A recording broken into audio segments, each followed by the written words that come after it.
Ding. You have purchased a resource package. All resources, 1 million. Ding. You have refreshed the Hero Tavern and obtained an SSS grade Divine Hero. Ding. You have accumulated a total recharge of 1 billion, elevating your VIP level to 12, granting you SSS grade talents, mythical grade equipment, and divine grade troops. Having been wronged, Lin Yuan, equipped with the memories of his previous life, is reborn just before the launch of Lord's Era. Eager to get a head start, he unhesitatingly chooses to invest heavily, charging a staggering 10 billion. God-tier troops, SSS-grade heroes, unique items, mythical grade equipment. He possesses everything, dominating the globe. Lin Yuan mused, upon reflection. Can one truly grow stronger without spending money? Chapter 1. Rebirth and a 10 billion recharge. Have I been reborn? Lin Yuan opened his eyes, feeling an excruciating pain in his head. He distinctly recalled dying at the hands of a betraying comrade while battling the abyss demon Kungazate. Yet, upon reopening his eyes, he found himself in a familiar home. Moreover, the calendar on the wall had turned to February 7th, 2037. That is, the day before the launch of Lord's Era. At that moment, a voice from the television pierced through to Lin Yuan's ears. Lord's Era, an epic-defining game that encompasses resource gathering, troop training, hero development, and war plunder. In this land, you will become a lord, fighting to expand your territory. Only one day remains until the official open beta of Lord's Era. The GamePod order hotline is... Indeed, he was correct. Lin Yuan's thoughts clarified instantly. He remembered that in his previous life, Lord's Era had similarly drawn countless players with its overwhelming promotional campaign. On the very first day, the number of online players reached an astounding 700 million. Even in the rapidly growing population of 2037, 700 million concurrent players remains a formidable figure. However, the game Lord's Era is far more than merely a game. For 7 days after its launch, all players became unable to log off. A month post-launch, the game and reality would officially merge. Those who did not enter the game via pod were also transported into it. Thus commenced the era of Universal Lords. Truth be told, despite having spent 3 years within Lord's Era, Lin Yuan remained oblivious to the secrets concealed behind the game. In his previous life, Lin Yuan experienced 3 major chapters in Lord's Era. The first chapter, Lords at War. In this era of Universal Lords, all lords vied for supremacy on the Eternal Continent, with factions emerging in ceaseless succession, leading to a chaotic struggle for dominance. The second chapter, Abyssal Invasion. As various factions rose, a passage between the endless abyss and the Eternal Continent quietly opened. Suddenly, countless abyssal creatures invaded the continent, plunging it into despair and resulting in the demise of numerous lords. Yet, before the threat of the abyssal creatures could be entirely quelled, the third chapter unveiled itself. The third chapter, Alien Descent. It was only at this juncture that Lin Yuan realized they were not the sole planet ensnared in the Lord's game. Following the alien descent, these extraterrestrial lords mercilessly slaughtered Earth's lords, plundering their resources. Under the dual oppression of abyssal creatures and alien lords, humanity's space for survival dwindled perilously, verging on the brink of extinction. It was precisely for this reason that Lin Yuan, one of the top 10 lords of Huaxia, sought to lead his comrades against the abyss demon Kungazate. For this expedition, Lin Yuan had made thorough preparations. However, just as he was about to slay Kungazate, he was betrayed by a comrade. All his efforts went up in flames. What filled him with despair was that the one who betrayed him was none other than his uncle, Lin Tianke. Moreover, as his life hung by a thread, he learned an even more infuriating secret. That is, the car accident that befell his parents years ago was orchestrated by Lin Tianke. His ulterior motive was to seize control of the entire Lin Corporation. Thinking of the contemptuous smirk that graced Lin Tianke's lips as he divulged this secret ignited a furious blaze within Lin Yuan's heart. That was the fire of vengeance. Fortunately, fate smiled upon him, granting him a rebirth. In this new life, Lin Yuan yearned only to exact revenge on his enemies. Lin Tianke, the abyss demon, the alien lords. Not one of these former foes would escape his wrath. With this resolve, Lin Yuan promptly entered the bathroom, splashed cold water on his face, and forced himself to regain composure. He then began to analyze his current advantages. His most significant advantage was the 3 years of gaming experience he possessed, far ahead of other players. This experience would aid him in gaining an early lead in the game. As the saying goes, a step ahead is a step ahead in all. If Lin Yuan could seize this advantage, he could easily set the wheels of fortune in motion. His second advantage was his considerable wealth. Moreover, Lin Yuan's wealth was not merely substantial. It was extraordinary. His father was the chairman of the Lin Corporation, and describing their wealth as rivaling nations would not be an exaggeration. Regrettably, Lin Yuan's parents had perished 3 years ago due to the accident orchestrated by Lin Tianke. As the sole heir, he inherited the company's shares. After his father's death, the Lin Corporation began its downward spiral. Yet, even so, a starved camel is still larger than a horse. The shares Lin Yuan held, if converted to cash, could sustain him for several lifetimes. After reflecting on his current advantages, Lin Yuan quickly recalled a crucial detail. That is, Lord's Era allows for pre-launch recharges. After the game opens, perhaps for the sake of fairness, each player is limited to a recharge of 1 million per day. Once that limit is exceeded, further recharges are impossible. However, pre-launch recharges have no such restrictions. Many lamented missing this feature, having never envisioned that such a game would merge with reality. Lin Yuan remembered this clearly because he had previously recharged 10 million. That 10 million had propelled him ahead at the starting line, ultimately securing his position as one of the top 10 strongest lords in Huaxia. Countless nights, he had felt immense regret. If only he had charged not just 10 million but 1 billion, his achievements would surely have soared even higher. Fortunately, this time, he would not allow the opportunity to slip away. With that thought, Lin Yuan promptly retrieved his phone and swiftly dialed a number. Upon connection, a middle-aged voice resonated from the other end. "Young Master Lin Yuan, how may I assist you?" Without hesitation, Lin Yuan commanded, "Butler Li, I order you to liquidate all the shares I hold in the company within 12 hours. Not just the shares of the Lin Corporation. Sell all the stocks under my name as well. Sell my luxury cars, watches, and all those antiques, everything that can be sold, even at a loss. I require you to procure the maximum amount of money in the shortest possible time. Do you comprehend?" Upon hearing these words, Butler Li was momentarily taken aback. Once he regained his composure, he hurriedly inquired, "Young Master Lin, what has transpired? You haven't been kidnapped, have you?" "Rest assured, I am perfectly fine." Lin Yuan inhaled deeply and spoke in a grave tone. "If there are any contracts requiring signatures, deliver them directly to my villa. Do you understand? You have a mere 12 hours. Time is of the essence. Hurry, hurry, hurry." "Understood. I shall attend to it immediately." Listening to his young master's urgent tone, Butler Li sprang into action with resolute determination. Although he was unaware of his young master's intentions, as the butler, his duty was to execute all directives issued by Lin Yuan. After hanging up the phone, Lin Yuan took another deep breath. Butler Li had been serving his father during his lifetime and had watched Lin Yuan grow up. So Lin Yuan had no doubt about his loyalty. His sole concern at this moment was how much money he could amass in less than a day. The following day, at noon, Butler Li had complied with Lin Yuan's instructions and had hastily liquidated company shares, as well as sold his luxury cars and watches at a loss. However, half a day was still far too brief. It is essential to note that the process of equity trading is exceedingly intricate, with most transactions not being conducted as a lump sum payment. Moreover, in the realm of commerce, displaying an urgent demeanor invariably places one at a disadvantage. Thus, Lin Yuan was compelled to sell at a drastically reduced price. His only stipulation was to reject any installment plans, demanding cash payment exclusively that in such a short span. Many had likely begun to regard Lin Yuan as a fool and an easy target. Nonetheless, Lin Yuan remained utterly unconcerned. After all, once a month had elapsed, and the game and reality fully merged, money would become worthless, even unfit for use as mere toilet paper. Lin Yuan spent the entire night wide awake, completing all necessary tasks. Before him lay a stack of bank cards. The funds contained within these cards amounted to a staggering total of 1 billion. At this moment, there remained merely 5 hours until the official launch of Lord's Era.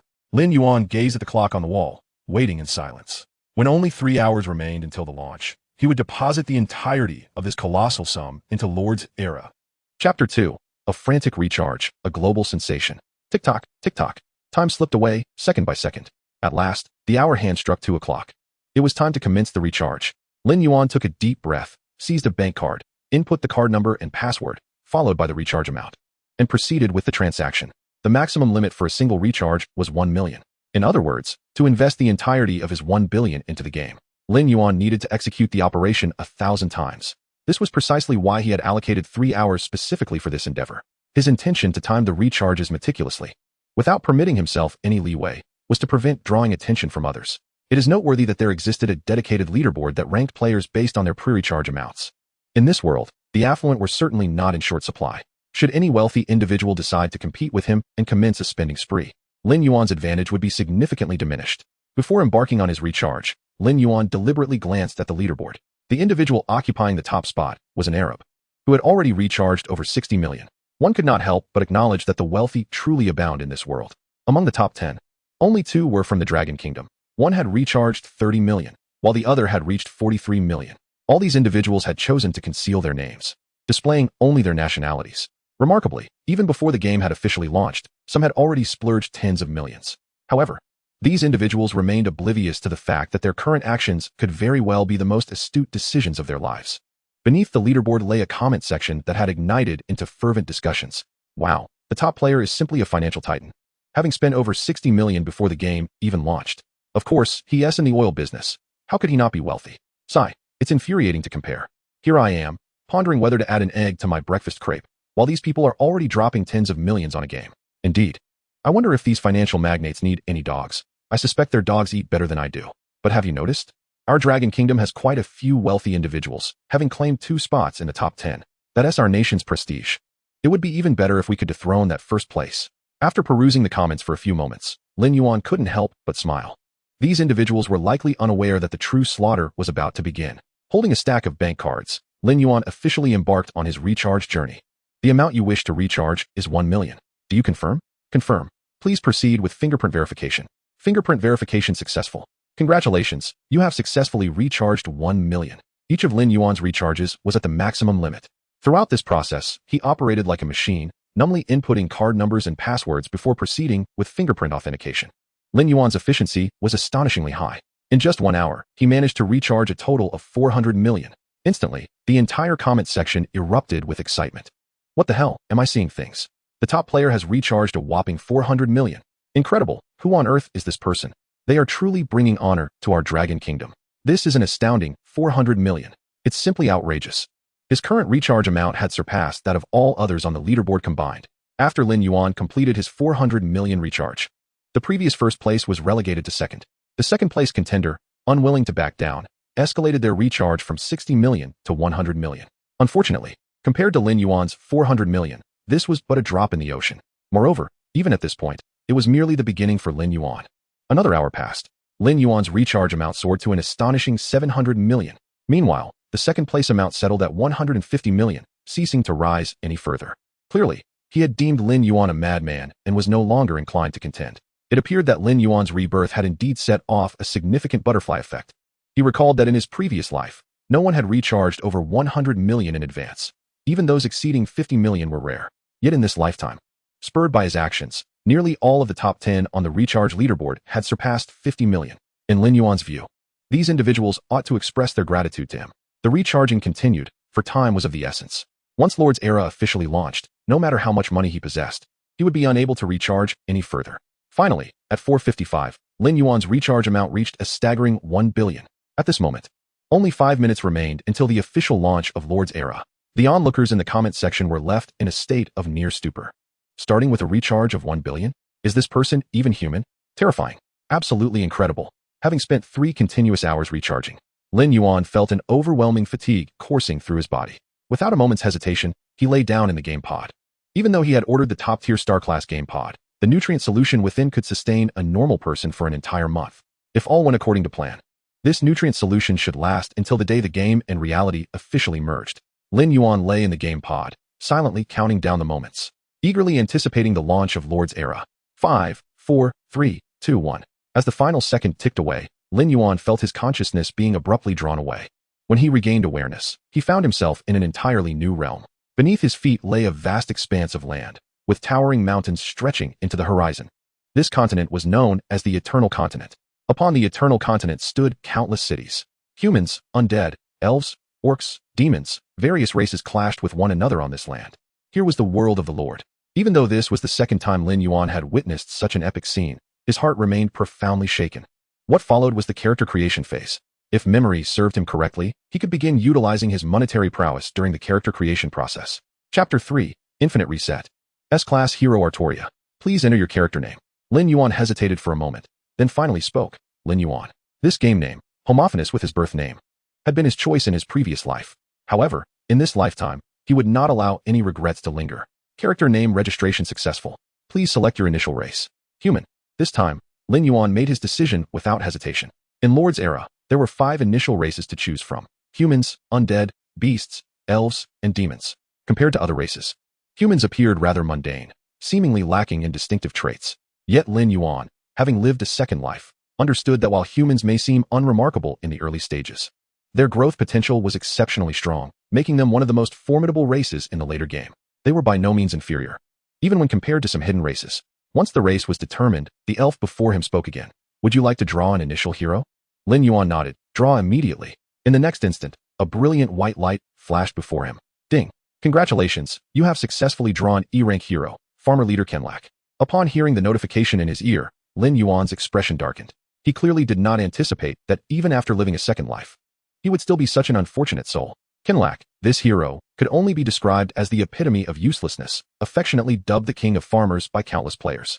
With almost no combat abilities, his sole characteristic was an increase of 10 in agricultural yield. Drawing such a worthless hero meant he was already at a disadvantage from the very beginning. Fortunately, with just 10,000 gold coins, Lin Yuan could redraw his initial hero.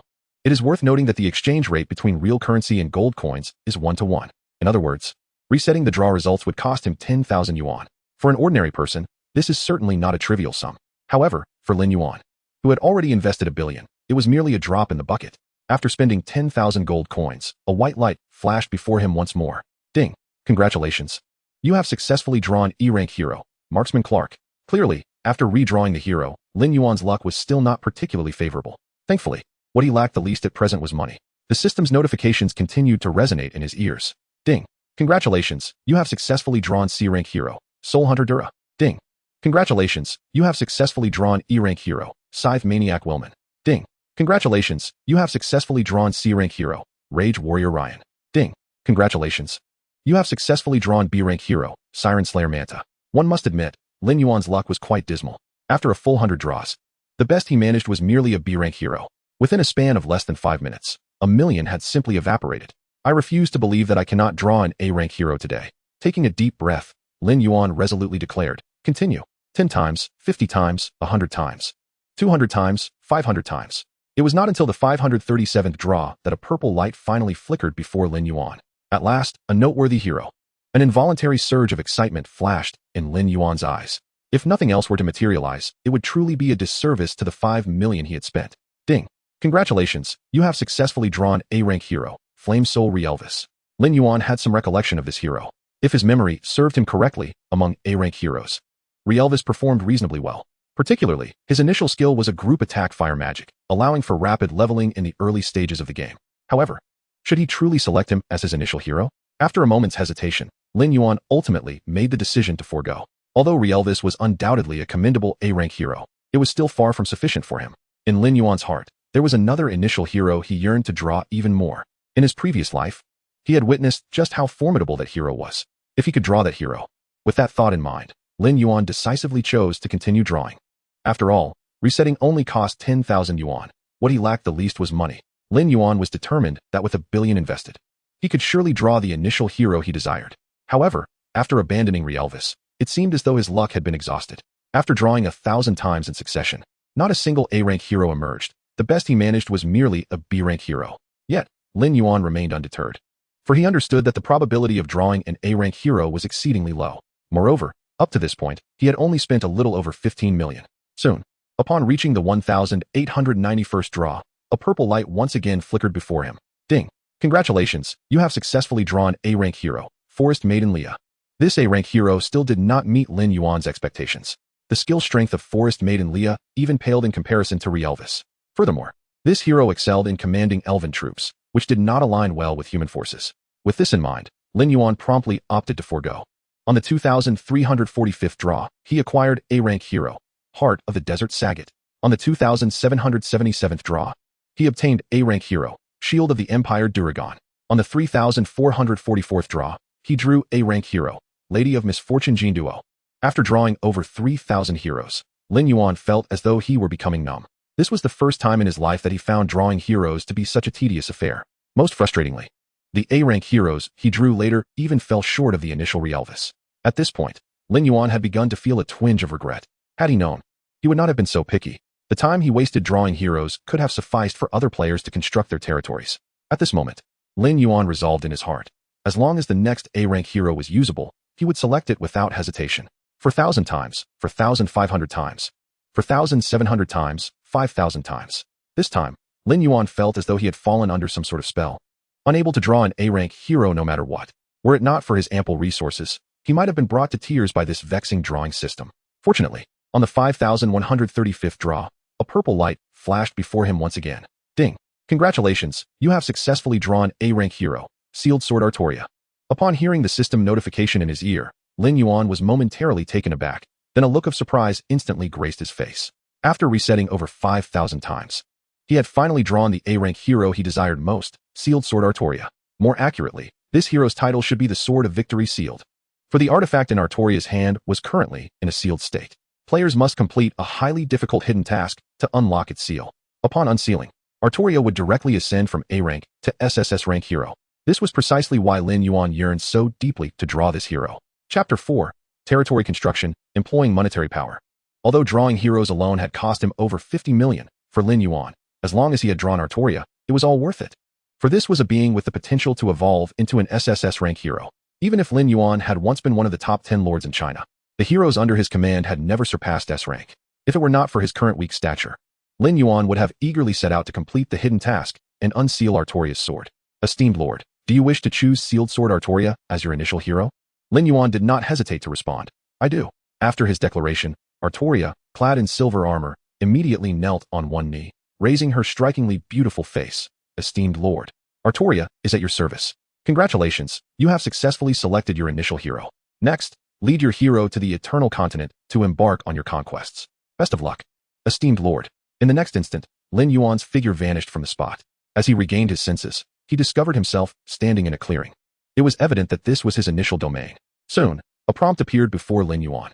This land is fertile and suitable for establishing a territory. Would you like to proceed with construction? Without hesitation, Lin Yuan chose to build. In the next moment, a wooden house sprang forth from the ground. Undoubtedly, this was to be the temporary lord's residence.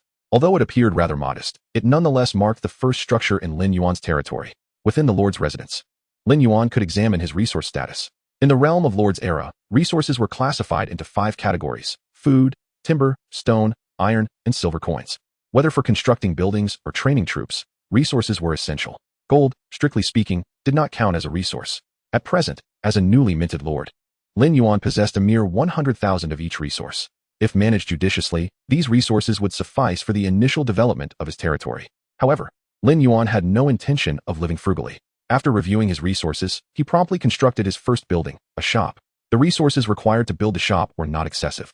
Lin Yuan spent only 10,000 food, 10,000 timber, and 10,000 stone to erect it.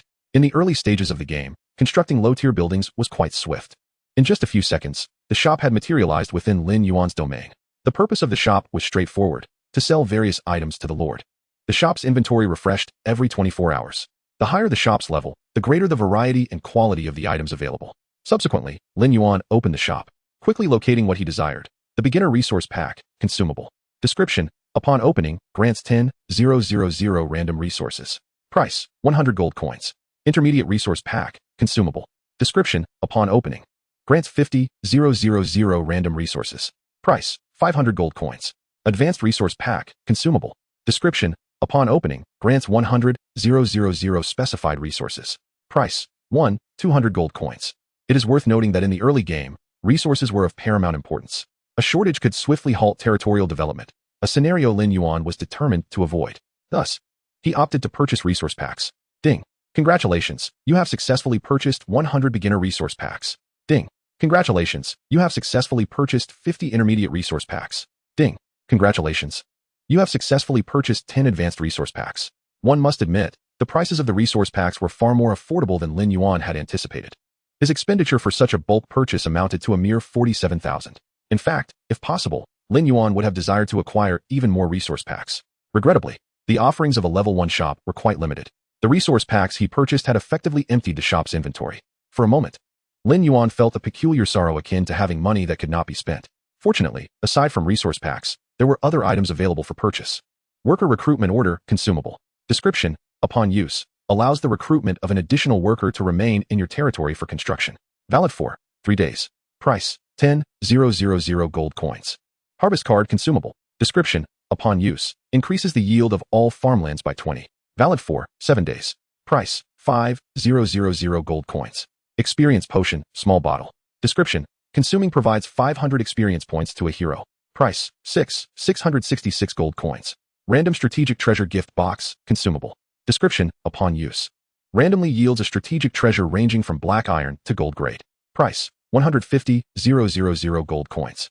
The items within the shop were numerous and diverse. Lin Yuan, without a trace of hesitation, made a sweeping decision to purchase them all. Money is meant to be spent. If not for the purpose of enhancing his strength, then what use was spending? Moreover, compared to the wealth he possessed, Lin Yuan's current expenditures were but a drop in the ocean. However, fortune smiled upon Lin Yuan. Even in the beginner shop, a random strategic treasure gift box had refreshed. It is important to note that in Lord's Era, strategic treasures function similarly to equipment, with higher tier strategic treasures being increasingly rare. Each hero can equip 5 strategic treasures. Should a hero don an exceptional set of strategic treasures, even a B-grade hero could rival an S-grade hero. This underscores the significance of strategic treasures. Although one gift box commanded a price of 150,000 gold coins, Lin Yuan did not hesitate. He promptly purchased 20 gift boxes, swiftly depleting 300,000 gold coins and emptying the shop. If Lin Yuan wished to make further purchases, he would have to wait until the next day when the shop's inventory refreshed. Naturally, before that, he intended to upgrade the shop to a higher level. Only then would he have the opportunity to refresh higher tier items. At times, having more money than one can spend can indeed be a source of vexation. After acquiring 20 random strategic treasure gift boxes, Lin Yuan eagerly prepared to open them. After all, he aimed to secure a complete set of strategic treasures for Artoria. As an A-grade hero, it was imperative to possess a good set of equipment.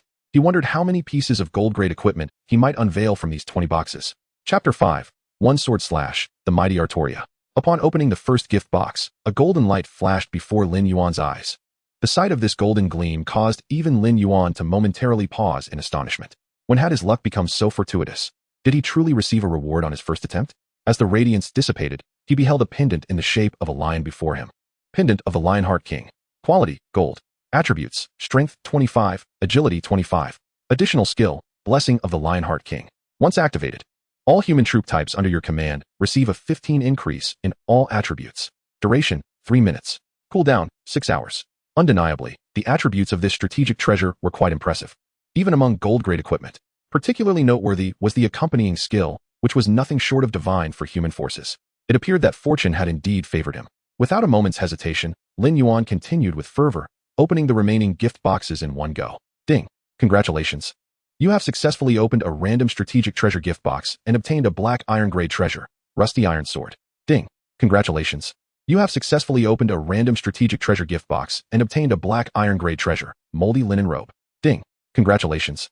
You have successfully opened a random strategic treasure gift box and obtained a silver-grade treasure, flowing staff. Ding! Congratulations! You have successfully opened a random strategic treasure gift box and obtained a gold-grade treasure, burning gem. In total, from the 20 gift boxes, Lin Yuan uncovered 8 black iron-grade treasures, 5 bronze-grade treasures, 4 silver-grade treasures, and 3 gold-grade treasures. In Lord's Era, equipment was classified into 9 tiers: black iron, bronze, silver, gold, platinum, diamond, legendary, epic, and mythical. Yet even in the early stages of the game, gold-grade equipment was exceedingly precious.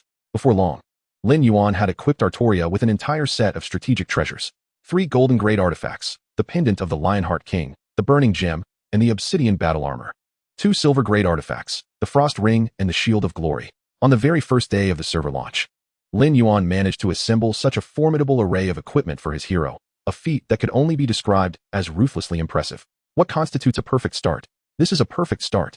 At this moment, Lin Yuan was eager to venture outside the city with Artoria to slay monsters and test the might of her new gear. Subsequently, Lin Yuan issued orders to the builders within the city to construct buildings in sequence. Afterward, he departed his territory alongside Artoria, heading toward the adjacent forest.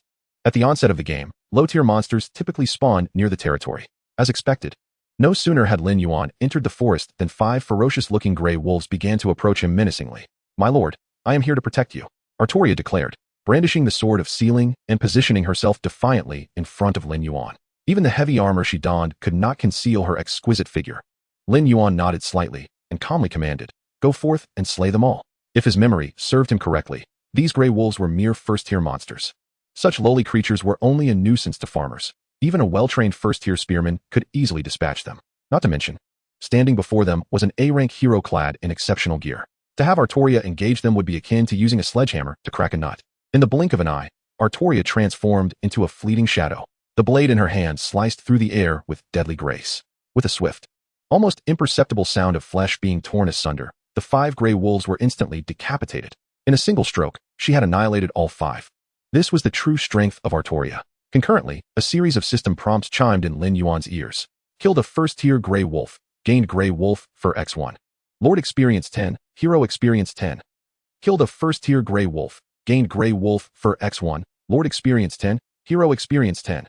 Killed a first-tier Grey Wolf, gained Grey Wolf for X1, Lord Experience 10, Hero Experience 10. Though these low-tier monsters yielded no valuable loot, the experience they provided was substantial. Lord Experience could be utilized to elevate the Lord's level. Only with a sufficiently high Lord level could one construct more advanced buildings and command a greater number of heroes. Meanwhile, Hero Experience was employed to enhance the hero's level. The higher the hero's level, the stronger their prowess became, enabling them to command a larger variety of troops. However, given Artoria's formidable strength, Lin Yuan was hardly content with merely hunting these low-tier beasts. He gestured to Artoria and stated, "Let us proceed deeper into the forest." The further they ventured, the denser the monster population became. Yet these creatures were no match for Artoria. In less than half an hour, Artoria's level had already ascended to 4. Her various attributes had also received significant boosts. Simultaneously, as more players entered the game, the world channel began to buzz with activity. "Brothers, I drew a B-rank initial hero at the start. What about you? Damn, kill the lucky dog. I reset 20 times just to get a B-rank hero. What a letdown. 20 resets? That's 200,000. You must be wealthy. A mere 200,000 is nothing. I reset 1,500 times and pulled an A-rank water elemental queen, Helena. Bow down to the Great One. The world outside the territory is so perilous. My D-rank hero can't even defeat the lowest tier first monsters. Crap. Same here, my dwarf warrior was mauled by a pack of wolves. Although heroes can respawn, their loyalty plummets. Enough said, it's all tears for us common players. We should just train more troops before hunting monsters." Upon observing the chatter in the world channel, Lin Yuan couldn't help but smile. While a vast majority of players struggled against the wild monsters, his hero was on the brink of reaching level 5. In this lifetime, he would not allow history to repeat itself. His fate would be rewritten by his own hands. Chapter 6. First kill of the Silver Grade Boss. World announcement. With a flash of white light following the slaying of a Grey Wolf, Artoria's level surged to 5. Another level up? Lin Yuan turned to Artoria, smiling as he asked, "How do you feel?" "Thank you for your concern, my lord. I feel quite splendid," Artoria replied, a blush gracing her cheeks. "It is my honor to follow you." In the next moment, a system prompt echoed in Lin Yuan's ears. Hero Artoria's loyalty increased by 1 point. Current loyalty at 81 points. Hero Artoria successfully comprehended the skill, Holy Light Slash. In Age of Lords, a hero's loyalty was an especially crucial attribute. Loyalty could fluctuate at any moment. Every time a hero fell in battle or the Lord's actions contradicted the hero's wishes, loyalty would diminish. Lin Yuan recalled a player from his previous life who, in a fit of foolishness, sought to force his female hero into servitude. The result was a drastic drop in loyalty, leading to betrayal and the hero striking him down. It was only after such events that most players realized their heroes were not merely game NPCs. They were imbued with life, possessing thoughts and feelings. Generally speaking, a loyalty rating above 80 meant a hero would not easily betray their lord. If loyalty fell below 60, in life-threatening situations, a hero might readily turn against their lord. A loyalty rating above 95 could only be described as unwavering loyalty. No matter how egregious the lord's actions, such heroes would steadfastly protect them until death. However, Lin Yuan was somewhat surprised that Artoria had grasped her first skill at level 5. Truly, as an S-rank hero, her growth rate was astonishing. An A-rank hero would likely have to wait until level 10 to learn their first skill. Then, with a thought, Lin Yuan summoned Artoria's hero panel. Hero Artoria. S-rank hero. Title, Sword of Sealing. Level, 5. Health, 1,500-1,500. Mana, 350-350. Attack, 240-430. Defense, 170. Strength, 160. Agility, 155. Intelligence, 135. Skill, Holy Light Slash. Holy Light Slash. Upon use, Artoria imbues her blade with holy light, executing 3 consecutive slashes forward. Each slash inflicts 150 damage to enemies, dealing double damage to dark creatures. Upon witnessing Artoria's attributes, even Lin Yuan couldn't help but exclaim in awe. An S-rank hero could indeed be this powerful. As Lin Yuan was still examining the attributes of Artoria, her voice suddenly resonated in his ear. "My lord, it appears that a large pack of Grey Wolves has gathered ahead." Lin Yuan paused momentarily, instinctively following the direction of Artoria's finger. Indeed, he spotted an enormous horde of Grey Wolves, their numbers exceeding 100. Such a dense congregation of wolves could only signify one thing: the presence of a boss nearby. Soon, Lin Yuan's gaze fell upon the largest wolf among them. Its size was twice that of an ordinary Grey Wolf, its fur resembling steel needles, and its eyes shone a menacing crimson, radiating an aura of ferocity. Mutated Grey Wolf King. Silver level boss. Level, 5. Health, 12,000. Attack power, 120, 150. Defense, 70. Skills, unknown. A mutated species among the Grey Wolves, possessing terrifying strength and speed, the undisputed ruler of the Grey Wolf clan. It was uncertain whether to deem Lin Yuan fortunate or unfortunate to encounter a level 5 silver boss in this location. Based on his experience, defeating such a boss would typically require at least 1,000 first-tier troops to encircle and eliminate it. Yet, apart from Artoria, he had not a single soldier by his side.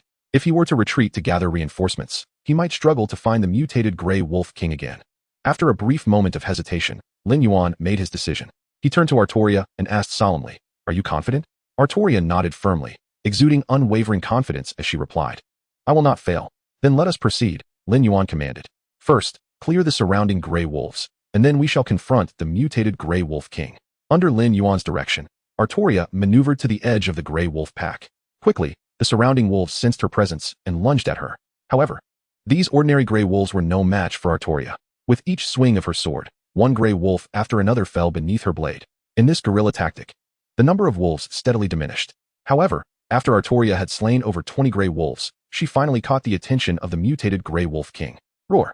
With a furious howl, the mutated Grey Wolf King charged directly toward Artoria. The surrounding wolves swiftly encircled her. The battle commenced. Artoria, wielding the holy sword, deftly navigated through the throng of Grey Wolves. With nearly every strike, blood would splatter as a Grey Wolf met its end. At that moment, the mutated Grey Wolf King lunged toward Artoria. It struck out with a powerful paw, but she skillfully evaded it. Subsequently, Artoria retaliated with a slash, landing a blow on its wolf body. 356. The crimson damage number abruptly appeared above the mutated Grey Wolf King's head. It must be said that as an S-rank hero, Artoria was indeed formidable. Moreover, she was equipped with a complete set of strategic treasures. Possessing such equipment in the early stages of the game allowed Artoria to challenge a silver-level boss single-handedly. With Artoria's relentless assault, the number of surrounding Grey Wolves dwindled further. Simultaneously, the health bar of the mutated Grey Wolf King continued to decline. 12, 900. 6, 300. Throughout this ordeal, the majority of the mutated Grey Wolf King's attacks were deftly dodged by Artoria. Even when she was hit directly, the damage dealt was minimal. After all, not only did Artoria possess exceptionally high defense, but she was also clad in the golden tier treasure, obsidian battle armor. However, just as the health of the mutated Grey Wolf King dipped below 3,000, an unexpected transformation occurred on the battlefield. With a long howl, the mutated Grey Wolf King's eyes became bloodshot, and its body swelled once more. Following this, its sharp claws swung toward Artoria. Wolf King's Claw. Upon entering a frenzied state, the explosive power of the mutated Grey Wolf King was astonishing. Before Artoria could react, the claw was already upon her. Fortunately, at that moment, the special effect of the strategic treasure, Glory Shield, was activated. This golden tier strategic treasure automatically triggers a shield to absorb a portion of damage when the wearer is about to take a significant hit. A phantom shield appeared before Artoria. As the Wolf King's claw struck, the shield shattered, successfully absorbing the blow. Frostbinding. In this critical situation, Artoria wasted no time and unleashed the accompanying skill of the Frost Ring. In the next second, thick frost crystallized around the limbs of the mutated Grey Wolf King, forcefully immobilizing it. Without hesitation, Artoria activated her skill, Holy Light Slash. Brilliant radiance erupted from the edge of her sword. The dazzling sword, shimmering with holy light, surged forth at a speed almost imperceptible to the naked eye, striking down upon the mutated Grey Wolf King. 579, 597, 633. The 3 consecutive strikes of holy light drastically reduced the mutated Grey Wolf King's already dwindling health bar once again. From that point on, the outcome of the battle was no longer in doubt. Artoria's sword continued to cleave, each swing taking away a portion of the mutated Grey Wolf King's health. In less than a minute, the mutated Grey Wolf King collapsed, defeated by Artoria's blade. Defeated the silver-level boss, mutated Grey Wolf King. Rewards: Heart of the Wolf King X1, Wolf Fang Necklace X1, Grey Wolf Knight Summoning Scroll X1, Lord Experience 2000, Hero Experience 2000. It must be said, the rewards for defeating a boss were indeed substantial. Artoria's hero-level soared directly to level 7. Simultaneously, a world announcement echoed.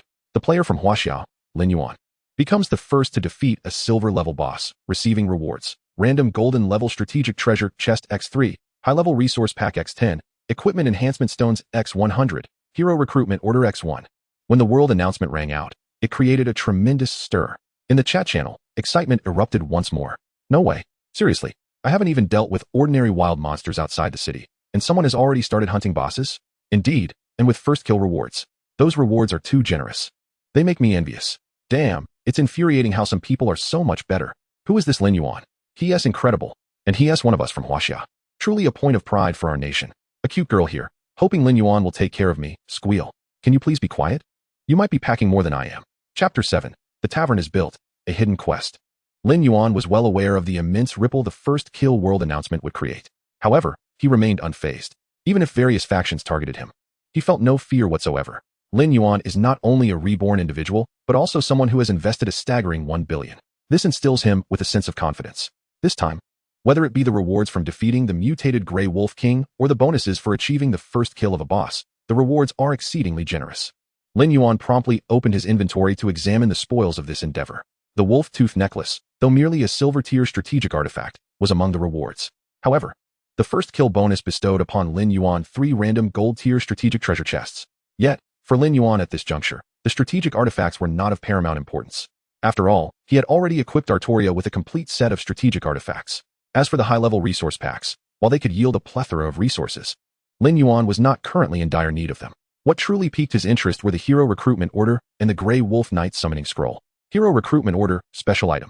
Description, allows for the random recruitment of a hero of B grade or above. Collecting 10 Hero Recruitment Orders grants a 50 chance to recruit an S grade hero. Grey Wolf Knight Summoning Scroll, Special Item. Description, upon use, it summons 52nd tier Grey Wolf Knights to pledge their loyalty to you. Both the Hero Recruitment Order and the Grey Wolf Knight Summoning Scroll are invaluable treasures. However, Lin Yuan did not feel an urgent need to utilize the Hero Recruitment Order. The probability of recruiting an exceptional hero from a single order is exceedingly low. Moreover, with Artoria by his side, recruiting ordinary B-grade heroes held no significance for Lin Yuan. Subsequently, he chose to use the Grey Wolf Knight Summoning Scroll. As the scroll shattered, a flash of white light enveloped him. When the light dissipated, 52nd tier Grey Wolf Knights appeared before Lin Yuan. Though Lin Yuan had little familiarity with this unit type, being second tier, their attributes should not be lacking. He then turned to Artoria and instructed, lead these Grey Wolf Knights to continue hunting monsters. We shall return to the territory once your level has reached 10. Artoria immediately knelt on one knee, sword in hand, and replied, I shall obey your command. She then rose and led the 50 Grey Wolf Knights deeper into the forest. It is worth noting that Grey Wolf Knights, being second tier, possess combat capabilities significantly superior to those of first tier militia. 3 Grey Wolf Knights could easily encircle and slay a single Grey Wolf without sustaining any injuries. Regrettably, once a unit type has defeated wild monsters, they cannot level up. However, the experience gained from slaying monsters is attributed to the hero. Consequently, Artoria's leveling pace experienced a remarkable acceleration. She, alongside the 50 Grey Wolf Knights, swept through the entirety of the forest. 3 hours later, a radiant glow enveloped Artoria once more. Hero Artoria's current level has successfully risen to level 10. Hero Artoria has successfully comprehended the skill, Knight's Spirit. Knight's Spirit, active skill. Description, upon use, all human units under Artoria's command receive a 50 morale boost and a 30 increase to all attributes, lasting for 30 minutes. Cooldown, 12 hours. With Artoria's level reaching 10, she has once again mastered a skill. Upon reviewing the skill's description, Lin Yuan could not help but feel a surge of excitement. Undoubtedly, this skill is nothing short of divine. While the Holy Light Slash is indeed a powerful skill, it is ultimately limited to single target damage. In contrast, the Knight's Spirit skill generates a beneficial effect for all human units under his command. It is essential to note that Lin Yuan has chosen the human race. Thus, he regards this skill as a divine boon. In the world of Lord's Era, morale is of paramount importance. Except for undead units, nearly all unit types are affected by morale. Should morale dwindle, there exists the potential for desertion. Conversely, when morale soars, the likelihood of unleashing combos and critical hits increases significantly. Very well, it is time to return to the territory. Lin Yuan gestured to Artoria, preparing to head back to their domain. After all, there would be ample time for the hero to level up. In the early stages of the game, territory development is key. Soon, Lin Yuan returned to his territory. With 2 builders working simultaneously, by the time Lin Yuan arrived, several new structures had already been erected within the city. A farmhouse, to recruit peasants, a militia camp, to recruit militia, and a tavern, to recruit heroes and accept quests.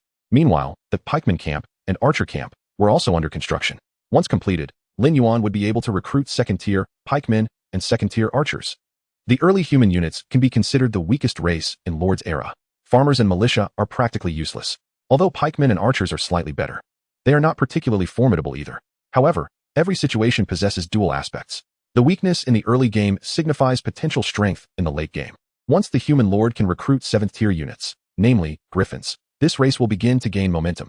When they can recruit 9th-tier units, such as archangels, humans will ascend to a status of dominance over all other races. Nevertheless, the early weakness of humans is only applicable to ordinary players. For someone like Lin Yuan, who has already invested 1 billion, standing on the same starting line as regular players would render his investment meaningless. Moreover, the current recharge system in Lord's Era has been restricted to a maximum of 1 million per day. Under such circumstances, no one could surpass Lin Yuan in terms of investment. Furthermore, beyond his financial resources, Lin Yuan also possesses a wealth of experience from his previous life. Merely this experience is sufficient to place him several streets ahead of ordinary players. Just then, Lin Yuan's gaze fell upon the tavern structure. If memory serves, a particularly unique NPC would appear within the tavern during the early stages of the game. By following a specific method, players could obtain a special treasure from this NPC. However, this quest is not something an ordinary person could accomplish easily. Even Lin Yuan, upon hearing about the completion method for this quest, felt a wave of exasperation. Yet, now that he has been granted a second chance at life and possesses complete knowledge of this hidden quest's entire process, he certainly would not let this opportunity slip away. With that thought, Lin Yuan felt no hesitation and promptly made his way to the tavern. Chapter 8. Hidden Plot, The Gambler in the Tavern. It must be said that Lord's Era feels almost like a real world. Upon entering the tavern, Lin Yuan was immediately greeted by the cacophony of voices and the clinking of glasses. The entire tavern is divided into 2 sections. One area features a bulletin board that dispenses quests to players daily. The tasks are categorized into levels: simple, normal, difficult, adventurous, nightmare, and hell. Additionally, there is a minuscule chance of hidden quests refreshing. If players are dissatisfied with the tasks posted on the bulletin board, they can utilize a quest refresh token to refresh the offerings. Lin Yuan approached the board and casually glanced over it, noting that nearly half of the quests were gray, with a few white quests interspersed, and only one purple quest stood out. Gray, white, and purple correspond to simplicity, ordinariness, and difficulty, respectively. Thus, it appears that the likelihood of refreshing advanced tasks is indeed quite low. Among 20 tasks, only one difficult level task has been generated. As for another section of the tavern, it is the tavern counter, where the Lord can spend silver coins to summon heroes. Generally speaking, taverns below the 3rd tier refresh only 5 heroes available for recruitment daily, and most of them are below grade B. The chance of refreshing even a single grade A hero is akin to a stroke of good fortune. However, as the level of the tavern increases, the number of refreshed heroes also rises, thereby enhancing the probability of encountering advanced heroes. Yet, these concerns were not the primary reason Lin Yuan entered the tavern. He was solely here for that hidden quest. Lin Yuan scanned his surroundings and quickly fixed his gaze upon a man indulging in his drink. This man bore an exceedingly ordinary visage, with tousled brown curls that rendered him almost indistinguishable in a crowd. However, his eyes sparkled with an indescribable cunning. Lin Yuan approached and took a seat directly across from the brown-haired man. "Bartender, 2 glasses of rum, please. I would like to treat this gentleman to a drink." Upon hearing this, the brown-haired man lifted his head, astonished, and retorted, "You wish to buy me a drink? Why not?" Lin Yuan smiled lightly and replied, "Isn't it rather dull to drink alone?" "Indeed, it is." The brown-haired man drained his glass and chuckled. "However, merely drinking lacks excitement. How about we engage in a wager instead?" Upon hearing this, Lin Yuan could not suppress a smile. The process to trigger the hidden quest was indeed unfolding as expected. What remained for him to do was to continue along this path. With that thought, Lin Yuan inquired, "How do you propose we gamble?" "The simplest method, toss a coin and guess heads or tails," the brown-haired man responded with a grin. "If you win, I shall bestow upon you my family heirloom." "Such high stakes?" Lin Yuan countered. "And if I lose?" The brown-haired man's eyes narrowed slightly, a glint of mischief visible. "Then you need only part with 1,000 gold coins." It is noteworthy that in Lord's Era, the exchange rate between real currency and gold coins is 1-to-1.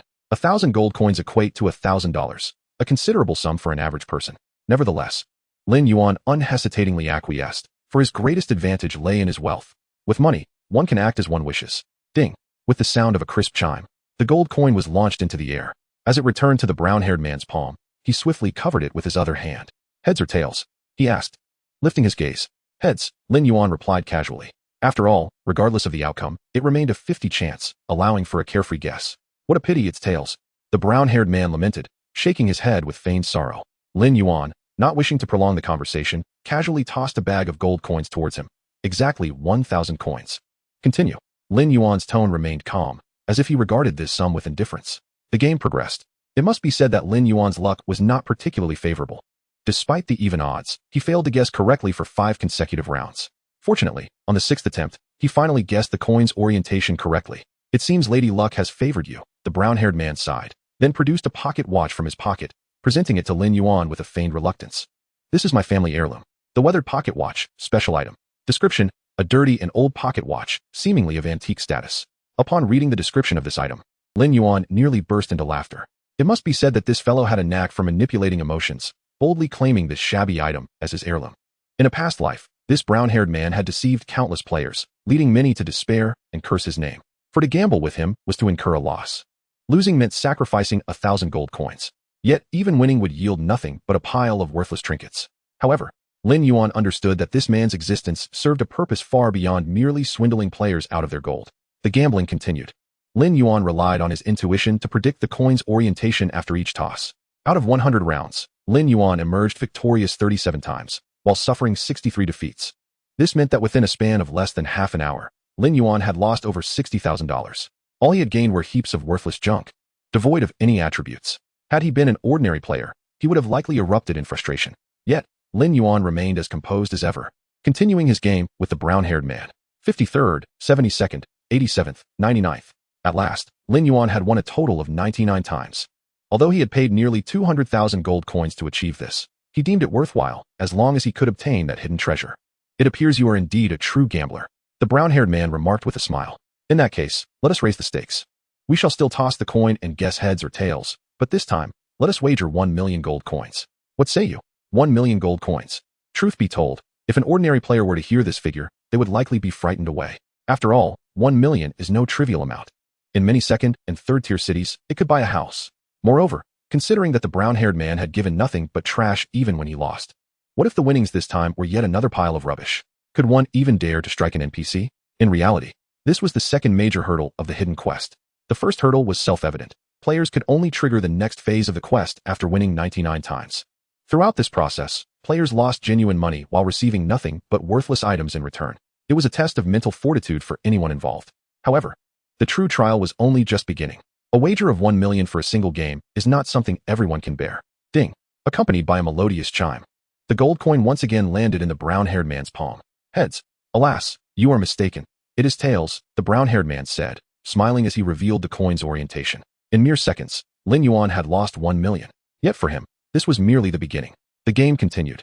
However, it seemed that Lady Luck had entirely abandoned Lin Yuan. In the subsequent rounds, he failed to win a single game. The coin in the brown-haired man's hand seemed to mock him, consistently landing opposite to Lin Yuan's guesses. Consequently, within a span of less than 10 minutes, Lin Yuan lost an astounding 10 million gold coins. Yet even in the face of such losses, Lin Yuan remained unfazed. Shall we continue? The brown-haired man smiled, and a glint of cunning sparkled in his eyes once more. Of course, we must continue. Lin Yuan extended his hand, swiftly snatching the gold coin from the man's grasp. However, I shall be the one to toss the coin now, and you will predict its outcome. Upon hearing these words, the smile on the brown-haired man's face froze. At this moment, the hidden plot had entered its third stage. Lin Yuan had officially sounded the horn for a counterattack. Ding! The coin soared into the air, spinning endlessly before landing back on the back of Lin Yuan's hand. Do you know, there exists a term called sunk cost? It refers to the costs that have already been incurred and cannot be recovered. Oftentimes, people become ensnared deeper in a situation precisely because the sunk costs continue to escalate. Much like this wager with you, the price I have paid has grown increasingly steep, while all I have received in return is worthless refuse. Nevertheless, to me, this cost is merely trifling. A mere million gold coins is but a pittance. Even if I were to lose this round, I would continue to gamble with you until victory is mine. Speaking slowly, Lin Yuan smiled and inquired, Now, tell me, is this coin showing heads or tails? The brown-haired man fell silent for a moment, ultimately shaking his head in resignation as he admitted, I have lost. Even if I were to win this round, I would undoubtedly lose to you in the next. Therefore, as the stake, these 2 treasures are now yours. After uttering these words, the brown-haired man casually tossed 2 treasures to Lin Yuan, a mask and a ring. Mask of the Deceiver, special item, description, once donned. It allows the wearer to alter their appearance and race at will, without leaving any trace. Gambler's ring, special item, description, grants the wearer a luck 10 effect. This ring belonged to a luck-infused gambler, stained with traces of blood, rumored to bring fortune. Upon witnessing the attributes of these 2 treasures, a glimmer of delight appeared on Lin Yuan's face. To be frank, acquiring such remarkable items for just over 10 million was indeed a lucrative deal. However, few players could endure until the end. Moreover, the only way to triumph over the brown-haired man was to seize the coin he held, for it possessed magic. If allowed to toss it, no matter how many times they played, the brown-haired man would always emerge victorious. Lin Yuan recalled that in his previous life, a wealthy tycoon from the Middle East had spent over 50 million to uncover this very principle. With the aid of these 2 treasures, he had swiftly risen to become a renowned top lord recognized worldwide. Yet this time, Lin Yuan had outpaced him, securing these treasures first. It is worth noting that such hidden plots are unique. Henceforth, this NPC would never again appear in any player's tavern. I look forward to our next encounter. As he departed, the brown-haired man patted Lin Yuan's shoulder, revealing a smile laden with meaning. To be candid, even in Lin Yuan's past life, the man's true identity remained unclear. Some claimed he was merely a scheming gambler, with these treasures as his heirlooms. Others suggested he was a manifestation of the god of deception, hence his possession of such invaluable items. Regardless, Lin Yuan had achieved his objective. After stowing away the two treasures, he promptly exited the tavern. During his time in the tavern, both the pikeman camp and archer camp had been completed. However, both structures were only at level 1. Under these circumstances, they could produce a mere 20 pikemen and 10 archers weekly. Additionally, recruiting units required resource expenditure. To recruit a single pikeman necessitated 500 units of food, 500 units of iron ore, and 500 units of silver coins. Recruiting an archer demanded 1,000 units of food, 1,000 units of wood, 1,000 units of iron ore, and 500 units of silver coins. Of course, these resources were trivial for Lin Yuan. The 10 high-tier resource packs obtained from the first kill of a silver-tier boss were more than sufficient to yield 5 million units of random resources. Thus, with a wave of his hand, Lin Yuan opted to recruit. After expending the resources, 20 pikemen and 10 archers joined his ranks. As for the first-tier militia, Lin Yuan could hardly be bothered to recruit them. They were merely subpar units, devoid of any combat prowess, destined to serve as cannon fodder. Next, Lin Yuan continued to assign tasks to the builders. First and foremost, both the pikeman camp and archer camp required upgrades. Only in doing so could Lin Yuan recruit a larger force and expand his army. However, before that, he needed to prioritize upgrading the Lord's Manor. The Lord's Manor is the prerequisite for upgrading all other structures. Should the Lord's Manor remain at level 1, the level cap for all other buildings would also be locked at 1. Furthermore, upgrading the Lord's Manor would enhance territory tax revenue, allowing the Lord to earn a certain amount of gold and silver coins daily. Additionally, only when the Lord's Manor reaches a certain level can certain building construction permissions be unlocked. For instance, only when the Lord's Manor reaches level 7 can the Lord unlock the ability to construct Griffin Cliff and recruit Griffin Knights. Yet for Lin Yuan at this moment, a level 7 Lord's Manor felt exceedingly distant. His immediate goal was to elevate the Lord's Manor to level 3. This would enable him to commence the construction of the auction house. Once established, it would signify that Lin Yuan could engage in free trade with other players. Only then could he fully unleash his advantages. Chapter 10, Hellish Difficulty Dungeon, Death Gold Mine. Of course, territorial construction requires time. Moreover, the higher the building's level, the longer the upgrade duration. Without construction acceleration cards, elevating the Lord's Manor to level 3 would take at least 3 days. Under such circumstances, Lin Yuan naturally could not afford to remain in his territory for 3 days. Even when alone, he dared to venture into the forest with Artoria to hunt monsters. Moreover, he now possessed his own army. Without hesitation, Lin Yuan re-entered the tavern and promptly recruited 2 heroes. These heroes were Iron Fist Bardi and Eagle Maiden Ivy. Both were C-grade heroes, lacking any exceptional attributes or specialties. The total recruitment cost was a modest 12,000 silver coins. Lin Yuan's rationale for enlisting these heroes was straightforward. They were needed to scout the terrain. After all, Artoria, being an S-grade hero and Lin Yuan's primary combat hero, could not afford to waste time on reconnaissance. Yet the unexplored regions near the territory required exploration. Thus, these ordinary heroes recruited from the tavern were perfectly suited to bear this burden. If not for Lin Yuan's current lord level, which limited him to commanding only 3 heroes, he would have wished to recruit even more, as he had ample funds. Esteemed Lord, Bardi is at your service. Esteemed Lord, Ivy is willing to serve you. Upon being recruited by Lin Yuan, the 2 heroes knelt on one knee, expressing their utmost respect. The formidable figure of Steel Fist Batty towered nearly 2 meters tall, resembling a ferocious bear. In contrast, the alluring Ivy possessed a statuesque frame, her bronze skin radiating a wild beauty. Batty, you shall lead 20 gunmen and 10 Grey Wolf Knights to explore eastward from the territory. Ivy, you will take 20 Grey Wolf Knights and 10 archers to venture westward. Should you encounter any unclaimed resource points, seize them without hesitation. However, if there are numerous monsters guarding those points, return and inform me. I shall personally lead the troops to eliminate them. In no time, Lin Yuan delineated the tasks and allocated the troops. Subsequently, Batty and Ivy promptly led their respective forces away from the territory. The waiting period felt interminable. Yet, Lin Yuan refrained from leaving the territory too hastily. For doing so might cause him to miss the vital information these heroes would relay. At times, haste begets failure. Patience, instead, reaps greater rewards. An hour passed, then 2, and soon 5 hours had elapsed. Lin Yuan, in a fit of ennui, even took a nap within the Lord's Manor. Fortunately, this seemingly endless wait bore fruit. After 5 hours, Batty and Ivy finally returned simultaneously. Esteemed Lord, during our exploration, we captured a primary lumber mill, a basic farmland, and a novice iron mine. Additionally, 50 militiamen, in admiration of your renown, have joined our ranks. Batty knelt once more, reporting the fruits of their expedition to Lin Yuan. It must be said, this exploration proved to be quite successful, having secured 3 resource points. These outdoor resource points, once claimed, would provide a continuous stream of resources for the Lord. A basic farmland alone could yield a minimum of 20,000 units of food per day, with other resource points offering similar returns. In the early stages of the game, when all lords faced dire resource shortages, conflicts over these outdoor resource points were not uncommon. Typically, after seizing such points, it would require the deployment of troops for defense. Alas, Lin Yuan's current forces were insufficient to garrison every resource point. However, should any short-sighted lord dare to contest his claim, Lin Yuan would gladly offer them a taste of true despair. Turning his gaze towards Ivy, Lin Yuan inquired, "And what have you? What have you discovered?" "I have, my lord," Ivy replied, taking a deep breath. "We stumbled upon a gold mine, but it appears to be cursed. None of the men I sent in returned alive, nor did any communication follow." Lin Yuan then noted that Ivy's forces seemed to have diminished by a few members. A cursed gold mine, indeed?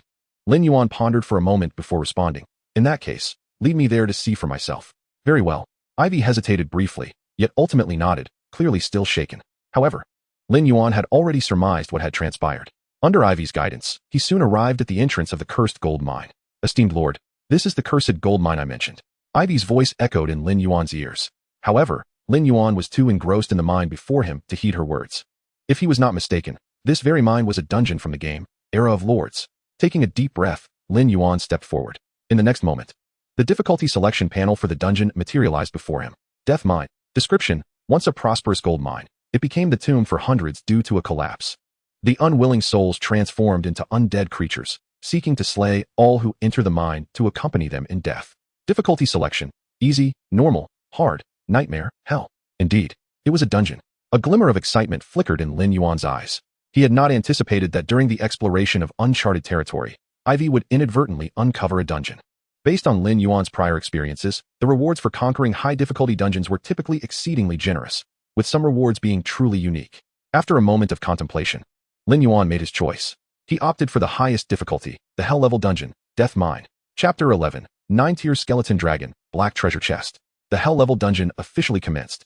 As the winds howled through the cavern, Lin Yuan showed no hesitation, raising his hand and declaring, "Let us proceed." He then led Artoria and his troops into the gold mine. The cavern was shrouded in darkness. The deeper they ventured, the more obscured their surroundings became. 2 gunmen, brandishing torches, led the way. Suddenly, a low, guttural growl resonated in Lin Yuan's ears. He looked up to find a horde of decaying corpses blocking the path. These undead creatures moved slowly, some wearing minor helmets, others wielding pickaxes. Although the undead were only a second-tier unit, their combat prowess was not particularly formidable. Artoria, wielding her sword, charged into the throng of undead. With her hero level at 10 and equipped with exceptional strategic gear from the early game, dispatching the undead was as effortless as slicing through vegetables. Following Artoria, the gunmen and Grey Wolf Knights surged into the fray, while 10 archers at the rear continuously knocked their arrows. The arrows flew forth, each striking true and inflicting considerable damage upon the undead. With the front line engaged, the archers could unleash their volleys without concern. Even Iron Fist Batty and Ivy, though merely C-class heroes, joined the battle. Despite their rank, they were still heroes, more than capable of handling second-tier undead with ease. The horde of undead was swiftly vanquished by Lin Yuan's forces, and the system notifications rang in his ears. Defeated second-tier undead, gained Rotten Heart X1, Lord Experience 30, Hero Experience 30. Defeated second-tier undead, gained Rotten Heart X1, Lord Experience 30, Hero Experience 30. Defeated second-tier undead, gained Rotten Heart X1, Lord Experience 30, Hero Experience 30. It must be said that leveling up in this dungeon was indeed a favorable choice. Yet Lin Yuan understood that a hell-level dungeon would not be so easily conquered, even though the Death Mine was merely a beginner dungeon. Overcoming it under heightened difficulty would prove to be no simple task. Lin Yuan and his forces pressed deeper into the mine. As they progressed halfway, a spectral presence unexpectedly emerged among the monstrous foes obstructing their path. The Ghost, a third-tier unit of the necromantic lineage, exhibited an exceptionally high mobility and formidable attack power. Yet its sole flaw lay in its low health and frail constitution. In comparison to the first-tier skeleton warriors and second-tier zombies, the Ghost had indeed transcended the realm of mere cannon fodder. Shielded by the zombies, the Ghost surged forward with remarkable speed, its razor-sharp claws capable of effortlessly rending the flesh of the Grey Wolf Knights. However, despite its fierce offensive capabilities, the ghost bore a conspicuous weakness. As a third-tier unit, it could scarcely withstand 2 strikes from the Grey Wolf Knights, its form as fragile as parchment. Under such circumstances, Lin Yuan's troops inevitably suffered casualties. Yet Lin Yuan had never been one to fear the loss of soldiers. To him, troops were brought forth to face death. Effective sacrifice was a means to procure greater value. Those who clung to their soldiers as if they were precious, going so far as to register each one, were the true fools. My lord, another wave of enemies approaches, announced Artoria's voice once more. Before Lin Yuan could respond, she had already plunged back into the fray. As her sword fell, yet another ghost dissipated. Truth be told, had it not been for the presence of the S-rank hero Artoria, it would have been utterly impossible for Lin Yuan's meager forces to reach this point. If all proceeded as expected, this should be the final wave of monsters. Observing the battlefield, Lin Yuan found himself deep in contemplation. In a beginner's dungeon such as the Death Gold Mine, even at held difficulty, encountering 5 waves of monsters was already deemed the limit. Thus, the next phase would likely be the boss battle. Lin Yuan strained to recall any information regarding this dungeon, but nothing came to mind. Even as a reincarnator, it was unrealistic to expect him to have comprehensive knowledge of every detail. It should be noted that this was merely a beginner's dungeon, which he had only traversed a few times at the onset of the game. By the time of his demise, he had already reached the mid to late stages of the game, hence his lack of recollection regarding this dungeon. Leading his troops onward, Lin Yuan finally navigated through the narrow mineshaft. Before him lay a vast underground cavern. Rather than a mere cave, it resembled a grand hall. The surrounding supports bore the marks of human craftsmanship.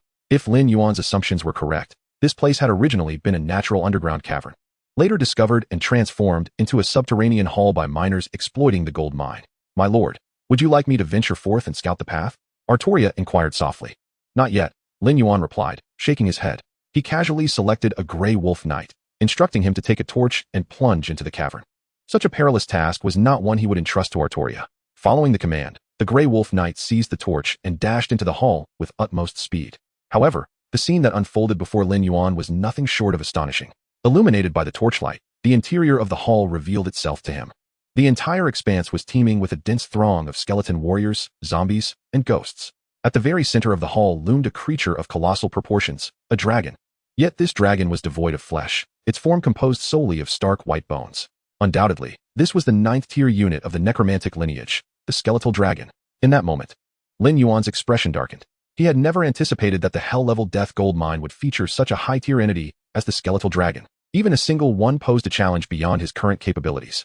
Not even Artoria could contend with a 9th-tier Skeletal Dragon. Just then, Lin Yuan's peripheral vision caught sight of something in a corner of the hall. There, nestled in the shadows, lay an obsidian chest, faintly emanating an aura of death. Chapter 12. Special Treasure, Skull of the Skeleton King. The Grey Wolf Knight who had first entered to scout was swiftly detected by the Skeletal Dragon. The dragon's eye sockets glimmered with a ghostly green flame. In an instant, it raised its enormous claw and crushed the Grey Wolf Knight into a bloody pulp. The chasm between a 2nd-tier and a 9th-tier unit was insurmountable. Lin Yuan turned to Artoria, calmly inquiring, "Do you believe you can defeat this Skeletal Dragon?" Artoria clenched her teeth, responding resolutely, "I am willing to face it." "There's no need," Lin Yuan shook his head. "You cannot triumph over this Skeletal Dragon." As a reincarnator, he understood all too well the immense power of a 9th-tier unit. Had Artoria been of a higher hero rank, or if he had a larger contingent of troops, perhaps they could have encircled and slain the Skeletal Dragon. But in this moment, Lin Yuan saw no prospect of victory. This hell-level dungeon was unlikely to be cleared. However, Lin Yuan was not prepared to concede defeat so easily. Even if he could not conquer the dungeon, he was determined to seize some advantage. His gaze soon settled upon the dark chest in the corner of the hall. His instincts told him that within that chest lay something of great worth. As for how to approach it, Lin Yuan had already devised a plan. He turned to Artoria, his voice firm. "You and the troops shall hold this position. Do not act recklessly, understood?" "Understood," Artoria nodded. While she was uncertain of Lin Yuan's intentions, she had always obeyed his commands unconditionally. With that, Lin Yuan opened his backpack and retrieved the recently acquired Mask of the Deceiver, donning it upon his face. In the next moment, his visage and form began to decay rapidly, transforming into that of a zombie. Witnessing this transformation, even Artoria took a startled step back. "My lord, are you all right?" "I am fine. Do not concern yourself with me." Lin Yuan waved his hand.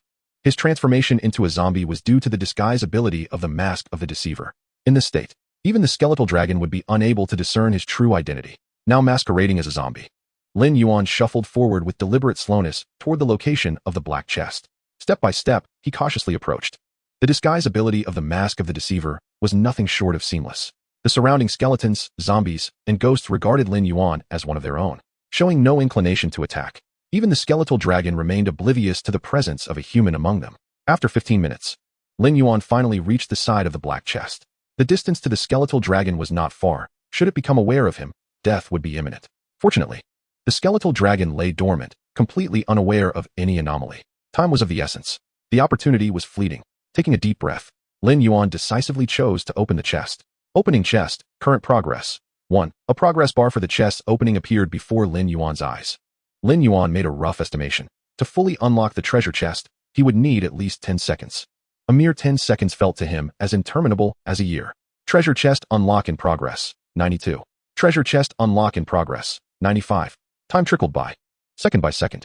At that moment, the skeletal dragon finally sensed something amiss. The soul fire within its eye sockets ignited with furious intensity. Its cold dragon gaze was fixed directly upon Lin Yuan. He had been discovered. A chill shot through his heart. Fortunately, at that instant, a melodious system notification chimed in his ears. Congratulations. You have successfully unlocked the Death Treasure Chest, obtaining a special artifact, Skull of the Skeleton King. Just as Lin Yuan successfully opened the chest, the skeletal dragon's claw lunged toward him with a fierce roar. Without a moment's hesitation, Lin Yuan bellowed, "Exit the instance." In the next heartbeat, his figure vanished from the spot and reappeared outside the Death Gold Mine. Lord Lin Yuan's challenge of the Hell-level instance Death Gold Mine has failed. Deducting resources. 1,000,000 food. 1,000,000 wood. 1,000,000 iron ore. 1,000,000 silver coins. And he will enter a weakened state for the next 5 hours, with hero and lord experience halved. Such elementary instances could be exited at any time. However, a failed challenge came with its own costs. In this instance, Lin Yuan not only lost a significant amount of resources, but also fell into a weakened state. Thankfully, he ultimately obtained the treasure from the black chest. For Lin Yuan, as long as he secured the artifact, everything was worth it. He then revealed the treasure and scrutinized it closely. What he had drawn from the black chest was a black skull, adorned with dark, eerie patterns. Skull of the Skeleton King, special artifact. Description: troops led by the bearer will convert 10 of slain enemy troops into Tier 1 skeleton soldiers. Capable of merging skeleton soldiers into higher tier skeletons. Skeleton soldier, armored skeleton soldier, skeleton knight, armored skeleton knight, dark skeleton knight, skeleton king, hell skeleton king, skeleton emperor. Furthermore, the skeleton troops under the bearer's command will receive a 30 boost in all attributes. Gazing at the artifact's description, a glimmer of astonishment flickered in Lin Yuan's eyes. He suddenly recollected. If his memory served him right, in his previous life, this artifact was obtained by a necromancer lord in North America named Black Hill. This lord was not only one of the top 10 lords in North America, but was famously dubbed the Skeleton Emperor. His army comprised solely of skeletons. However, these were not the kind of skeletons that merely served as cannon fodder. Although Lin Yuan had never encountered him, he had heard tales that even Tier 9 troops could be easily overwhelmed by his skeletons. The ability to elevate such seemingly worthless troops to that level indicated that Black Hill must possess special artifacts. It seemed evident that Black Hill's ascendance as the Skeleton Emperor of North America was inextricably linked to the skull of the Skeleton King. Yet in this lifetime, it was Lin Yuan who had acquired this artifact. Although he belonged to the human race, this artifact held immense value for him. As long as he could transform enough skeleton soldiers through combat, he could cultivate a formidable high-tier skeleton army capable of annihilating gods and Buddhas alike. Chapter 13. Successful Synthesis. Armored Skeleton Warrior. Each day, the number of entries into instances is limited. Ordinary instances can only be entered 3 times daily. However, Lin Yuan was in no rush to delve back into the instance. After all, he was currently in a weakened state, and all experience gained as a lord and hero would be halved.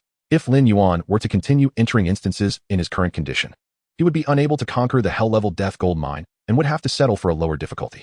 Let us go. Artoria, Lin Yuan beckoned. During this unsuitable time for instance grinding, hunting monsters in the wild was naturally the optimal choice. With the acquisition of the skull of the Skeleton King, he could simultaneously convert slain monsters into skeleton soldiers while hunting. Thus, Lin Yuan's army could rapidly expand. 6 hours later, the weakened state officially ended. During this period, Lin Yuan had been hunting gray wolves in the forest alongside Artoria and his troops. Even with experience halved, Artoria's hero level had risen to level 12 over these 6 hours. Simultaneously, Lin Yuan utilized the skull of the Skeleton King to convert 160 skeleton soldiers.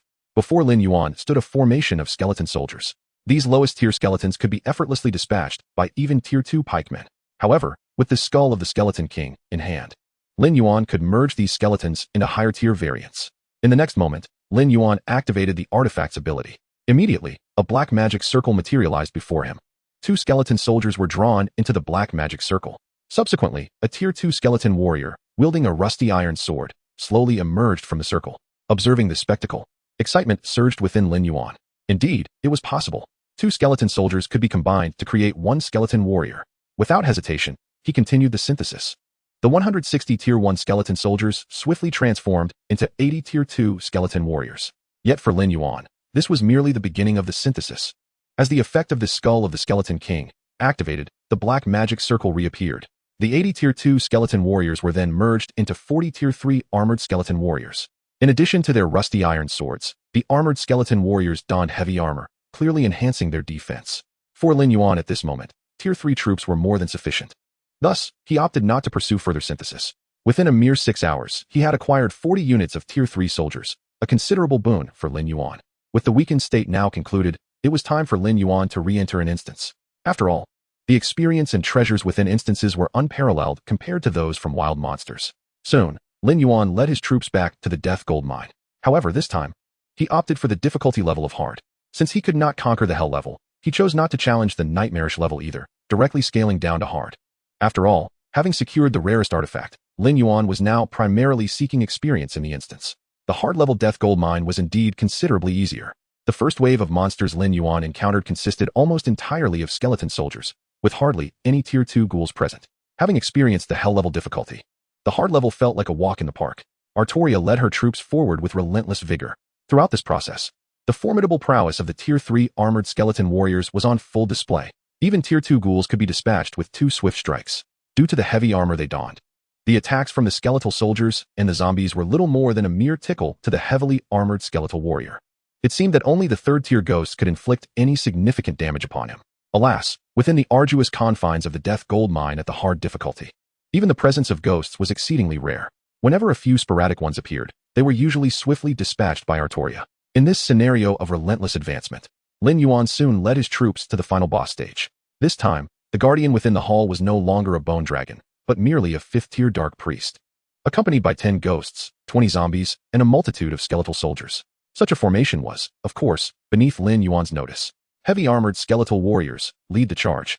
Lin Yuan commanded calmly. Throughout the dungeon's progression, he had transformed a dozen more heavy armored skeletal warriors, thereby augmenting his forces rather than diminishing them. Over 50 heavy armored skeletal warriors surged forward with overwhelming might.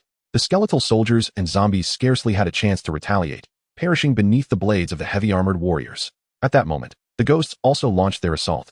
2 ghosts, moving with an ethereal swiftness, appeared before a heavy armored skeletal warrior in an instant. Their sharp claws forcibly tore through the armor, rending the skeletal warrior's form asunder. However, Artoria would not allow such audacity from the ghosts to go unchecked. With a commanding shout, she plunged into the fray. Brilliant holy light suddenly enveloped her sword. With a series of rapid strikes, the holy sword in Artoria's hand cleaved through the air, each radiant arc of light precisely obliterating a ghost. Faced with such formidable prowess from Artoria, the dark priest, as the boss, could no longer remain passive. Stepping forward, he raised his staff high and began to chant a spell with haste. God of the undead, heed your will, and descend upon these foolish mortals with punishment. Just as the incantation reached its conclusion, the ground beneath them transformed into a black mire. This was the dark priest's ability, the dark swamp. Any enemy that stepped into this dark mire would find their movement hindered, with attributes diminished by 10 to 20. Artoria, eliminate him. In this situation, Lin Yuan did not hesitate to issue the command. Capturing the thief first captures the king. It is a principle as straightforward as it is effective. Upon receiving Lin Yuan's directive, Artoria activated her skill, Night Spirit. Instantly, the morale of the spearmen and archers surged, their attributes receiving a corresponding boost. Unfortunately, the heavy armored skeletal warriors and Grey Wolf Knights did not belong to the human race. Thus, they could not benefit from the enhancement of Night Spirit. It became evident that the synergy between heroes and troop types was of paramount importance. Given the opportunity, Lin Yuan would certainly seek to recruit a hero of A grade or higher from the necromancy lineage to lead his skeletal legion. Artoria, Barty, and Ivy swiftly surrounded the dark priest. Meanwhile, arrows from the archers whistled through the air, relentlessly raining down upon the dark priest. In such circumstances, the dark priest's health plummeted dramatically. Within a mere 2 minutes, it was reduced to 0. You shall never escape from here. As the dark priest's health reached 0, his form erupted in a burst, transforming into a cloud of black mist. Simultaneously, the notification of the dungeon's completion echoed in Lin Yuan's ears. Lord Lin Yuan successfully cleared the hard difficulty dungeon, Death Gold Mine, earning rewards, 3,000 Lord Experience, 3,000 Hero Experience, Hero Recruitment Order X1, Intermediate Resource Pack X50, Random Silver Level Strategic Treasure, Chest X2. Chapter 14, The Auction House Completed, Lin Yuan's Plan. It must be said that the rewards for the hard difficulty dungeon were indeed quite substantial. The generous experience allowed Artoria to level up immediately. However, aside from experience, the only truly useful item for Lin Yuan was likely the Hero Recruitment Order. From Lin Yuan's current perspective, silver-level strategic treasures were somewhat beneath his notice. Now, there was still one more opportunity to challenge a dungeon. After successfully clearing the hard difficulty Death Gold Mine, Lin Yuan chose to proceed sequentially, directly opting for the Nightmare difficulty. After all, he now commanded nearly 70 heavy-armored skeletal warriors. With the possession of the skull of the Skeleton King, Lin Yuan could even sustain his army through warfare.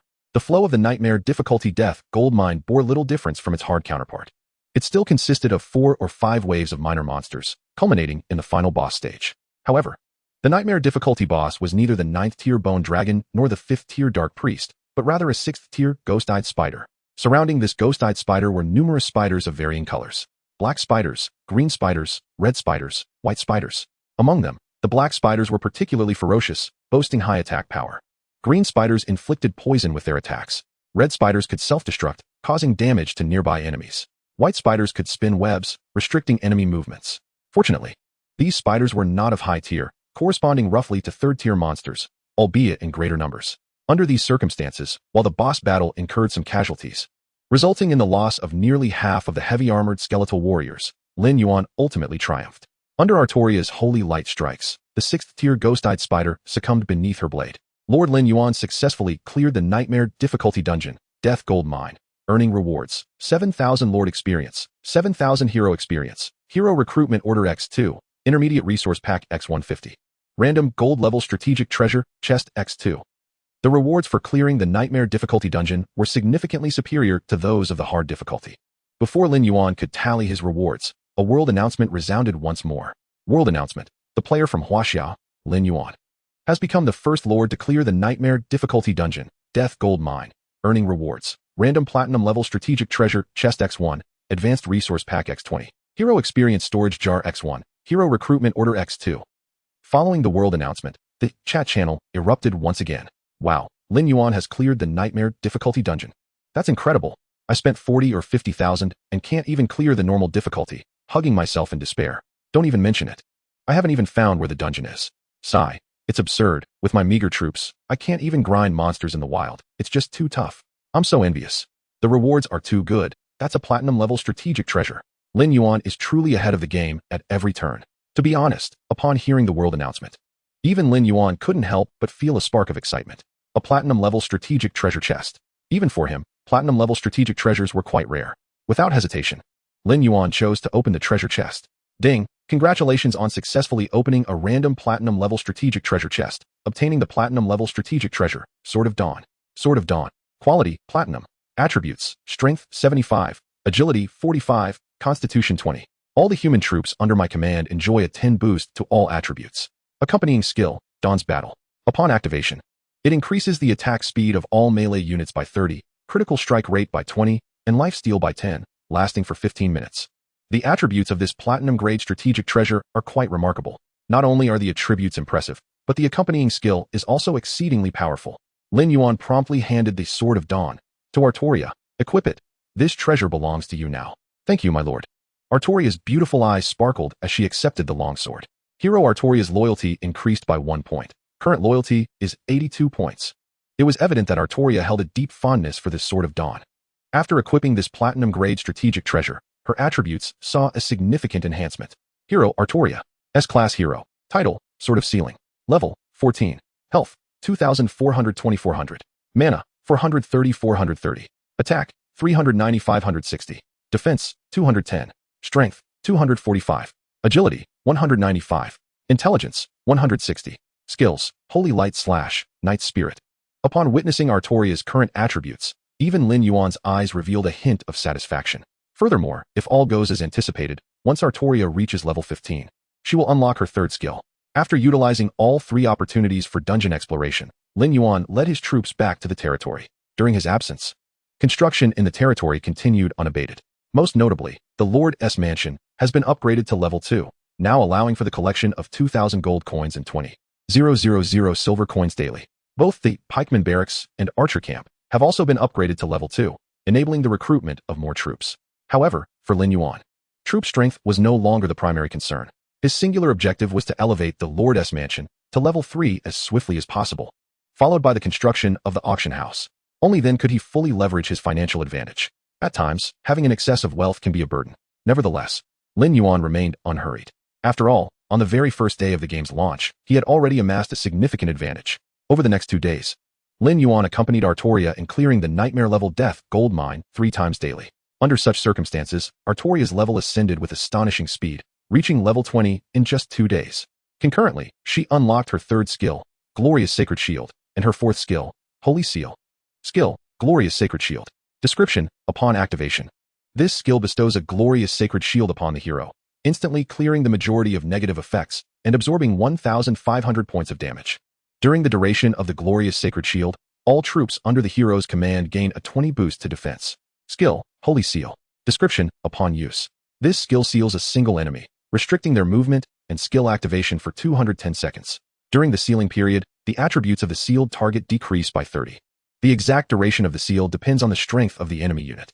With the unlocking of these 2 skills, Artoria's true prowess began to reveal itself gradually. However, it is precisely because Artoria is referred to as the Sword of Sealing that her current strength remains in a sealed state. To draw an analogy, Artoria resembles a treasure buried deep underground. Only by unsealing her can her latent potential be fully unearthed. Yet, for Lin Yuan, this remains premature. After all, the game has only been live for 3 days thus far. In these 3 days, the Lord's mansion finally reached level 3, just as Lin Yuan had hoped. Subsequently, the long-anticipated auction house was completed, signifying that Lin Yuan could finally commence the execution of his subsequent plans. Chapter 15, 100 Ring Quest, Dark Moon Heart. After the establishment of the auction house, Lin Yuan did not rush there immediately. Instead, he made his way to the tavern. Approaching the tavern owner, he casually tossed 10 gold coins onto the counter, smiling as he inquired, "Good sir, I have heard that a rather peculiar alchemist has recently visited here. Do you recall anything about him?" This alchemist is a random NPC who only sporadically appears in the tavern. However, Lin Yuan was not one to wait idly. Knowing precisely whom he sought, he could gather intelligence directly. The tall tavern owner promptly pocketed the 10 gold coins and grinned, saying, "You must be referring to Alaric. That fellow is quite eccentric. Every time he visits, he adds all sorts of strange ingredients to his drink. Last time, he almost blew up my tavern when he attempted to add a fire lizard's pancreas." Alaric. Indeed, that is the one. The issuer of the 100 Ring Quest. Lin Yuan suppressed his excitement and asked in a serious tone, "Might you tell me where I can find him?" "If I recall correctly, he resides in Starlight City." The tavern owner smacked his lips and then flipped through a ledger. After scanning a few pages, he nodded with certainty. "Yes, that's right. He lives at 87 Silver District in Starlight City. That's the address he left me. He once asked me to send him 2 crates of rum." "Thank you." Lin Yuan nodded, jotting down the address before departing from the tavern. He was familiar with the location of Starlight City. After all, apart from delving into dungeons each day, he had not neglected to send 2 other heroes to explore unknown maps. If his memory served him well, Starlight City was one of the main cities relatively close to his territory. In optimal travel conditions, he could reach it in 3 hours. With that thought, Lin Yuan wasted no time and set off immediately. 3 hours later, Starlight City, Silver District 87. Lin Yuan successfully arrived at the location mentioned by the tavern owner. To be honest, Starlight City was far more prosperous than his territory. Compared to Starlight City, his territory seemed almost like a humble cottage. However, territory development is inherently a process of building from the ground up. Lin Yuan firmly believed that one day, his Lin Yuan City would surpass Starlight City in splendor. He approached and knocked on the door. Moments later, the door swung open, revealing a disheveled man who peered out with a puzzled expression, asking, "Who are you looking for?" "Mr. Alaric, I have come specifically to pay you a visit." "Pay me a visit?" Alaric appeared even more perplexed. "Do you know me? I've heard of your esteemed name. You are quite the talented master of alchemy." Lin Yuan replied with a light smile. "I understand that you have been collecting some unusual magical materials recently. Is that true?" Flattery will get you everywhere. Since Lin Yuan was here to accept the quest, a respectful attitude was in order. "I wouldn't call myself a master. The field of alchemy is vast, and I have merely scratched the surface," Alaric said, scratching his head awkwardly. "However, I have indeed been gathering some special magical materials lately. If you could assist me in acquiring this, I would be immensely grateful. Would you like to accept the quest, Alaric's commission?" Without a moment's hesitation, Lin Yuan chose to accept. The 100 Ring Quest was finally in his grasp. Upon accepting the task, Alaric promptly outlined his requirements. "For a recent alchemical experiment, I need 50 hearts of grey wolves. I wonder if you could procure them for me. Hearts of Grey Wolves? Lin Yuan happened to possess an abundance of them. After all, during these days, the number of Grey Wolves that had perished at his hands was not merely in the thousands. Lin Yuan promptly opted to fulfill the task. Lord Lin Yuan successfully completed the quest AwakenX Commission, receiving rewards, 500 Lord Experience, 500 Hero Experience, and 5 basic resource chests. To be honest, the rewards for this task were rather meager, bordering on paltry. However, the reason this task is referred to as the 100-ring quest is due to its intricate nature, comprising a full 100 rings. Throughout this process, Alaric would require players to gather a plethora of peculiar alchemical materials. The majority of players would abandon the quest midway due to its cumbersome nature and lackluster rewards. Only Lin Yuan understood the true richness of the rewards for completing the 100-ring quest. Moreover, the first player to complete it would earn a unique special reward. The second ring of Alaric's task asked Lin Yuan to collect venom sacs from poisonous spiders. Fortunately, he had such materials on hand as well. After all, the ultimate boss of the nightmarish death mine was the spectral eye spider.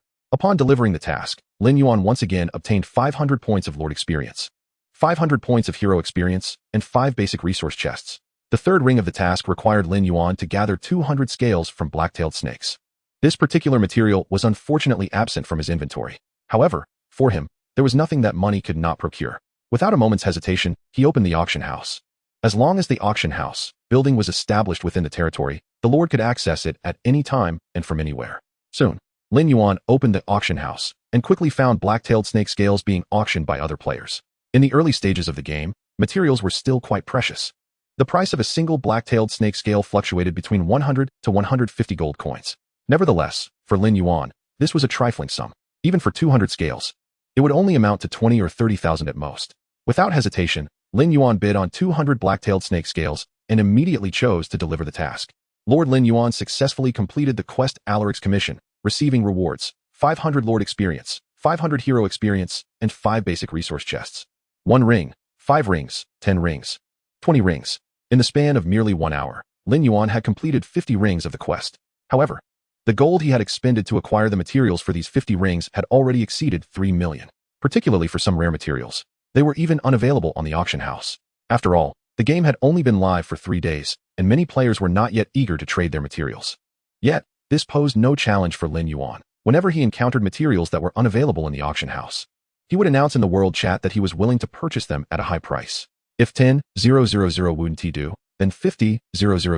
If 50,000 wouldn't suffice, then 100,000. Under the pressure of his financial offers, there would always be players tempted to sell. Although 3 million gold coins was a significant amount, for Lin Yuan, completing the 100-ring quest made it all worthwhile. In his relentless pursuit of acquiring materials and delivering tasks, Lin Yuan successfully progressed the AwakenX Commission to the 99th ring.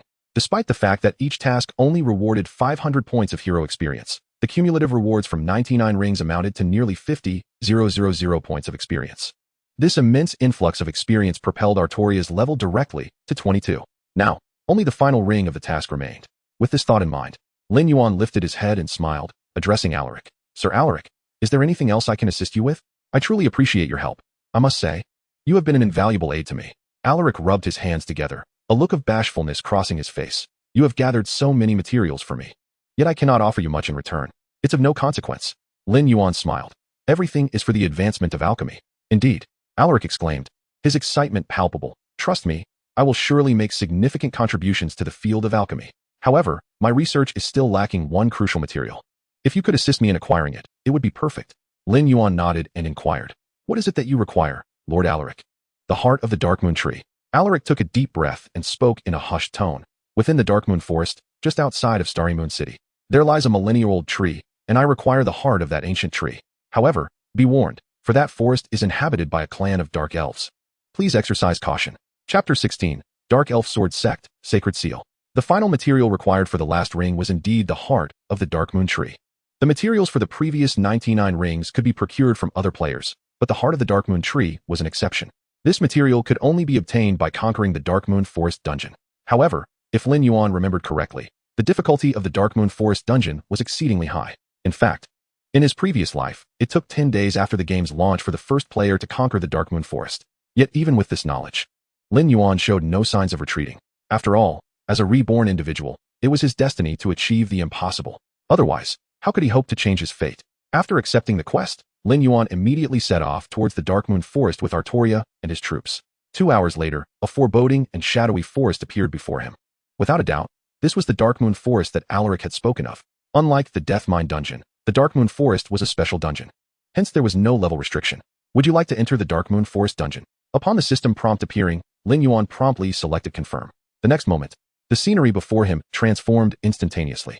When Lin Yuan regained his senses, he and his troops had already arrived within the Dark Moon Forest. Everyone, be cautious. Let the heavily armored skeleton warriors lead the way. Lin Yuan quickly issued commands to his troops. After all, this was the domain of the Dark Elves, and it was wise to exercise caution. As it turned out, Lin Yuan's considerations were indeed warranted. They had not ventured far when a whistling sound pierced the air.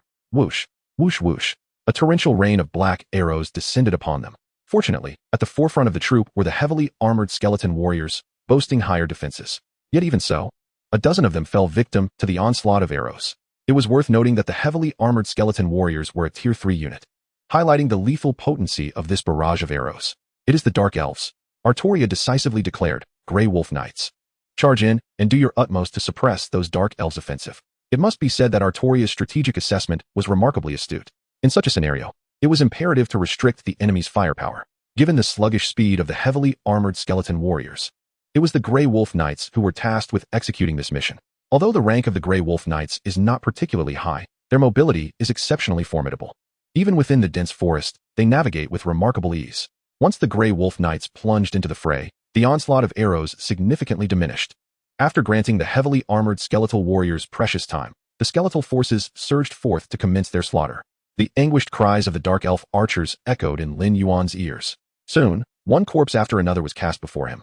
A total of 30 Dark Elf archers were swiftly dispatched by Lin Yuan's forces. If Lin Yuan recalled correctly, this unit belonged to the 3rd tier.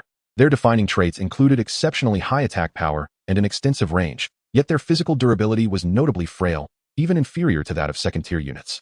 Particularly when engaged in close combat, they were akin to fish on a chopping board, easily manipulated. However, one must concede that the ease of their victory, achieved with minimal casualties, was entirely attributable to Artoria's strategic acumen. Well done, Lin Yuan remarked with a light chuckle, contemplating the transformation of the corpses before him into skeletal soldiers. Yet, before he could act, a chilling voice resonated in his ear. Human, this is not a place for you to tread, and these necromantic creatures are truly repugnant. Just as the voice faded, 34 figures wielding long swords charged forth from the shadows of the forest. 3rd tier units, Dark Elf swordsmen, high attack, high agility, yet still possessing a fragile physique. Heavy armored skeletal warriors, such as the ones he commanded, were inherently effective against light armored foes like the Dark Elf swordsmen. Thus, Lin Yuan harbored little concern. His gaze fell upon a Dark Elf possessing dual swords. Compared to other Dark Elf swordsmen, this one exuded an aura of undeniable strength. Even the dual swords he wielded were adorned with ominous black runes. Dark Elf Swordmaster, Silver Tier Boss, Level 20, Health 36,000, Attack Power 620, 850, Defense 370, Skills, Dark Sword Dance, Dark Twin Blade Slash. A master of the sword among Dark Elf swordsmen, possessing profound mastery and astonishing strength. Indeed, this individual was a minor boss. In the next moment, the Dark Elf Swordmaster plunged into Lin Yuan's formation. His dual blades danced with the grace of butterflies. With each strike, he effortlessly severed the heads of the heavily armored skeletal warriors. However, Artoria would never allow him to continue this unrestrained slaughter. Brilliant holy light surged from the edge of her sword. Holy Light Slash.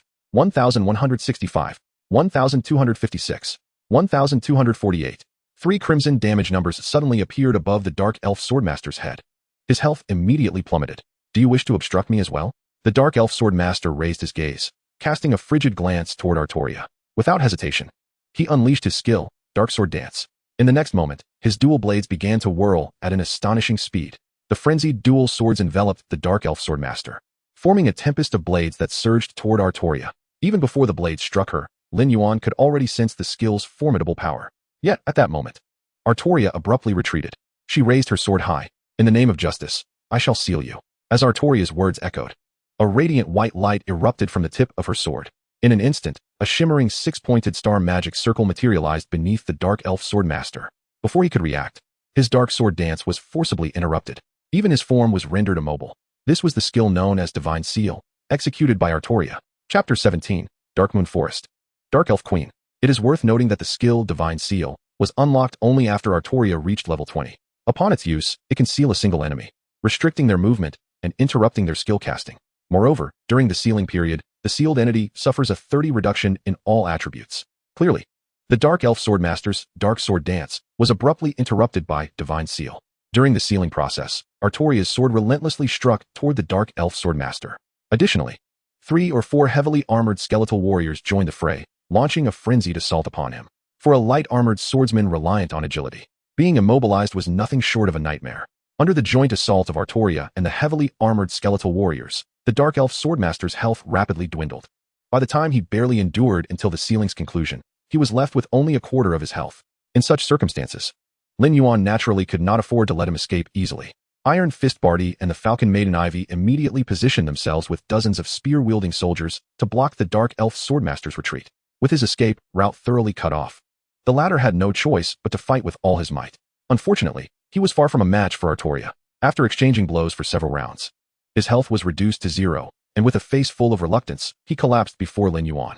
Defeated Silver-tier boss Dark Elf Swordmaster, received Dark Elf's Dagger X2, Dark Elf's Heart X1, Dark Elf Swordsman Summoning Scroll X1, Hero Recruitment Order X2, Lord Experience 8,000, Hero Experience 8,000. Although both were Silver-tier bosses, the rewards for defeating the Dark Elf Swordmaster were significantly more generous than those for the mutated Grey Wolf King. After all, one was a level 20 boss, while the other was merely a level 5 boss. With the boss rewards in hand, Lin Yuan wasted no time in utilizing the Dark Elf Swordsman Summoning Scroll. The next moment, 53rd tier Dark Elf Swordsman materialized before Lin Yuan. Following the defeat of the Dark Elf Swordmaster, the battle swiftly concluded.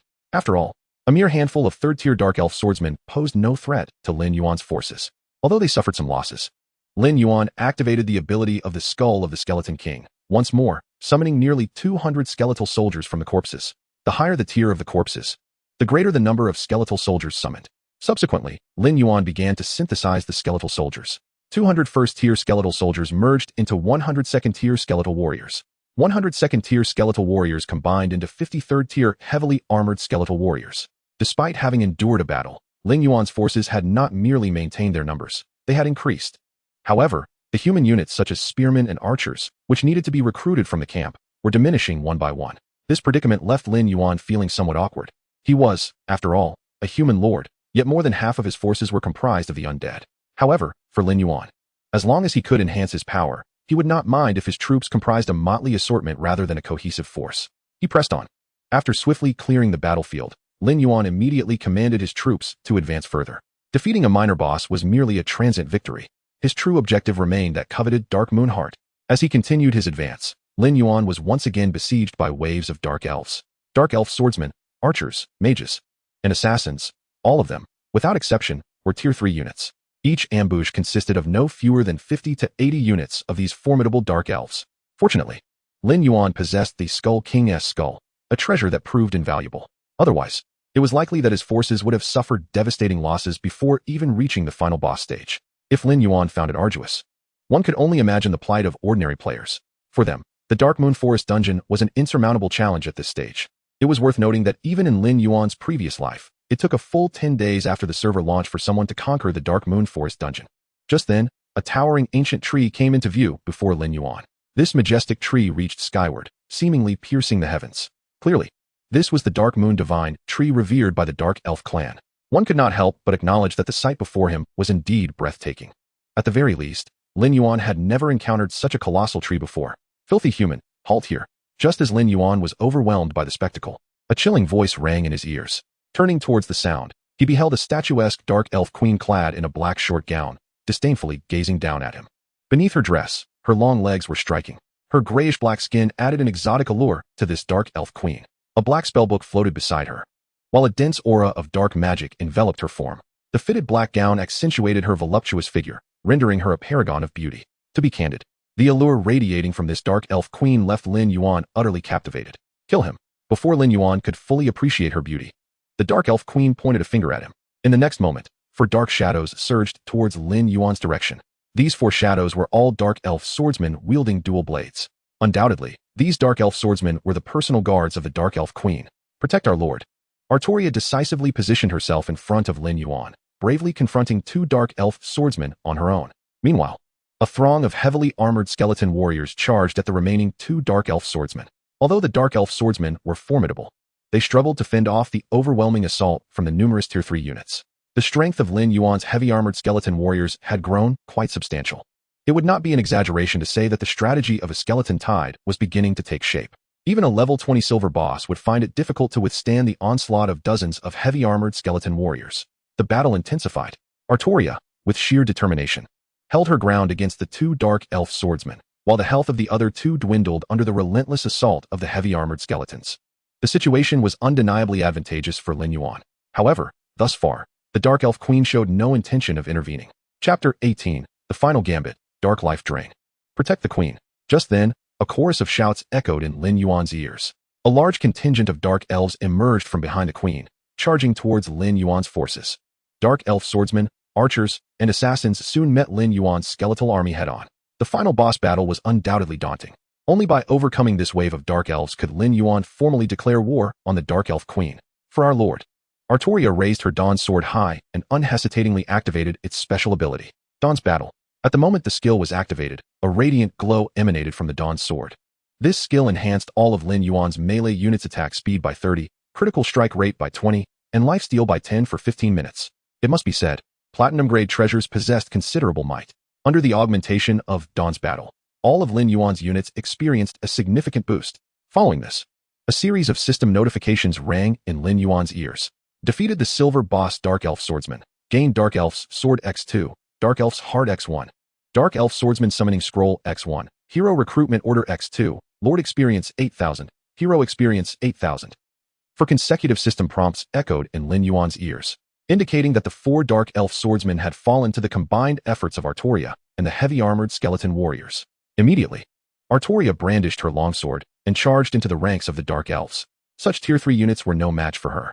With her sweeping strikes, Dark Elves fell one after another beneath her blade. Witnessing her kin perish before her eyes, the Dark Elf Queen could not help but furrow her brow. Despicable human. You shall pay for your transgressions. Stepping forward, the Dark Elf Queen's spellbook began to flip rapidly. In an instant, dark magical energy coalesced into dozens of dark magic projectiles, hurtling towards Lin Yuan's forces. Boom, boom, boom, accompanied by a cacophony of explosions. A large number of heavy-armored skeleton warriors fell victim to the onslaught of the dark magic projectiles. As the final boss of the dungeon, the Dark Elf Queen's power was indeed formidable. Ordinary Tier 3 units were mere fodder before her. Simultaneously, the attributes of the Dark Elf Queen appeared before Lin Yuan. Dark Elf Queen, Platinum Grade Boss. Level, 25. Health, 100, 000. Magical Attack Power, 12, 201, 650. Defense, 300. Skills, Dark Magic Projectile, Shadow Blade, Dark Elf Summoning, Dark Life Drain. The Queen of the Dark Elf clan, wielding the power of darkness, commands the entire Dark Elf tribe within the Dark Moon Forest and possesses immense prestige. Upon observing the attributes of the Dark Elf Queen, even Lin Yuan's eyes reflected a trace of astonishment. Truly, a platinum-grade boss, her attributes were terrifying. It was likely that even Artoria alone would struggle to contend with the Dark Elf Queen.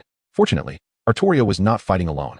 As long as he could triumph over the Dark Elf Queen before him, Lin Yuan was prepared to sacrifice his entire army without hesitation.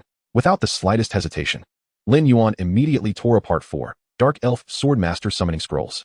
It is noteworthy that these 4 summoning scrolls were freshly acquired from the Dark Elf Sword sect, and to his astonishment, they were put to use so swiftly. In an instant, an additional 200 units of Dark Elf Swordmasters joined the fray. Witnessing this spectacle, the Dark Elf Queen became even more infuriated. How dare you betray me for a mere human? You are a disgrace to the Dark Elf race. Just as her words fell, a surge of dark energy once again erupted from her dark grimoire. This dark energy materialized into razor-sharp blades, swiftly slicing through the air in all directions. These dark magic blades were extraordinarily sharp, capable of effortlessly cleaving through heavily armored skeletal warriors. In the face of the Dark Elf Queen's unrelenting assault, Artoria chose not to hold back any longer and promptly activated her skill, the Glorious Shield. Upon casting this skill, not only did it bestow a glorious shield upon the hero, absorbing up to 1500 damage, but it also purged most negative effects instantaneously. Simultaneously, throughout the duration of the Glorious Shield, all units under this hero's command received a 20 boost to their defense. Bolstered by the effects of Dawn of War and Glorious Shield, Lin Yuan's forces surged forward with vigor. Even Artoria, shield in hand, bravely withstood the Dark Elf Queen's onslaught, launching a series of radiant strikes. 1648, 1754, 1654, Although the Dark Elf Queen, as a platinum level boss, possessed immensely powerful skills, she was ultimately a mage-type entity. The inherent weakness of mages lies in their low defense and fragile health. With just a single radiant strike, Artoria inflicted nearly 5,000 points of damage. The Dark Elf Queen's health plummeted significantly. Following this, the archers in the rear, utilizing their range advantage, unleashed a volley of arrows upon the Dark Elf Queen. 175, 168, 144, 258. While the damage from the second-tier archers was modest, the cumulative effect of their concentrated fire proved to be remarkably significant. In the realm of Lord's Era, relying solely on a hero's strength or the sheer number of troops was futile. It was only through the harmonious integration of heroes and units that the utmost power could be unleashed. Artoria deftly maneuvered alongside the Dark Elf Queen, seizing every opportunity to strike. Meanwhile, the heavily armored skeletal warriors bravely held the front lines, undeterred by the prospect of being easily shattered by the dark magic projectiles. 90-75-45. The Dark Elf Queen's health steadily diminished, finally dipping below the 20 threshold. Despite the favorable turn of events, Lin Yuan remained vigilant. For it was a common adage that the more weakened a boss became, the more perilous it grew. As anticipated, when her health dwindled to a mere fifth, the Dark Elf Queen's form levitated, and the surrounding dark energy surged violently, akin to flickering black flames. With a cold demeanor reminiscent of a sovereign, the Dark Elf Queen nodded slightly and declared, "Those who desecrate this realm shall face the punishment of the Dark Moon. Dark Life Drain." Chapter 19, Dungeon Cleared. Heart of the Dark Moon acquired.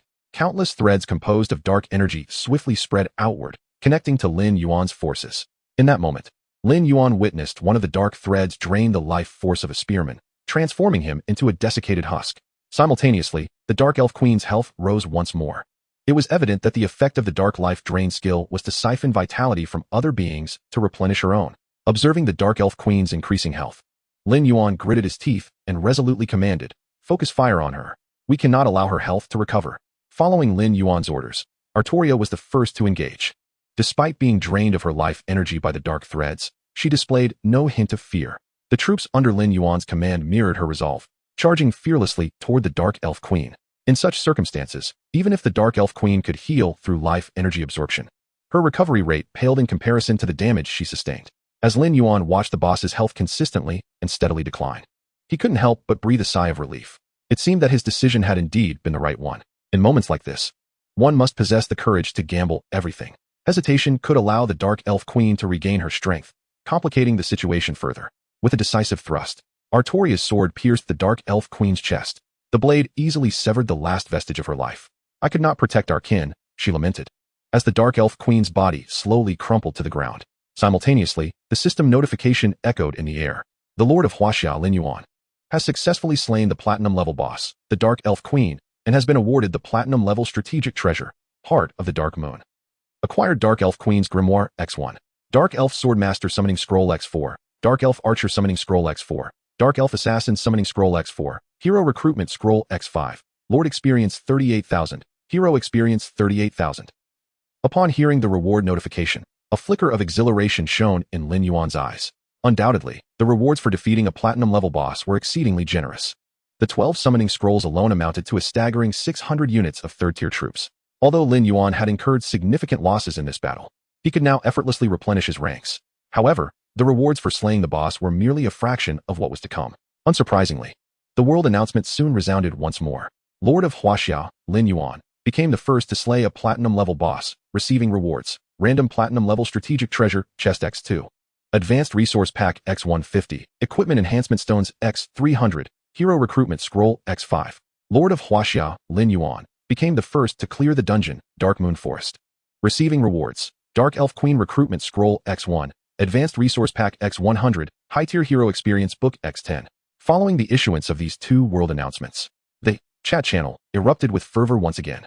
"It's Lin Yuan again. He's astonishing. The world announcements are dominated by this powerhouse. It's only been a few days since the server opened, and he has already slain a Platinum level boss. How is this even possible? Alas, we are clearly not playing the same game as him. These rewards are excessively bountiful. The Platinum level Strategic Treasure Chest and Dark Elf Queen Recruitment Scroll are all treasures. I can hardly contain my excitement. I'm heading into the dungeon with my militia. Ha ha ha. The militia should really focus on farming. Their combat strength is utterly weak. I regret choosing the human race. Indeed, the humans are quite weak in the early stages, but doesn't Lin Yuan also seem to be of human descent? It's clear that such a powerhouse transcends racial limitations. No matter the race, they cannot possibly be weak under his command. To speak frankly, Lin Yuan was rather indifferent to the external evaluations surrounding him. However, the reward for first conquering the Dark Moon Forest indeed caught him off guard. The platinum-level strategic artifact was, in truth, not particularly exceptional. Although it was highly coveted in the early stages of the game, it would soon become commonplace in the later phases. What truly piqued Lin Yuan's interest was the Recruitment Order of the Dark Elf Queen. The Recruitment Order of the Dark Elf Queen, special item. Description: upon use, it can refresh an S-rank hero, the Dark Elf Queen, in the tavern. This hero will be available in the tavern for 24 hours. Please recruit her promptly. Another S-rank hero. Lin Yuan inhaled deeply, his eyes betraying a hint of excitement. It is worth noting that high-tier heroes are always welcome. Even though he already possessed the S-rank Altria, he would not mind adding another S-rank hero to his ranks. After all, S-rank heroes are imbued with boundless potential. Furthermore, even in the game's later stages, where strategic artifacts depreciate, heroes of A rank and above still retain their value. After completing the dungeon, Lin Yuan did not hasten to depart, but made his way directly to the Dark Moon Tree. He had not forgotten that his purpose in challenging this dungeon was to obtain the heart of the Dark Moon Tree. Failing to acquire it would indeed be counterproductive. Soon, Lin Yuan stood before the ancient Dark Moon Tree, where its immense stature became palpable. He then extended his hand and spoke. Altria, may I borrow your sword? Certainly. Altria nodded and immediately handed her sword to Lin Yuan. It is well known that she is referred to as the Sword of Sealing precisely because of the sword she wields. Consequently, her sword is honed to perfection. Grasping the hilt, Lin Yuan began to carve into the Dark Moon Tree. Before long, he had cut through to the tree's interior, revealing a core resembling a fruit. This core emanated a faint moonlight, appearing extraordinarily beautiful. Undoubtedly, this was the heart of the Dark Moon Tree. Even if the heart were removed, the Dark Moon Tree would not wither, for there exists more than one heart within it. However, Lin Yuan was not greedy enough to extract all the hearts.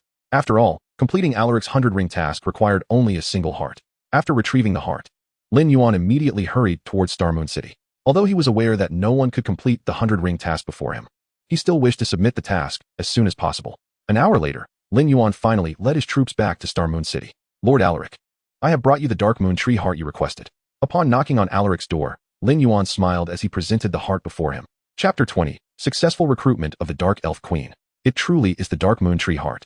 Upon receiving the heart, excitement flickered in Alaric's eyes. He clearly did not expect Lin Yuan to procure the heart within such a short time frame. It is worth noting that the Dark Elves are not a friendly race. Obtaining a heart from them is no simple feat. With this heart, his alchemical experiments could make significant progress. Thank you, Alaric exclaimed excitedly. I will now retreat to conduct my research. In 3 days, I shall provide you with a satisfactory reward. Lin Yuan replied with a smile. In that case, I shall await your good news. Indeed, Alaric nodded emphatically. Rest assured, I will succeed this time. The final reward for the 100-ring task would require a waiting period of 3 days before it could be claimed. Since this task's ultimate reward was directly related to Alaric's impending alchemical experiment, Lin Yuan chose not to waste any more time and promptly returned to his territory. Once back at his domain, Lin Yuan immediately entered the tavern. He could hardly contain his eagerness to summon the Dark Elf Queen.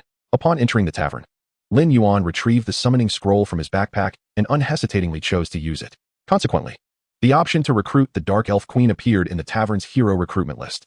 However, summoning the Dark Elf Queen required a staggering 20 hero recruitment orders. It must be said, such a design was rather frustrating. Players have only 24 hours to recruit after using the summoning scroll. Failing to gather the requisite 20 orders in advance would mean missing the opportunity altogether. Fortunately, since the game's launch, Lin Yuan had amassed a considerable number of hero recruitment orders. Even if he still fell short, he could always purchase the remaining ones at a high price from the auction house. Despite their rarity, anything could be acquired if the offered price was sufficiently high. With this in mind, Lin Yuan promptly opened the auction house to check the prices of hero recruitment orders. It was undeniable that there were many wealthy individuals in the Game Lord's era. The price of the hero recruitment order, a rare item, had skyrocketed to 1 million gold coins per order. This meant that to recruit the Dark Elf Queen, he would need to spend at least 20 million. Lin Yuan casually purchased 6 hero recruitment orders, spending 6 million gold coins to gather the necessary 20. Without any hesitation, he chose to recruit the Dark Elf Queen. Esteemed Lord, I, Kirin, am at your service. The proud and alluring Dark Elf Queen once again stood before Lin Yuan, though this time she was no longer an enemy, but rather a hero under his command. Even in her cool voice, there was a hint of alluring charm. However, the newly recruited Dark Elf Queen was only at level 1. Fortunately, Lin Yuan possessed 10 high-tier hero experience books.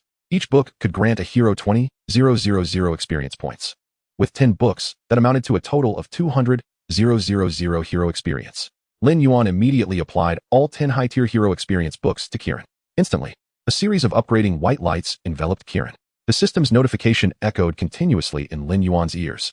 Hero Dark Elf Queen Kieran has reached level 12. Hero Dark Elf Queen Kieran's loyalty has increased by 1 point. Current loyalty is 81 points. Hero Dark Elf Queen Kieran has successfully learned the skill, Dark Magic Bolt. Hero Dark Elf Queen Kieran has successfully learned the skill, Summon Dark Elves. Upon Lin Yuan's inquiry about the hero's attributes, Kieran's attribute panel immediately materialized before him. Hero, Kieran. S-rank hero. Title, Dark Elf Queen. Level, 12. Health, 1,800-1,800. Mana, 1450-1450. Magic attack, 540-730.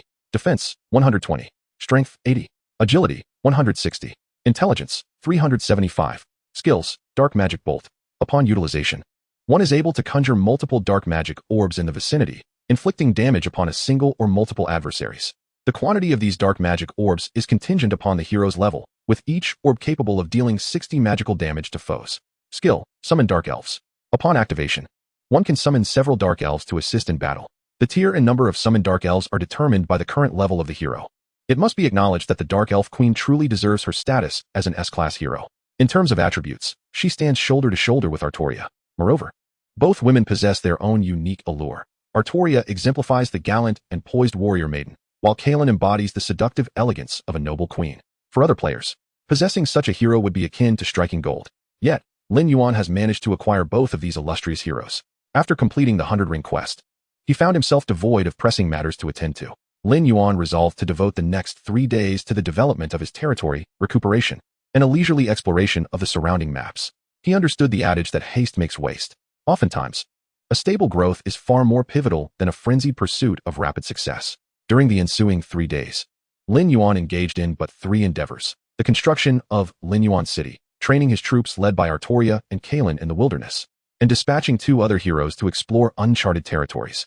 Throughout this period, the level of the Lord's Mansion was successfully elevated to level 4. Concurrently, the heavy armor barracks and night training grounds were established. This signified that Lin Yuan could now recruit Tier 3 heavy infantry and Tier 4 knights. Despite unlocking higher tier troops, Lin Yuan did not exhibit excessive elation. After all, the ability to recruit troops remained woefully scarce until the barracks level was sufficiently raised. To expand his forces effectively, he would need to contemplate alternative strategies. During these days of steady development, the reward for the 100-ring quest was what Lin Yuan anticipated most. At last, the moment had arrived. In the early morning, when the sky had yet to fully brighten, Lin Yuan set forth with his troops towards Star Moon City, preparing to meet Alaric and claim his rewards. Chapter 21. The Dark Potion Recipe. A lucrative monopoly. Lord Alaric, how have your alchemical experiments progressed? Before Lin Yuan stood Alaric, who appeared haggard, with deep-set eyes, evidently having spent the last 3 days without adequate rest. Nevertheless, a glimmer of excitement still sparkled in his gaze. Thanks to your support, the experiment has been a resounding success. Alaric then produced a scroll of parchment from within his robes and solemnly stated, I have nothing of great value to offer you, so please accept this as a reward. It represents years of my dedication. I hope you will not disdain it. Lord Lin Yuan has successfully completed Alaric's ultimate commission and received the reward, Dark Potion Recipe. Indeed, this was the ultimate reward for the 100-ring quest, a recipe for an alchemical potion. Though it was merely a recipe, in a past life, someone had profited nearly $1 billion from this very potion. It is worth noting that the most lucrative ventures in this world revolve around monopolization. Furthermore, the ultimate reward for the 100-ring quest is unique. This means that only Lin Yuan possesses the Dark Potion Recipe. If Lin Yuan recalled correctly, throughout the mid-game, the Dark Potion was a god-tier potion sought after by countless Lord players. The cost to produce a Dark Potion was a mere 200 gold coins, while a single bottle could sell for as much as 2,000 gold coins. This represented nearly a tenfold profit. Although Lin Yuan had not extensively engaged with secondary professions, he was aware that a master alchemist could concoct a dark potion in no more than 3 minutes, with each potion yielding a profit of 1,800 gold coins. Producing 20 potions in an hour would net him 36,000 gold coins in pure profit. Even if he dedicated only 8 hours a day to potion making, that would amount to nearly 300,000 in profits. In just 1 year, Lin Yuan could amass a fortune of 100 million relying solely on this dark potion recipe. Though Lin Yuan was already quite wealthy, who would refuse the allure of additional riches? Idleness could lead to a day when one's fortune dwindles. Only through continuous revenue generation can one maintain an inexhaustible source of wealth. Yet, a dilemma arose. Although the production of dark potions was immensely profitable, he could not afford to squander extensive time on concocting potions. Thus, he needed to find someone trustworthy to brew the dark potions on his behalf. After all, in the face of a potential profit of 100 million over a year, it was rare for anyone to remain free from greed. Should the individual succumb to avarice, betrayal would surely follow. Having traversed 2 lifetimes, Lin Yuan had gained a profound understanding of human nature. In his previous life, he had placed too much trust in others, ultimately meeting a tragic end at the hands of the abyssal demon lord. The mere recollection of this deep-seated vendetta caused him to clench his fists in anger. In this life, he vowed never to tread the same path or repeat past mistakes. After pondering briefly, Lin Yuan initiated communication with Butler Lee. By now, the Game Lord era had been live for over 7 days. All players who had entered the game could no longer log off. Even coercive measures would not suffice. However, under these circumstances, players within the game could still communicate with the outside world. Soon, the communication connected. "Young master, is that you?" Butler Lee's voice resonated from the other end. "It is I," Lin Yuan replied directly. "Uncle Lee, have you entered the Game Lord era?" Butler Lee chuckled and responded. "Isn't this game meant for you young folks? At my age, I prefer to abstain from such excitement. I was hoping to assist you in managing the company affairs, but you've sold off all the shares. I suppose it's time for me to retire to my hometown. I'm considering purchasing a quaint villa with a garden in the countryside, growing vegetables, keeping a dog, and enjoying a peaceful life in my twilight years. That sounds quite delightful. Having served as a butler for so long, it was entirely reasonable that he had saved a bit, ensuring a comfortable life in his later years. Clearly, he still did not comprehend why Lin Yuan had made such a decision. After all, the Lin Group was established by Lin Yuan's parents and was the inheritance they left behind after their passing. Yet, Lin Yuan had chosen to liquidate the company's shares entirely. Originally, Butler Lee thought Lin Yuan might be seeking to start a new venture and lacked the necessary capital. However, he had not anticipated that Lin Yuan would turn to gaming immediately after selling the shares, which left him somewhat disappointed. Nonetheless, given his position, he could not interfere with Lin Yuan's decisions. Upon hearing Butler Lee's response, Lin Yuan contemplated for a moment before ultimately deciding to reveal the truth. "Uncle Lee, please pay close attention to what I am about to say, as it is of great importance to you." Upon hearing this, Butler Lee was momentarily taken aback. In his memory, young Master Lin Yuan seldom spoke to him in such a serious tone. "If possible, please acquire a gaming pod and enter Lord Era within the next few days. Because, in a month's time, everyone on Earth will be forcibly transported into the game world. By that time, the gaming realm would supplant the real world, becoming the primary reality. The sooner one immersed themselves in the game, the greater the advantage they could establish." Upon hearing these words, Butler Lee was momentarily taken aback. Lin Yuan's proclamation genuinely astonished him. He even began to question whether his young master had lost his sanity. Otherwise, how could he utter such nonsensical statements? I am aware that this notion is exceedingly difficult for any rational individual to accept. However, I assure you, all that I have stated is the unvarnished truth. Lin Yuan spoke calmly. "I confide in you because I consider you an ally. As for how I possess this knowledge, that is of no concern to you. If you trust my words, then I implore you to act accordingly." Then, as if recalling something, Lin Yuan inquired, "By the way, there must have been a surge of news lately, correct? Judging by the timeline, players within the game should already be unable to exit normally." Upon hearing this, Butler Lee felt a chill run down his spine. For Lin Yuan's assertion was indeed accurate. Recently, news regarding this incident had flooded the headlines of major news outlets.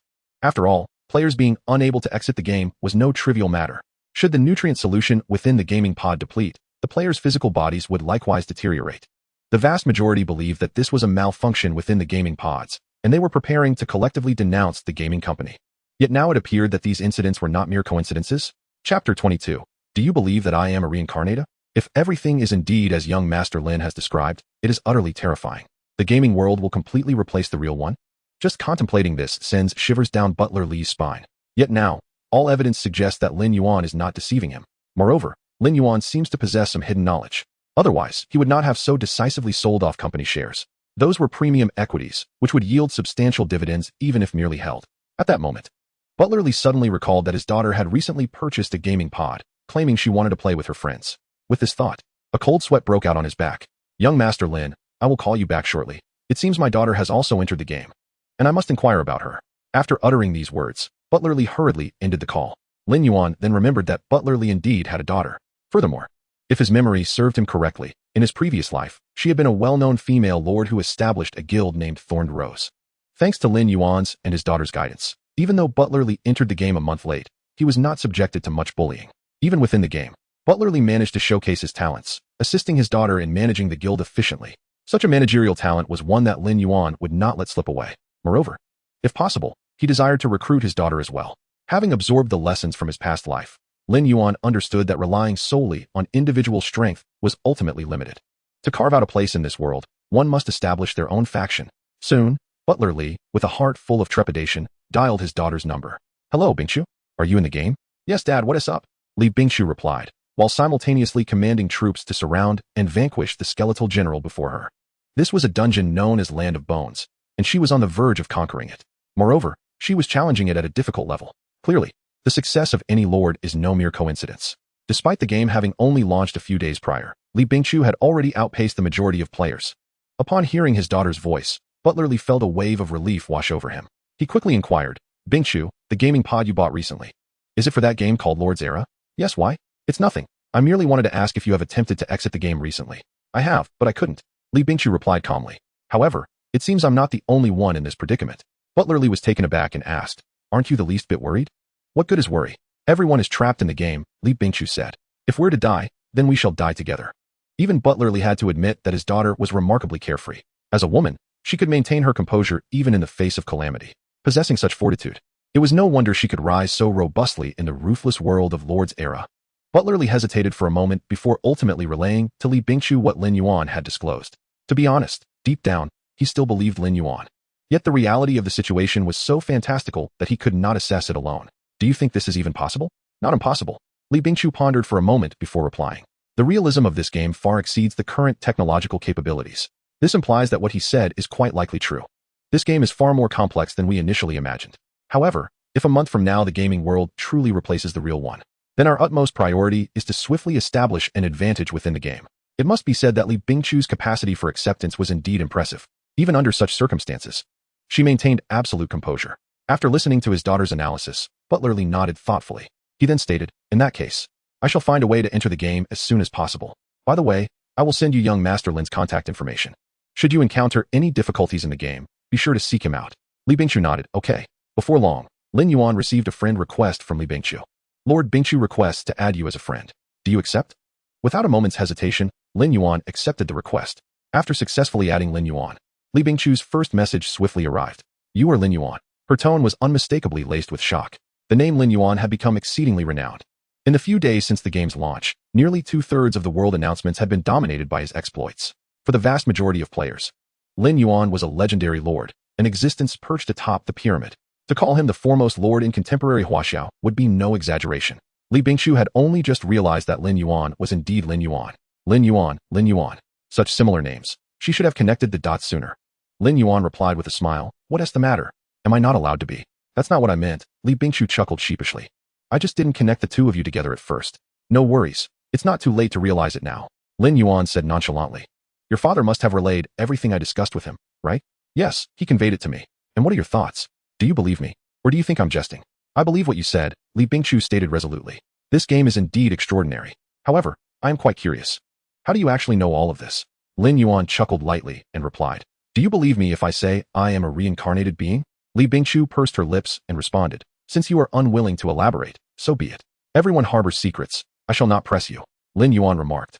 In this day and age, it seems that no one believes in honesty anymore. Chapter 23. Meeting you for the first time feels like reuniting with an old friend. No worries. Since you do not believe, we shall not dwell on this matter further, Lin Yuan said. You must understand why I chose to confide such a significant matter to your father, right? It is because I trust him greatly. Indeed, he continued. But beyond that, there is another reason. I hope he can assist me. I see, Li Bingshu acknowledged. You require his help to manage affairs within the game. Astute. Lin Yuan smiled and added, however, aside from him, I also wish for you to join me in this endeavor. Me? Li Bingshu appeared somewhat taken aback. But it seems this is our first meeting, is it not? Meeting you for the first time feels like reuniting with an old friend. Lin Yuan laughed. Did I not mention? I am a reincarnated being, and thus I am well acquainted with you. In truth, what he stated was entirely factual.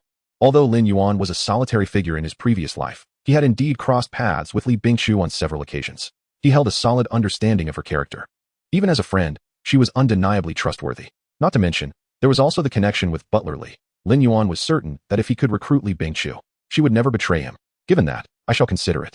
Li Bingshu did not immediately acquiesce to Lin Yuan's request. For her, this decision was of utmost importance and required careful contemplation. Lin Yuan, understanding her nature, did not press her further. If you are willing to assist me, I can offer you a monthly remuneration of 1 million gold coins. Lin Yuan continued, additionally, I will provide you with game strategies to ensure your advancement over the majority of players. 1 million gold coins, even when converted to real-world currency, equated to a substantial sum. Moreover, once the game world fully supplanted reality, the money in the real world would become worthless scraps of paper. At that time, Gold coins would be the true currency of value. Lin Yuan's offer of 1 million monthly salary was a testament to his generosity, a reflection of how much he valued Li Bingqiu. Li Bingqiu, possessing a sharp intellect and remarkable gaming prowess, felt a flicker of excitement upon hearing Lin Yuan's proposal. However, it was not the million per month that truly captivated her. While a monthly salary of 1 million sounded grand, it paled in comparison for someone of her capabilities. What truly mattered was Lin Yuan's willingness to provide her with game strategies. If such a statement had come from another, Li Bingqiu would have scoffed. Yet, the key was that these words were spoken by Lin Yuan, a figure who dominated much of the world's announcements and was the undisputed top lord in Huaxia. Should she choose to follow Lin Yuan, her growth could potentially accelerate exponentially, and that was what truly moved her. Very well, I have laid out my conditions, Lin Yuan declared. Now, I shall give you time to contemplate your decision. However, just as he was about to disconnect the communication, Li Bingqiu suddenly spoke up. I accept your offer. Upon hearing this, Lin Yuan couldn't help but smile. In that case, from this moment forward, we shall be comrades in arms. Although Lin Yuan had anticipated that Li Bingqiu would likely agree, the moment she did so still filled him with joy. This meant he now had 2 more allies by his side, Butler Li and Li Bingqiu. For Lin Yuan, this was undoubtedly akin to adding wings to a tiger. Adhering to the principle of trusting those he employed, Lin Yuan promptly divulged the details of the dark potion formula to Li Bingqiu, emphasizing its immense value. Even with her temperament, Li Bingqiu was left astounded by Lin Yuan's description. 1 billion in pure profit per year, an absolute monopoly, an undeniable fortune. Li Bingqiu immediately inquired. What do you want me to do? Quite simple, Lin Yuan replied. I wish for you to help me find a suitable candidate to learn this formula and become a dedicated pharmacist. As for compensation, I assure you it will be generous. However, I have one stipulation, absolute loyalty. I do not wish for the pharmacist I painstakingly trained to ultimately become someone else's pawn. Understood. Li Bingqiu fully grasped Lin Yuan's intent. In reality, the pharmacist was merely a vessel. The true value lay in the formula itself. Thus, Lin Yuan needed someone he could trust implicitly. After a brief moment of contemplation, Li Bingqiu promptly said, Actually, I do have a promising candidate in mind. I know a young girl who comes from a less fortunate background. My father previously sponsored her university education, and she has recently entered the workforce. Her character is commendable. She possesses a resilient spirit and rarely asks for money unless absolutely necessary.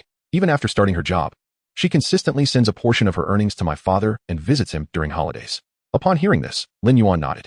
It seemed this young girl's character was indeed admirable. At the very least, she understood the value of gratitude.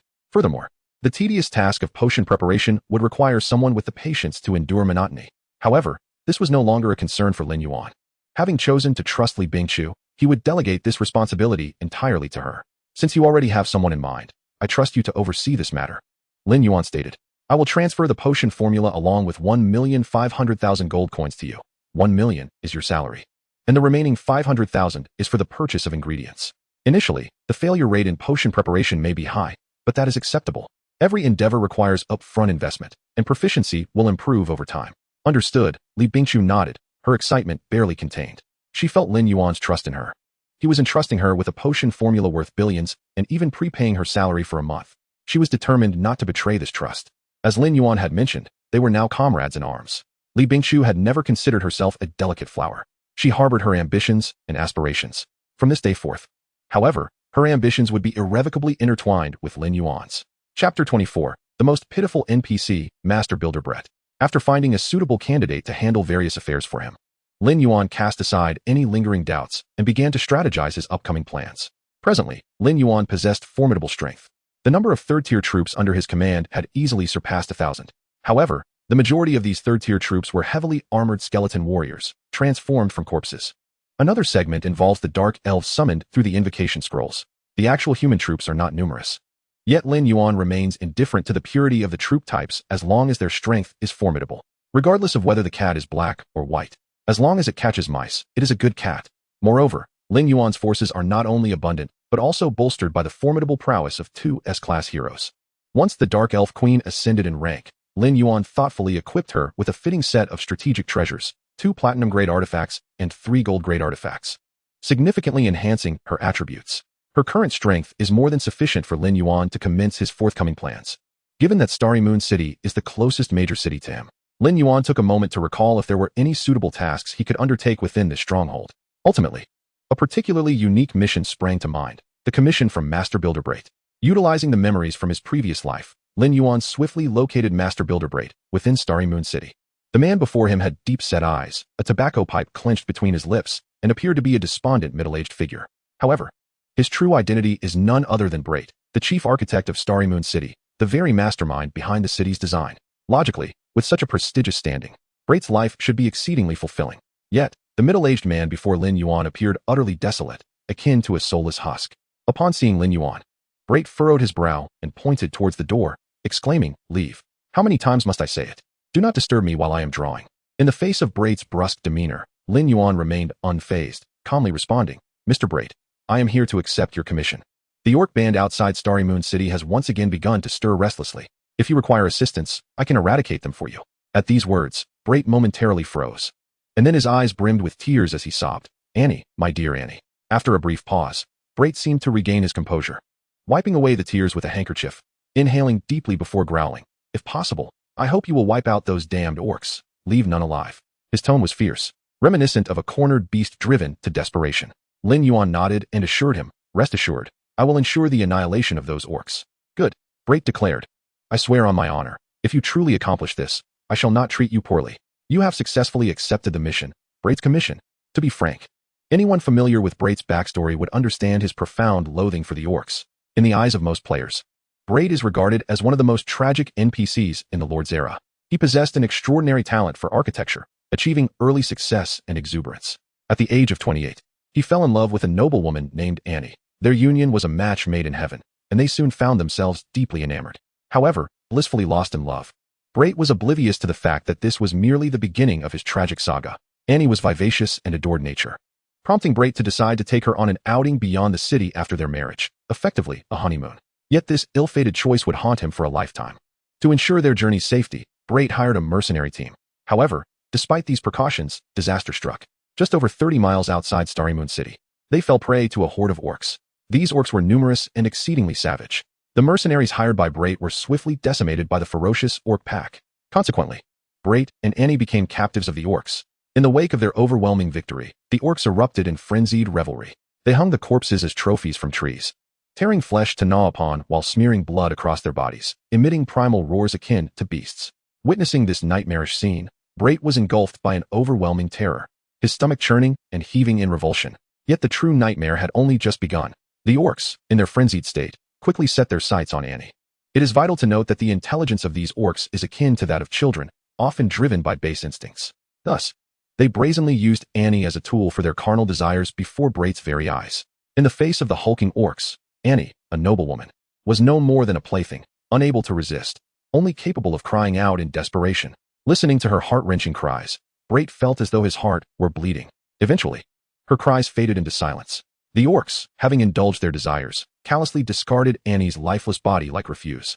Gazing upon this horrific scene, Brait's heart turned to ash. Consumed by despair, he could never have envisioned that events would unfold in such a manner. Just days prior, he had been a promising architect, newly wed to his beloved wife. Yet in the blink of an eye, he found himself ensnared in a hellish nightmare. The orcs, however, were indifferent to Brait's despair. Their inherently savage nature soon led them to seek other forms of entertainment. One particularly brutish orc approached Brait, jabbering incomprehensibly before maliciously swinging a wooden club, striking him between the legs. Brait's screams reverberated throughout the orc encampment. Fortunately, fate smiled upon him. Before the orcs could finish him off, the Imperial Knights of Starry Moon City arrived, driving away the orcs and rescuing Brait. Yet, what was lost could never be reclaimed. In this tragic episode, not only was his newlywed wife ravaged to death by the orcs, but he was also left utterly dehumanized. This incident left an indelible scar upon Brait's psyche, a reason for his profound hatred towards the orcs. Chapter 25, Hellish Difficulty, Orc Encampment. Even Lin Yuan had to concede that Brait was remarkably resilient. Were it anyone else, even if rescued, their spirit would have long since shattered. However, Lin Yuan's decision to accept Brait's commission was not driven by pity for his tragic backstory. He was a pragmatic individual. His sole purpose in undertaking the task was the reward it promised. After accepting the mission, Lin Yuan wasted no time and promptly set out towards the orc encampment. Fortunately, Lin Yuan possessed a commendable memory and recalled the general location of the orc encampment, thus saving himself considerable time. Under these circumstances, he swiftly led his troops to the site of the orc encampment. Orc encampment. Description: this location harbors a formidable assembly of ruthless orcs, known for mercilessly shredding any intruders to pieces. Difficulty selection: easy, average, hard, nightmare, hell. The orc encampment, much like the Death Gold Mine, is a challenge with selectable difficulty levels. Even without the commission from Brait, one could still attempt the challenge. Yet Lin Yuan was acutely aware that the ultimate reward for this mission was intrinsically linked to the difficulty of the dungeon. In other words, the higher the level of the dungeon he dared to challenge, the more bountiful the rewards he could reap. With this thought in mind, Lin Yuan hesitated not for a moment and directly opted for the Hell difficulty. Hell difficulty dungeon, Orc encampment. Immediately, the scene before Lin Yuan transformed dramatically. An orc encampment, reminiscent of a primitive village, materialized upon the plain before him. Due to the orc's inferior intellect, they could only erect such rudimentary wooden huts. The air was thick with the foul stench of blood. Lin Yuan raised his hand and, with a decisive gesture, commanded, attack. With a sufficient military force at his disposal, a direct onslaught was invariably the best strategy. At Lin Yuan's command, nearly 1,000 heavily armored skeletal warriors charged forth towards the orc encampment.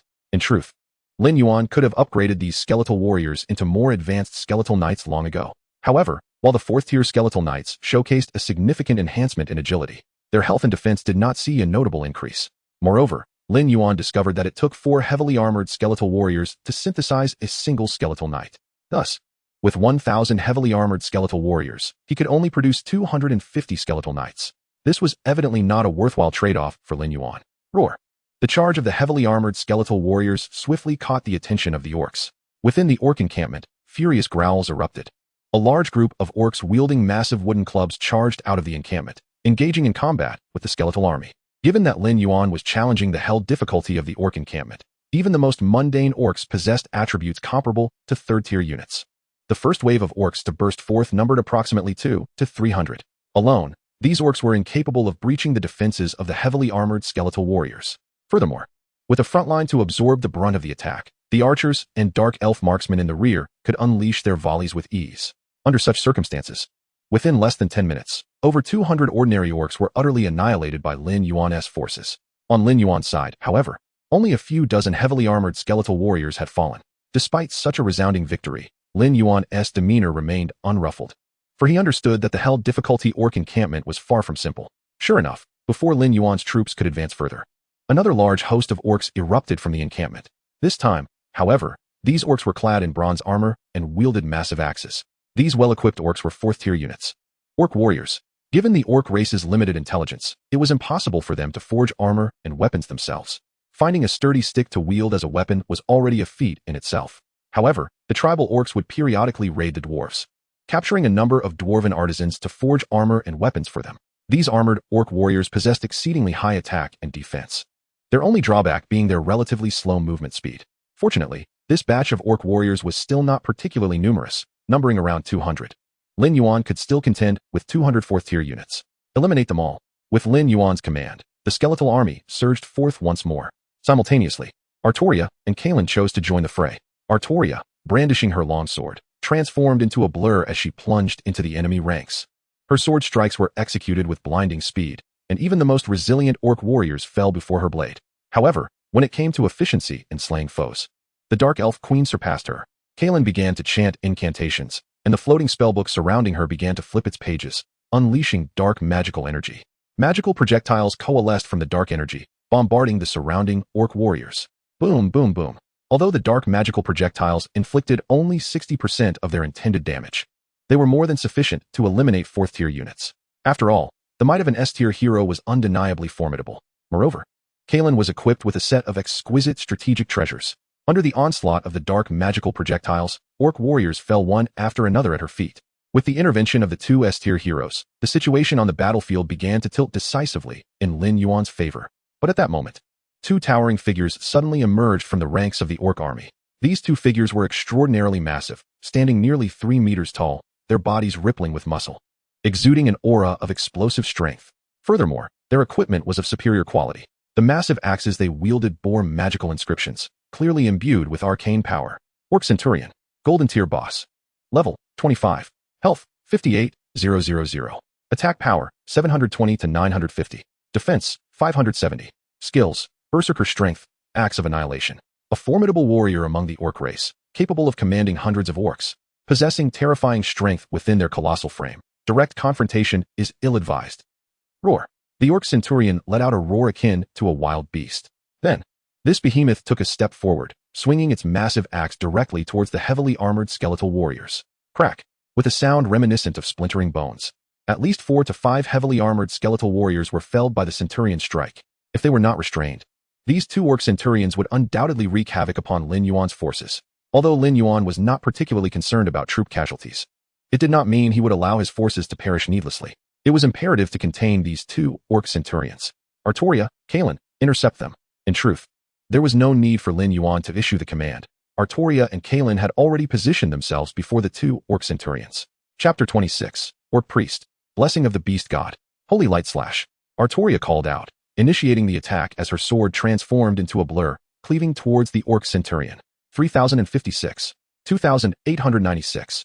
2784. Now, Artoria's hero level had reached 27. Enhanced by her exquisite strategic treasures, her damage output was remarkable. With just a single Holy Light Slash, she had reduced the Orc Centurion's health by nearly 10,000 points. It was worth noting that the total health of the Orc Centurion was only 58,000 points. Clearly, Artoria could effortlessly engage in one-on-one combat with him. Lin Yuan then directed his gaze to another direction. Here, the Dark Elf Queen was also facing off against an Orc Centurion. However, due to her later recruitment, Kalen's hero level was only at 21. The Orc Centurion scanned Kalen from head to toe, unable to suppress a lick of its lips, its eyes filled with primal desire. Despite their lack of intellect, orcs could still discern beauty from ugliness. In the next moment, the Orc Centurion let out a furious roar, its eyes instantly turning blood red, clearly entering a state of frenzy. Upon the activation of Fury of the Beast, its attributes experienced a remarkable enhancement. However, rather than exhibiting any trepidation, Kalen's eyes reflected a glimmer of disdain. Filthy fool, she uttered with a cold tone, promptly invoking an incantation. Before her, a black magical circle materialized, summoning nearly 50 dark elf swordsmen to envelop and protect her. This was Kalen's ability, summon dark elves. Although she was a fragile mage, she could shield herself with the summoned dark elves. The Orc Centurion, caught in a state of frenzy, was swiftly surrounded by the dark elf swordsmen before he could react.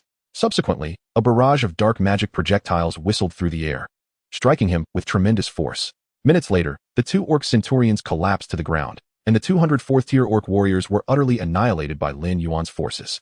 If all proceeded without incident, the final boss battle was imminent. Thud, thud, thud. At that moment, the ground beneath Lin Yuan trembled violently. A colossal shadow, as imposing as a mountain, emerged from the Orc encampment, exuding an overwhelming aura of dread that loomed before them. The Orc leader. Platinum level boss. Level 30. Health points 200. 000. Attack power 10. 201. 550. Defense 750. Skills: Bloodlust, Wrath of the Great Axe, Barbaric Charge. The absolute ruler among the Orc tribe, commanding the entire Orc race. Possessing terrifying brute strength capable of tearing steel asunder with bare hands.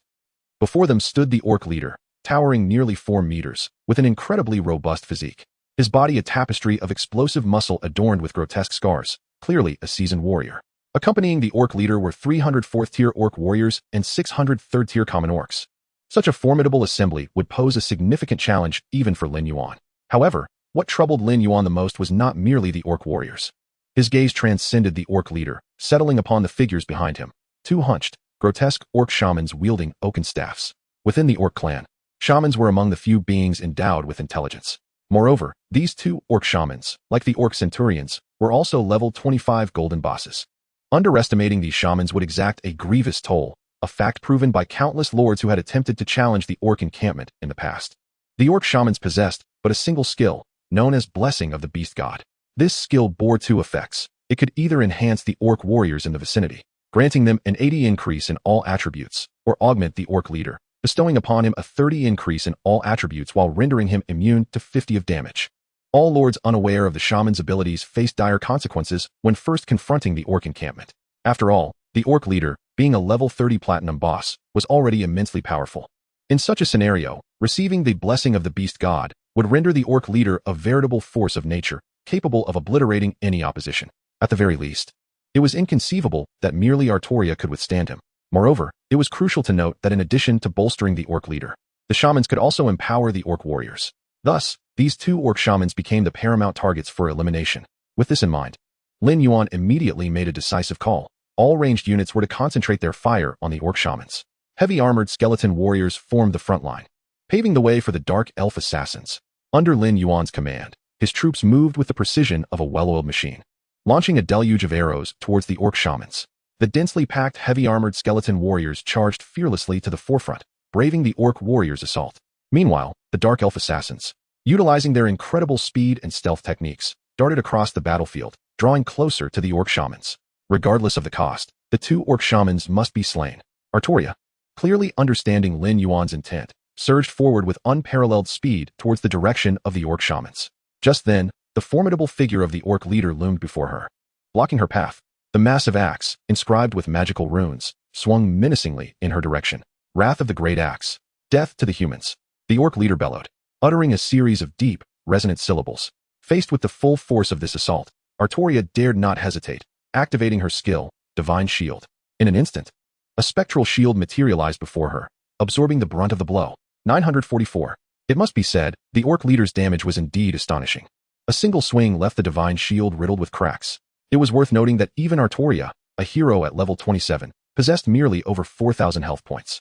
This meant that without the protection of the shield, she would be unable to withstand even a few strikes from the orc leader. At that moment, one of the orc shamans raised their staff high, beginning to chant incantations. Observing this scene, Lin Yuan's expression darkened, for he knew what was to come. Sure enough, as the spell concluded, Blessing of the Beast God was conferred upon the orc leader. I feel the power. A blood-red glow enveloped the orc leader's form. His physique swelled even further, muscles bulging with newfound vigor. With the blessing of the Beast God, the orc leader not only received a 30 enhancement to all attributes, but also enjoyed a 50 damage reduction. Die! With a ferocious roar, the orc leader swung his axe down once more. The divine shield before Artoria shattered explosively. Even her own form was sent flying, losing over 700 health points. The augmented strength of the orc leader was truly terrifying. Chapter 27. A devastating onslaught. Kalen's explosive damage. Holy Seal. After suffering a setback at the hands of the orc leader, Artoria swiftly recalibrated her strategy. Her objective was no longer to confront this adversary head-on, but rather to restrain him as much as possible, for only by doing so could the others resolve the threat posed by the orc shamans. Upon activating Holy Seal, a radiant luminescence emanated from the blade of Artoria's sword, surging forth to bind the orc leader. However, Artoria was uncertain how long this skill could confine the orc leader. Regardless, she resolved to do her utmost. With that thought, Artoria raised her sword once more, activating the accompanying skill of Sword of Dawn. Dawn's Battle. This skill, once invoked, would increase the attack speed of all her melee units by 30, their critical strike rate by 20, and their lifesteal by 10, lasting for 15 minutes. After the skill was activated, Lin Yuan's melee troops immediately received a significant enhancement, transforming the dynamics of the battlefield in an instant. However, the orc priest naturally would not stand idly by. Another orc priest let out a cold snicker and began to chant softly. As the final syllable fell, all orc warriors within the designated area were blessed with the blessing of the beast god, receiving an astonishing 80 boost to all attributes. It is noteworthy that orc warriors are already a 4th tier unit. With such a dramatic enhancement, their attributes could even rival those of 5th tier units. The empowered orc warriors charged forth like raging bulls, swiftly tearing a gaping hole in Lin Yuan's formation.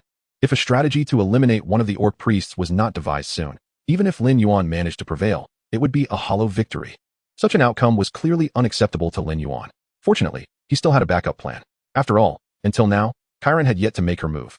The dark grimoire surrounding her began to flip through its pages with urgency. One dark magic projectile after another coalesced around her. Subsequently, Chiron began to step closer to the orc priest. The surrounding orc warriors surged to attack, yet the dark elf warriors staunchly defended Chiron. Under the protection of the dark elves, Chiron quickly arrived before one of the orc priests. Upon sensing the pressure emanating from her, a flicker of fear crossed the orc priest's eyes. However, there was no one left to save it now. Lunar Light. Chiron immediately activated the skill. A crescent moon appeared in the sky. Following this, a beam of lunar light suddenly shone down, enveloping the orc priest. 345, 377, 455. Under the influence of the lunar light, the orc priest not only fell into a suppressed state, but damage numbers continuously erupted from above its head. The lunar light skill was not one Chiron obtained through leveling up, but rather a capability bestowed by the artifact known as the Heart of the Moon.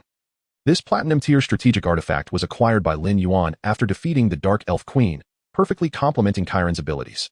The skill's effect was simple, to suppress enemies while continuously inflicting damage upon them.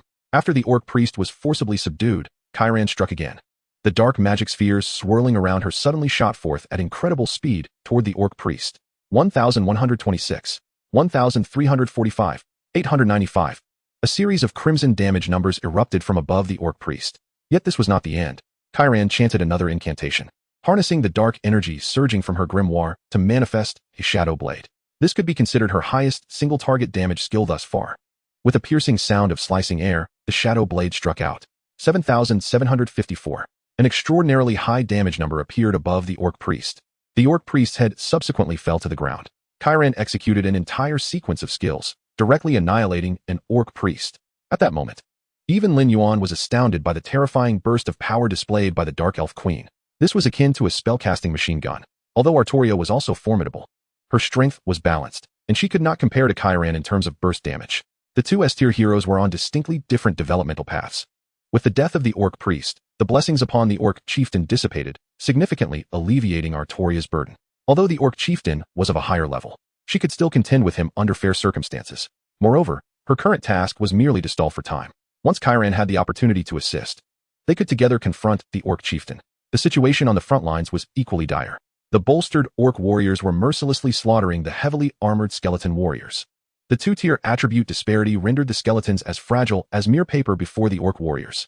Yet Lin Yuan was acutely aware that if he could eliminate another Orc priest, the tide of battle would once again turn in their favor.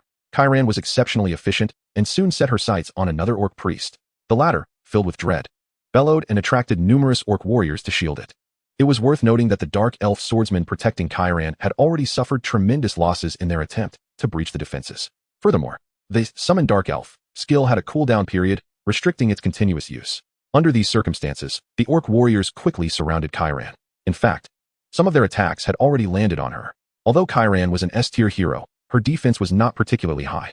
The enhanced Orc warriors could still inflict considerable damage upon her. As the attacks from the multitude of Orc warriors rained down, Chiron's health began to diminish significantly.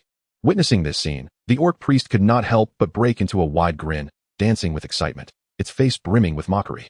Clearly, in its eyes, Chiron could no longer approach, nor pose a threat to it. However, at that moment, a radiant smile blossomed on Chiron's lips. Truly, she had been underestimated by a horde of filthy ants. In the next second, the dark grimoire surged once more with a torrent of dark energy. This dark energy instantly transformed into strands, connecting to the surrounding Orc warriors.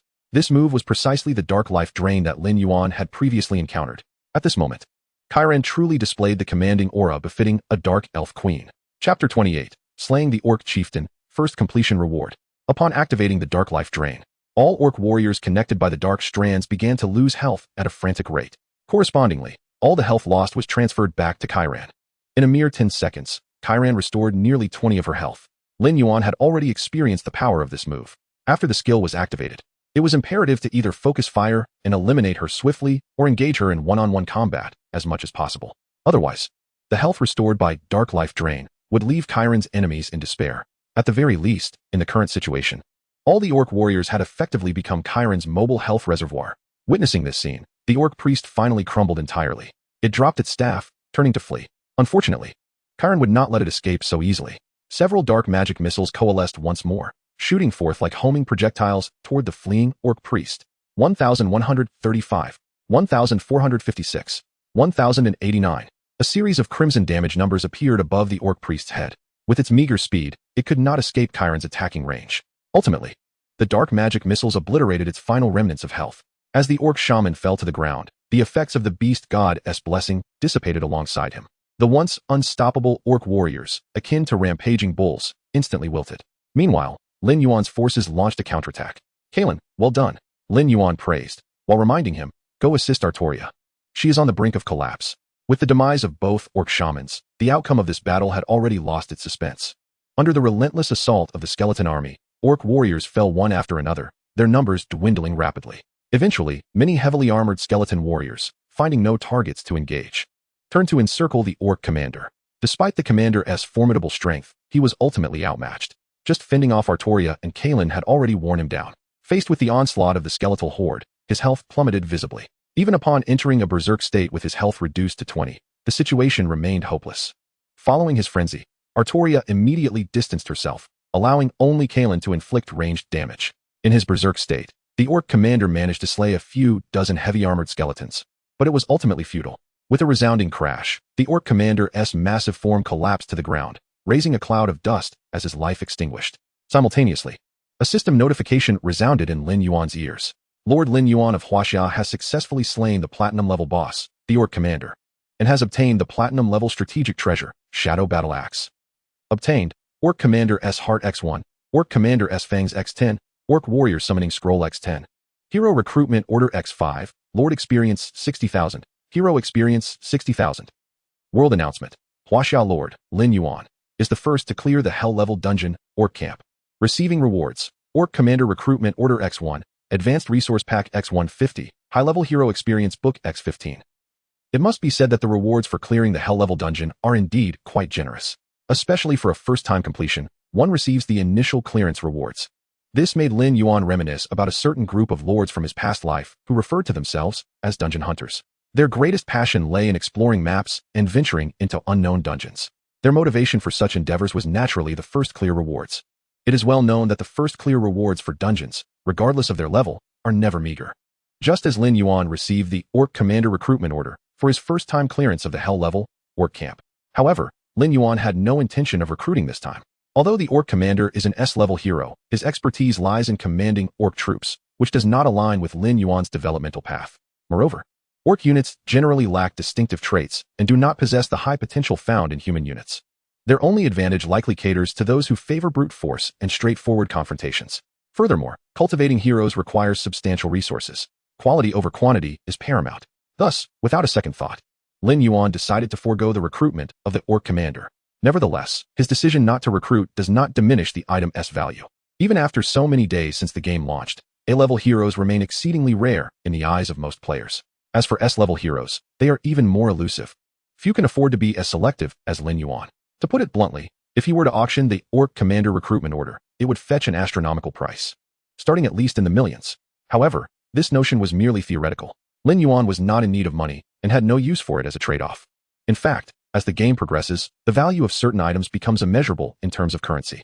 By then, player transactions often revolve around bartering, each party seeking their own needs. This grand battle cost Lin Yuan nearly 700 heavy-armored skeleton warriors. This casualty rate approached 2/3, highlighting the ferocity of the conflict. Fortunately, Lin Yuan could utilize the skull of the Skeleton King to convert all the corpses on the battlefield into skeleton soldiers. Soon, all the orc corpses were gathered and piled into a mountain of bodies. Lin Yuan promptly retrieved the skull and activated the artifact's ability. A chilling wind blows. You have successfully used the skull of the Skeleton King to transform into 6,248 first-tier skeleton soldiers. Over 6,000 skeleton soldiers emerged, which meant Lin Yuan could synthesize nearly 1,500 additional heavy-armored skeleton warriors. Despite the recent battle, his forces had not only maintained their strength, but had increased. Such is the power of the artifact. Afterward, Lin Yuan swiftly severed the Orc Commander's head and stowed it in his backpack, hurrying back to Star Moon City to complete his task. Chapter 29, 5th Tier Mage, Hidden Troop Type. Within Star Moon City, Lin Yuan approached Bright directly. Before him, he produced the Orc Commander's severed head. It is worth noting that the rewards for this quest are tiered based on the difficulty level of the dungeon completed by the player. Since Lin Yuan cleared the Hell-level Orc Camp, the rewards for this task would undoubtedly be the highest tier. Upon seeing the orc head before him, Bright's eyes instantly welled with tears. Soon, they overflowed. "Annie, I have finally avenged you." In that moment, this sorrowful man felt no satisfaction from his revenge, only mourning and remembrance for his deceased wife. Once he had released his pent-up emotions, Bright turned his gaze back to Lin Yuan, stepping forward to grasp his hands firmly. "Thank you, brave adventurer. Please accept my gift. This is the reward you rightfully deserve." Then, the system notification chimed in. Lord Lin Yuan has successfully completed Bright's quest, achieving 100 completion. Rewards: 5x 24-hour building acceleration scrolls, 10x 12-hour building acceleration scrolls, 120 by 1 hour building acceleration scrolls. Upon hearing the task rewards, Lin Yuan's eyes sparkled with delight. He had indeed not misremembered. Completing Bright's commission yielded a substantial quantity of building acceleration scrolls. The higher the task completion rate, the greater the number of acceleration scrolls received. Additionally, this special item cannot be traded. Lin Yuan quickly calculated that the building acceleration scrolls he obtained could shorten his construction time by nearly 15 days. This meant that by utilizing these scrolls, Lin Yuan would be significantly ahead of other players in the development of his territory. This is the advantage of a reborn player. At every juncture, Lin Yuan knows precisely what to do, possessing a crystal-clear objective. Upon returning to his territory with the building acceleration scrolls, Lin Yuan immediately set about upgrading his domain. Lord's Mansion, upgrade. Pikeman Camp, upgrade. Archer Camp, upgrade. Knight Training Camp, upgrade. Blacksmith Shop, construct. Magic Tower, construct. With an abundance of building acceleration scrolls at his disposal, Lin Yuan felt as though he were indulging in a private server. Without a moment's hesitation, he initiated the upgrades. Subsequently, he utilized the acceleration scrolls, drastically reducing the construction time to a mere fraction. For instance, upgrading the Lord's Mansion to level 5 originally required at least 7 days. However, Lin Yuan effortlessly employed 7 24-hour building acceleration scrolls, propelling the Lord's Mansion to level 5 in an instant. Just then, a world announcement resonated throughout the realm. World announcement. Lord Lin Yuan has become the first player to elevate the Lord's Mansion to level 5, earning rewards. Advanced Lord Experience Book X10, Advanced Hero Experience Book X10, 5th tier, Unit Upgrade Scroll. Upon hearing the world announcement, Lin Yuan momentarily paused in surprise. It then dawned on him that achieving the first upgrade to level 5 would indeed yield rewards. Within the chat channel, lords from various nations erupted into fervent debate. What the hell? Lord Lin Yuan has already elevated the Lord's Mansion to level 5. This is utterly ridiculous. Didn't everyone enter the game simultaneously? Why is my Lord's Mansion still at level 3? Indeed, this is outrageous. I can't help but feel that Lord Lin Yuan must be an insider for the game company. Damn, this Lord Lin Yuan from Huaxia must be cheating. It's unfair. I want to file a complaint. File a complaint? You can't even exit the game right now. Go ahead and report with your head. Sigh. I'm starting to panic. Could it be that we truly can never exit this game? Heh, not being able to exit is just fine. This game is so enjoyable that I'd be willing to stay in it for a lifetime. Haha, you think too optimistically. The nutrient liquid in the gaming pod lasts at most a month. If you still can't exit after that, just wait to become a dried corpse in the pod. What the hell? That's terrifying. Had I known, I wouldn't have played this game. What rotten luck. Lin Yuan casually glanced at the chat channel. Initially, some were astonished by how swiftly he had upgraded the Lord's Mansion to level 5. However, the discussion soon veered off course. After all, everyone around the globe was now unable to exit the game. Panic began to spread throughout the game world. After closing the chat channel, Lin Yuan promptly began to tally his rewards. The Advanced Lord Experience Book and Advanced Hero Experience Book needed no explanation. One provided substantial Lord experience, while the other offered abundant hero experience. Yet, what captured Lin Yuan's attention the most was the 5th tier Unit Upgrade Scroll. 5th tier Unit Upgrade Scroll, Special Item. Description. Upon use, it allows for the upgrade of any 5th tier unit to a high-level hidden unit. Hidden units. Upon reading the description of this Unit Upgrade Scroll, a spark of excitement flickered in Lin Yuan's eyes. It is crucial to note that after the unit upgrade is completed, all units he recruits will be the enhanced hidden units. In his previous life, while Lin Yuan had never acquired a hidden unit, he was well aware of their formidable nature. What was that saying? Just because one has never seen a pig doesn't mean one hasn't seen a pig run. Right? Lin Yuan recalled a certain orc lord named Andre, who fortuitously obtained a 9th tier hidden unit, the Golden Behemoth. Initially, Andre was an obscure minor lord, but after acquiring the hidden unit Golden Behemoth, he surged into the top 10 of the North American lord rankings in just a month. His Golden Behemoth could even rend 9th tier angels asunder with bare hands. This illustrates just how incredibly powerful hidden units can be. A 5th tier hidden unit, in terms of base attributes, could practically rival a 6th tier unit. Moreover, the true strength of hidden units lies not merely in their base attributes, but in their unique unit traits. Consequently, Lin Yuan, without a trace of hesitation, commenced the construction of the Mage Association. The 5th tier unit for humanity is none other than the Mage. Once the Mage Association is established, Lin Yuan will be able to recruit mages. Constructing the Mage Association requires 5 million food, 5 million wood, and 1 million silver coins. Additionally, it necessitates 3 days of construction time. For Lin Yuan, the resources were trivial, but the construction time was of utmost importance. Fortunately, he had not yet exhausted the building acceleration scrolls. Without a moment's hesitation, Lin Yuan utilized 3 24-hour building acceleration scrolls, instantly completing the Mage Camp. He then retrieved the 5th tier unit upgrade scroll and immediately chose to use it. In the next moment, the system prompt echoed. You have successfully used the 5th tier unit upgrade scroll. Please select the unit you wish to upgrade. Before Lin Yuan lay but a single option. Given that the only 5th tier unit he could currently recruit was the Mage. After selecting Mage, 3 options reappeared before him. Please select an upgrade path. Frost Mage, Flame Mage, Wind Spirit Mage. Upon seeing the options before him, Lin Yuan couldn't help but pause momentarily. Hidden units can also have their evolution paths chosen. After a brief moment of contemplation, Lin Yuan ultimately made his choice. He decided to evolve the Mage into a Flame Mage. If all goes well, the 3 evolution paths should represent 3 distinct unit traits. The Frost Mage leans more towards control, the Wind Spirit Mage is more about support, while the Flame Mage focuses on output. To be honest, control and support units aren't particularly crucial to Lin Yuan. What he truly needs is unparalleled output. It is precisely for this reason that he opted for the Flame Mage. Following the completion of the unit evolution, Lin Yuan immediately upgraded the Mage Camp to its maximum level and directly recruited a battalion of Flame Mages. He could hardly contain his eagerness to witness just how formidable these hidden unit flame mages would prove to be. After expending a considerable amount of resources, 60 flame mages materialized before Lin Yuan. These flame mages stood tall, adorned in crimson magical robes, appearing as if they were walking flames. Lin Yuan then positioned 10 flame mages in a row. Subsequently, he instructed Artoria to activate the glory shield. Alright, unleash your full power. Let me see your prowess. At Lin Yuan's command, all 10 flame mages began to chant their incantations simultaneously. It must be said, the casting speed of the flame mages is remarkably swift. Ordinary mages typically require at least 4 to 5 seconds to conjure a magic projectile. Yet, the flame mages before him, after merely 1 or 2 seconds of guidance, conjured multiple explosive fireballs, hurling them towards the direction of Artoria. Boom, boom, boom, boom. Accompanied by a cacophony of thunderous roars, the explosive fireballs struck the glory shield. In but a second, the glory shield, capable of absorbing 1,500 points of damage, shattered into fragments. Observing this scene, a flicker of astonishment crossed Lin Yuan's eyes. Indeed, he had made the right choice. The damage output of these flame mages was astonishingly high. Even a 6th-tier unit might not possess such terrifying output. Naturally, Lin Yuan was thoroughly satisfied with the performance of the flame mages. Beep, beep, beep. At that moment, Lin Yuan's communication list suddenly rang.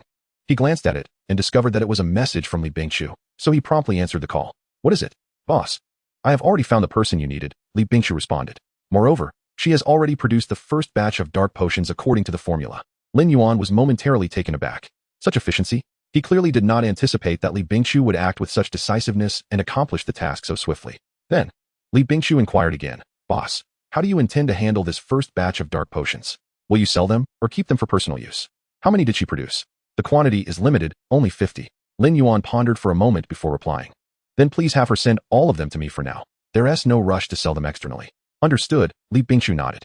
I will have her ship the prepared dark potions to you shortly. Lin Yuan indeed planned to utilize the dark potions for profit, albeit not immediately.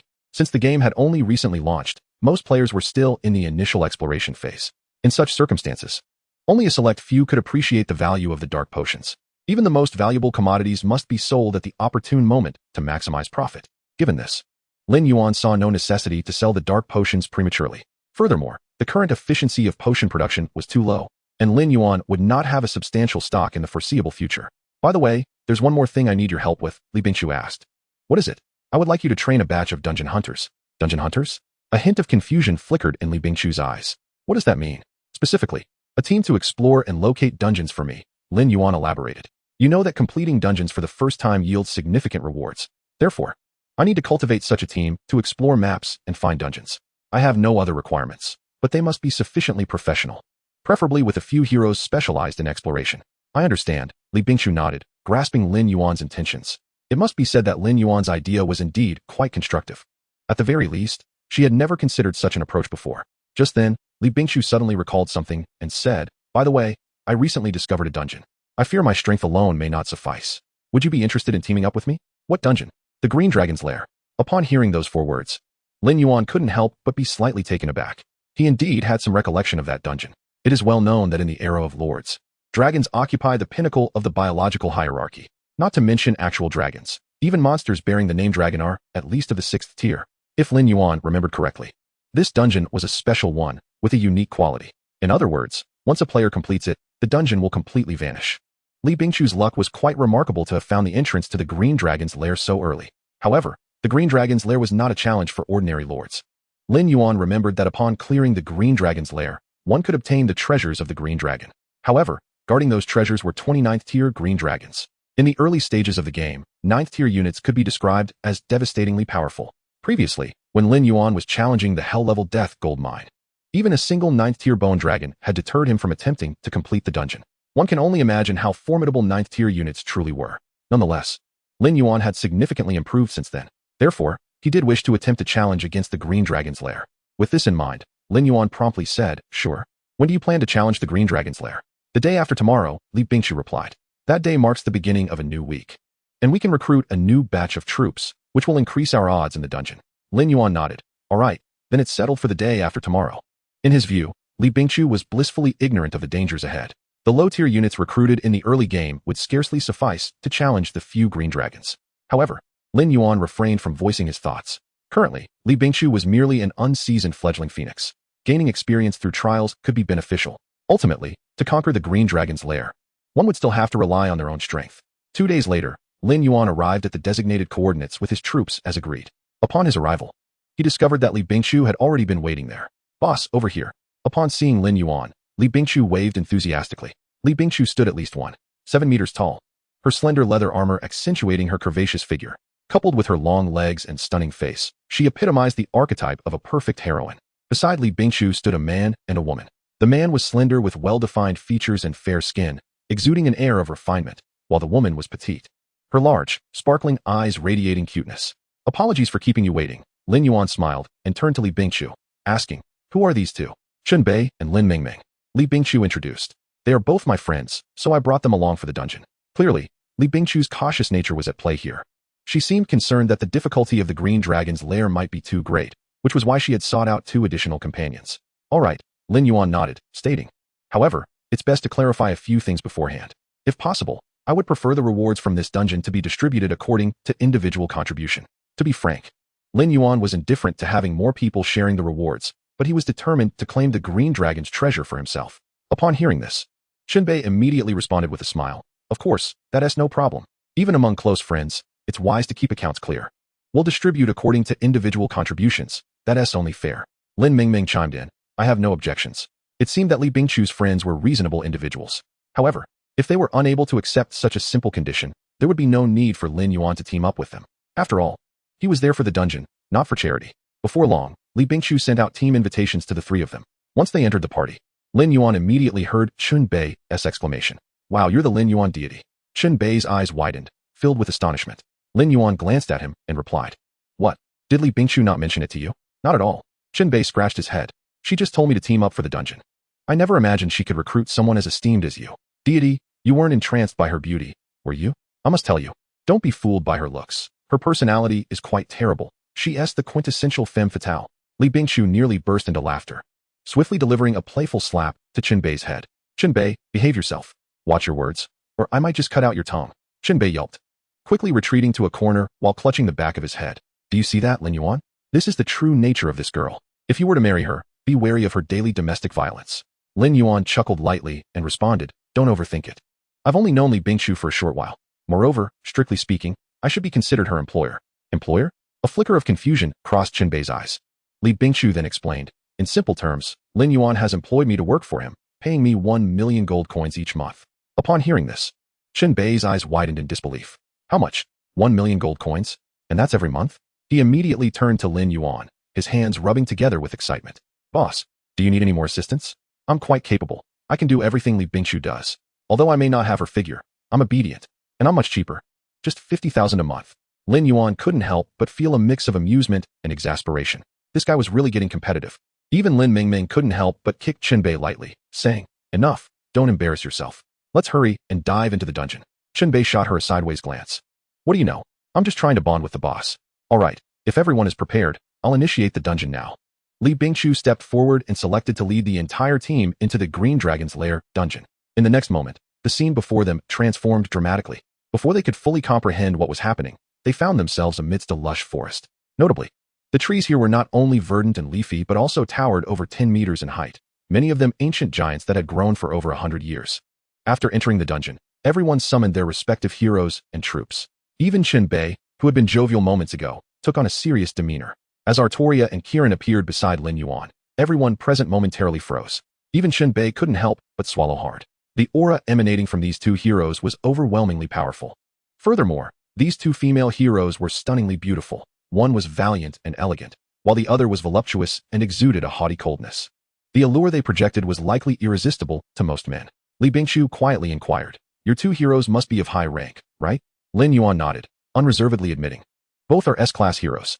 Upon hearing his response, the 3 couldn't help but gasp in astonishment. S-class heroes, and 2 of them. Is there no justice left in the world? Moreover, Lin Yuan not only possessed 2 S-class heroes but also commanded a troop size that far exceeded their expectations. His forces alone surpassed the combined strength of the 3 of them. Additionally, within Lin Yuan's army, there were many troop types they had never encountered. It should be noted that the 3 of them were already considered among the stronger lords, ranking within the top 10 in Huaxia. However, compared to Lin Yuan, they felt utterly inadequate. Each of their heroes was merely A-class. Li Bingqiu, belonging to the human race, commanded the A-class Rose Knight Kirin, who was already a formidable female hero in the early game. Lin Mingming, an elf, had the A-class elf priest Amy, more inclined towards support. The only surprise for Lin Yuan was Chun Bei, who, despite his seemingly gentle demeanor, had chosen the brutish orc race. His hero was the bull tyrant Kwangshan, a hulking figure with explosive muscles wielding a massive axe. It was then that Lin Yuan suddenly recalled a detail from his past life. There was indeed an orc lord within the Thorned Rose, established by Li Bingqiu. The reason he remembered was that all the high-ranking members of Thorned Rose were female lords, with that orc lord being the sole exception. Reportedly, that individual was extraordinarily powerful, known as the Orc Tyrant. His orc legion was notoriously violent, capable of achieving victory against any foe with overwhelming force. It seemed that the orc lord he had heard of in his past life was indeed the present Chun Bei. This indicated that Chun Bei had significant potential. If necessary, Lin Yuan could consider investing in him to bring him under his command. However, based on Chun Bei's current demeanor, Lin Yuan found it somewhat difficult to associate him with the infamous Orc Tyrant of his past. Chapter 32, 6th Tier Troop, Green-Scaled Dragon Lizard. Be cautious. This dungeon is not as simple as you might think, Lin Yuan cautioned before they began their exploration. Understood, everyone nodded in agreement. Since Lin Yuan had said so, it was prudent to exercise caution. Just then, a rustling sound emanated from the forest ahead. Upon hearing the unusual noise, everyone instantly heightened their vigilance. Soon, pairs of dark golden eyes flickered to life in the depths of the thicket. These eyes radiated ferocity and brutality, clearly indicating that the newcomers were not friendly. With a piercing shriek, dozens of shadows lunged out from the forest. Lin Yuan quickly discerned the type of monsters before them: green-scaled dragon lizards. Green-scaled dragon lizards, a 6th tier troop. Any creature associated with dragons was at least of 6th tier rank. The green-scaled dragon lizards before them were the result of hybridization between the green dragon lineage and the giant lizard species. Soon, these creatures, covered in green scales and as large as Tibetan mastiffs, clashed with their troops. Before long, Chun Bei's expression began to darken. These lizards are too ferocious. My 4th tier orc berserker was killed in 2 bites. Lin Yuan spoke gravely. These green-scaled dragon lizards are 6th tier troops. It's normal for their attack power to be high. 6th tier troops? Chun Bei's mouth twitched violently. No wonder they're so fierce. But the difficulty of this dungeon is absurd. We just entered, and we're already facing 6th tier troops. What will it be like further in? Dungeons naturally increase in difficulty as one progresses, Lin Yuan replied. Chun Bei began to question whether they would even be able to clear this dungeon. At that moment, Lin Yuan's voice rang in their ears once more. Each of you is responsible for 20 green-scaled dragon lizards. Hold them off and minimize troop casualties. I'll handle the rest. Upon hearing this, the 3 were momentarily taken aback. There were at least 120 to 130 green-scaled dragon lizards before them, and Lin Yuan had taken on half of them. However, no one doubted Lin Yuan's decision, for he indeed possessed the strength to back it up. Soon, nearly 2,000 heavily armored skeletal warriors surged forward to encircle the green-scaled dragon lizards. Though the heavily armored skeletal warriors are merely a tier 3 unit, they undeniably hold an overwhelming advantage in numbers. Moreover, they are not the primary source of damage output. The role of these heavily armored skeletal warriors is simply to stand at the forefront, absorbing the blows from the green-scaled drakes. The true damage dealers are the fire mages stationed in the rear. Soon, these fire mages began to chant their incantations. A barrage of explosive fireballs swiftly formed, hurtling towards the direction of the green-scaled drakes with ferocity. Boom, boom, accompanied by a series of thunderous explosions. A cascade of crimson damage values abruptly appeared above the heads of the green-scaled drakes. As hidden units, the fire mages possess base attributes that rival those of tier 6 units. It is precisely for this reason that the damage inflicted by the fireballs upon the green-scaled drakes is astonishingly high. One explosive fireball can obliterate nearly a third of a green-scaled drake's health. Witnessing the fire mage's damage output, everyone was left in awe. Lin Mingming, in a daze, exclaimed, "Are human units truly this formidable? The damage from this mage is simply outrageous." Chun Bei couldn't help but swallow hard. Had I known humans were this powerful, I would have chosen them as well. However, Li Bingqiu shook her head. No, that is not right. The basic mage units aren't like this at all. If I'm not mistaken, these must be hidden units. Hidden units, Chun Bei exclaimed, his eyes gleaming with envy. It is well known that hidden units are rarer than high-tier heroes. It is no wonder these mages, clad in crimson robes, possess such remarkable damage. All right, no more dawdling, Lin Mingming stated. Lin Yuan is strong. We must not hinder his progress. After saying this, she promptly ordered the elven priestess to bestow blessings upon all their troops. A verdant glow immediately enveloped everyone. The blessing of the forest goddess. All units bathed in the light of the forest gain a 10 increase in attack speed, movement speed, and damage immunity. Under the influence of this buff, the troops fought with renewed vigor. As the fire mages unleashed a relentless barrage, green-scaled drakes fell one after another. However, The counterattack from the green-scaled drakes was equally fierce. Unfortunately, these drakes, surrounded by the heavily armored skeletal warriors, could not reach the rear where the fire mages stood, and could only vent their fury on the frontline skeletal warriors. Although the losses among the heavily armored skeletal warriors were significant for Lin Yuan, these expendable units were meant for sacrifice. Even if they were entirely wiped out, he could summon them again without any sense of loss. The battle continued for a full 15 minutes, culminating in the annihilation of over 100 green-scaled drakes. However, their own casualties were not insignificant. Lin Yuan suffered the most, losing over 500 heavily armored skeletal warriors. "Are you alright, boss? You've lost so many troops. Is it serious?" Chunbei asked, his eyes filled with concern as he gazed at the scattered bones. Even if these heavily armored skeletal warriors were merely Tier 3 units, anyone would feel a pang of regret at such losses. However, Lin Yuan remained unfazed and replied coolly, "It's nothing. If you truly wish to help me, then gather all the corpses of the green-scaled drakes." Chunbei was momentarily taken aback, clearly unsure of Lin Yuan's intentions. Fortunately, being a clever individual, he refrained from questioning further and simply complied with Lin Yuan's request. Soon, the corpses of the green-scaled drakes piled up before Lin Yuan like a small mountain. Without a moment's hesitation, Lin Yuan activated the ability of the Skull of the Skeleton King. Chapter 33, The Final Challenge, the 9-tier Green Dragon. In the next instant, a dark magical circle appeared, resembling a black hole, swallowing all the green-scaled drake corpses. Subsequently, low-tier skeletal warriors emerged one after another from the dark magic circle. Observing this scene, astonishment flickered in the eyes of everyone present. They clearly did not anticipate that Lin Yuan's skeletal warriors were summoned in this manner. No wonder he was so unconcerned about the loss of those skeletal warriors. However, the skeletal soldiers before them appeared to be nothing more than the most basic Tier 1 skeletal warriors, significantly different from the heavily armored ones. Soon, Lin Yuan began utilizing the treasures at his disposal to synthesize the skeletal warriors before him. 2 skeletal warriors combined to form 1 skeletal soldier. 2 skeletal soldiers merged to create 1 heavily armored skeletal warrior. Thus, the skeletal warriors summoned from the green-scaled drake corpses directly transformed into 400 heavily armored skeletal warriors. This meant that Lin Yuan had effectively only lost about 100 heavily armored skeletal warriors in the recent battle. Such losses were entirely acceptable. Chunbei couldn't help but marvel. This treasure is simply incredible. With this in hand, one need not worry about lacking troops.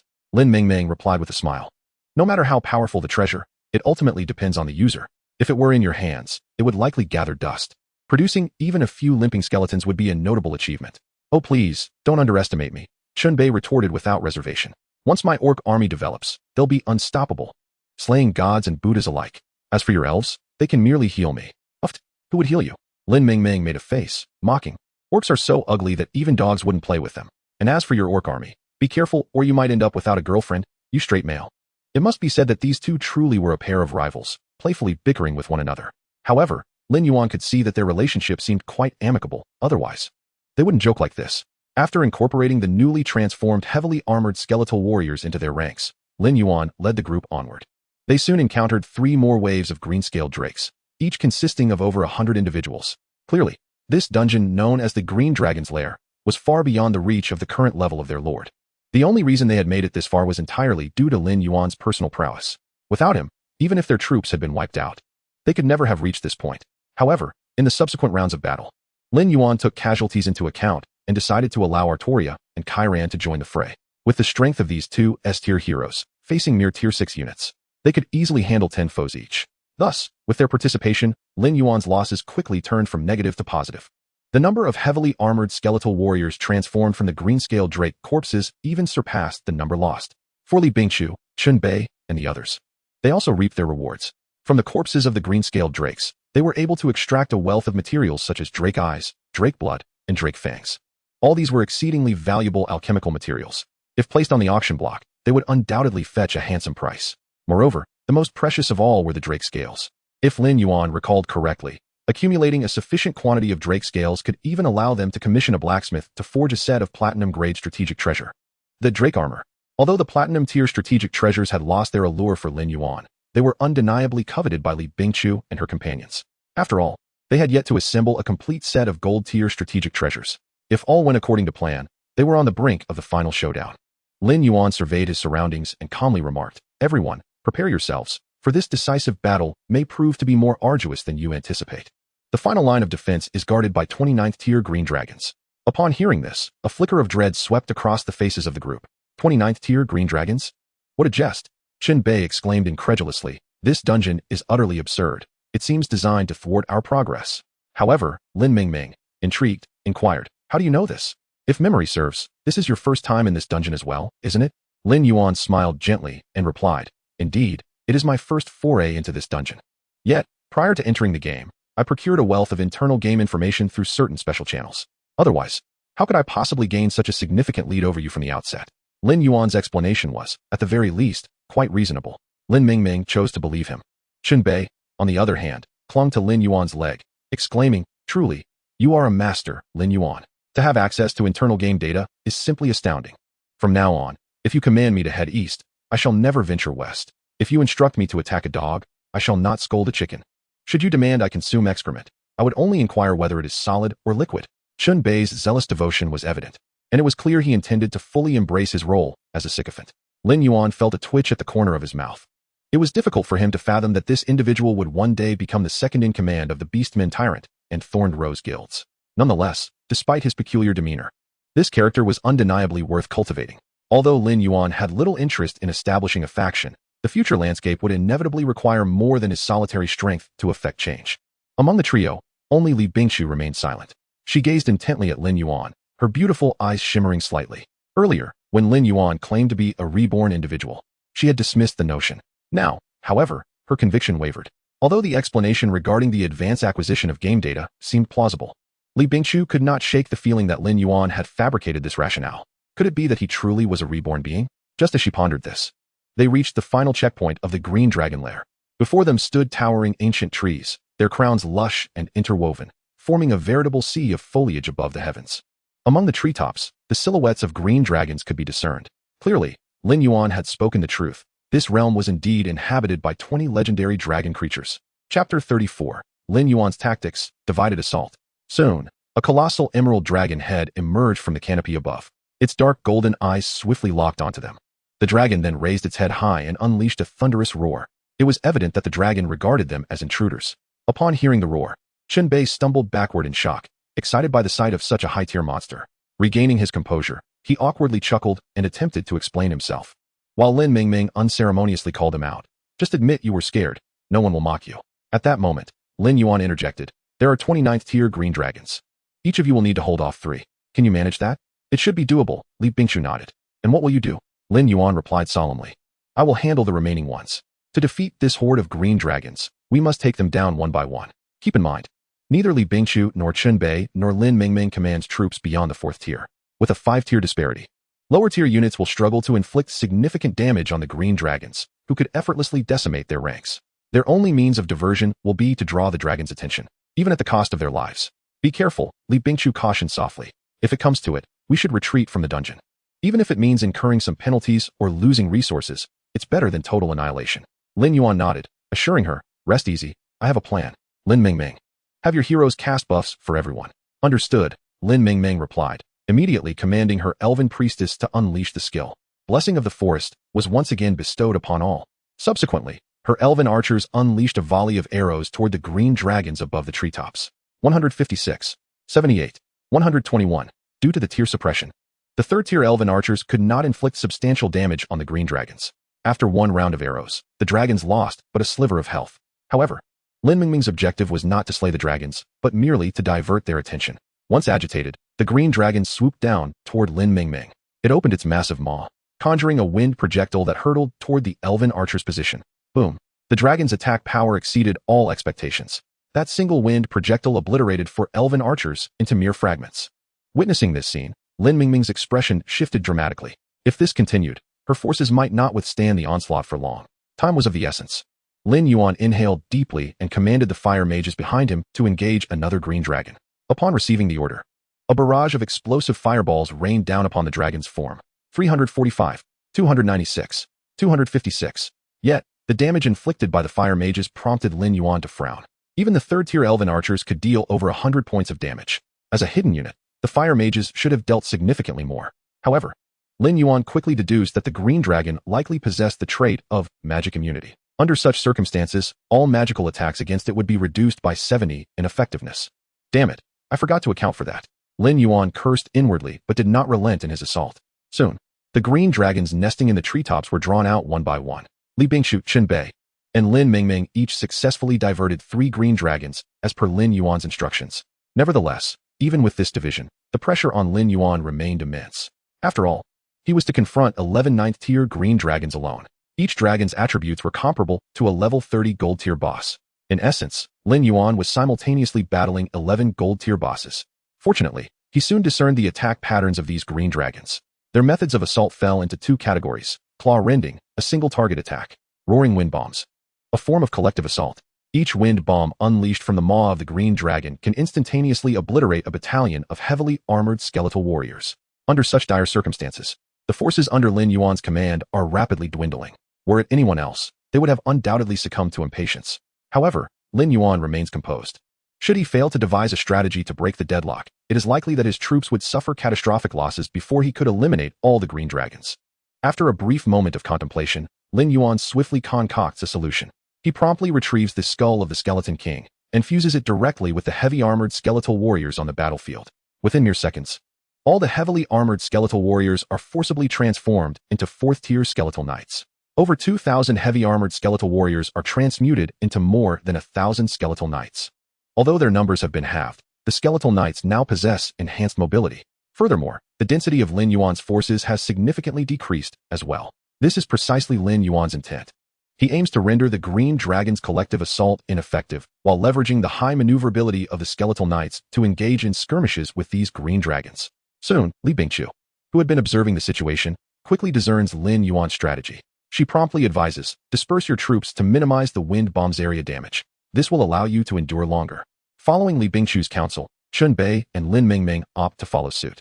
Indeed, after the formation spreads out, the potency of the green dragon's wind bombs is effectively mitigated. Meanwhile, on Lin Yuan's side, Artoria and Kalin resolutely choose to concentrate their fire on a single target.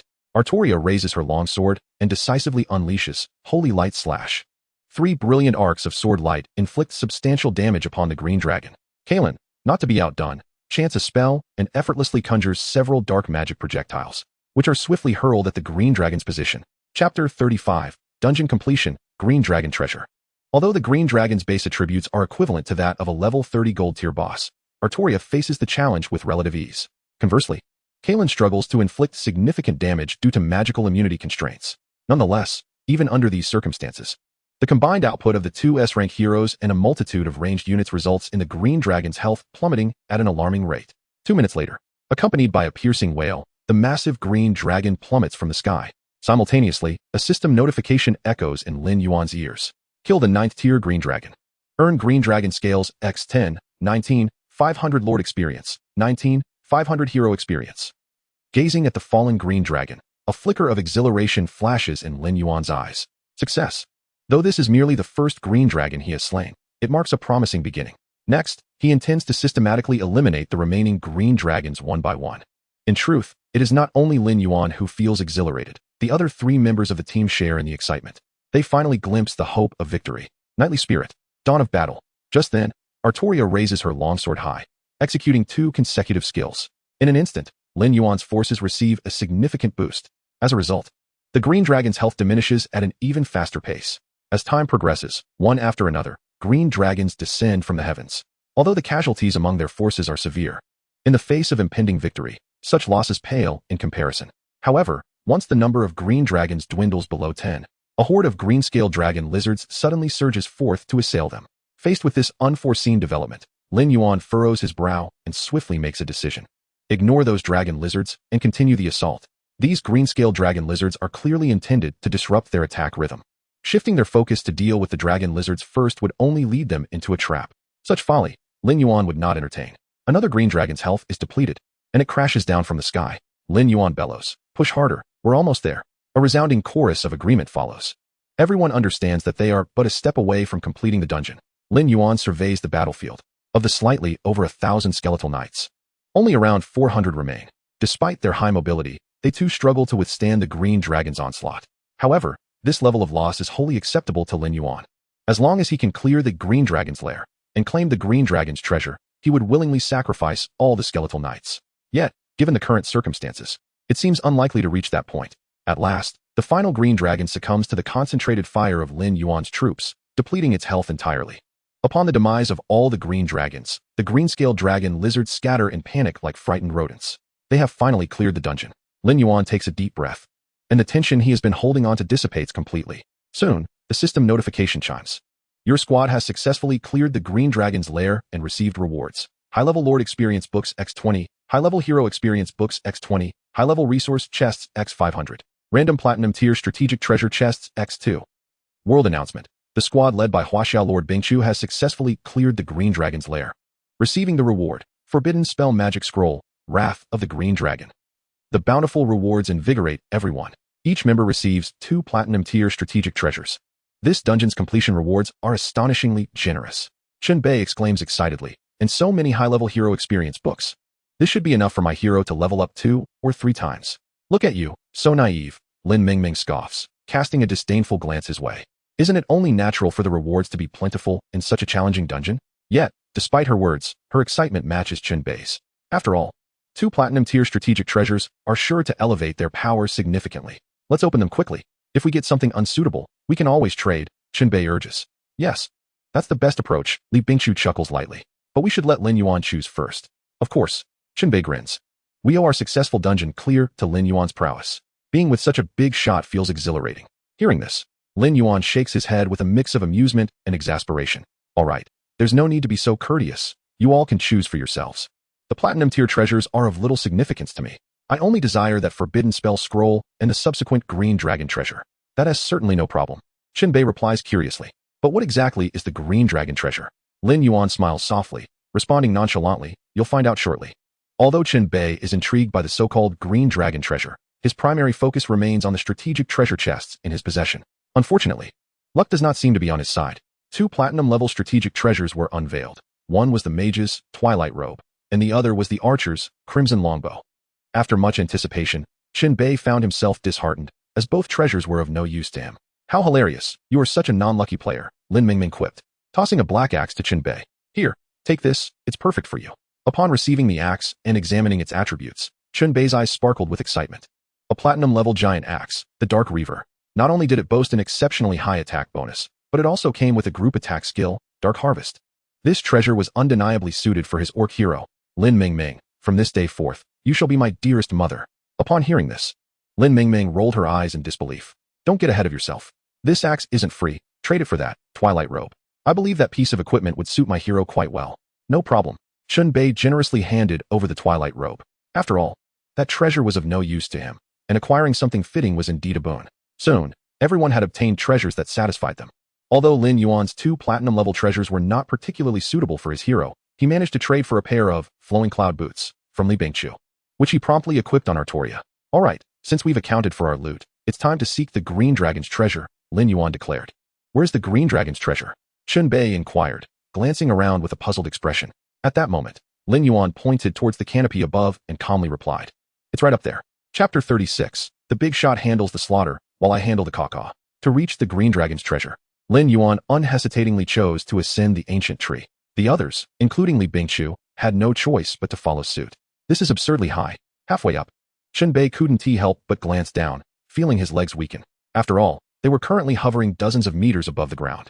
A careless misstep could lead to a catastrophic fall. Lin Mingming, however, regarded him with disdain and remarked, you, a grown man, have such a weak constitution? It's just a game. Even if you fall, what's the worst that could happen? You'd simply respawn. Li Bingchu chimed in with a light laugh. Indeed. Look at Lin Mingming. Even a girl has more courage than you. Chen Bei muttered under his breath. What can I say? The game feels so realistic. I'm afraid of heights, alright? In truth, during this time frame, players could indeed respawn after dying in the game, with the penalty being merely a deduction of resources and experience. However, a month hence, the situation would change dramatically. At that time, everyone in the real world would be transported into the game world, and the rules of death would also shift. Each individual would have only 3 opportunities to die. Once those were exhausted, they would face permanent death. By then, no one could afford to take death lightly. Before long, Lin Yuan and the others reached the summit of the ancient tree. Due to the dense foliage, the overlapping leaves appeared as a vast, flat expanse of green. Suddenly, Chen Bei, with keen eyes, pointed ahead and exclaimed, "There's a treasure chest." Following his gesture, the group indeed spotted 3 emerald green chests. Without a doubt, these were the Green Dragon treasures Lin Yuan had mentioned. Without hesitation, they hurried toward the chests, as they faced no obstructions after having completed the dungeon. Let us open the chests quickly. I wonder what treasures lie within the green dragon's hoard. Upon reaching the chests, Chunbei rubbed his hands together in excitement, his face alight with anticipation. Although he knew that the contents of the chests belonged to Lin Yuan, merely feasting his eyes upon them would be a delight. To be honest, even Lin Yuan felt a surge of anticipation, for he too was unaware of what the green dragon's treasure might yield. The individual who discovered the green dragon's treasure in his past life had only disclosed its location and never its contents. Yet, one must acknowledge that finding the treasure was indeed a stroke of luck. After all, who would leisurely wander through a dungeon once it had been cleared, let alone climb such a towering ancient tree? While it was unclear what the previous lord was thinking, it was precisely his unconventional thought process that led him to the green dragon's treasure. Fortunately, Lin Yuan possessed the memories of his past life. Otherwise, he might not have found this place. Taking a deep breath, Lin Yuan chose to open the chest. With a soft click, the chest was successfully unlatched. You have successfully opened the green dragon's treasure, acquiring green dragon crystal. You have successfully opened the green dragon's treasure, acquiring diamond level treasure, green dragon armor. You have successfully opened the green dragon's treasure, acquiring green dragon summoning scroll. Each of the 3 chests contained a treasure. With a flicker of thought, Lin Yuan began to examine the descriptions of these treasures one by one. Green dragon crystal, special item. Description: when embedded in armor, it grants 30 magic immunity. Green dragon armor. Quality: diamond. Attributes: strength 230, constitution 350, agility 170, defense 500, magic immunity 20. Additional skill: roar of the green dragon. Upon activation, the roar will resonate outward, instilling dread in all enemies who hear it, reducing all attributes by 10-35 and increasing the damage they receive by 20. The specifics of the debuff depend on the enemy's strength. Duration: 5 minutes. Cooldown: 120 minutes. Green dragon summoning scroll, special item. Description: upon use, it can summon 10 green dragons to join your ranks. After reviewing the descriptions of the 3 treasures, even Lin Yuan's eyes reflected a hint of astonishment. These 3 treasures were indeed priceless. The green dragon armor was beyond comparison. If all went as expected, this should be the world's first diamond-level strategic treasure. The base attributes of this green dragon armor were incredibly high, and its additional properties were absurdly powerful. The roar of the green dragon could forcefully suppress a whole area of enemies. Such area-wide suppression skills could be pivotal in turning the tide of battle. As for the green dragon crystal, while it merely offered a 30 boost to magic immunity, that single property already established its immense value. Furthermore, the green dragon crystal and the green dragon armor complemented each other exceptionally well. One must realize that the green dragon armor inherently provided 20 magic immunity. If the green dragon crystal were to be embedded, that would result in a total of 50 magic immunity. Lin Yuan had experienced the effects of magic immunity firsthand with the green dragon. Even 105th tier hidden unit fire mages focusing their firepower couldn't significantly deplete the green dragon's health. Had it not been for this magic immunity, Lin Yuan would not have found the dungeon so arduous. As for the value of the final green dragon summoning scroll, it goes without saying. After all, this scroll could summon 10 9th tier green dragons. Although the quantity may be slightly lacking, the strength of the 9th tier units was undeniably formidable. This can be seen as a replenishment of troops for the heavily afflicted Lin Yuan. Just as Lin Yuan finished examining these treasures, Chunbei's voice eagerly broke the silence. Big shot, what splendid items have you uncovered? Do share so that we may indulge in the spectacle. Lin Yuan smiled, opting not to conceal the truth, and directly presented the introductions of the 3 treasures before them. Moments later, the trio could not help but gasp in astonishment. Diamond-level strategic artifacts? Goodness, this is extraordinary. Chunbei's face was awash with envy. It would be disingenuous to claim he felt no desire. However, he was acutely aware that regardless of how exceptional this artifact's attributes were, it ultimately belonged to Lin Yuan. Indeed, these were all remarkable items. Li Bingshu spoke up. If we were to embed this emerald dragon crystal into the emerald dragon armor, a 50 magic immunity would surely be a nightmare for mage heroes. One must admit, Li Bingshu had an eye for detail, quickly discerning the true strength of this strategic treasure. Lin Yuan replied, yes, that is precisely my intention. I plan to equip this armor on Artoria. With that, she will truly become the bane of all mages. Prior to this, Artoria's strength was quite comparable to that of Chiran. After all, while Chiran was a fragile mage, her ability to summon dark elves and siphon life was undeniably formidable. For Artoria to forcibly advance upon her was no trivial task. However, once she dons the emerald dragon armor, the situation would transform entirely. Under the aegis of 50 magic immunity, Chiran would appear as nothing more than a helpless lamb before Artoria. More accurately, all mage heroes would become mere sheep awaiting slaughter in her presence. Now that the emerald dragon's treasures had been acquired, there was no need for the group to linger any longer in the dungeon. As the team leader, Li Bingshu promptly led the party out. Upon their successful clearance, the entrance to the emerald dragon's lair vanished for it was a unique dungeon that would naturally disappear once cleared. What are your plans moving forward? Lin Yuan inquired. Surveying the group, Lin Mingming hesitated for a moment before responding. As for me, I suppose I will return to recuperate for a while. After all, we lost quite a few troops and need some time to replenish our forces. Yes, I feel the same, Li Bingqiu nodded in agreement. Additionally, I will take this time to scout potential candidates for dungeon hunters for you. One must commend Li Bingqiu for her efficiency. Lin Yuan had merely mentioned it once, yet she had kept it in mind. Curious, Chunbei approached and asked, Dungeon hunters? What is that? Li Bingqiu refrained from answering immediately, instead casting an inquiring glance toward Lin Yuan. He understood that she was seeking his approval. However, this was not a secret. There was nothing to conceal. Go ahead. It's fine. With Lin Yuan's consent, Li Bingqiu elucidated the concept of dungeon hunters to Chunbei. Searching for dungeons to claim first clear rewards? In an instant, Chunbei's eyes sparkled with enthusiasm. Big shot, this is right up my alley. Why not let me be your dungeon hunter? Lin Yuan couldn't help but chuckle at this assertion. What do you think being a dungeon hunter entails? It's nothing but arduous work. Finding a dungeon might yield a mere few thousand coins in rewards. Moreover, if you waste too much time searching for dungeons, it could hinder your own development, rendering it a poor trade-off. While Lin Yuan intended to win Chunbei over, it was not through such means. Allowing this fellow to become a dungeon hunter might entirely alter Chunbei's trajectory, jeopardizing his potential to become the renowned Beastman Tyrant in the future. After considering Lin Yuan's advice, Zhang Bei nodded thoughtfully. You're right, I shouldn't waste time on this. He then shifted the conversation.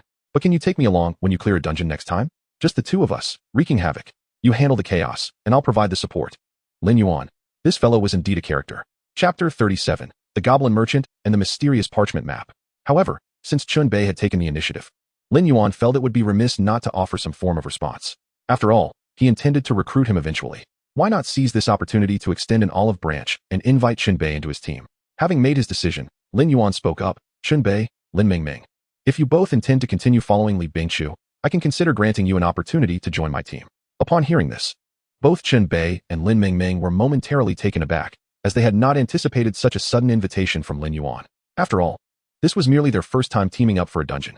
Being able to run dungeons alongside a figure of Lin Yuan's stature was already a privilege bestowed by Li Bingqiu. The fact that such a prominent figure would extend an invitation to them left both feeling quite flabbergasted. In truth, Lin Yuan was primarily interested in Chunbei's potential, while Lin Mingming was merely an afterthought in this invitation. To be honest, Lin Yuan had little recollection of Lin Mingming from his previous life. Once they regained their composure, Chunbei exclaimed, I'm in. Of course, I want to join. Lin Mingming quickly followed suit. Me too. I want to join. All right, Lin Yuan nodded, a satisfied smile playing on his lips. To be honest, this outcome was not unexpected. Chunbei, eyes gleaming with excitement, asked, Boss, how many members do we have in our team now? Besides you, there must be quite a few other big shots, right? In Chunbei's eyes, a figure like Lin Yuan should undoubtedly lead a significant faction. However, Lin Yuan simply regarded him with a sidelong glance and counted on his fingers. Originally, it was just Li Bingqiu and me. Now, with you and Lin Mingming added, we make 4. Oh, and there's my butler. But he probably hasn't logged into the game yet. Chunbei, are you serious? So I'm practically an elder now.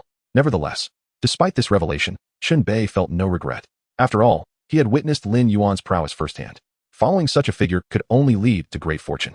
Since you have all decided to join, I shall present you with a welcome gift. After making this statement, Lin Yuan retrieved 2 items from his inventory and handed them to Chunbei and Lin Mingming, respectively. He was never stingy with his own people. The gift for Lin Mingming was a platinum-level mage's staff, named Pure White Dream, perfectly suited for an elven mage. As for Chunbei, he naturally received the previously acquired token. Thank you, boss. Lin Mingming expressed her gratitude politely as she accepted the treasure. Meanwhile, Chunbei immediately began examining the token's description. Moments later, his eyes widened in disbelief, and he exclaimed, This is an S-rank hero recruitment order?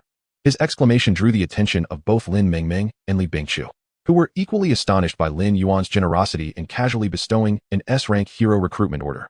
Lin Yuan explained nonchalantly, I obtained this during my first clear of the Hellish Orc Camp. It allows for the recruitment of an S-rank hero, the Orc Commander.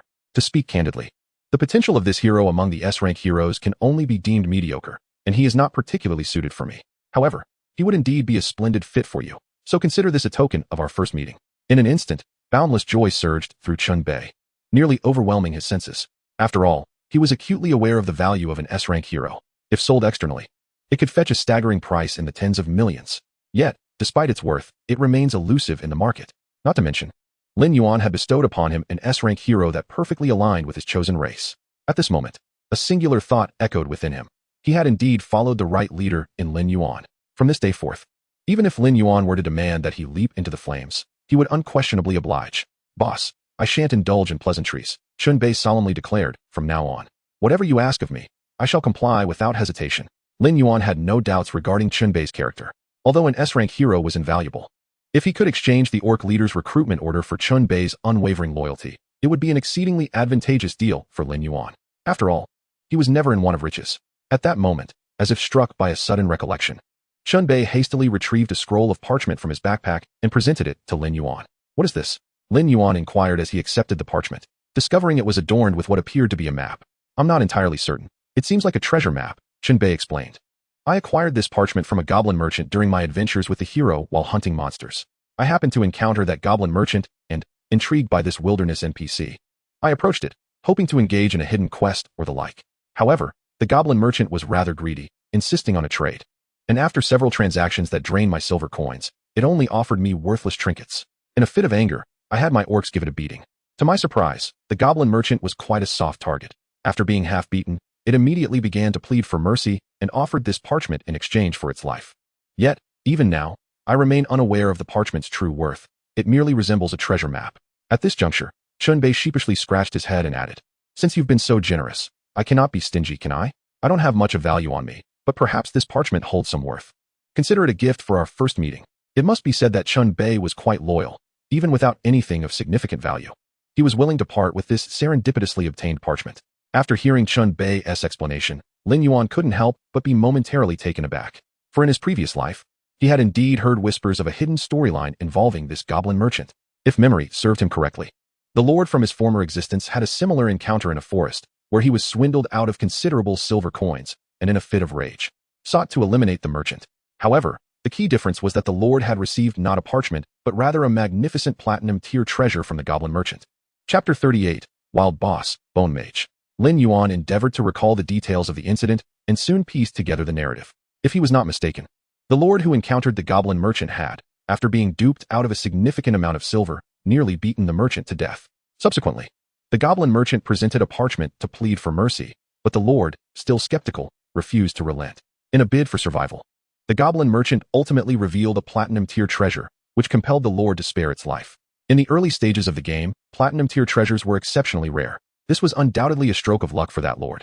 Yet, as time passed, he began to regret his decision, increasingly convinced that the parchment was truly the goblin merchant's most valuable possession. Alas, some opportunities, once missed, are irretrievable. Even if he returned to that forest, he would find no trace of the goblin merchant. Having reflected on the entire episode, Lin Yuan's gaze upon the parchment shifted significantly. It seemed that his rebirth had indeed triggered a butterfly effect, altering many events. What was once destined for another had now fortuitously fallen into Chunbei's hands and subsequently into his own. He could only wonder what treasures might lie in wait, marked by this parchment. "Thank you for your generosity," Lin Yuan expressed, not bothering with further formalities, as he accepted the parchment. Soon after, the group bid each other farewell and returned to their respective territories. Upon reaching level 5 at the Lord's Mansion, the time required for upgrading various buildings began to extend considerably. The higher the building's tier, the longer the construction time, which was only natural. At this rate, developing 6-tier units would take at least several days. However, Lin Yuan was patient enough to wait. Haste makes waste. Having rapidly advanced for so long, it was time for him to consolidate. Moreover, with the hidden unit of the Flame Mage at his disposal, even achieving 6th-tier units would drastically enhance his capabilities. 7 days later, with the arrival of a new week, the available troops for recruitment at various camps were refreshed. Without a moment's hesitation, Lin Yuan recruited every available unit, leaving no first-tier militia untouched. After all, he had ample resources. Why not seize the opportunity? If his resources were depleted, he could always spend some gold to replenish them. During that week, Lin Yuan focused on 3 primary tasks: delving into dungeons, hunting wild monsters, and developing his territory. Artoria's hero level had ascended to level 33, while Kylon steadily climbed to level 30 as well. However, Lin Yuan's excursions with them in the wild were not solely for the purpose of leveling up. A significant part of his motivation was to bolster his army. Ever since the battle at the Green Dragon Lair, his skeletal army had dwindled considerably. Fortunately, after a week of diligent effort, Lin Yuan successfully transformed another 1,000 units into heavily armored skeletal warriors. Although 1,000 units might not seem substantial, heavily armored skeletal warriors were 5th-tier units. To produce 1,000 of them, he would require at least 16,000 first-tier skeletons. This unit not only boasted the high mobility of skeletal knights, but also possessed formidable defensive capabilities and combat strength. Presently, Lin Yuan's forces had grown considerably formidable. 10 9th-tier green dragons, 200 5th-tier flame mages, and 1,000 heavily armored skeletal knights comprised his primary military strength.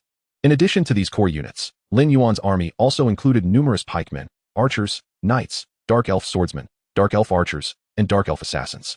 In fact, even these auxiliary units were more than sufficient to utterly overpower many ordinary lords. Beep, beep, beep. At that moment, Lin Yuan's communication device chimed once more. Upon answering, Li Bingchu's voice quickly resonated from the other end. Boss, are you interested in a wild boss? In recent days, Li Bingchu has not been idle. She has invested considerable effort into assembling a team of dungeon hunters for Lin Yuan. This team comprises 5 meticulously selected members, each possessing extensive gaming experience and specializing exclusively in reconnaissance-type heroes. Lin Yuan has offered them a generous compensation package, a base salary of 20,000 per month, supplemented by additional bonuses.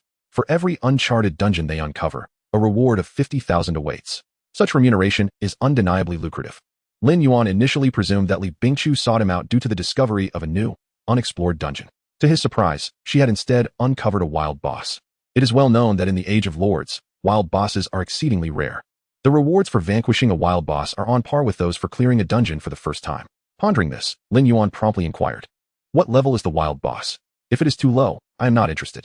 A low-level boss would be trivial for me to handle alone." Li Bingchu replied, "It is a level 40 platinum boss, the Bone Spirit Mage Gultar, located deep within the Bone Forest, coordinates provided. If you wish to come, I am currently waiting at the entrance of the Bone Forest."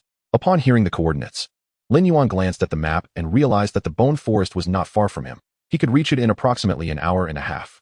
Thus, he decisively stated, "Very well, I shall make my way there immediately." A level 40 platinum boss should yield substantial rewards, worthy of the journey. Lin Yuan traversed the terrain with surprising swiftness. Within just over an hour, he arrived at the entrance of the Bone Forest. Spotting Lin Yuan, Li Bingchu waved enthusiastically, "Boss." "Over here." Lin Yuan approached and straightforwardly declared, "Let us go. Lead me to the boss." "All right," Li Bingchu nodded, before adding, "However, we must hurry. I just saw another lord team entering the Bone Forest. Judging by their composition, they are likely also after that wild boss." Chapter 39, I can solo this. In response to Li Bingchu's concerns, Lin Yuan appeared unperturbed. "Rest assured, no one will seize the boss from me." He gestured for Li Bingchu to lead the way as they ventured into the Bone Forest in search of the Bone Spirit Mage. It was evident that Li Bingchu had prepared thoroughly. She was exceptionally familiar with the terrain of the Bone Forest. In less than half an hour, she guided Lin Yuan deep into the forest. The creatures they encountered along the way were effortlessly dispatched by Lin Yuan's forces. The predominant monsters in the Bone Forest were Tier 3 skeletal wolf demons, with occasional appearances of Tier 4 skeletal bear demons. Such creatures posed no threat to Lin Yuan. Even without the intervention of his heroes, Artoria and Chiran, the 200 fire mages could obliterate these monsters with a single barrage of explosive fireballs. Upon reaching their destination within the depths of the Bone Forest, Li Bingchu halted abruptly, extending her hand to point forward. The figure before Lin Yuan was a towering skeleton. Notably, this skeletal figure wielded a staff and donned a pristine white robe, exuding an unmistakable aura of a mage. According to the backstory, this Bone Spirit Mage had become obsessed with the study of necromancy, ultimately transforming himself into a skeleton. After his transformation, he was deemed an outcast among mages, promptly expelled from the Mage Association, and pursued by various major cities for conducting experiments on living beings. Nevertheless, he chose not to turn back, retreating into this forest to continue his research. Over time, he transformed many creatures within the forest into skeletal beings, and the once peaceful forest became the Bone Forest, a place now known as a forbidden territory. Lin Yuan surveyed the Bone Spirit Mage and calmly stated, "Now that we have located the boss, let us prepare for battle. Artoria, draw that creature to us." Just as he was about to take action, he heard voices nearby. "Are you certain the boss is right here? It must be nearby. I encountered it while leveling this morning and informed you immediately. Good job. If this operation goes smoothly, I shall commend you when we return." "Thank you, boss. But that is a level 40 platinum boss. Are we truly capable of handling it? What is there to worry about? Our forces number at least 1 or 2,000. Right? Even if we face Tier 4 units, we have a few hundred of those." The leader seemed exceedingly confident in their strength. "Even if we must sacrifice lives, we will overwhelm the boss with sheer numbers. Wouldn't such casualties be excessive? If we suffer significant losses, recovery may take weeks." Upon hearing this, the leader grew impatient. "Why are you being so cautious? If we secure a few platinum-grade treasures, do you think the boss will shortchange us?" As Lin Yuan listened to the conversation, he furrowed his brow and turned to see a small team of 7 or 8 lords approaching their direction.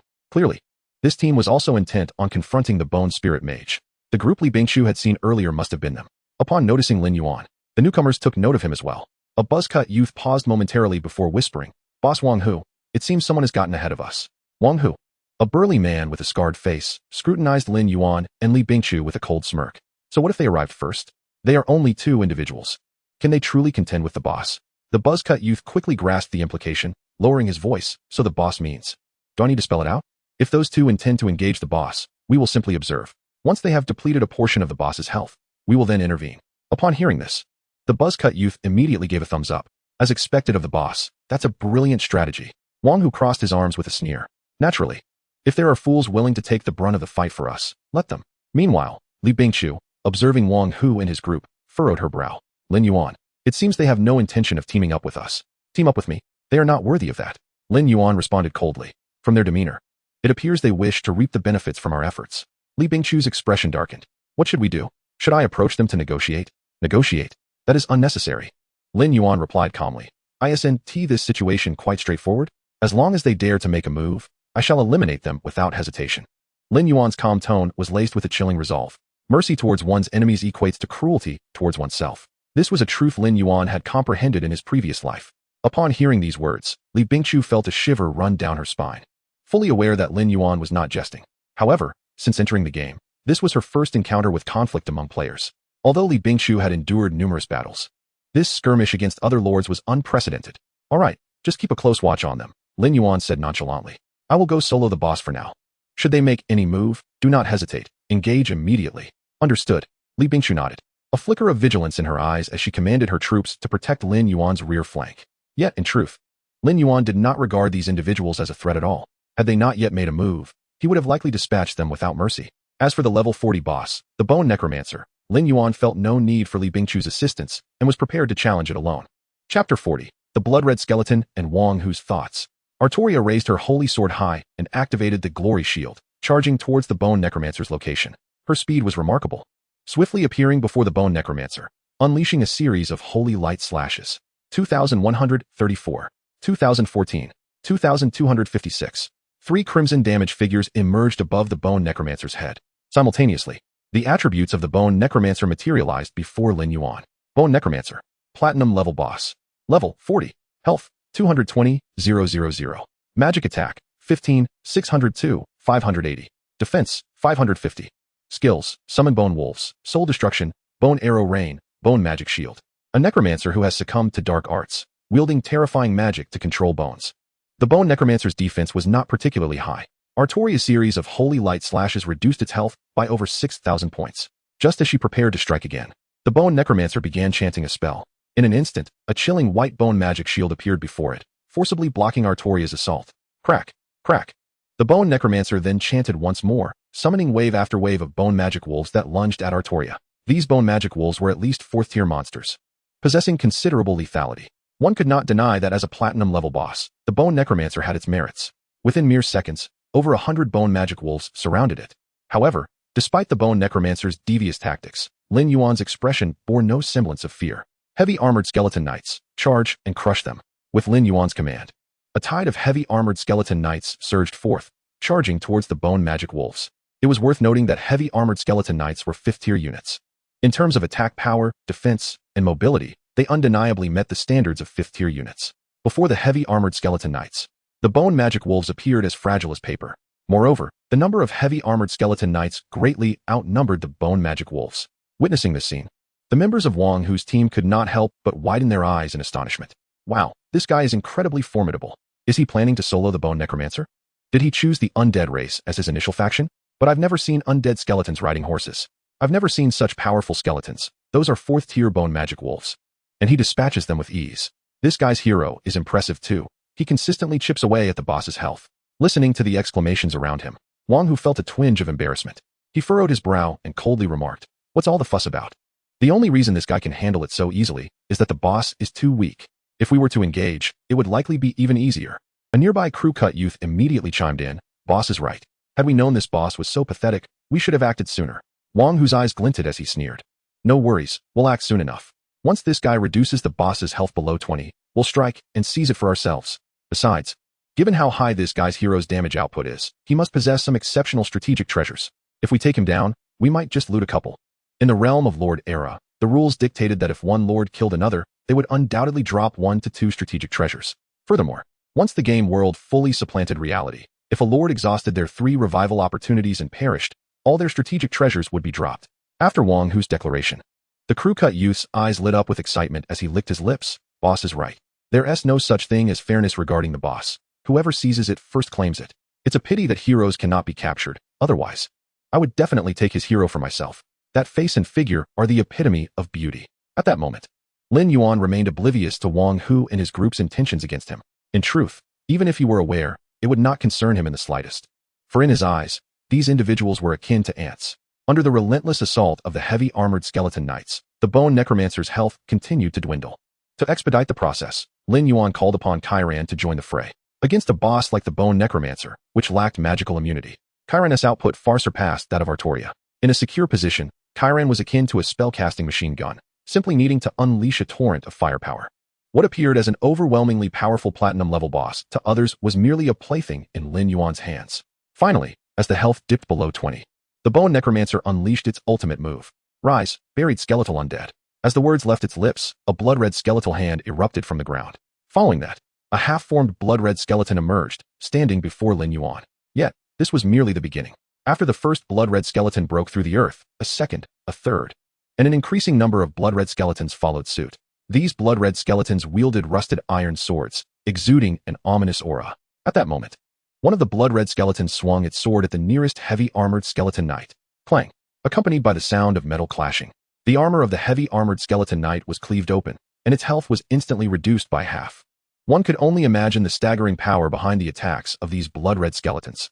Lin Yuan surveyed his surroundings, noting that the blood-red skeletons summoned by the bone necromancer numbered in the hundreds. In such a scenario, even if Lin Yuan's forces could eradicate these blood-red skeletons, they would still suffer considerable losses. In light of the current situation, the most prudent choice would undoubtedly be to focus fire on the bone spirit mage until its demise. Once the bone spirit mage falls, the blood-red skeletons will vanish into oblivion. Simultaneously, a flicker of excitement involuntarily flashed in Wang Hu's eyes. For them, this was undoubtedly the most opportune moment. If they could eliminate Lin Yuan now, wouldn't the boss become theirs for the taking? With this thought in mind, Wang Hu couldn't help but break into a sinister grin. Brothers, prepare to strike. Chapter 41. The ant strikes the tree, unaware of its own limitations. Lin Yuan, be cautious, they are about to make their move against you. Just as Wang Hu and his companions were teetering on the brink of action, Li Bingqiu, who had been observing them intently, promptly detected the anomaly. After her warning, Wang Hu's expression darkened as he coldly commanded, "What are you all standing there for? Move now." Upon receiving his order, his followers, fearing any delay, swiftly mobilized their forces to encircle Lin Yuan. Meanwhile, Li Bingqiu showed no signs of weakness, dispatching the Rose Knight Chiron to intercept them with her troops. Li Bingqiu's intention was crystal clear. Anyone who sought to harm Lin Yuan must first contend with her. However, Wang Hu's side undeniably held a numerical advantage, and it was unlikely that she could withstand them for long on her own. At this moment, Li Bingqiu could only hope that Lin Yuan would swiftly conclude his battle and come to her aid against these adversaries. Before long, the Rose Knight Chiron engaged in combat with a horned demon hero. Having recently conquered the Green Dragon's lair, alongside Lin Yuan, Li Bingqiu had reaped numerous rewards. Thus, Chiron was now equipped with 2 platinum-grade strategic treasures. With her full might, she quickly subdued the horned demon before her. Observing this spectacle, Wang Hu furrowed his brow. An S-class hero? It was worth noting that this horned demon, Azazel, was an A-class hero he had painstakingly acquired for hundreds of thousands. With this hero, he had enjoyed unimpeded success in the early stages. Yet at this moment, Azazel was being forcefully suppressed by the opposing hero. No, it couldn't be. If it were truly an S-class hero, such a level of suppression would be inconceivable. I understand now. It must be the strategic treasures. This hero undoubtedly possesses exceptional strategic artifacts. Wang Hu's eyes gleamed as he quickly overturned his previous conclusions and arrived at this realization. He never anticipated that besides Lin Yuan, whose soloed bosses, Li Bingqiu would also possess extraordinary treasures. With this in mind, Wang Hu exclaimed, "Girl, I'll give you a chance. Hand over those 2 platinum-grade treasures, and I'll let you go. Otherwise, we'll wipe out your troops, forcing you to start from scratch." Frankly speaking, it would be ideal if Li Bingqiu complied. After all, a conflict with them would inevitably cost him numerous soldiers. If she agreed to his terms, it would be akin to acquiring 2 platinum-grade treasures for free. Regrettably, Li Bingqiu showed no inclination to compromise. She lifted her head and shot Wang Hu an icy glare, retorting scornfully, "Are you dreaming? Someone as shameless as you should not even exist in this world." At that moment, Li Bingqiu's heart brimmed with fury. This group not only sought to seize their boss, but also coveted their treasures, displaying utter shamelessness. "Since you seek your own demise, you cannot blame me." Wang Hu scoffed.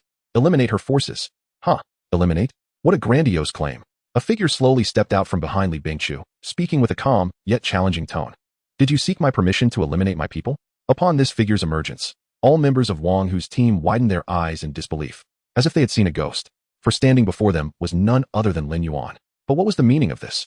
Hadn't he just been locked in a fierce battle with the Bone Spirit Mage? If their memories served them right. The boss still had at least 20 of its health left. How much time had passed? A minute? Half a minute? Perhaps not even half a minute. How was he able to accomplish such a feat? Did he truly annihilate the nearly defeated boss? Before they could comprehend the situation, Lin Yuan had already launched his offensive. A throng of heavily armored skeletal knights charged toward them. Damn it, stop those skeletons. Wang Hu's expression shifted instantly. He had witnessed the might of these armored skeletal knights before.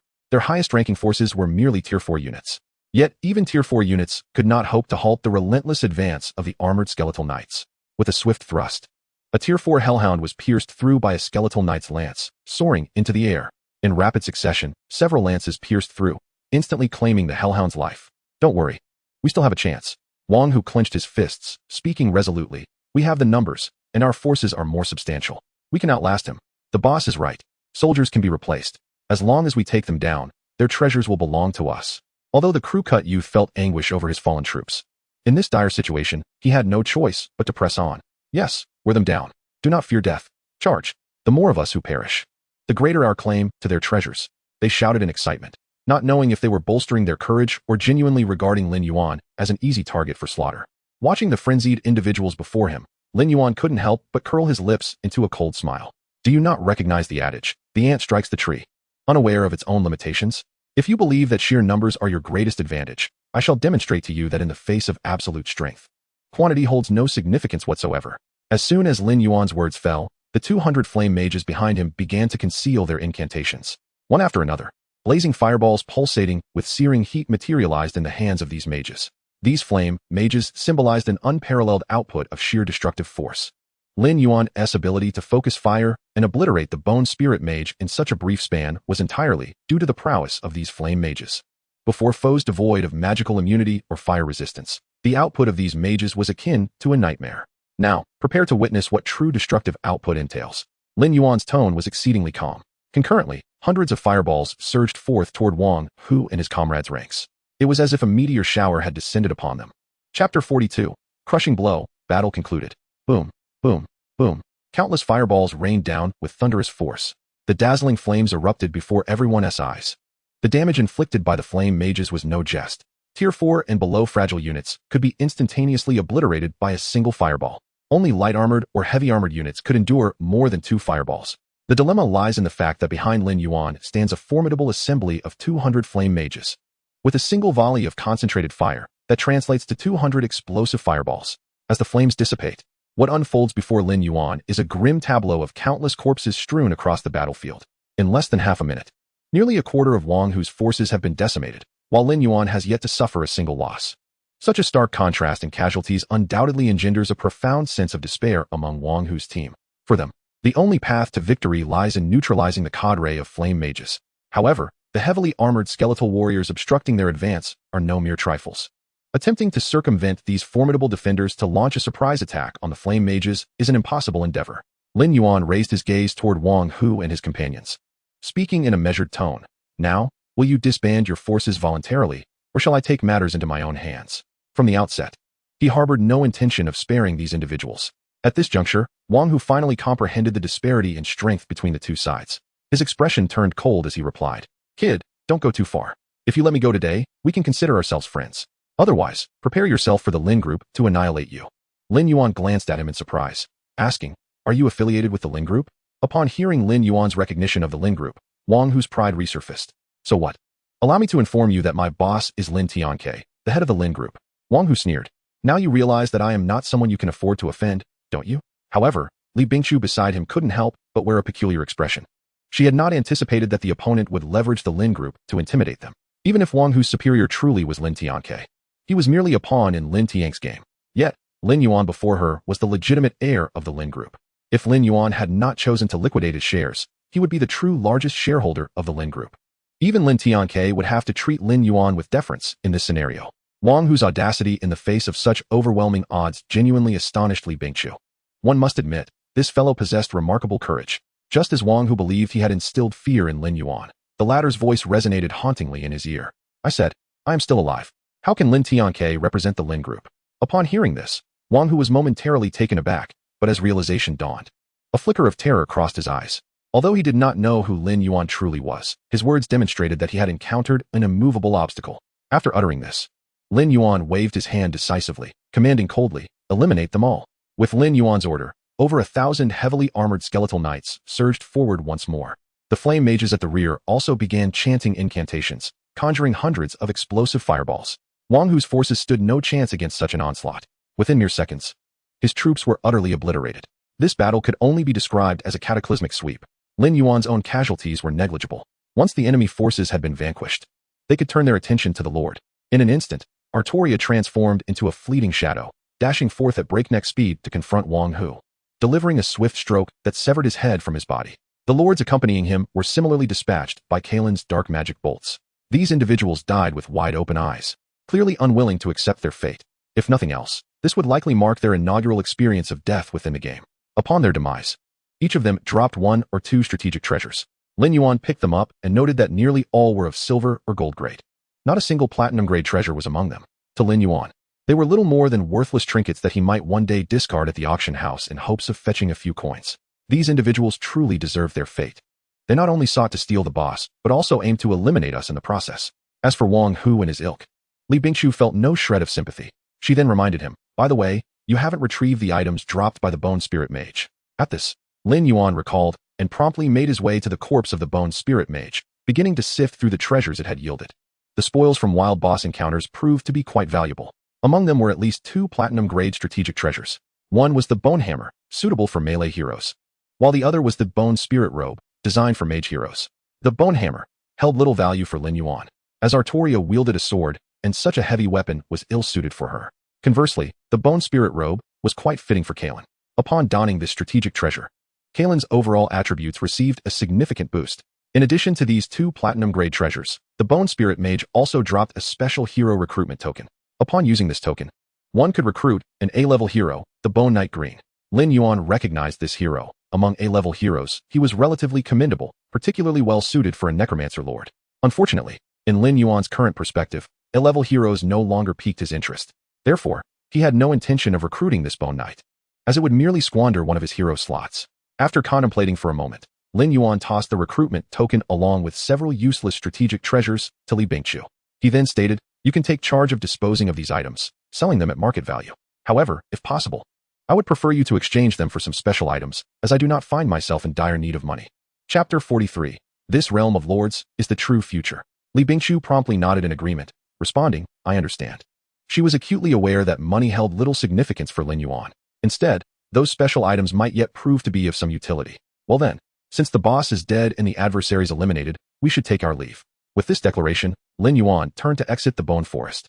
Li Bingqiu quickly caught up and inquired, by the way, those individuals were likely your uncle Lin Tiang's subordinates, right? This incident won't have any repercussions for you, will it?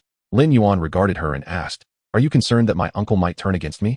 One should always be cautious, even when it involves family. After a moment's hesitation, Li Bingqiu ultimately voiced her concerns. I have heard from my father that your uncle is a man of considerable cunning. I fear he may harbor resentment towards you due to this incident. Upon hearing this, Lin Yuan couldn't help but chuckle. Li Bingqiu, puzzled, asked, what are you laughing at? I find it amusing how little you understand my uncle, Lin Yuan replied calmly. In his eyes, Wang Hu and his ilk are nothing more than a few mutts. He wouldn't seek to retaliate against me over such trivial matters. In fact, he might even greet me with a smile and offer an apology. That's just the kind of person he is. Either he abstains completely, or he goes to the extreme. Even in the final second before he might attempt to take my life, he could still very well be smiling and joking with me. However, you have not been mistaken about one thing. He undoubtedly wishes for my demise. Only through my death can he legitimately seize control of the Lin Corporation. Lin Yuan's profound understanding of Lin Tianke stems from the fact that he met his end at the hands of the latter's machinations in his previous life. The betrayal by Lin Tianke unveiled the true nature of his uncle. Moreover, even his parents perished at Lin Tiang's hands. Such a blood feud cannot be forgiven. To be candid, Butler Li had warned him in his past life to be wary of his uncle Lin Tianke. Yet, Lin Yuan paid little heed. After the tragic loss of his parents, Lin Tianke had become one of his few remaining relatives and elders. At that time, Lin Yuan was oblivious to the truth of his parents' demise. having placed unwavering trust in him. Furthermore, the cunning old fox, Lin Tianke, had indeed concealed his true intentions well, leaving Lin Yuan unaware of any anomalies. It was only upon discovering the truth that Lin Yuan realized how naively trusting he had been. Pain, regret, frustration, anger, and despair. All these emotions intertwined and ultimately ignited a flame of vengeance that blazed fiercely within his heart. From that moment onward, he vowed that if ever granted another chance, he would seek retribution, ensuring Lin Tianke faced a fate worse than death, for the sake of himself and his parents. Fortunately, fate smiled upon him, granting him the rare opportunity to live anew. Throughout this journey, the fire of vengeance in Lin Yuan's heart never extinguished. His choice to refrain from immediate action was merely a matter of gathering strength. Even Lin Yuan had to concede that Lin Tianke was indeed quite talented. In his previous life, Lin Tianke leveraged the influence of the Lin Corporation to swiftly establish his own power during the Lord Era, becoming a formidable overlord within Huaxia. Thus, uprooting Lin Tianke and his forces would not be a trivial endeavor. Even if Lin Yuan could face 10 foes single-handedly, it would be a different matter entirely to confront 100 or even 1,000. Hence, the reason Lin Yuan sought to establish his own power was clear. The strength of a single individual is inherently limited. Only by forming his own faction could he possess the leverage necessary to contend with various forces. At that moment, Li Bingshu spoke again. By the way, my father mentioned that you have already divested all your shares in the Lin Corporation. Why then does your uncle still target you? Lin Yuan replied calmly. Some matters are not as simple as you perceive. Even though I have sold all my shares, I still wield considerable influence within the corporation. Many of the senior veterans there were promoted by my father. Should Lin Tianke ascend to power, they might face suppression, thus harboring a natural animosity towards him. Therefore, to be precise, these individuals belong to my faction. They wish to support me in opposing my uncle. Similarly, if Lin Tianke intends to deal with them, he must either eliminate me or force me into a position of puppetry to wield the emperor's authority over the lords. By choosing to divest my shares, I suspect many have become utterly disenchanted with me. However, I have no regrets. The Lin Corporation is no longer worthy of my affection. The world we currently inhabit is the true future. Lin Yuan's tone was calm, yet his words resonated with profound significance. Even Li Bingshu found herself momentarily taken aback.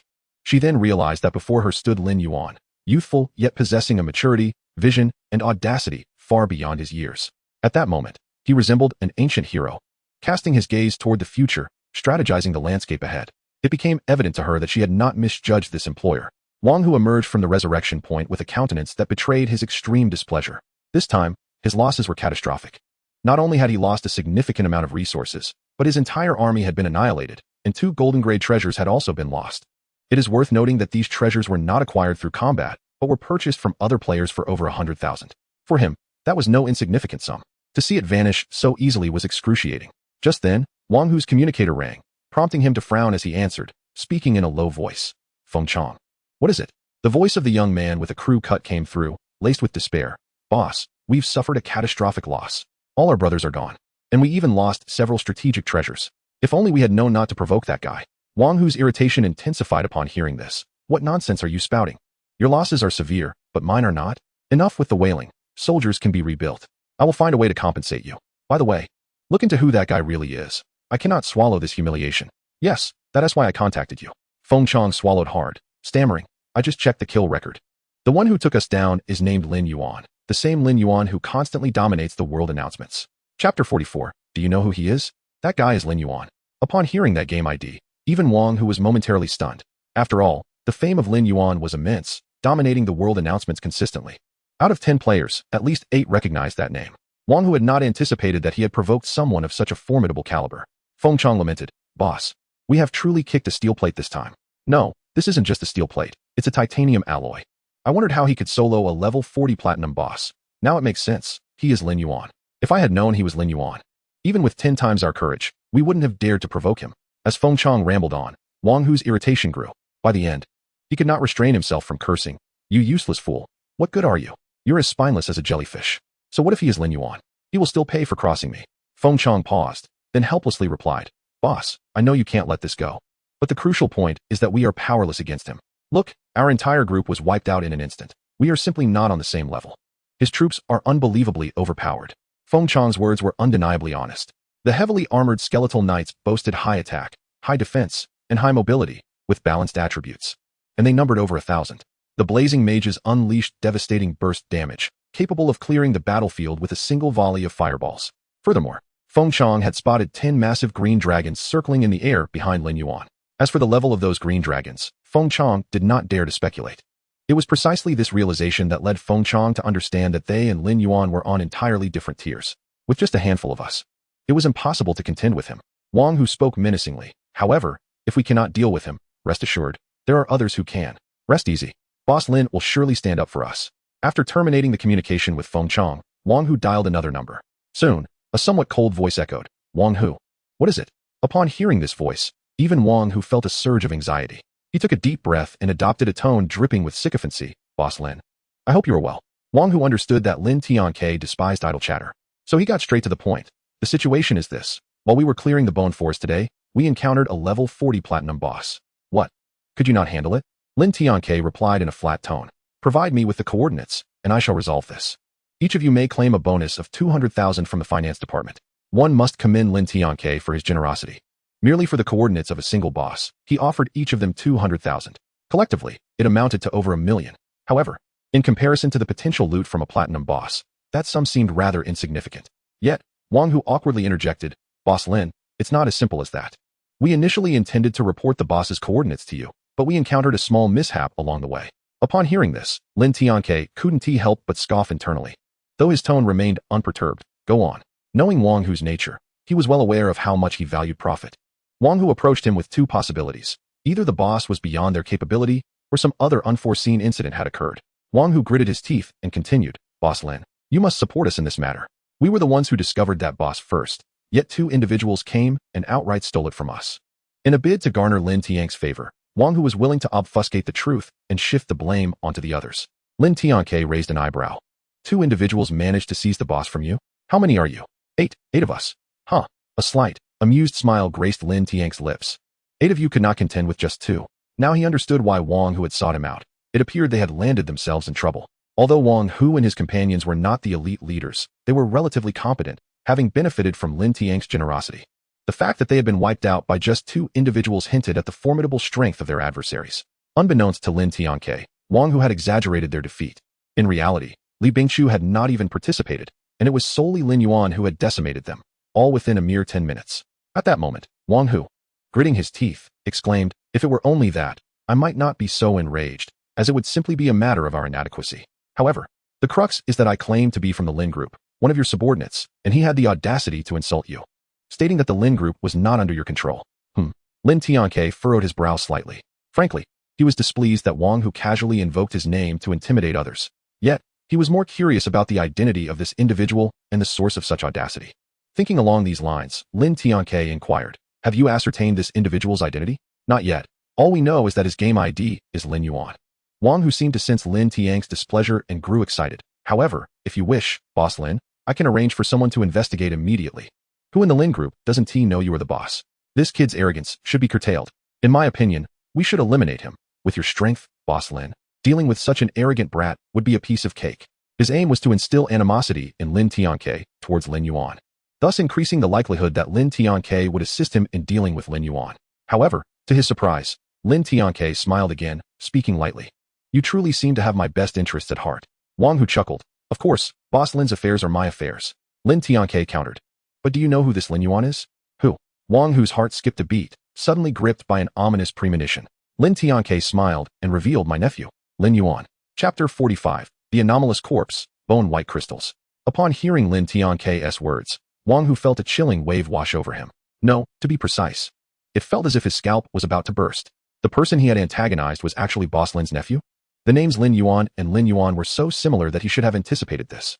At this moment, Wang Hu wished he could slap himself several times in frustration. You're lying to me. Just as Wang Hu was engulfed in regret, Lin Tianke's voice coldly pierced his thoughts. In an instant, Wang Hu felt as though a bucket of icy water had been poured over him, hastily adopting a sycophantic tone. Boss Lin, I am but a dog you have raised. What is there that you do not know? How could I possibly deceive you? Wang Hu, I have warned you numerous times. Lin Tianke spoke in a flat tone. Do not take me for a fool. I shall give you one more chance to recount the entire sequence of events to me. If there is even a half-truth, you should be aware of the consequences. One must acknowledge Lin Tianke's profound insight.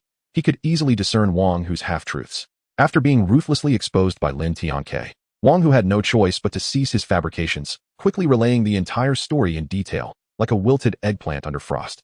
It seems my nephew is indeed quite remarkable. Upon hearing the complete account, Lin Tianke not only refrained from anger, but also remarked with profound significance. To be frank, he had little regard for Wang Hu and his companion's plight. To put it bluntly, those willing to work for him were as numerous as fish in a river. Wang Hu's ability to converse with him was merely due to Lin Tianke's perception of his capabilities. However, based on this incident, one could say Wang Hu had displayed a certain level of foolishness. Such a liability was better off discarded. What truly concerned Lin Tianke was Lin Yuan. After all, if he sought to take over the Lin group entirely, Lin Yuan represented his greatest obstacle. If Lin Yuan were merely a pampered heir with little ability, he might have let him be, perhaps bestowing several billion for him to squander. However, Lin Yuan's recent performance clearly exceeded Lin Tianke's expectations. Whether it was his maneuvers with the group's equity or his prowess demonstrated in the game, Lin Tianke felt a rising sense of crisis. He did not believe that Lin Yuan's decision to liquidate all his shares was merely for the sake of gaming. If that were the case, the cost of playing would indeed be exorbitant. Moreover, Lin Tianke himself was engaging in the same game, and with his keen business acumen, he quickly sensed that this game was anything but simple. In terms of authenticity, this game has reached a level indistinguishable from the real world. Given time, it could even evolve into a second realm. Any visionary tycoon would be remiss to overlook the opportunity for advancement within this dominion. To be frank, Lin Yuan has begun to instill a sense of threat within Lin Tianke. Should he decide to act, he would not hesitate to eliminate Lin Yuan, regardless of their familial ties. In Lin Tianke's heart, only a yearning for power remains. If he truly valued familial bonds, he would not have orchestrated such a tragic accident to take the lives of Lin Yuan's parents. Anyone standing in his way would not be spared. At this moment, Wang Hu discerned that the relationship between Lin Tianke and Lin Yuan was far from cordial. After all, he was a shrewd individual. If he could not perceive this, his years of experience would have been in vain.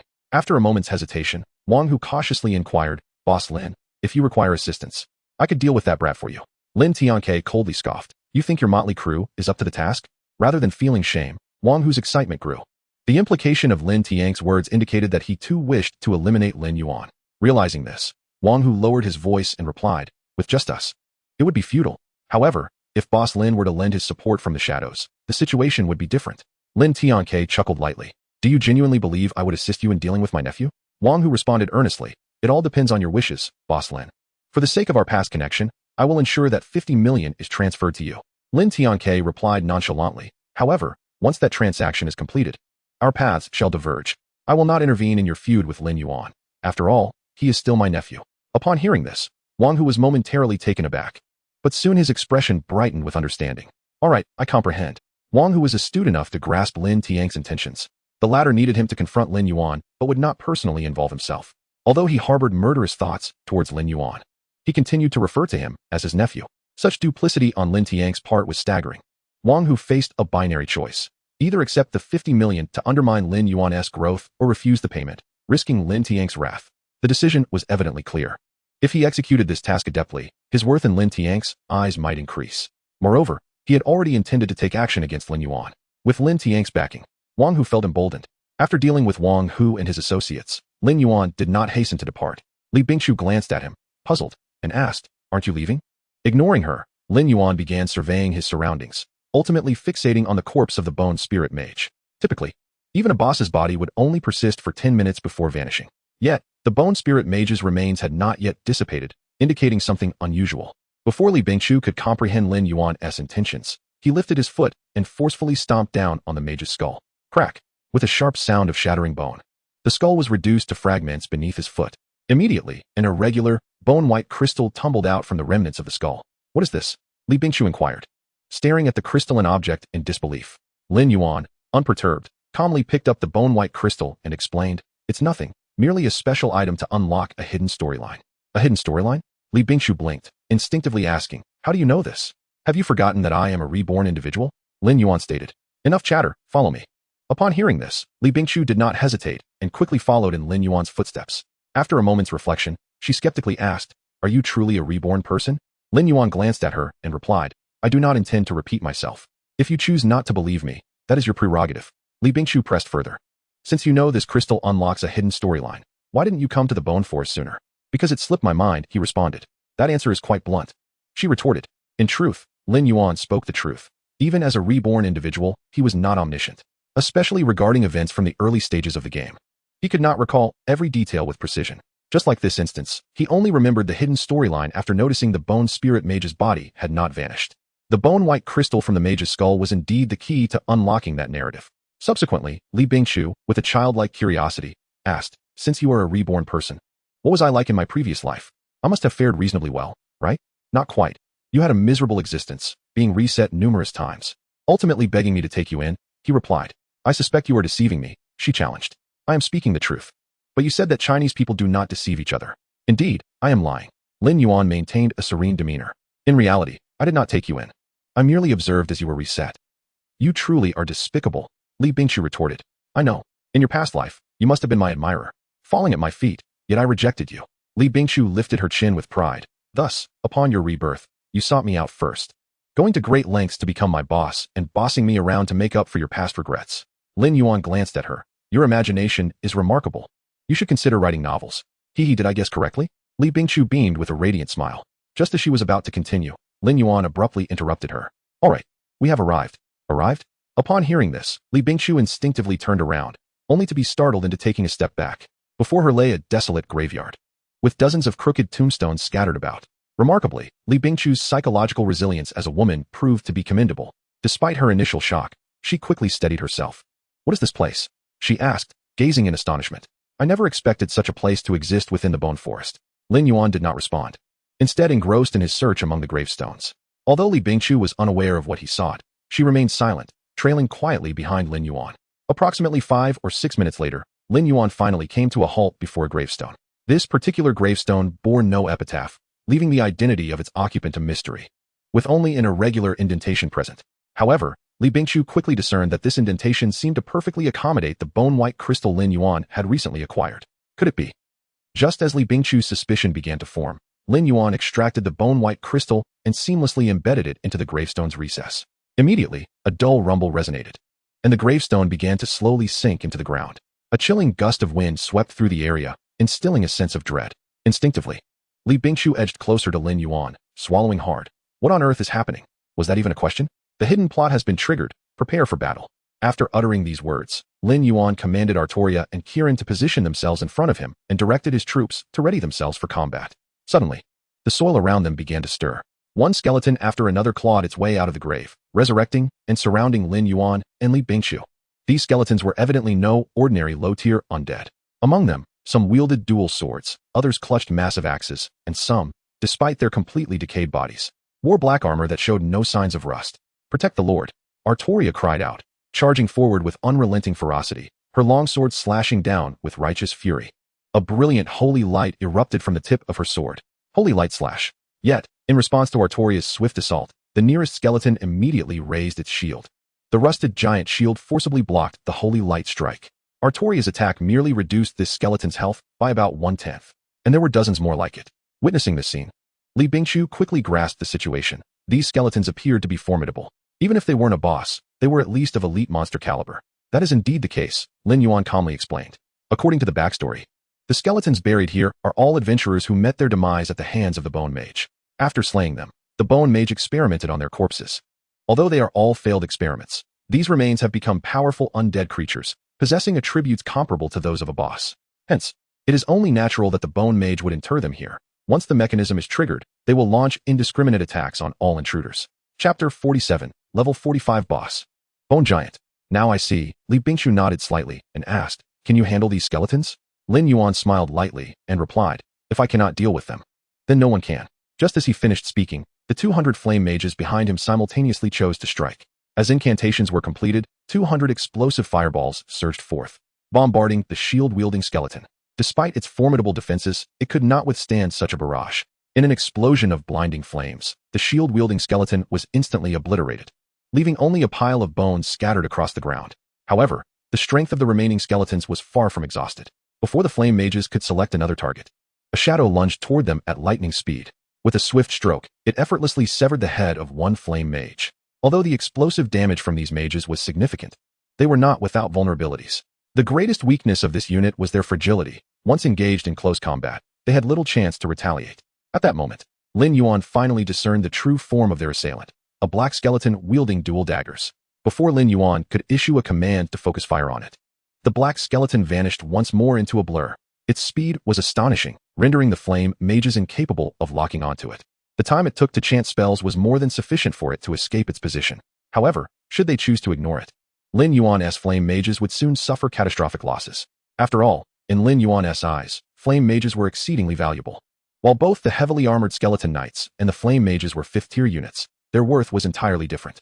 The former could be resurrected after each battle using the corpses on the battlefield, while the latter could only be recruited from the Mage Association once a week when new units were available. Pondering this, Lin Yuan promptly declared, "All flame mages, disperse your positions. Ensure each flame mage is flanked by 2 heavily armored skeleton knights for protection." Without hesitation, Lin Yuan orchestrated the tactical arrangement.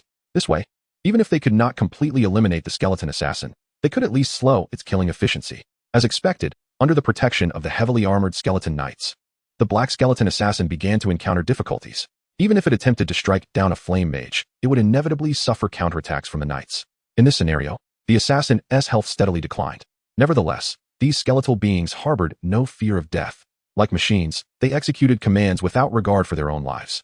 Within a mere 2 to 3 minutes, over a dozen flame mages had fallen to the skeleton assassin's onslaught, while the assassin still retained more than half of its health. At this rate, Lin Yuan would lose at least 30 or 40 flame mages. This also made Lin Yuan acutely aware of a critical issue. His current formation struggled to cope with assassin-type units. Had he opted for control-type frost mages, they would have been a nightmare for the assassin. Nonetheless, every unit possessed distinct characteristics, and Lin Yuan held no regrets regarding his choices. Fortunately, at that moment, Artoria finally broke free. Just as the skeleton assassin prepared to strike again, Artoria raised her long sword without hesitation. Holy binding, divine radiance enveloped the skeleton assassin, forcibly immobilizing it in place. Surrounding flame mages wasted no time, swiftly completing their incantations as explosive fireballs rained down upon the immobilized skeleton. Boom, boom, boom. Dozens of explosive fireballs struck the skeleton assassin, which had barely managed to retain half of its health, and in less than a second, its health bar plummeted to 0. With the most troublesome skeleton assassin dealt with, the remaining skeletons were not as formidable. With the heavily armored skeleton knights holding the line, Lin Yuan simply needed to command the flame mages to focus fire, taking them down one by one. Soon, under these circumstances, the skeletons fell before Lin Yuan in rapid succession. Although Lin Yuan did lose several heavily armored skeleton knights, he felt no sorrow for their loss. At long last, the final skeleton fell beneath the concentrated assault of the flame mage, disintegrating into a cascade of ivory fragments. Gazing at the scene before her, Li Bingqiu hesitantly inquired, "Is it over?" However, Lin Yuan merely shook his head and replied, "Not yet." As if to validate his words, a sudden transformation unfolded before their eyes. All the bones on the ground seemed to be drawn by an unseen force, soaring towards a singular direction. To their astonishment, these bones reassembled, forming a colossal skeletal giant towering at an impressive height of 6 or 7 meters. Staring up at the giant, which loomed like a 2 or 3-story building, Li Bingqiu could not help but display a look of astonishment. The next moment, the attributes of this skeletal giant manifested before them. Skeletal giant. Platinum level boss. Level 45. Health points 350,000. Attack power 14,702, 280. Defense power 1,050. Skills: Bone Slam, Death Charge, Soul Hammer. Forged from the bones of countless powerful beings, this skeletal giant wields devastating power, mercilessly crushing its enemies beneath its feet and scattering their remains in all directions. Li Bingqiu was clearly taken aback to discover that this skeletal giant was a 45-level platinum level boss, significantly surpassing the Bone Spirit Mage by 5 levels. With an astonishing health pool of 350,000. Heavy armored skeleton knights, charge. Without a hint of hesitation, Lin Yuan commanded his heavy armored skeleton knights to initiate an assault against the boss. Even the skeletal knights mounted on their bone steeds appeared diminutive in comparison to the skeletal giant. "You shall not impede me," bellowed the skeletal giant, its voice erupting like thunder. With that, it swept its massive axe forward with ferocity. The heavy armored skeleton knights, before even reaching close, were violently hurled away by the axe. Crashing heavily to the ground, their forms shattered into pieces. Even facing 5th-tier units clad in heavy armor, the skeletal giant could effortlessly eliminate them. Chapter 48. Hidden Plot concludes. Mysterious Coffin. Yet, Lin Yuan's expression remained unchanged as he observed the unfolding scene. He never believed that these heavy armored skeleton knights could vanquish the skeletal giant. If it were that effortless, then a platinum-level boss would be far too trivial. Lin Yuan's true objective was merely to buy time, granting the flame mage the opportunity to unleash her full power. As the skeletal giant was momentarily detained, the flame mage wasted no time and launched her offensive. Hundreds of explosive fireballs hurtled towards the skeletal giant. Boom, boom, boom. Blood-red damage numbers emerged above the giant's head. Undoubtedly, the The damage output of the flame mage was quite remarkable. Just one round of concentrated fire had stripped away over 40,000 of the skeletal giant's health. The giant's health bar visibly diminished before their eyes. Curse you humans. The skeletal giant abruptly lifted its head, the flames of souls within its eye sockets blazing fiercely. Instantly, a ghostly green warhammer materialized in midair. Before Lin Yuan could react, the warhammer descended with devastating force. Boom! With a thunderous impact, all of Lin Yuan's forces fell into a state of dizziness. Clearly, this was the skeletal giant's skill, Soul Hammer. Although this skill inflicted no direct damage, it forced all enemy units participating in the attack into a state of enforced stupor, lasting an excruciating 10 seconds. All of you shall descend into hell. The skeletal giant swung its axe once more, cleaving through another group of heavy-armored skeleton knights. 10 seconds was more than enough time for the giant to charge towards the flame mage. However, at that moment, a cohort of 4th-tier knights surged forward, bravely positioning themselves in front of the skeletal giant. In the wake of Lin Yuan's forces being incapacitated, Li Bingqiu had rallied her troops to engage the giant, simply to buy Lin Yuan the necessary time. I never expected you to be somewhat useful, Lin Yuan remarked with a light chuckle, casting a glance at Li Bingqiu. Of course, Li Bingqiu replied, lifting her head with a hint of pride. I am quite clever, you know. Moments later, Lin Yuan's forces finally regained their composure from the stupor. The heavy-armored skeleton knights charged once more, while the flame mage resumed her incantations. Despite the skeletal giant's fierce attacks, it remained unable to break free from the encirclement of the heavy-armored knights. In this predicament, it could only watch helplessly as its health dwindled rapidly. 300,000. 250,000. 200,000. 150,000. Finally, under the relentless barrage from Lin Yuan's forces, the skeletal giant's health plummeted below 100,000.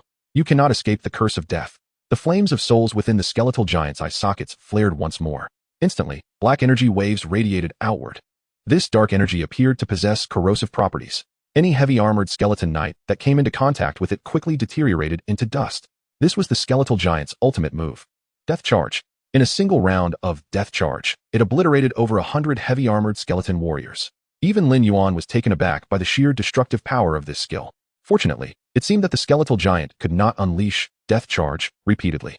Another group of heavy-armored skeleton knights surged forward, encircling the skeletal giant once again. At that moment, even Li Bingqiu, standing beside Lin Yuan, could not help but exclaim, "Your skeleton army is incredibly tenacious. They seem impossible to eradicate.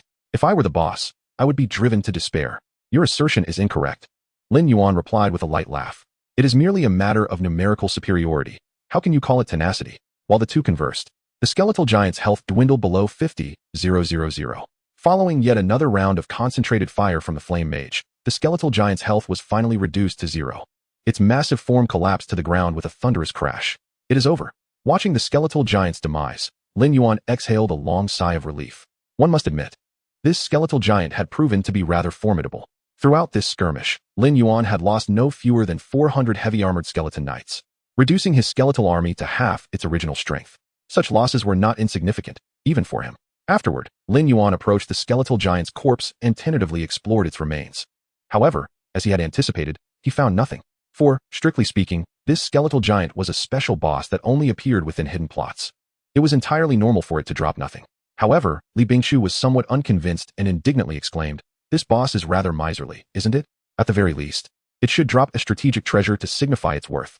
A dignified platinum-level boss, and yet upon its demise, not even a single hair is dropped. How is that justifiable?" Upon hearing this, Lin Yuan couldn't help but chuckle. He then replied nonchalantly, "There's no need to dwell on such trivialities. The rewards from this hidden storyline are far more valuable than 1 or 2 strategic treasures." Li Bingqiu was momentarily taken aback, his expression one of astonishment as he asked, Is the hidden storyline already concluded?" "Of course, just look over there." Lin Yuan turned and pointed toward the original location of the tombstone. Before them, an ancient camphor-wood coffin slowly broke through the soil beneath the tombstone, revealing itself to both of them. Without a hint of hesitation, Lin Yuan stepped forward. "Wait for me." Li Bingqiu, realizing the moment, quickly followed suit. Soon, they stood before the coffin, gazing at the coffin before them. Curiosity flickered in Li Bingqiu's eyes. What on earth is inside this coffin? Why not open it and find out? After uttering these words, Lin Yuan reached out, preparing to lift the coffin lid himself. Chapter 49, The Perfect Skeletal Life. With a soft creak, the coffin was opened by Lin Yuan. At that moment, Li Bingqiu instinctively held his breath. Subsequently, the sight within the coffin was revealed to both of them. Inside lay a skeleton, its bones as white as jade, flawless and unblemished. If there were any distinction of beauty among skeletons, this one would undoubtedly be considered remarkably handsome. Aside from the skeleton, the coffin contained only a tattered parchment scroll. Without a hint of hesitation, Lin Yuan reached out and picked up the scroll, quickly perusing its contents. Beside him, Li Bingqiu, filled with curiosity, inquired, "What does it say?" "You may take a look for yourself."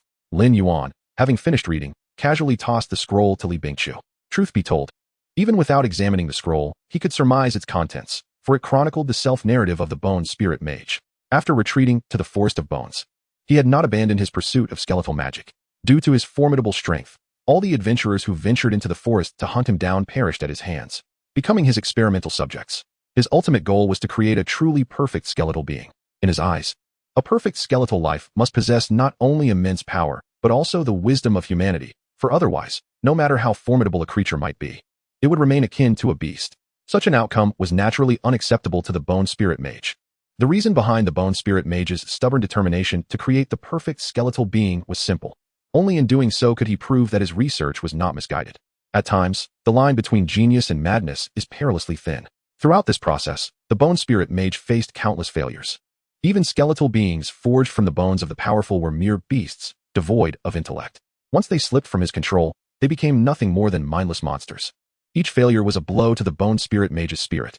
In his desperation, he even attempted to piece together the bones of many strong individuals to create a skeletal giant of terrifying power. However, the crucial issue remained unresolved. How could he imbue skeletal beings with intelligence?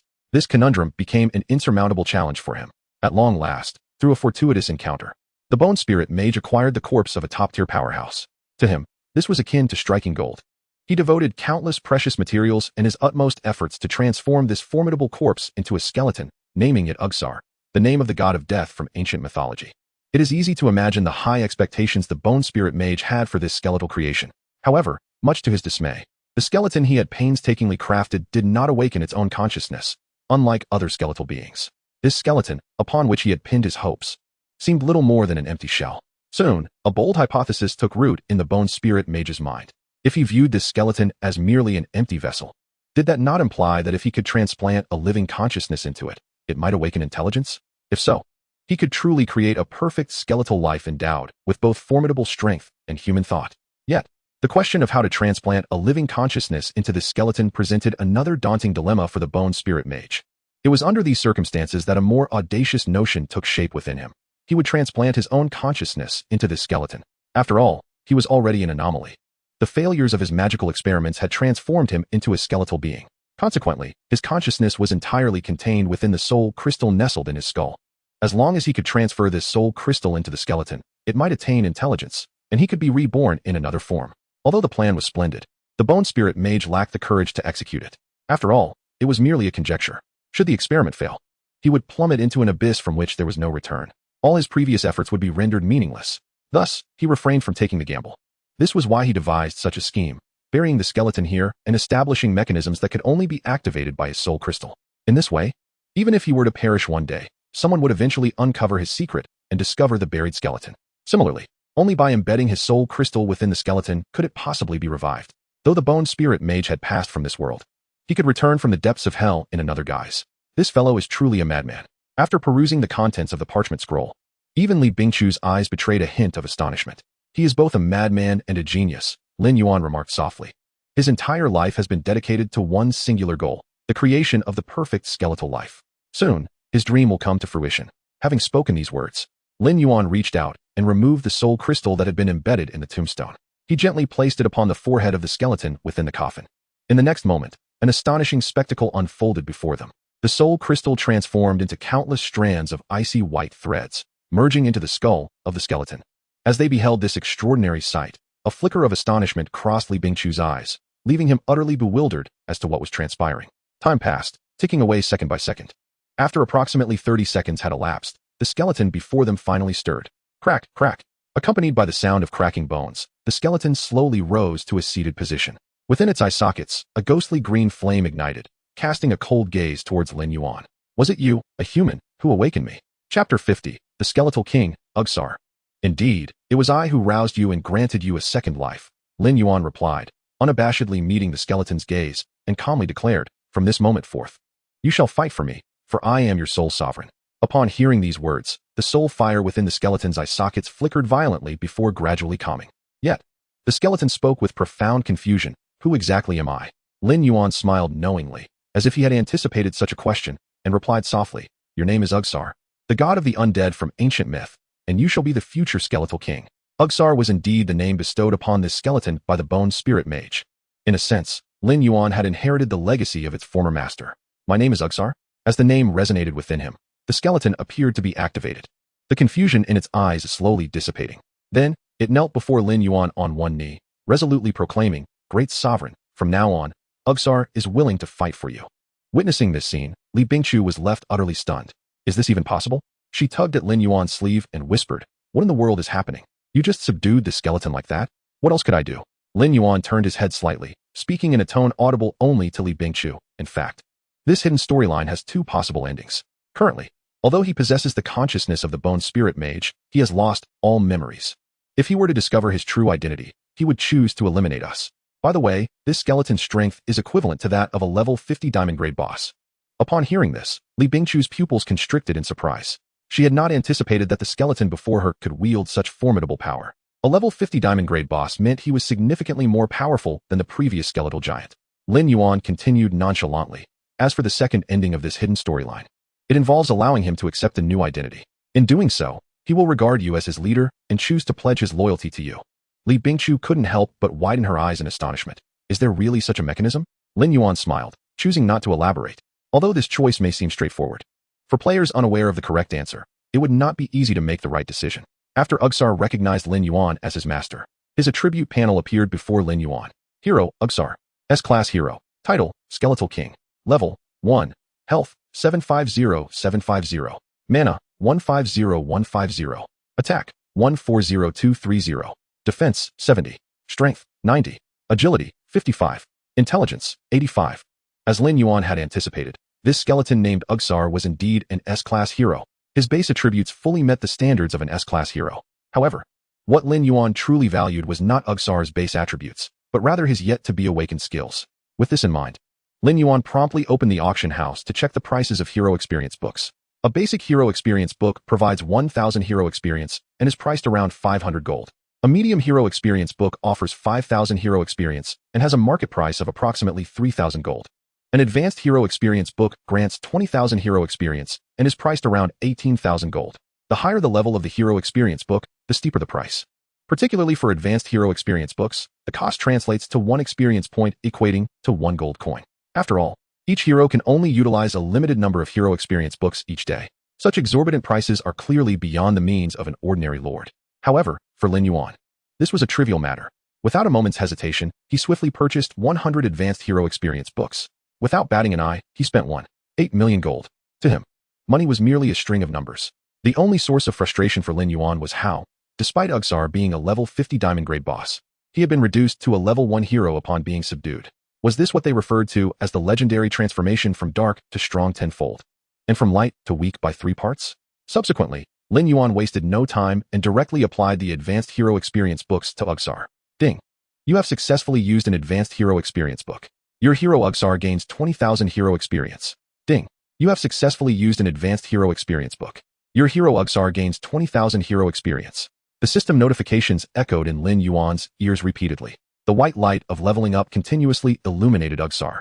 With such a vast influx of experience, Ugsar's level soared to 17. Moreover, Ugsar simultaneously comprehended 3 skills. Hero Ugsar has successfully acquired the skill, Throne of Bones. Hero Ugsar has successfully acquired the skill, Bone Blade.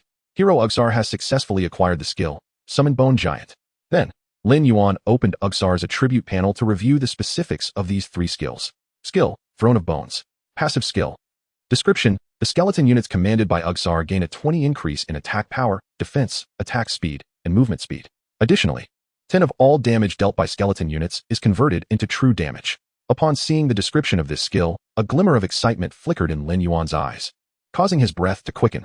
Indeed, this was precisely what he had anticipated, the Throne of Bones. An absolutely divine passive skill, even among heroes of the same race. Each possesses their own specialties.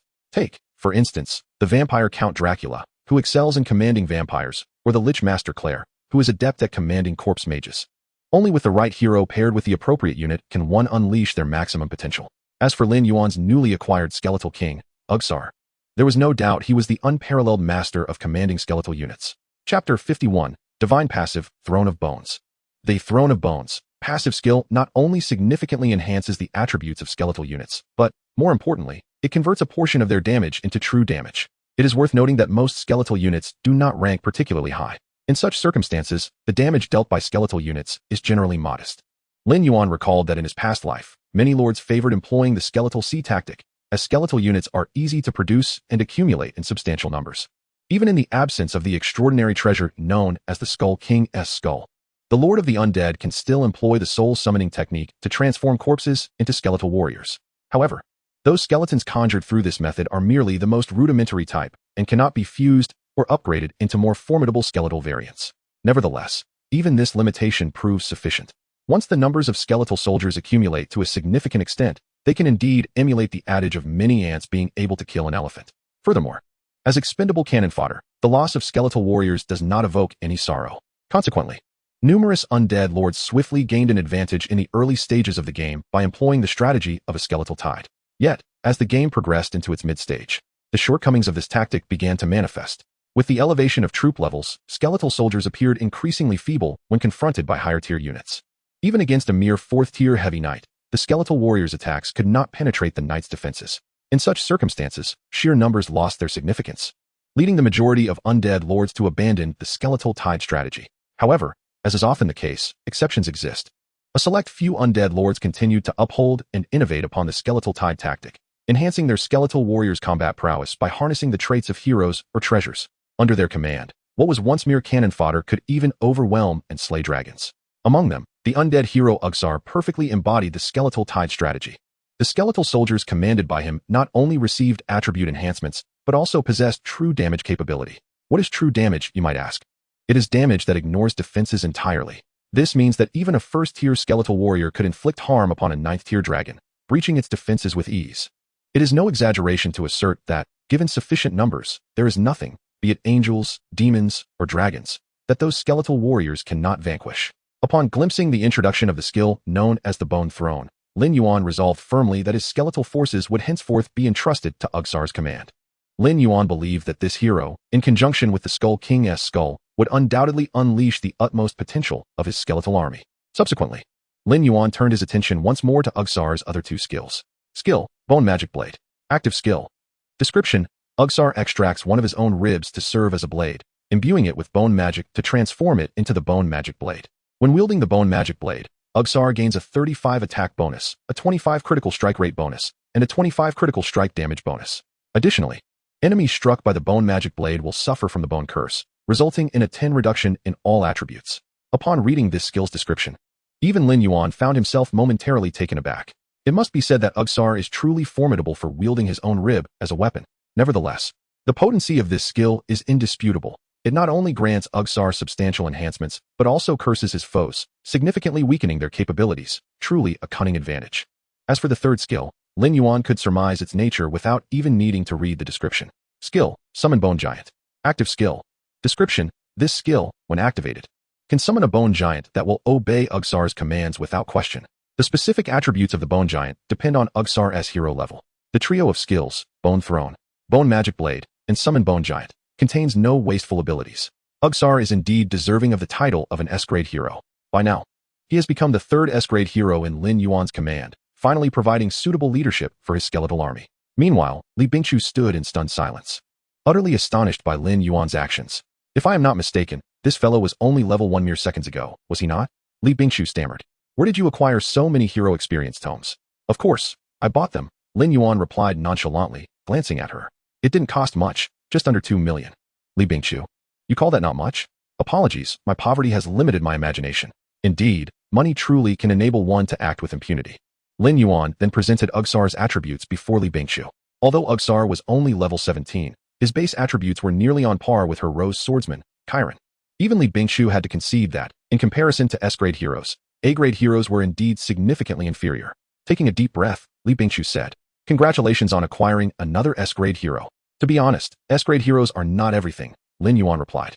The crucial aspect is to find one that suits your needs and aligns with your development path. Upon hearing this, Li Bingshu felt an overwhelming urge to express her frustration but restrained herself. After all, Lin Yuan was indeed qualified to make such assertions. It's worth noting that this individual could casually bestow recruitment tokens for S-grade heroes simply because he had no use for them. Just then, Lin Yuan spoke again. If you hadn't brought me to this place, I might not have recalled this hidden storyline. Li Bingshu paused, then playfully teased, "What is this? Are you planning to give me a raise?" "What good is a raise?" Lin Yuan chuckled, shifting the topic. "I have a method that can elevate your heroes from A-grade to S-grade. Are you interested?" Upon hearing this, Li Bingshu's eyes widened with excitement. She instinctively asked, "Is there really such a method?" Chapter 52, Frenzied Spending, Lightning-Fast Upgrades. "Of course," Lin Yuan affirmed. "You must go to the Empire City and locate the Swordmaster Elite. Have your heroes complete his trials. If they succeed, he will take them under his wing for training. This training will last about 3 days, and upon completion, your heroes will successfully ascend from A-grade to S-grade." Upon hearing this, a spark of excitement shone in Li Bingshu's eyes. She had no doubt about the authenticity of Lin Yuan's words, as he had repeatedly proven the veracity of his claims. If that is the case, she must seize this opportunity. Elevating the Rose Swordsman from A-grade to S-grade would indeed represent a significant qualitative leap in her strength. However, Li Bingshu quickly pondered something and inquired, "What is the difficulty level of this trial?" "Of course, there is a level of difficulty," Lin Yuan replied. "The key point is that this trial is exclusively for heroes. This means that even if your troops are exceptionally strong, they cannot participate in the trial." "I see," Li Bingshu said tentatively. "Do you think the Rose Swordsman has any chance of passing the trial?" Lin Yuan bluntly stated, "No chance." "You're very direct," Li Bingshu remarked, pouting. "If there is no chance, why would you have me attempt it?"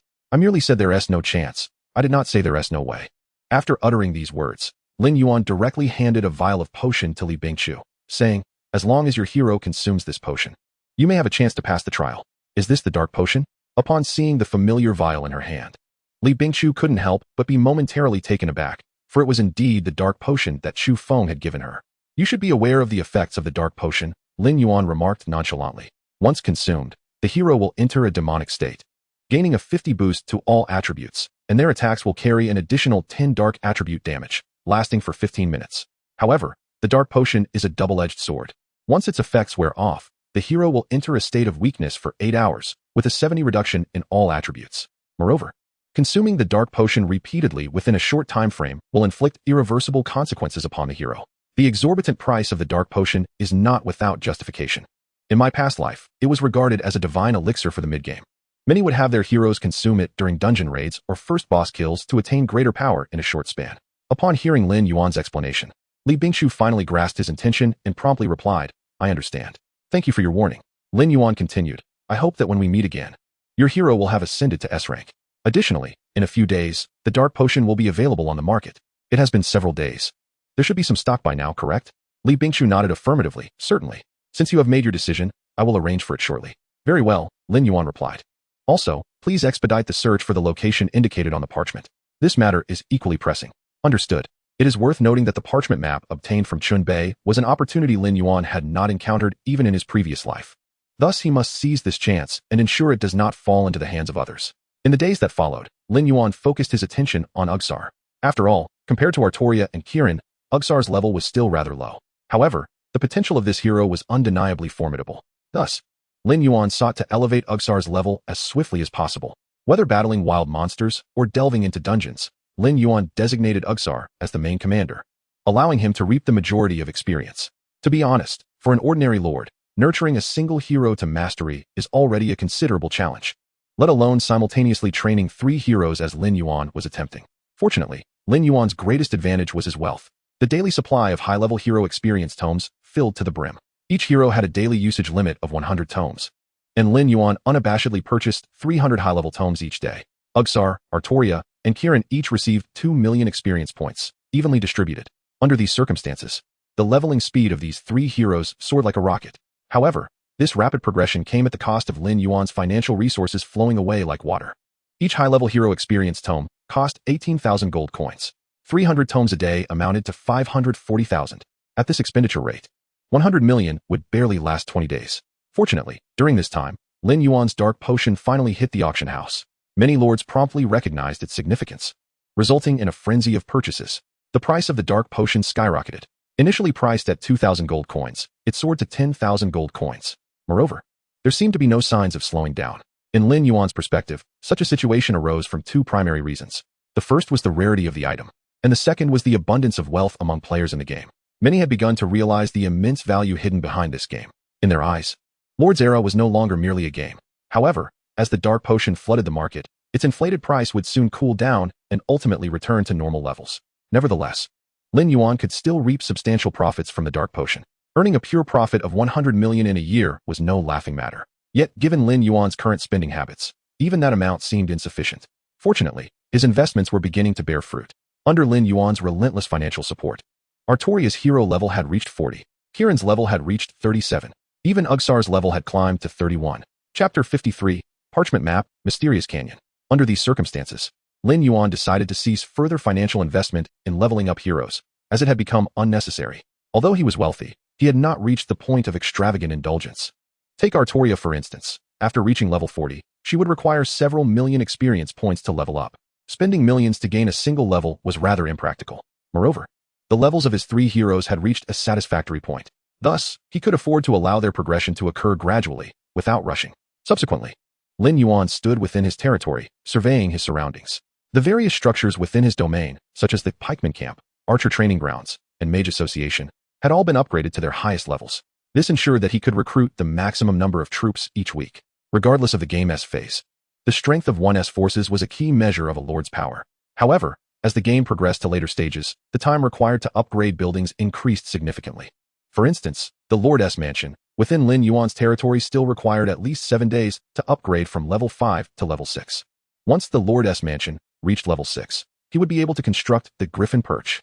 It is noteworthy that the Griffin, a 6th tier unit, was one of the few flying units available to humans in the early to mid-game. Furthermore, once the level of the Griffin Perch exceeded 5, Lin Yuan could expend resources to elevate the Griffin to Royal Griffin. The attributes of the Royal Griffin would even rival those of 7th tier units. Alas, Lin Yuan could only dream of such advancements at present. After all, he had yet to upgrade the Lord's Mansion to level 6, let alone recruit Royal Griffins. Calculating the time, in just 5 days, a true transformation would commence. Lin Yuan glanced at the date and couldn't help but murmur to himself. He expressed such sentiments because, in 5 days, all of humanity on Earth would be transported into the game world. This realm of lords would entirely supplant the reality of the world. Moreover, when that moment arrived, the game would undergo earth-shattering changes. Therefore, he must prepare thoroughly before this transformation arrives. Beep beep beep.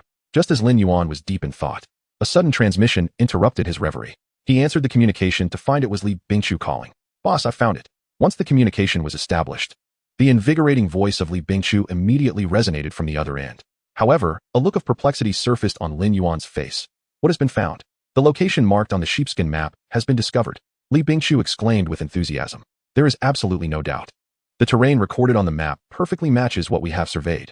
Lin Yuan paused for a moment, instinctively inquiring, how did you manage to locate it? It was those few dungeon hunters who found it, Li Bingshu elucidated. I had each of them glance over the sheepskin map, and I even promised them a reward of 1 million for whoever could pinpoint the location indicated on the map. Boss, you wouldn't hold it against me for taking the initiative, would you? One must admit, allowing Li Bingshu to recruit a team of dungeon hunters was undoubtedly one of Lin Yuan's most astute decisions. During this time, this team had not only provided him with several uncharted dungeons, but had also yielded unexpected rewards. Of course not. You have executed this task admirably, Lin Yuan responded. Come to me later to collect 2 million gold coins, 1 million as their reward, and the other million as your bonus. Li Bingshu grinned broadly, saying, Boss, you are so generous. Now, enough flattery. Please send me the coordinates of that location. It was understandable for Lin Yuan to appear somewhat anxious, as he was uncertain whether he was the sole possessor of the sheepskin map. Thus, it was prudent to act swiftly to prevent other players from seizing the opportunity. Under Lin Yuan's urging, Li Bingshu swiftly transmitted the coordinates. Subsequently, he tentatively inquired, Boss, do you need us to come along? Although our contribution may be minimal, every additional hand counts. Upon hearing this, Lin Yuan hesitated briefly before replying. You can bring Chun Bei and Lin Mengmeng, but leave the others behind. He was well acquainted with these two, and even with their inclusion, there would be no conflict of interest. Moreover, Lin Yuan intended to allow them to hone their skills alongside him. Understood, Li Bingshu affirmed. I will ensure they arrive promptly. 6 hours later, guided by the coordinates, Lin Yuan arrived before a grand and majestic canyon. The canyon before him was both awe-inspiring and serpentine. The steep and profound layers resembled countless volumes of books, stacked upon one another. From a bird's-eye view, the canyon twisted and turned, resembling a labyrinth standing defiantly upon the earth. It must be said, this location was not particularly close to Lin Yuan's territory. Even at full speed, it took him a full 6 hours to reach this point. Upon his arrival, Li Bingqiu and the others had been waiting for quite some time. Even before he had the chance to greet them, Chunbei lunged forward like a lovesick fool, exclaiming in a frenzied howl, "Boss, we finally meet again. Since our last parting, my longing for you has flowed like a relentless river. Truly, a day apart feels like 3 autumns. Once you have seen the vast ocean, no other water can compare. Without the peaks of Wushan, clouds lose their charm. Could you not behave so erratically?" Lin Yuan's mouth twitched in irritation.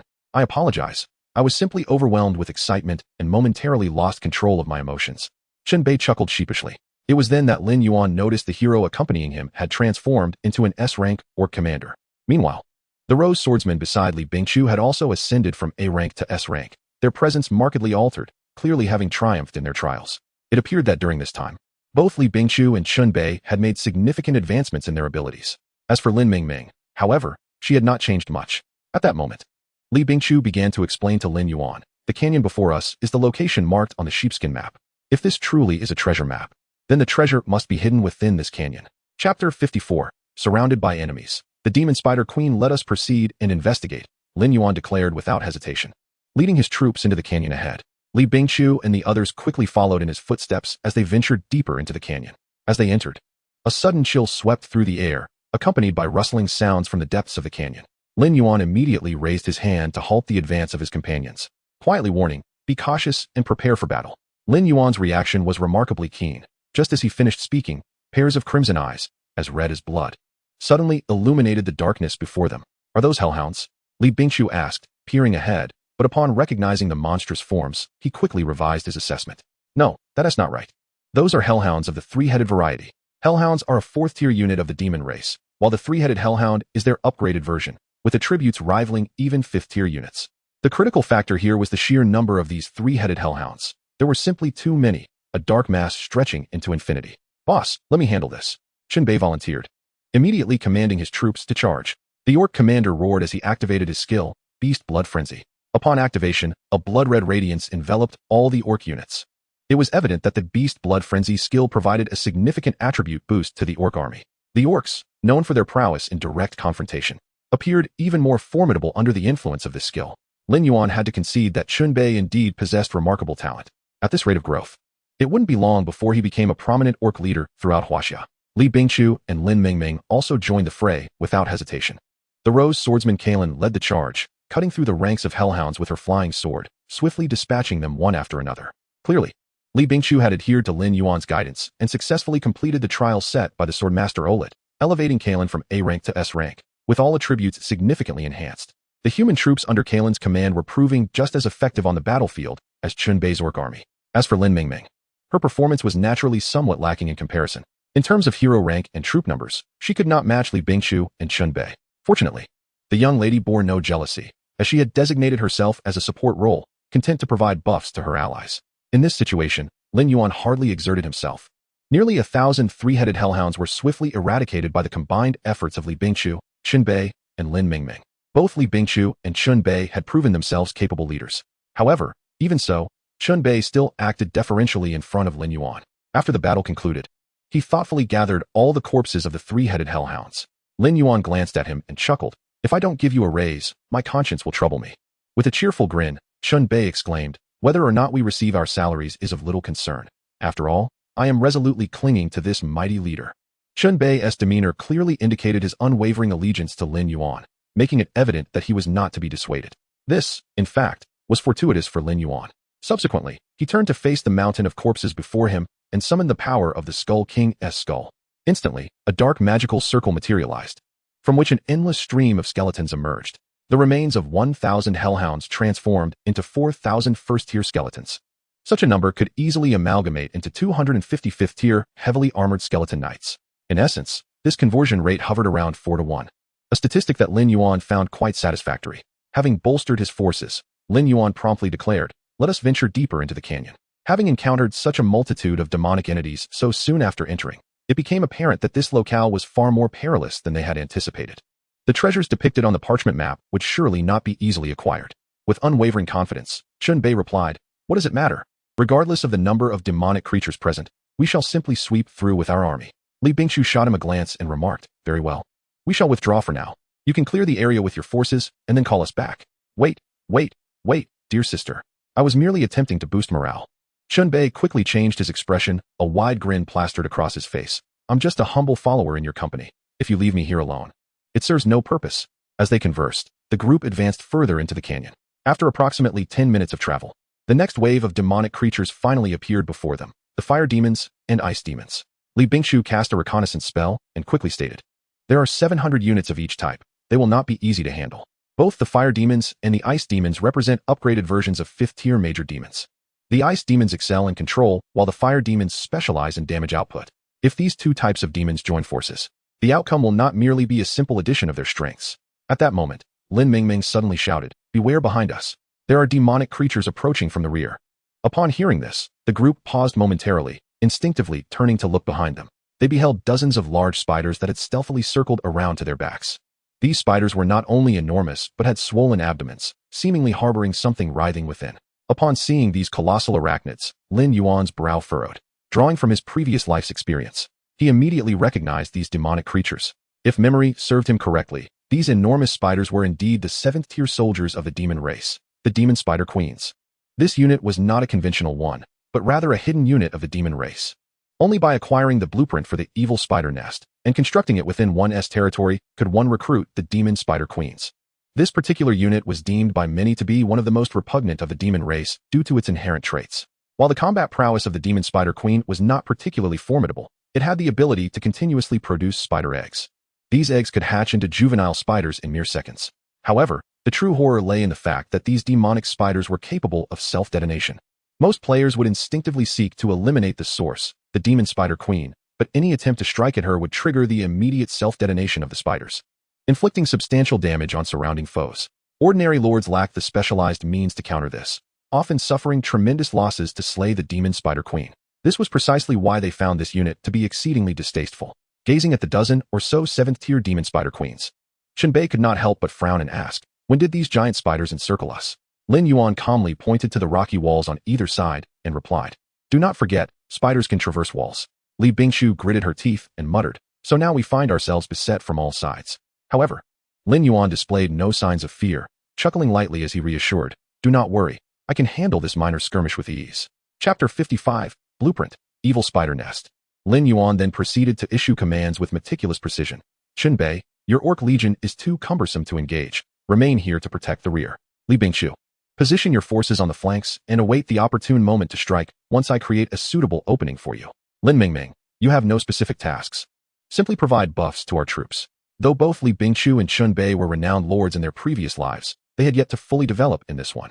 In terms of combat experience and tactical acumen, Lin Yuan was several tiers ahead of them. Thus, in this scenario, it was only natural for Lin Yuan to take the reins of command. Without a moment's hesitation, Lin Yuan commanded Ugsar to lead his cohort of heavily armored skeleton knights into a charge. I shall make you feel the terror of death.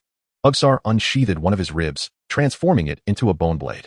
Simultaneously, he summoned a skeletal giant using necromantic magic. He then led the skeletal giant and the throng of armored skeleton knights toward the fire demons and ice demons. At that instant, the demonic entities before them wasted no time in retaliating. Ice hell, hellfire. In an instant, the ground erupted with numerous sharp ice spikes, piercing through the armored skeleton warriors. Although the damage was not particularly severe, it forcibly altered the terrain, and the chilling aura emitted by the ice spikes significantly hampered the speed of the armored skeleton knights. Witnessing this scene, Chunbei finally comprehended why Lin Yuan had refrained from deploying his orc forces. Orcs were inherently known for their bulk, while they possessed great strength. Their movements were sluggish. Entering the zone affected by ice hell would render them little more than live targets. Before the skeleton army could shake off the effects of ice hell, hellfire ignited beneath their feet.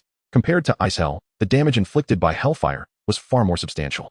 Each burn siphoned away a portion of the armored skeleton knight's health.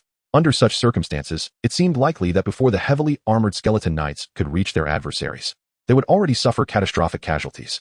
However, Lin Yuan was not about to stand idly by and watch his forces perish in vain. The charging skeleton knights were merely a facade to draw enemy fire. The real trump card lay in the fire mages stationed behind him. After several days of recruitment, the number of fire mages in Lin Yuan's army had surpassed 400. Fire mages shatter them. As Lin Yuan issued his command, the over 400 fire mages simultaneously began to chant their incantations. Following this, hundreds of explosive fireballs coalesced with a fierce intensity, hurtling towards the demonic entities before them with a deafening roar. Boom, boom, boom. The cacophony of thunderous explosions transformed the area into a blazing inferno. This concentrated assault resulted in the annihilation of over 200 flame demons and ice demons. It is worth noting that the combined number of these demonic foes was merely 1,400. Thus, this wave of attack by the fire mages effectively reduced their numbers by a staggering 1/7. More critically, the formation of the demons was utterly shattered. Lin Yuan turned to Li Bingqiu, signaling, "The opportunity has arrived." Understanding his intent, Li Bingqiu nodded in agreement and promptly commanded Kalin to lead the human forces in a flank attack. Her troops surged forward with unwavering resolve, quickly penetrating the enemy's ranks. The battlefield soon descended into a chaotic frenzy. Before the demons could muster an effective counterattack, the fire mages launched their second wave of onslaught. Hundreds of fireballs rained down once more. Under such circumstances, it would not be long before this group of demonic creatures completely collapsed. Meanwhile, the demon matriarch had commenced a frenzied reproduction of demon spiders. The swollen abdomen of the matriarch split open, releasing round spider eggs that rolled out in rapid succession, hatching within mere seconds to charge towards their direction. It is essential to recognize that the reproductive capabilities of the demon matriarch are indeed terrifying. In just a matter of seconds, hundreds of demon spiders had already been birthed. Waves upon waves of them surged forth. In light of this situation, it was imperative to halt the advance of these demon spiders. Otherwise, should they approach the ranks of the troops, they would detonate spontaneously, causing immeasurable damage. The heavily armored skeleton knights, mounted on their skeletal steeds, charged towards the demon spiders. Bang, bang, bang. The swarm of demon spiders opted for self-detonation, following their explosive demise. Countless streams of dark green venom erupted from their shattered bodies. This corrosive venom possessed an extraordinarily potent ability to erode even the heavily armored skeleton knights. Clad in their formidable gear, would be reduced to naught but bones upon contact. However, Lin Yuan had long devised a strategy to counter the demon matriarchs. With a decisive wave of his hand, he issued commands to the green dragons behind him, directing them to launch an assault on the swarm of demon matriarchs. To be candid, since summoning these 10 9th-tier green dragons, he had rarely permitted them to engage in battle. After all, these green dragons were irreplaceable assets. Should even a few fall in battle, his heart would undoubtedly ache. Nevertheless, the time had come for these dragons to showcase their prowess. The 10 green dragons unfurled their mighty wings, soaring high into the air, positioning themselves directly above the cluster of demon matriarchs. Subsequently, they opened their massive jaws, gathering wind elements to form explosive wind orbs, which they unleashed upon the demon matriarchs below. Boom, boom, boom. The destructive power of these explosive wind orbs was truly formidable, exhibiting area of effect damage. One orb could injure 2 or even 3 demon matriarchs, potentially depleting a third of their health. This exemplified the superiority of unit levels. What of the fact that these demon matriarchs were 7th-tier units? They were pitted against the 9th-tier green dragons.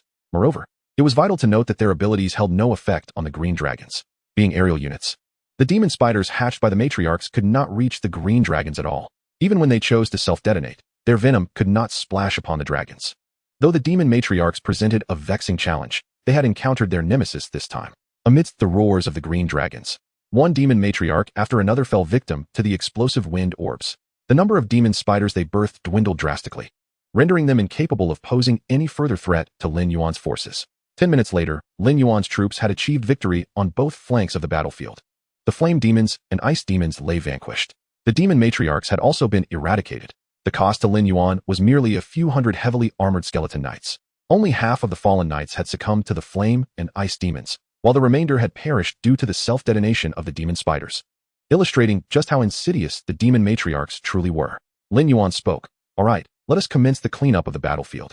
Remember to gather the corpses together for my convenience and conversion." Chun Bei chuckled. "Don't worry, boss, this minor task is in my capable hands. Following you is a breeze. All I need to do is tidy up after the battle concludes." Lin Yuan smiled and replied, "I simply wish to avoid letting your troops die in vain. When the time comes for you to exert your strength, you must indeed do so." "Of course," Chun Bei responded promptly. "Just say the word. And even if all my troops perish, I shall charge into battle alongside you." Just as Chun Bei was pledging his loyalty, Li Bingqiu's voice suddenly echoed, "Lin Yuan, come take a look. These demon matriarchs have exploded into something." "Huh?" Lin Yuan turned his head, inquiring, "What did they explode into?" "It appears to be a construction blueprint." Li Bingqiu handed Lin Yuan the freshly retrieved blueprint. Upon glancing at it, Lin Yuan's eyes immediately lit up. For this was none other than the construction blueprint for the evil spider nest. Construction blueprint, evil spider nest. Special item.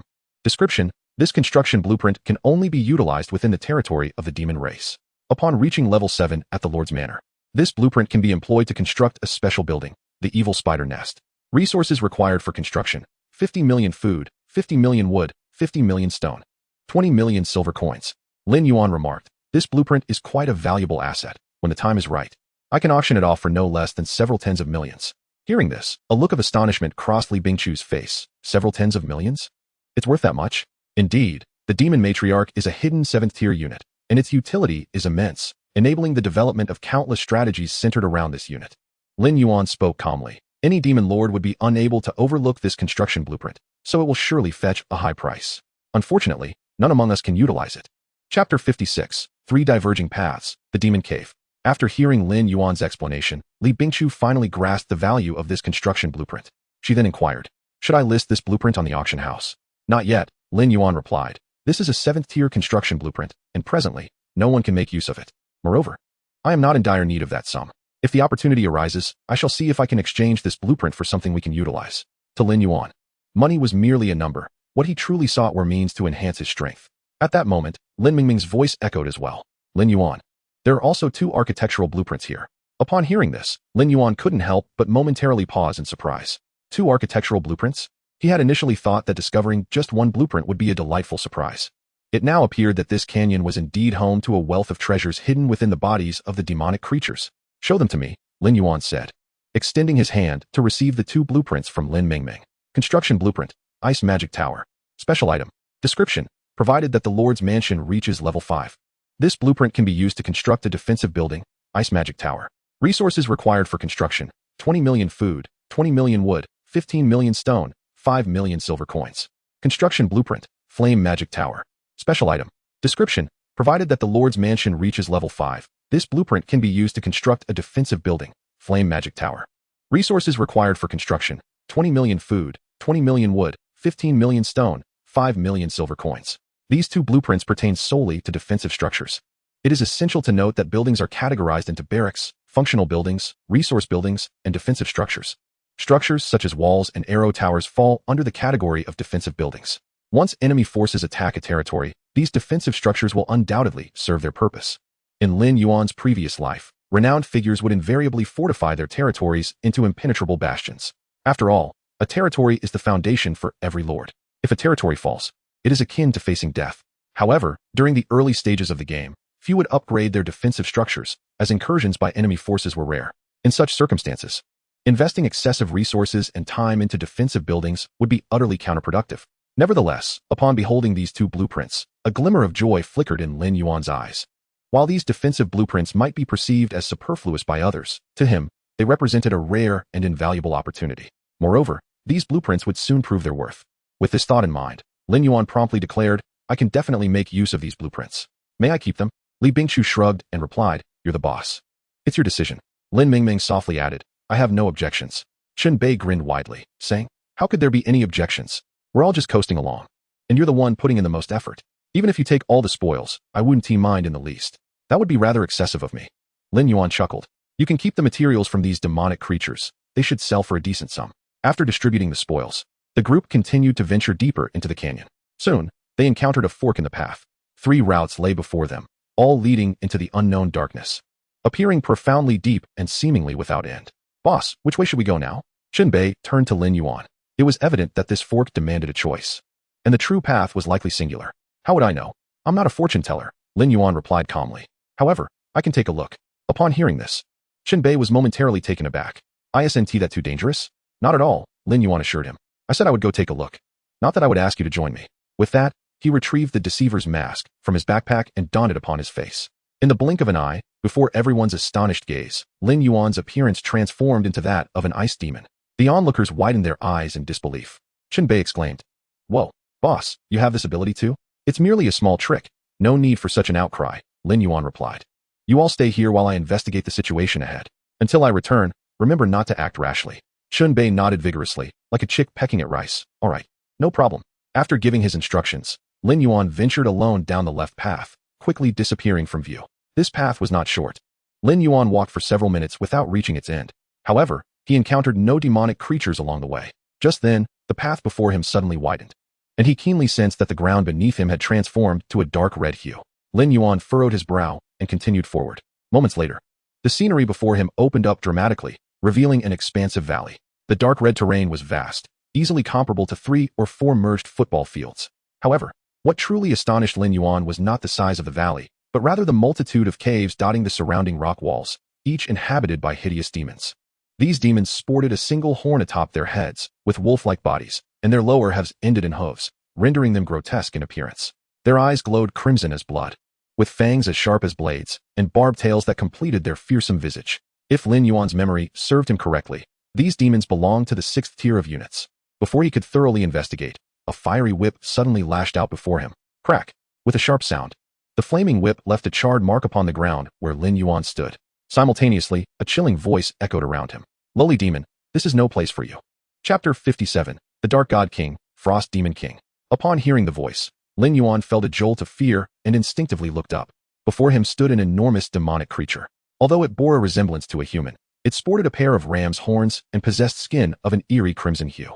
This demon was exceptionally robust, wielding a flaming whip in one hand and adorned with a necklace made of skulls. As Lin Yuan scrutinized its attributes, they materialized before him. Dark God King, Diamond Level Boss. Level, 50. Health points, 500, 000. Attack power, 18, 702, 500. Defense power, 1, 250. Skills, Hell Whip, Gate of Demons. Blessing of the Dark God. An exceedingly fearsome demonic creature, commanding countless demons, with a whip that burns with hellfire and has the power to resurrect demons.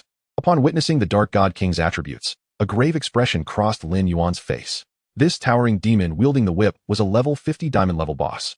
The Dark God King. Judging by its stats, this creature was far more formidable than any boss he had faced previously. Its health alone was an astounding 500, 000 points. To put it in perspective, the skeletal giant he had previously battled had merely 350, 000 health points.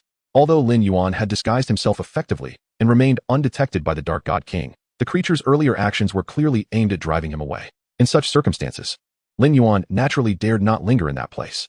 He swiftly surveyed his surroundings and without hesitation retreated. Upon witnessing Lin Yuan's departure, the evil God King also retracted his whip, indicating no further intent to strike. Soon, Lin Yuan returned to the vicinity of Li Bingqiu and the others, removing his mask to revert to his original appearance. Upon seeing Lin Yuan, Chunbei hurriedly approached, a look of urgency on his face as he inquired, "What is the outcome? Any discoveries?" "Indeed, there are," Lin Yuan replied in a grave tone. "At the end of this fork in the road lies a level 50 diamond tier boss, the evil God King." A diamond tier boss. Upon hearing Lin Yuan's revelation, the individuals present could not help but gasp in astonishment. Lin Yuan continued, "In addition to the evil God King, there are at least 1,000 evil spirits gathered there. Each of those spirits is a 6th tier entity, making them exceedingly difficult to contend with."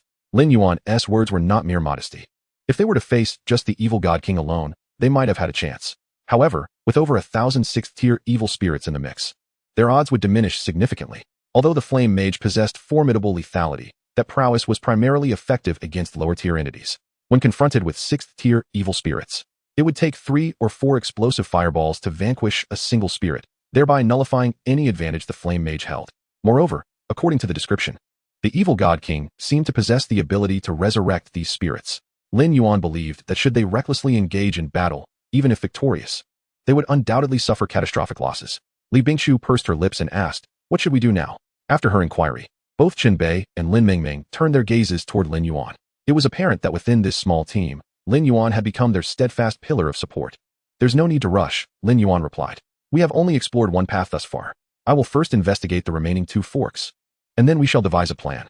Li Bingqiu nodded in agreement, stating, "That sounds reasonable." Subsequently, Lin Yuan donned the deceiver's mask once more. However, this time, he did not transform into the ice demon. Instead, he directly assumed the guise of the evil God King. One must admit that the deceiver's mask was indeed effective.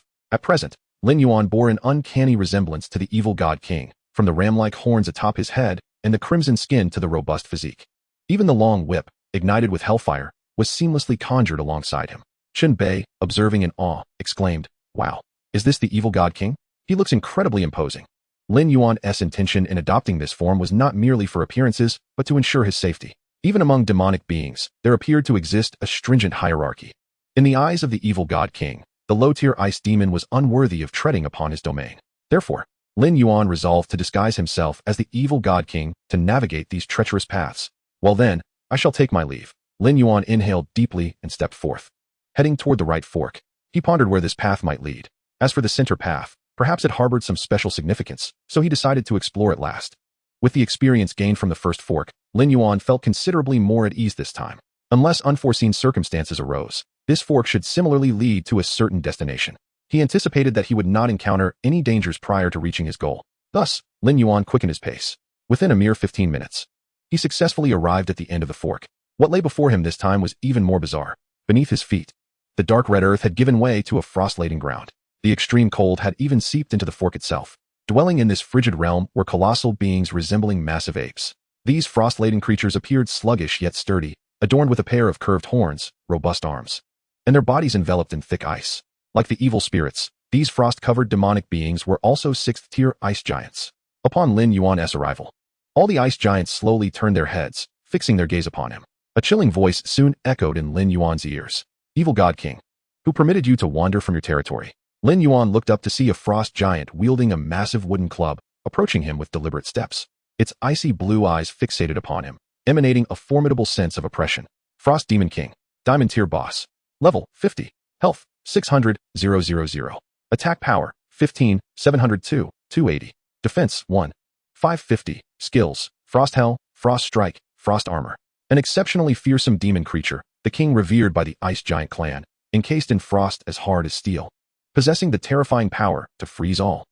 Another Diamond Tier Boss. In this right fork, Lin Yuan had directly encountered a second Diamond Tier Boss. The attributes of the Frost Demon King were no less impressive than those of the Evil God King. Although the Frost Demon King's attack power was somewhat lower, his health and defense surpassed those of the Evil God King. Most crucially, judging by the Frost Demon King's tone, it seemed he was acquainted with the Evil God King. Now, Lin Yuan found himself in an awkward predicament. It was worth noting that he had merely sought to leverage the Evil God King's identity to gather intelligence. After a moment of hesitation, Lin Yuan ultimately decided to maintain the ruse. He lifted his head, mimicking the tone of the Evil God King, and solemnly declared, "Why should I not come to your domain? What? Are you not welcoming me?" The Frost Demon King furrowed his brow and coldly replied, "You have neglected your duty by not properly guarding that key. When the Demon Lord returns, prepare to face the consequences." The key? The Demon Lord? Lin Yuan quickly seized upon the keywords in the Frost Demon King's words. In pursuit of additional information, he immediately chose to play along. "Rest assured, I have secured the key well. There is no need for your concern," Lin Yuan responded nonchalantly. "Moreover, consider why I might have come to your domain." To be frank, the information Lin Yuan currently possessed was woefully insufficient. Fabricating a reason would likely reveal too many inconsistencies, easily discerned by the other party. Thus, he opted to turn the tables and let the Frost Demon King speculate instead. This approach not only helped him avoid exposure, but also potentially garnered more intelligence. "You know I do not enjoy riddles," he stated. The Frost Demon King's expression tightened, and after a lengthy silence, he slowly spoke. "Could it be that you have come on the Demon Lord's orders?" "Indeed." Lin Yuan nodded, replying coolly, "It is the Demon Lord who has sent me to retrieve your key." In truth, Lin Yuan's ability to concoct such a story stemmed entirely from his own deduction. Firstly, the so-called Demon Lord was undoubtedly the overlord of both the Evil God King and the Frost Demon King. Secondly, given that the Evil God King and the Frost Demon King resided at either end of the forks and bore numerous similarities, Lin Yuan inferred that the Frost Demon King likely possessed a key as well. However, no matter how accurate his deductions were, they remained mere conjectures. It was precisely for this reason that, after uttering those words, Lin Yuan had already prepared himself for a hasty retreat. Fortunately, his deductions proved to be accurate. Upon hearing his words, the Frost Demon King could not help but furrow his brow. "Are you implying that the Lord of Demons wishes for me to hand over the key to you?" Upon hearing this, a flicker of delight appeared in Lin Yuan's eyes. The implication of the Frost Demon King's statement was tantamount to a tacit acknowledgement that he indeed possessed a key. Lin Yuan feigned calmness and replied, "Indeed. Do you wish to defy the will of the Lord of Demons?" After a moment of silence, the Frost Demon King finally moved. He slowly turned around and spoke in a deep voice. "Very well, wait for me for a moment. I shall retrieve it for you." Before long, Lin Yuan watched as the Frost Demon King entered a vast ice cavern. It was evident that the key he held was stored within that icy sanctuary. To be honest, Lin Yuan had entertained the thought of seizing this opportunity to flee. However, after much hesitation, he chose to relinquish that idea. After all, this was an extraordinary opportunity for him. If he could indeed procure the key from the Frost Demon King, Lin Yuan would have achieved his goal without a single drop of bloodshed. Moreover, he could replicate this ruse to deceive the Lord of Evil. If the Lord of Evil was equally foolish, he might even manage to acquire both keys simultaneously. As for the purposes of these keys, he could take his time to investigate later. Minutes later, the Frost Demon King emerged from the ice cavern, reappearing before Lin Yuan with an ice blue key in hand. "Here it is," he stated solemnly. "However, I wish to know why the Lord of Demons desires to reclaim the key from me. Lin Yuan scoffed. You may inquire of the Lord of Demons yourself. My duty is merely to execute his commands. The Frost Demon King cast a suspicious glance at him and replied gravely. The Lord of Demons has always initiated contact with us. We have no means of reaching him. How am I to ask? Upon hearing this, Lin Yuan's heart sank. Cursed be my words. I have revealed too much. Nevertheless, even in this precarious situation, Lin Yuan maintained a facade of composure and replied. Do you truly wish to defy the will of the Lord of Demons? His words once again plunged the Frost Demon King into silence. It was clear that he harbored absolute loyalty to the Lord of Demons. After a brief pause, the Frost Demon King finally spoke. In that case, let me see the key you safeguard. Such an important item must surely be on your person. At the Frost Demon King's words, Lin Yuan felt an urge to curse. Why had this colossal ice creature suddenly become so astute at a critical moment? Simultaneously, Lin Yuan realized that the Frost Demon King had begun to harbor doubts about him. His plan had become untenable. Since he could no longer deceive the Frost Demon King into handing over the key, his only option was to retreat unscathed. Resolving this in his mind, Lin Yuan calmly stated, such a vital item is naturally stored within my territory, where countless wraiths guard it. Far safer than carrying it on my person. However, if you wish to see it, I can fetch it for you. With that, Lin Yuan turned on his heel and began to walk away. 1 step, 2 steps, 3 steps.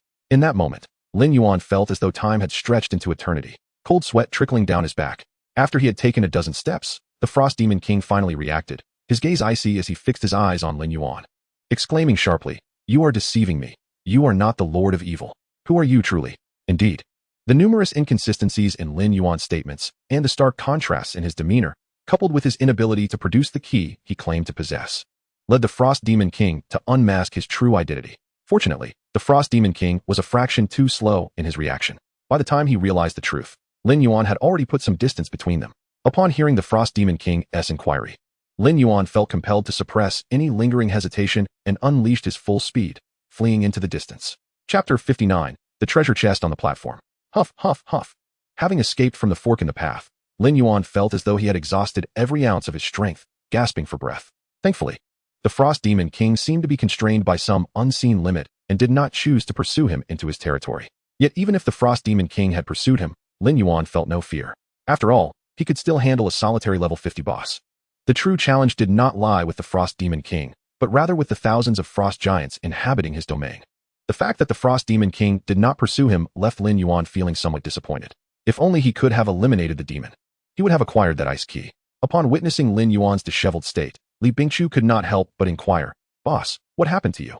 Did you encounter some trouble? Shen Bei chimed in, asking, Could it be that you faced yet another diamond-tier boss? Lin Yuan glanced at him and replied, You guessed correctly. Subsequently, Lin Yuan chose not to conceal the truth, recounting the entire ordeal. Upon hearing Lin Yuan's narrative, the 3 individuals before him widened their eyes in astonishment. To be honest, I am at a loss for words. Shen Bei slowly raised his thumb in admiration. Boss, you are simply remarkable in my eyes. Incredible. I never would have imagined such a ploy could exist. To deceive even a boss, that is ruthless. Lin Yuan let out a faint sigh. Alas, I fell just short in the end. If only I could have tricked him into relinquishing the key, it would have been perfect. Truth be told, had Lin Yuan secured that ice key, he would have felt absolute confidence in successfully replicating the deception on the Lord of Evil. Unfortunately, since the opportunity had slipped away, it would not present itself again. Regardless, Lin Yuan was resolute in acquiring the keys held by both the Lord of Evil and the Frost Demon King. If deception was not feasible, then he would have to resort to force. However, before taking action, Lin Yuan wished to ascertain the purposes of both keys. With that thought in mind, Lin Yuan lifted his gaze toward the central fork in the path. If all went according to plan, that route would surely lead to something extraordinary. This was precisely why he had chosen to explore it last. Everyone, I shall take my leave, Lin Yuan declared. Upon my return, we shall discuss our strategy. With that, Lin Yuan strode forward without hesitation, resolutely making his way down the central path. Compared to the other 2 pathways, the central route appeared narrower. In its most constricted section, it could barely accommodate 2 or 3 individuals walking side by side. Nevertheless, this path turned out to be far longer than Lin Yuan had anticipated. After nearly 30 minutes of walking, he finally reached the end of the fork. This time, what lay before him was not the menacing visage of demonic creatures, but rather an open space. At the center of this expanse stood a platform. Lin Yuan cautiously surveyed the surroundings, ensuring no danger lurked nearby before cautiously approaching the platform at the center of the clearing. The height of the platform was not to be underestimated, standing at least 3 to 4 stories tall. Fortunately, the platform was equipped with stairs. Lin Yuan ascended the steps before him, one after another, reaching the very pinnacle of the platform. At the summit, there lay a solitary treasure chest. It is worth mentioning that this treasure chest possesses two distinct keyholes. One keyhole radiates a fiery crimson hue, while the other shimmers with an icy azure glow. Clearly, both keys must be inserted simultaneously to unlock this chest. Undoubtedly, the two keys required to open it are safeguarded by the Evil God King and the Frost Demon King. This implies that, in order to access the treasure before him, Lin Yuan must vanquish these two formidable diamond-tier bosses. Confirming his inner suspicions, Lin Yuan opted to return. Half an hour later, he rejoined Li Bingqiu and the others, sharing this crucial information with them. Li Bingqiu, contemplative, remarked, "So, the treasure marked on the parchment map is likely this chest. To unlock it, we must defeat those two bosses?" Lin Yuan nodded, responding calmly, "It appears to be so." "Shall we engage them?" Chen Bei exclaimed excitedly. "No one in the world has yet defeated a diamond-tier boss. If we succeed, it would be a first kill." Chen Bei's words certainly sparked a realization in Lin Yuan. If they could indeed slay these two bosses, they might be rewarded with a first kill bonus. However, the ultimate decision rested with Lin Yuan. Taking a deep breath, he solemnly stated, "If we choose to challenge the bosses, your forces may suffer significant casualties." "What does that matter?" Chen Bei replied dismissively. "If our soldiers fall, we can simply rebuild." Li Bingqiu nodded in agreement. Chen Bei is right. Opportunity always comes hand in hand with risk. It is only natural to pay a price. Even Lin Mengmeng chimed in softly. "You all decide. I have no objections." Seeing that they had all made up their minds, Lin Yuan no longer hesitated. Though the diamond-tier bosses were powerful, they were not insurmountable. With that in mind, he resolved to act. Taking a deep breath, he fixed his gaze upon the right fork in the path and declared, "Let us start with that one." After Lin Yuan's decision, everyone assembled their troops and surged into the fork before them. Minutes later, Lin Yuan found himself once again in the Frost Valley. However, this time he was not alone. He was accompanied by a formidable army. The Frost Demon King quickly noticed Lin Yuan's arrival. Furrowing his brow and speaking in a deep voice, "You dare return?" Lin Yuan replied nonchalantly, "I merely returned to retrieve the key. Why should I not come back?" The Frost Demon King, evidently taken aback by such a response, paused momentarily and instinctively asked, "Where is the key?" "Of course, I was deceiving you, you fool." Lin Yuan smirked, lightly clapping his hands. Immediately, over 400 flame mages surged forth from the fork behind him, swiftly chanting incantations. In an instant, hundreds of explosive fireballs hurtled towards the Frost Demon King. Chapter 60, A Direct Confrontation. The Mighty Frost Demon King. Boom, boom, boom. The air was filled with the thunderous sound of fireballs exploding as hundreds of them struck the Frost Demon King's form. However, to Lin Yuan's astonishment, this concentrated assault only reduced the Frost Demon King's health by a mere 40,000. Compared to his total of 600,000 health points, this damage was negligible. As the flames dissipated, Lin Yuan noticed that the Frost Demon King had somehow donned a frosty armor. Clearly, Lin Yuan's ambush had failed. Before the flame mages could act, the Frost Demon King had already reacted. Nevertheless, the outcome of this battle would not hinge solely on the success of a single ambush. Lin Yuan dispelled the illusion effect of the imposter's mask, reverting to his human form, and commanded, "Ugsul, encircle him." Following this order, Ugsul immediately led his heavy-armored skeletal knights towards the Frost Demon King, swiftly surrounding him. The heavy-armored skeletal knights displayed remarkable agility, encircling the Frost Demon King in mere seconds. "Curse those humans." The Frost Demon King roared in fury. He then drew a frost hammer from behind and swung it down with ferocity. Boom! With a resounding crash. The Frost Demon King's powerful blow created a massive crater in the ground. At least 7 or 8 heavy-armored skeletal knights were instantly slain beneath the weight of his strike. Against a boss of this caliber, 5th-tier heavy-armored skeletal knights were utterly helpless. However, Lin Yuan had anticipated the Frost Demon King's strength. This battle would undoubtedly be exceedingly brutal. "For our lord," Ugsul shouted, drawing his ribcage and transforming it into a skeletal blade. Simultaneously, he summoned a skeletal giant. Yet, even the skeletal giant seemed inadequate in the presence of the Frost Demon King. No sooner had the skeletal giant been summoned than the Frost Demon King swung his hammer down upon it. Bang! Under such immense force, the skeletal giant was forced to stagger back several steps, its health plummeting. Meanwhile, a horde of frost giants erupted from the icy cavern, roaring as they charged towards Lin Yuan and his forces. "Boss, leave these frost giants to me and Li Bingqiu." Facing the approaching frost giants, Chen Bei stepped forward, eager to shield Lin Yuan from these demonic creatures. For only in this way could Lin Yuan focus entirely on the boss. "You two alone cannot handle so many frost giants," Lin Yuan replied, turning to face them with a serious expression. "I will send Kalen to assist you." It was important to note that all these frost giants were 6th-tier units, and their numbers were not insignificant. Even adding together the forces of Chen Bei and Li Bingqiu, they would likely struggle to hold out for long. Soon, Kalen led hundreds of heavy-armored skeletal knights to reinforce them. The hordes of frost giants collided with the heavy-armored skeletal knight battalion. Roar! With a furious roar, one frost giant swung its claw, sending a heavy-armored skeletal knight tumbling from its mount. Shortly thereafter, another frost giant surged in, crashing down with its massive paw, crushing the skull of the fallen knight. Without the enhancement of the Throne of Bones, it would take at least 4 or 5 heavy-armored skeletal knights to bring down a single frost giant. By that calculation, they would need no less than 4 or 5,000 heavy-armored skeletal knights to contend with this 1,000-strong horde of frost giants. This meant that the few hundred heavy-armored skeletal knights led by Kalen, combined with the forces of Chun Bei and Li Bingqiu, could at best only delay the inevitable for a short while. In light of this, Lin Yuan needed to eliminate the Frost Demon King swiftly before redirecting his main forces to assist Chun Bei and the others. At this moment, with the combined assault of the skeletal forces and the flame mages, the Frost Demon King's health continued to dwindle. In less than 5 minutes, it had already dropped from 60,000 to 45,000. Beneath the formidable armor of Frost, the Frost Demon King's defenses reached staggering heights. At that moment, Artoria raised her longsword high, unleashing 2 successive skills, Knight's Spirit and Glory Shield. Following the activation of these abilities, the attributes of the human troops experienced a substantial enhancement. Even the heavily armored skeletal knights received the defensive boost from the Glory Shield. Observing the scene before him, the Frost Demon King gripped his frost hammer tightly and struck it forcefully against the ground. Simultaneously, an enraged roar erupted forth. Descend into the frost hell.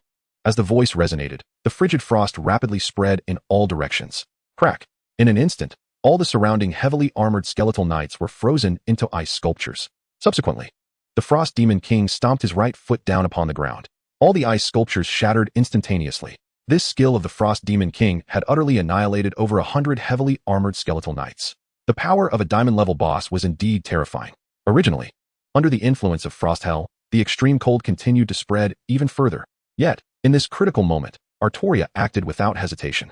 A holy radiance imbued with sealing power emanated from the edge of her sword, enveloping the Frost Demon King. Undoubtedly, this was the skill Artoria had unleashed, Holy Seal. Under the effect of Holy Seal, the ongoing Frost Hell was forcibly interrupted. Artoria then captured the attention of the Frost Demon King. You wretched human. The Frost Demon King roared with fury, releasing an aura of extreme cold from his frost hammer, striking down with all his might towards Artoria. Frost Strike. Bang. Accompanied by a dull thud, the Frost Demon King's attack shattered Artoria's Glory Shield. Although the shield absorbed the majority of the damage, Artoria still felt the impact of this skill. A thick layer of frost enveloped her body, reducing her movement speed by 70. In this predicament, Artoria found herself with no room to evade the Frost Demon King's subsequent assault. Chapter 61, Imperial Radiance Destruction / Bone Demon King / At that moment, Artoria finally sprang into action. She lifted her head and gazed directly at the Frost Demon King, without a hint of hesitation. Activating the accompanying skill of the Green Dragon Armor. Roar of the Green Dragon. Roar. As this skill was unleashed, a resounding dragon's roar echoed, spreading outwards. It is noteworthy that the Green Dragon Armor is a diamond-level strategic treasure. Naturally, the accompanying skills of such a high-tier strategic treasure could not be weak. The primary function of the roar of the Green Dragon lies in weakening the enemy's strength. Once this skill is activated, the roar will resonate around, causing all enemies who hear it to suffer a 10 to 35 reduction in all attributes, while also increasing damage taken by 20. The Frost Demon King, being a diamond-level boss, saw his attributes diminished by only 10. However, the ordinary frost giants were not so fortunate, experiencing a direct 25 reduction in their attributes. With their strength forcibly diminished by a quarter, the combat capabilities of the frost giants instantly dropped a tier. It is no exaggeration to say that this skill not only weakened the Frost Demon King's attributes, but also alleviated significant pressure on the battlefield elsewhere. But it is not over yet, you fool. Before the Frost Demon King could react, Artoria's cold voice echoed once more in his ears. She wielded her sword, which burst forth with dazzling brilliance. Taking a deep breath, Artoria raised her longsword high, pointing the blade toward the heavens. A golden light coalesced above, forming an enormous phantom sword. This golden giant sword radiated a formidable pressure, suddenly slicing toward the direction of the Frost Demon King. Boom! The golden giant sword pierced through the Frost Demon King's body. 31,456. Blood-red damage numbers immediately appeared above the Frost Demon King's head. With just one skill, over 30,000 of the Frost Demon King's health was obliterated. This demonstrates the sheer ferocity of this attack. Furthermore, a golden mark appeared above the Frost Demon King's head. This skill was none other than Artoria's newly comprehended ability following her hero-level advancement to level 40. Imperial Radiance Destruction / As Artoria's fifth skill, the power of Imperial Radiance Destruction / is exceedingly formidable. Upon usage, it can inflict 500 skill damage while ignoring the enemy's defenses. Moreover, After the Imperial Radiance Destruction/strikes, it bestows a special mark on the target that lasts for 5 minutes. During the duration of this mark, all damage dealt by Artoria to the target will receive an additional 50 boost. Under the relentless assault from Artoria and her troops, the Frost Demon King's health began to plummet rapidly. 400, 000, 350, 000, 300, 000, 250, 000. Boss, are you almost done over there? We're barely holding on. Chun Bei's anxious voice soon reached Lin Yuan's ears. Upon hearing this, Lin Yuan turned to look, only to see that the few hundred heavily armored skeletal knights led by Kalin had dwindled to merely a handful. Chun Bei and Li Bingchu's forces had also suffered severe casualties, and it was evident that they were on the brink of collapse. Even Kalin, a mage hero, had pushed to the front lines, activating Life Drain to absorb vitality from the frost giants while enduring their attacks to restore his own health. Observing this scene, Lin Yuan solemnly declared, "Hang on a little longer. The boss has less than 200, 000 health left." Chun Bei glanced at the Frost Demon King's health bar, gritting his teeth and resolutely replying, "All right." He understood that even if they could win this battle, he would undoubtedly be left severely weakened. However, Chun Bei cared not. He had long declared his willingness to brave any danger for Lin Yuan. A man must be accountable for his words. Thus, before exhausting his last soldier, Chun Bei would never retreat. Only the final 100, 000 remains. Lin Yuan fixed his gaze on the Frost Demon King's health, which finally dipped below the 100, 000 threshold. The Frost Demon King raised his frost hammer once more, clearly preparing to unleash frost hell again.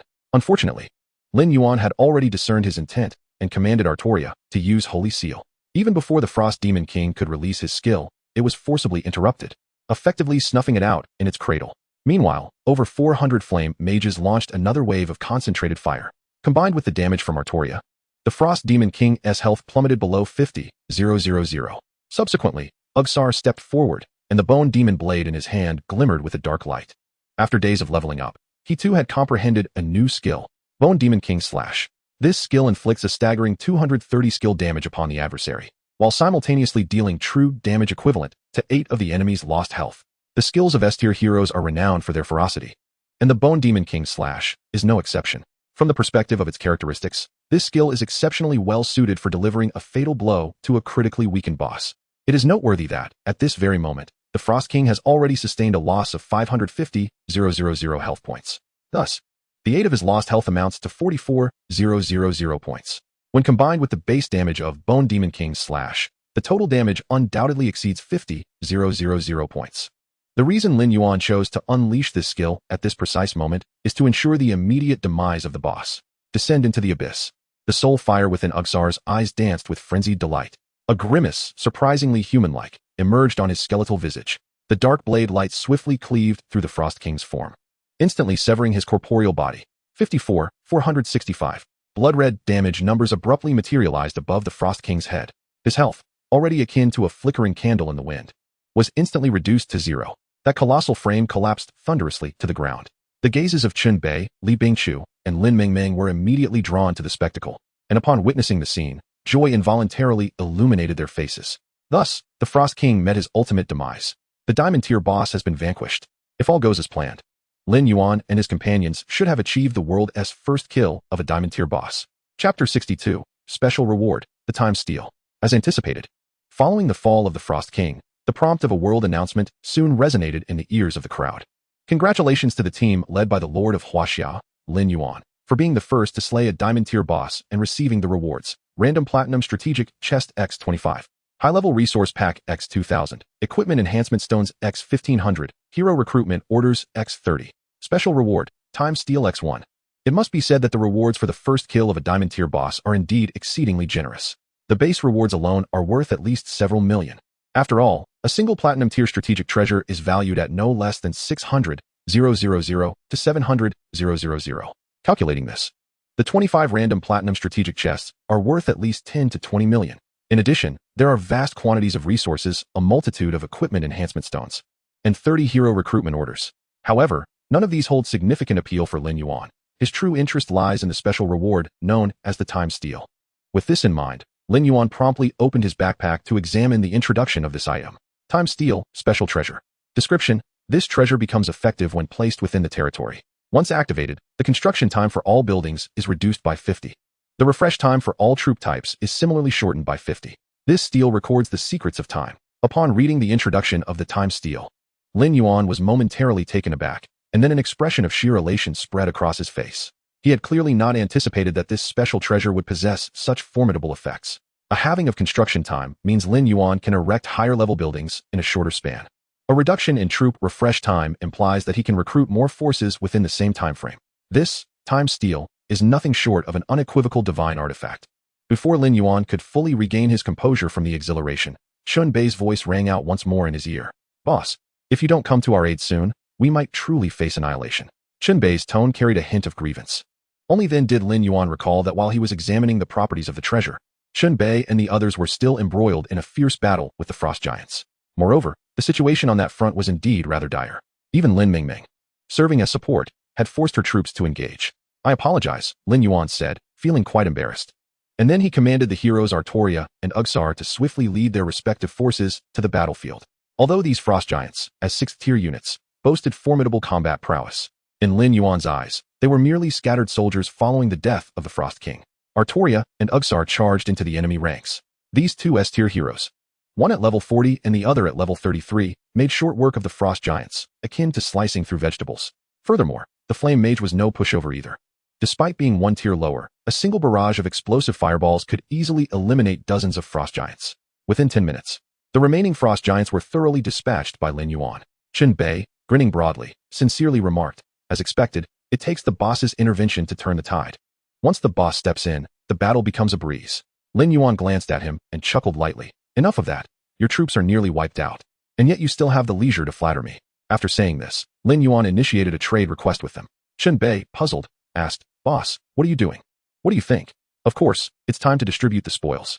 Subsequently, Lin Yuan turned to Lin Mingming and said, Mingming, in this battle, both Chun Bei and Li Bingchu suffered significant losses, so I may allocate a greater share of the rewards to them. Do you have any objections? Lin Yuan was never one to mince words. He preferred to speak plainly. Moreover, sometimes addressing matters directly helps to avoid unnecessary misunderstandings. Although Lin Mingming had contributed significantly in this battle, her losses were indeed the least. Fortunately, Lin Mingming was a sensible person and immediately shook her head. Smiling as she said, Brother Lin Yuan, I have no objections. It's only natural for Chun Bei and Sister Bingchu to receive a larger share of the loot after losing so many troops. Even if you didn't say anything, I would willingly forfeit my portion. Upon hearing this, Lin Yuan nodded approvingly. That's good. Although Lin Mingming did not possess the gaming talent of Chun Bei or the meticulous handling skills of Li Bingchu, she was still a suitable companion. At the very least, she was understanding and not greedy. Under Lin Yuan's distribution, both Chun Bei and Li Bingchu received 10 random platinum strategic chests, 600 equipment enhancement stones, and 10 hero recruitment orders each. As for Lin Mingming, she received merely 5 random platinum strategic chests, 300 equipment enhancement stones, and 5 hero recruitment orders. However, for her, this was already a considerable bounty. After the trade was completed, Chun Bei quickly realized something and remarked, Wait a minute, boss. You've distributed all the rewards to us. What about yourself? Chun Bei was no fool. A quick calculation revealed that Lin Yuan had allocated all the rewards from the first kill of the Diamond Tier boss to them. Yet, Lin Yuan waved his hand dismissively. Appearing unconcerned, these rewards are inconsequential to me. I only desire the time steal. After saying this, Lin Yuan directly displayed the attributes of the time steal. Upon concluding the introduction of this extraordinary treasure, Chun Bei could not help but widen his eyes in astonishment, nearly drooling in excitement. Goodness, this is nothing short of a divine artifact. With this treasure in hand, the leader would undoubtedly leave other players far behind. Initially, Chun Bei believed that the reward he received was already quite substantial. However, in comparison to this time monument, it seemed utterly trivial. Nevertheless, he felt no trace of jealousy. In his eyes, this was entirely Lin Yuan's due. Had it not been for Lin Yuan, they would have been unable to secure the first kill of this diamond-rated boss. Even beside him, Li Bingchu nodded in agreement, saying, Chun Bei is right. Possessing this treasure indeed creates a significant gap with other leaders. Now that the first kill rewards have been distributed, it is time to discover what valuable items the boss has dropped. Lin Yuan slowly turned his gaze towards the corpse of the Frost Demon King. In his estimation, the loot from a diamond-level boss should be nothing short of impressive. Chapter 63, 2 Diamond-level treasures. Before long, Lin Yuan began to search the remains of the Frost Demon King. You have successfully explored the corpse of the Frost Demon King, obtaining a special material, fragment of the Frost Hammer.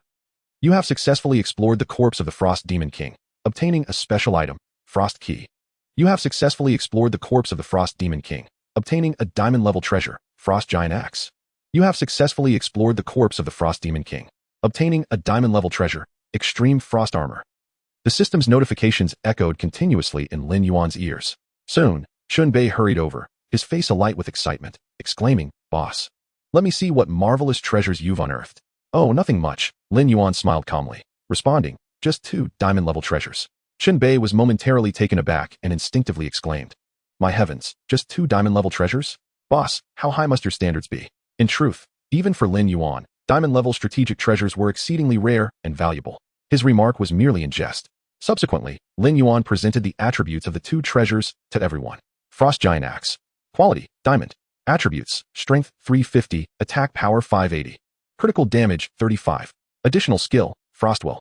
This passive skill allows the hero wielding this strategic treasure to inflict an additional 15 ice attribute damage upon attack, and applies a 20 slow effect on the enemy for 3 seconds upon hit. Extreme Frost Armor. Quality, Diamond. Attributes, Strength 200, Constitution 400, Defense 650, Damage Reduction 10. Ice Resistance 100. Additional Skill, Extreme Frost Domain. Once activated, the Extreme Frost Domain will cover a radius of 100 meters, affecting all enemies within its vicinity, reducing their attack speed by 15 and movement speed by 25. Duration, 15 minutes. Cooldown, 60 minutes.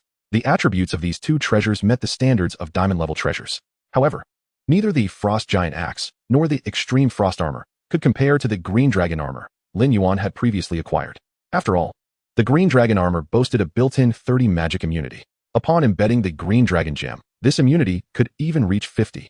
Just this characteristic alone rendered it far superior to ordinary diamond-level treasures.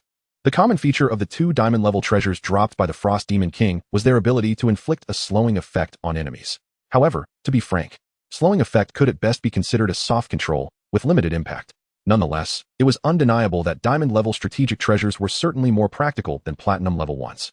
Lin Yuan promptly equipped the Extreme Frost Armor onto Yugasar, significantly enhancing his attributes. Yugasar's own defense was not particularly strong, but donning this diamond-level treasure greatly compensated for his shortcomings. Subsequently, Lin Yuan traded the Frost Giant Axe directly to Chunbei. Chunbei was momentarily taken aback and instinctively refused the trade, saying, "Boss, this is too precious. I cannot accept it." Lin Yuan cast him a glance and calmly replied, "Such unnecessary modesty can be put aside. The reason I am giving you this treasure is that you are the most suitable recipient. If this treasure were better suited for Li Bingqiu or Lin Mengmeng, I would unhesitatingly offer it to them as well. Since we are a team, we should focus on how to strengthen the overall power of the group." Lin Yuan's words were sincere. This game was never solely about individual prowess. No matter how formidable one's strength, it always had its limits. Therefore, Lin Yuan had no qualms about sharing a portion of his benefits with his companions. Moreover, the Frost Giant Axe was indeed highly compatible with Chunbei's Orc Leader. It must be noted that the Orc Leader was characterized by high attack, substantial damage, thick health, and poor mobility, making them easy targets to kite. However, once equipped with the Frost Giant Axe, everything would change. Each attack would inflict a 20 slowing effect on the enemy. When the enemy is slowed, it is tantamount to oneself being accelerated. Poor mobility and sluggish movements. With the Frost Giant Axe, I can still chase you down and strike. Boss, no more words needed. Chunbei declared resolutely upon receiving the treasure. As always, should you require my assistance, do not hesitate to ask. Even if it means facing death, I, Chunbei, will charge to the front. Lin Yuan chuckled teasingly. All right. There are barely any soldiers left as it is. You should focus on recuperating. This battle had indeed been quite brutal. Chunbei and Li Bingqiu's forces had suffered nearly 80 casualties. Even Lin Yuan was not faring much better. The heavily armored skeleton knight units had nearly been wiped out. Close combat units like the pikemen, knights, and dark elf swordsmen had also sustained heavy losses. In fact, only a little over 400 flame mages remained from Lin Yuan's dwindling forces. This cohort of flame mages could be considered Lin Yuan's lifeline. It was their formidable output that allowed Lin Yuan to thrive in battle. As long as this unit survived, they would not suffer any damage until the other forces were entirely annihilated. At that moment, Li Bingqiu suddenly inquired, "What are your plans next?" Lin Yuan smiled and replied, "What else could we plan? Of course, we must return to rest." Li Bingqiu expressed surprise. "Are we not continuing the assault on the evil God king? In our current state, how can we challenge him?" Lin Yuan sighed. "Just look at our remaining forces. I reckon the evil God king need not lift a finger. Even his 6th-tier demons could easily obliterate us." There was no exaggeration in his statement. They currently had no troops capable of holding the front line. Once they engaged the demonic army under the evil God king, their forces would be instantly crushed. Then, Lin Yuan took out the frost key and said, "Well, there's no rush. After all, we have already obtained 1 key. To open the treasure chest at the fork in the road, we must gather 2 keys.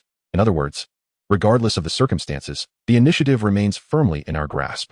Moreover, I do not believe that, at this stage, anyone other than myself has the capability to challenge the Diamond Tier boss. It is essential to understand that in the Game Lord era, sheer numbers alone are ineffective. Even in boss battles, there are restrictions on participation. At any given moment, no more than 10 lords can engage in the assault against a boss simultaneously. Therefore, the notion of overwhelming the boss through sheer manpower is virtually non-existent. This is precisely why Lin Yuan exudes such confidence. In his view, unless the top 10 lords of Huaxia, excluding himself, were to unite, there might be a glimmer of hope in vanquishing the evil God King. Yet, lords of such caliber typically belong to different factions. Gathering them together is no simple feat given this reality. It would be wiser to recuperate for a while, allowing his forces to replenish before returning to confront the evil God King. Chapter 64. The Art of Currency-Based Monster Farming. Before long, Lin Yuan and his companions opted for a return. The time for the assault on the evil God King was set for 7 days hence. This was because the troops in the barracks would only refresh at the start of the new week. Recruiting from within the territory was also the optimal method for Li Bingqiu and the others to reinforce their ranks. Moreover, Lin Yuan found it serendipitous that 8 days later would mark the 1-month anniversary of the game's launch. At that time, everyone on Earth would be drawn into the game, ushering Lord Era into an entirely new epoch. Having experienced all of this in his past life, Lin Yuan faced the advent of the new era not with trepidation, but with eager anticipation. This time, he was determined to rewrite his destiny with his own hands. After Lin Yuan departed, a figure slowly emerged from the nearby thicket, carefully surveying the surroundings before making a call. "Boss, they have left." "Is that so?" Wang Hu's voice quickly resonated from the other end of the line. "Did they notice you?" "Shouldn't have," Feng Chong replied. "I was very cautious. I didn't dare to follow them into the canyon after they entered. You heard the world announcement just now, right? That Diamond Tier boss was likely slain by them in the canyon." As he spoke, Feng Chong couldn't help but swallow hard, saying, "Boss, perhaps we should let it go. These people can even handle a Diamond Tier boss. There's no way we can contend with them." "What foolishness." Upon hearing this, Wang Hu was instantly enraged, speaking fiercely. "Boss Lin despises worthless individuals like you. No matter how strong they are, there must be limits. 4 of them. Wouldn't hiring 100 people to surround and annihilate them suffice? If 100 isn't enough, then what about 1,000? Boss Lin has given me 50 million. I will ensure they are obliterated." Wang Hu's tone was vicious, his expression ferocious, akin to a beast ready to devour its prey. His rise to power stemmed from an inherent ruthlessness. Even though he was merely a dog to Lin Tianke, he was still a rabid dog ready to bite. Even Feng Chong was momentarily taken aback by Wang Hu's ferocity, hesitantly asking, "Boss, what should we do next?" Wang Hu did not respond directly but inquired, "What about their casualties?" After having taken down a Diamond Tier boss, it was unlikely there would be no injuries. Feng Chong nodded, stating, "Indeed.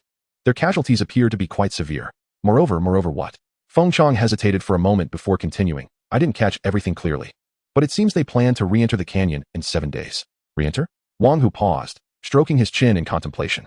Logically, with the boss in the canyon already slain, Lin Yuan and his group had no reason to go back unless there were undiscovered areas within the canyon. With this thought, Wang Hu's eyes lit up, and he whispered, "Feng Chong, stay put. I'll bring some men over shortly to see what secrets this canyon holds." After parting ways with Li Bingqiu and the others, Lin Yuan swiftly returned to his territory. The first thing he did was place the Time Monument within his domain. Upon successful placement, the effects of the Time Monument were activated. Construction times for all buildings were reduced by 50, and the refresh times for all troop types were also halved. With such progress, Lin Yuan would be able to elevate the Lord's Mansion to level 6 in less than 10 days. Once he constructed Griffin Cliff and recruited Tier 6 Griffins, his aerial forces would expand rapidly, granting him a significant advantage over other lords. After all, in the early stages of the game, not every lord possesses flying units. For those without such forces, the formidable Griffin Legion would undoubtedly become their nightmare. In the ensuing days, Lin Yuan devoted the majority of his time to monster farming in the wilds. His primary reason for doing so was to utilize the skull of the Bone King to generate more skeleton soldiers. After all, he needed a substantial army to challenge the evil God King. It is crucial to note that the evil God King not only possesses immense strength, but also has the ability to resurrect malevolent spirits. This alone made him far more formidable than the Frost Demon King. Nonetheless, even in the wilderness, Lin Yuan maximized his monetary prowess. He directly hired 100 players, each receiving a daily wage of 5,000. Their tasks were straightforward. One group was responsible for locating densely populated monster spawn points, while the other group was tasked with attracting monster aggro, drawing all the monsters to Lin Yuan. Employing 100 individuals at 3,000 each per day amounted to a staggering 300,000 daily, totaling 2,100,000 over 7 days. Undeniably, this was an extravagant expenditure. However, for Lin Yuan, this investment was exceptionally worthwhile. It significantly enhanced his monster farming efficiency, effectively eliminating the time spent searching for and luring monsters, thus increasing his productivity by at least 2 to 3 times. To be honest, Lin Yuan had even contemplated another strategy, directly purchasing monster corpses from other lords. After all, his main goal in farming was simply to convert those corpses into skeleton soldiers. However, this idea was swiftly quashed, as monster corpses would automatically disappear after a few minutes of death. Consequently, Lin Yuan's plan fell through. After 7 continuous days of farming wild monsters, the skeleton army he had created from the monster corpses had taken shape. At that moment, a staggering 80,000 first-tier skeleton soldiers stood before Lin Yuan, resembling a battalion awaiting inspection, stretching endlessly before him. Witnessing this spectacle, a smile crept across Lin Yuan's lips. His hard work over the past few days had indeed borne fruit. Subsequently, Lin Yuan took out the skull of the Bone King. As the artifact's powers activated, a series of black magical circles illuminated beneath the feet of these low-tier skeletons. The fusion and transformation officially commenced. Chapter 65, Re-entering the Canyon, Assaulting the Evil God King. 80,000 first-tier skeletons swiftly transformed into 40,000 second-tier skeleton warriors. Subsequently, these 40,000 skeleton warriors underwent another metamorphosis, becoming 20,000 heavily armored skeleton warriors. These 2 myriad heavy-armored skeleton warriors then evolved into 10,000 skeleton knights. Ultimately, the 10,000 skeleton knights were further refined into 5,000 elite heavy-armored skeleton knights. Before Lin Yuan, the number of the skeletal army was visibly diminishing at an astonishing rate. However, the beings born from this fusion were all higher-tier skeletons, possessing significantly enhanced combat prowess. From a total of 80,000 first-tier skeletons, only 5,000 fifth-tier heavy-armored skeleton knights remained. This was the culmination of Lin Yuan's efforts over the past 7 days. Yet, even after converting all the skeletons into 5th-tier heavy-armored skeleton knights, Lin Yuan showed no inclination to cease his endeavors. For him, 5th-tier units no longer sufficed to meet his aspirations. At times, quality is the decisive factor. 5th-tier units would undoubtedly find themselves at a disadvantage against 6th-tier counterparts. Just as witnessed in the previous battle, the heavy-armored skeleton knights stood no chance against the 6th-tier frost giant. Thus, Lin Yuan was determined to elevate the quality of his forces. The treasure ability of the Skeleton King's skull activated once more. The heavy-armored skeleton knights before him underwent another fusion. Upon completion, the soul fire within the eye sockets of the skeleton knights transformed from a foreboding green to an ominous black. The ebony flame flickered within the eye sockets of the skeletons, exuding an eerie aura. Moreover, tendrils of black mist coiled around these skeleton knights. After the fusion, the 5th-tier heavy-armored skeleton knights successfully evolved into 6th-tier dark skeleton knights. With these 2,500 dark skeleton knights, conquering the evil god king should pose no problem, right? Gazing at the group of skeleton knights radiating an aura of darkness, a glimmer of confidence flashed in Lin Yuan's eyes. Without a moment's hesitation, he led his army directly toward the canyon. Upon his arrival, Li Bingchu and the others had already been waiting outside the canyon. "I apologize for keeping you waiting," Lin Yuan said with an apologetic smile. "It's quite all right. We didn't arrive much earlier," Chun Bei replied, his gaze drawn irresistibly to the dark skeleton knights behind Lin Yuan. Unable to contain his curiosity, he asked, "Boss, these seem quite different from the skeleton knights you brought last time." It was no surprise that Chun Bei felt intrigued, for the presence of the dark skeleton knights was overwhelmingly powerful. Compared to ordinary skeleton knights, the difference was akin to that between heaven and earth. Lin Yuan chuckled softly, explaining, "These are dark skeleton knights, a 6th-tier unit, and thus naturally distinct from the previous ones." 6th-tier units, and so numerous? Chun Bei gasped in astonishment. That is incredibly impressive. Even after a week of recuperation, their forces had only recovered to around 50%. Yet Lin Yuan's losses were evidently more severe, and he had emerged even stronger. One could not deny the advantages conferred by possessing exceptional treasures. In truth, if given the chance, Lin Yuan would have desired to elevate this cohort of dark skeleton knights into even higher-tier skeleton kings. However, upon attempting to do so, he discovered that this special treasure also bore limitations. Without attaining the requisite lord level, he could not fuse or transform into higher-tier skeleton units. In other words, with Lin Yuan's current lord level, he could only convert skeletons into dark skeleton knights at most. Nonetheless, this was indeed quite reasonable. Were it possible to conduct unrestricted transformations, Lin Yuan could have turned 256 first-tier skeletons into 9th-tier skeleton emperors right from the game's onset. To possess 9th-tier units at the game's beginning, what a concept. It would be akin to slaying gods and Buddhas alike. Subsequently, Lin Yuan declared, "All right, now that everyone is gathered, let us proceed into the canyon." Chun Bei nodded, excitement evident on his face as he said, "Once we defeat the evil god king, let us aim to uncover a few more diamond-tier treasures." Clearly, Chun Bei had tasted the sweetness of the frost giant axe dropped by the frost demon king last time. After equipping that strategic artifact, the orc leader had undergone a significant transformation in strength. Bei had come to fully appreciate the value of diamond-tier treasures. The trio followed closely behind Lin Yuan, swiftly entering the canyon and arriving once more at the three forked paths. The left path led directly to the evil God King's lair, the Cursed Cave. Without hesitation, Lin Yuan led the three into it. Within mere minutes, they arrived at the Cursed Cave. The moment Lin Yuan set foot inside, the evil God King immediately sensed their presence. Who dares to tread upon this place? His savage and tyrannical gaze quickly locked onto Lin Yuan. Who gives me courage? Why, it is my own resolve. Lin Yuan, uninterested in idle banter, waved his hand dismissively, coldly commanding, strike him down. Ordinarily, the types of troops available for recruitment within a territory would refresh only once every 7 days. However, thanks to the time monument, the refresh period was halved. This meant that during the past week, Lin Yuan had managed to recruit all available units within his territory twice. The number of flame mages skyrocketed to 700. Following Lin Yuan's command, 700 flame mages simultaneously began chanting their incantations. 700 blazing fireballs rapidly coalesced, raining down upon the evil God King with meteoric fury. Boom, boom, boom. Dazzling flames erupted upon the evil God King's massive form, forcing him to stagger back several steps under the sheer force of the impact. This concentrated assault alone inflicted over 50,000 points of damage upon the evil God King. Damn you, human! Regaining his footing, the evil God King's eyes flashed with fury as he bellowed, annihilate them all. As he spoke, a horde of grotesque and fearsome demons emerged from the cave, rushing forth in a tidal wave toward Lin Yuan and his companions. Chapter 66, The Crushing Battle. Effortless and easy. Gazing upon the dark horde of demons before him, Lin Yuan's expression bore no trace of fear. For him, 6th-tier units no longer posed a challenge. Perfectly, they would serve as a means to test the strength of the Dark Skeleton Knights. A smile crept across Lin Yuan's lips. Without hesitation, he issued his command. Ugsel, lead your troops in charge. Upon hearing Lin Yuan's command, Ugsel drew his bone blade without delay and led his legion of Dark Skeleton Knights into a fierce charge. It was worth noting that Lin Yuan now commanded a formidable force of 2,500 Dark Skeleton Knights. In terms of numbers, they were at least double that of the demons before them. If such a force could not establish a crushing advantage, then the Dark Skeleton Knights would hardly deserve their status as 6th-tier units. Soon, the Dark Skeleton Knight Legion clashed with the demon horde, and facing the menacing demons, one of the Dark Skeleton Knights raised his spear high. On the edge of the gun's blade, black flames ignited fiercely. With a swift thrust, the black flame lance pierced the body of a malevolent spirit, instantly depleting a third of its health. Just as the spirit revealed a savage expression and prepared to retaliate, 2 additional lances, ablaze with black flames, surged forth from different directions to deliver a fatal strike.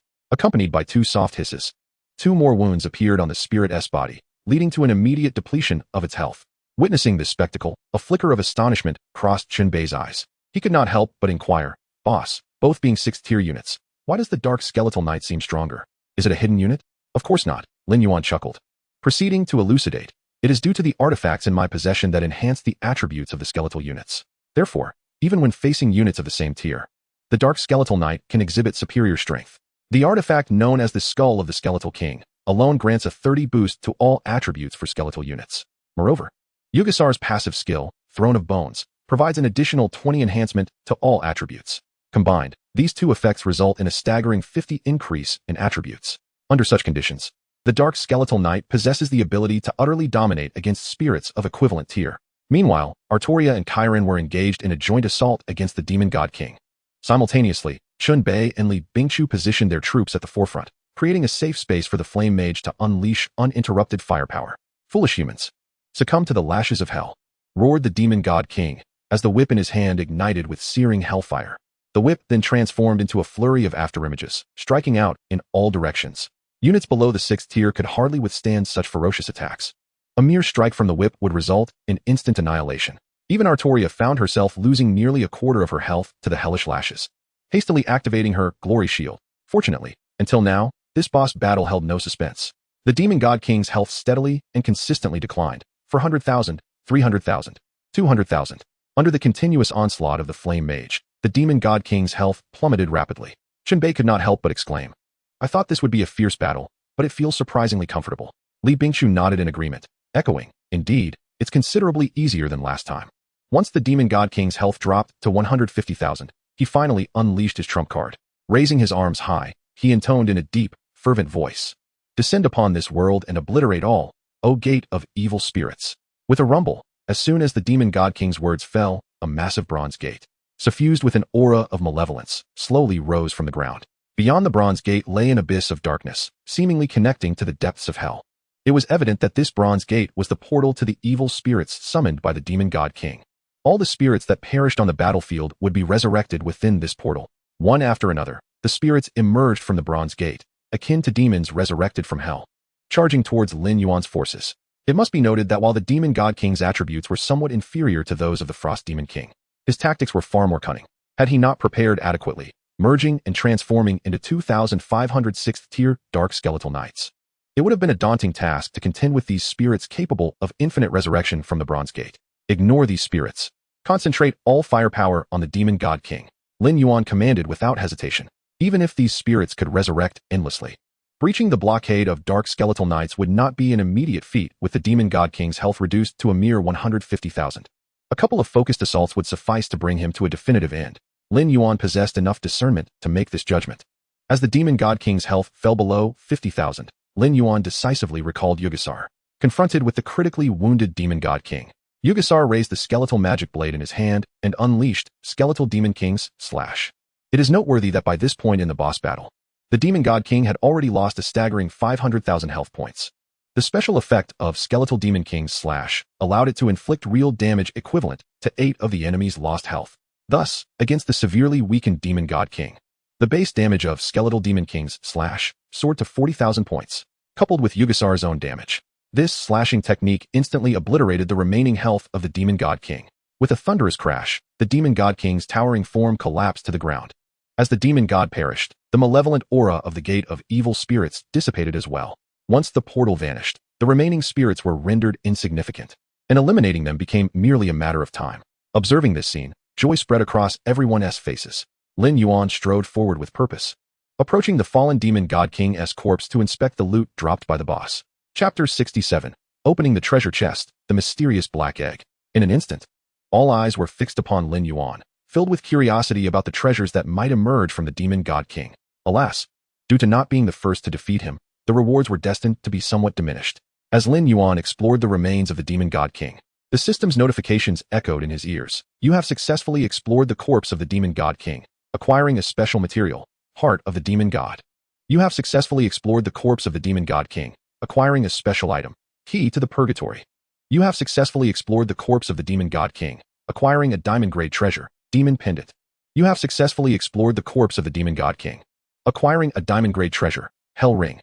Much like the Frost Demon King, the demon god king had dropped 2 diamond-grade treasures. However, Lin Yuan was taken aback to discover that both of the items were accessories.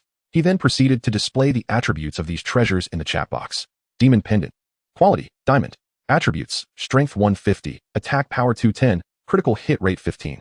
Additional skill, Grasp of the Demon. Upon activation, it conjures a massive demonic hand to seize the enemy target, immobilizing them for 3 seconds, and inflicting 15,000 health points of damage per second during the confinement. Hell Ring. Quality, Diamond. Attributes, Intelligence 180, Magic Attack Power 300, Spell Penetration 10. Additional skill, Gate of Hell. Upon activation, it summons a portal to hell, continuously conjuring hellish beings. The tier of the summoned creatures depends on the hero's level. Strategic treasures of the accessory type, while naturally inferior in attributes to weapons or armor, remain indispensable. Lin Yuan then stated, these 2 treasures are quite suitable for my use. I will keep them for myself. Of course, you're the boss. It's entirely up to you. Li Bingshu shrugged, indicating his lack of objection. Bei immediately expressed his stance. Of course, I have no objections.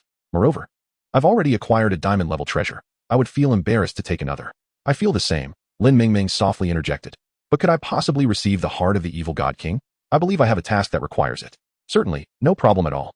Lin Yuan smiled and promptly traded the heart of the evil god king to her. Although it could also be considered a rare material, Lin Yuan had never been one to be stingy. Since Lin Mingming could make use of it, it was only fitting that she take it. Thank you, Lin Mingming said, her eyes sparkling with sincerity. Upon clarifying the ownership of these 2 treasures, Lin Yuan directly equipped them onto Artoria and Kalen.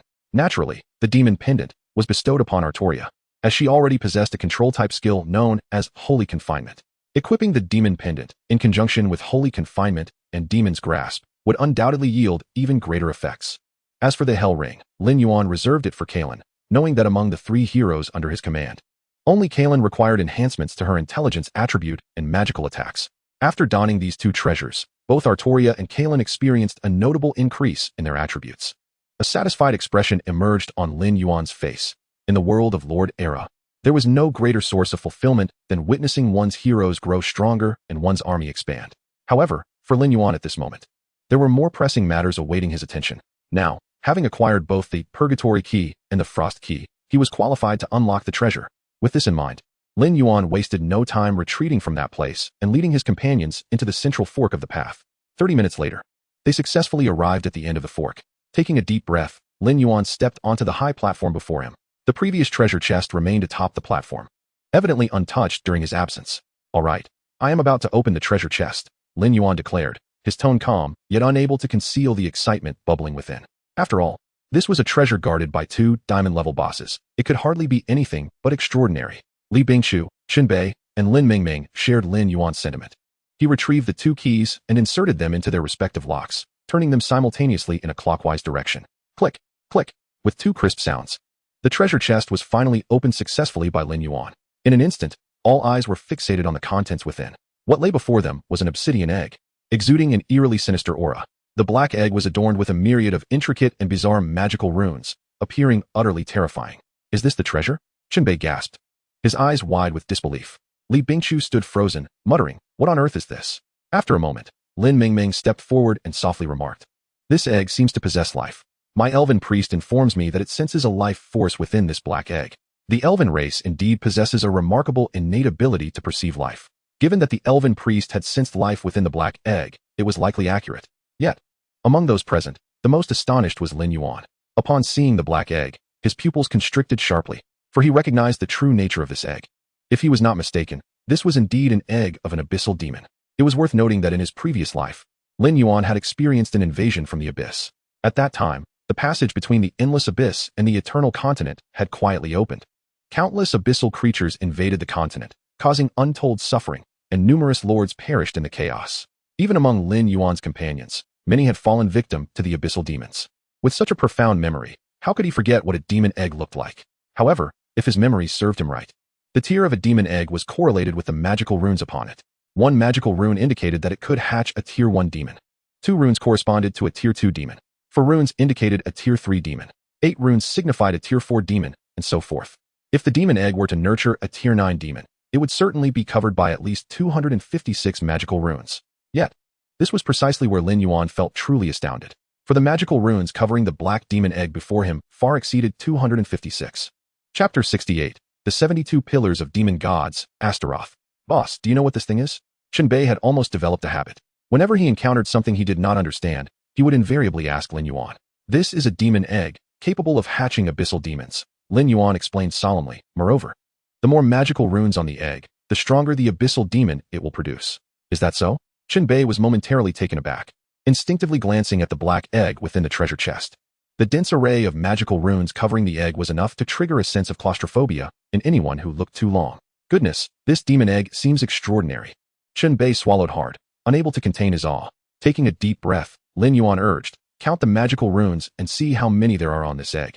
Let me do it. Li Bingqiu stepped forward, confidently stating, I am more meticulous than Qianbei and won't make a mistake. All right, then you go ahead. Upon receiving Lin Yuan's permission, Li Bingqiu bent down and began counting the intricate patterns on the black demon egg with utmost care. Time passed slowly. Even Qianbei began to grow impatient. Sister Bingqiu, are you done? At this rate, the food will get cold. Li Bingqiu, however, remained focused, replying without looking up. If you make me miscount, then you can count next. Upon hearing this, Qianbei promptly shut his mouth, afraid to utter another word. After several more minutes, Li Bingqiu finally stood up. Lin Yuan turned to her and inquired, have you finished counting? Yes, I have. Did you count accurately? I did. Li Bingqiu took a deep breath and replied solemnly, there are a total of 1,000 magical runes. I won't make a mistake. 1,000 runes?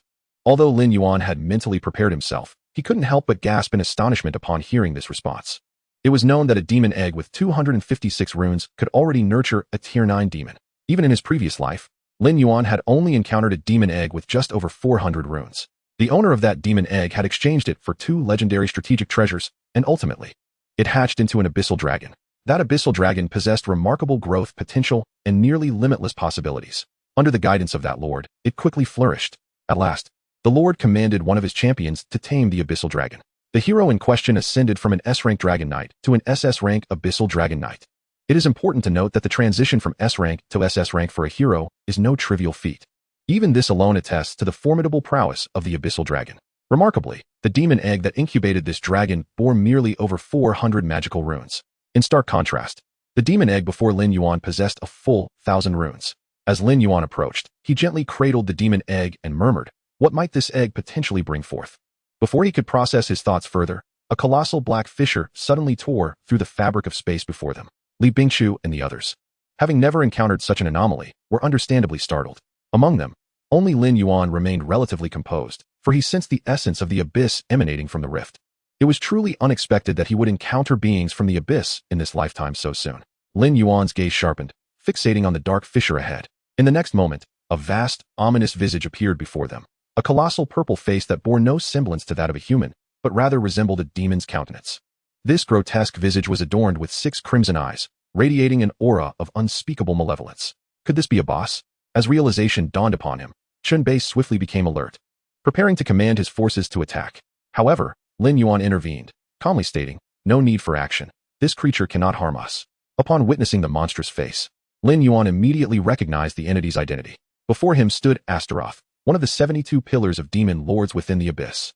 Legends spoke of him as an entity cloaked in darkness, exuding a noxious miasma, accompanied by a dragon of hell, commanding numerous infernal legions. The so-called 72 pillars of demon lords represent the most terrifying entities within the abyss, each wielding unimaginable power. In the next instant, Lin Yuan cast a divination spell, and Astaroth's attributes materialized before him. Astaroth, Abyssal Boss. Level 135. Health, Attack Power, Defense, Skills. One of the 72 pillars of demon lords, possessing despairing strength, his existence symbolizes disaster and destruction. Due to Lin Yuan's insufficient lord level, the information he could glean was limited solely to Astaroth's level, with other attributes remaining shrouded in a series of question marks. It is noteworthy that abyssal bosses typically lack tier classifications. Nevertheless, Astaroth's power was at least equivalent to that of a legendary boss of the same level. Fortunately, regardless of Astaroth's might, he could not assail Lin Yuan and his companions, as the passage between the endless abyss and the eternal continent had yet to be opened. Thus, Astaroth could only tear through space to communicate with Lin Yuan. "Human, relinquish that demon egg." Astaroth finally spoke, his intent clear as he demanded the egg Lin Yuan held. Lin Yuan lifted his gaze to meet Astaroth's, responding coolly, "Why should I heed your command?" Astaroth's voice deepened as he warned, "Taking it will usher in endless calamity upon you." Lin Yuan could not help but chuckle at this. "It is my first time hearing such a refreshingly unique threat. Yet, it seems you have no means to impose upon me, do you?" With a smile, he continued, "Even if I were to take this demon egg, what could you possibly do to me? Therefore, let us be pragmatic. Present your terms. If they are satisfactory, I may consider leaving the demon egg behind." Chapter 69, The Dark Labyrinth, the Abyssal Demon Lord's Deception. Upon Lin Yuan's words, Chunbei and the others were momentarily taken aback. They too cast divination spells upon Astaroth, realizing the terrifying nature of this being. Yet, they were astonished by Lin Yuan's audacity. He was directly attempting to negotiate with a demon lord of the abyss.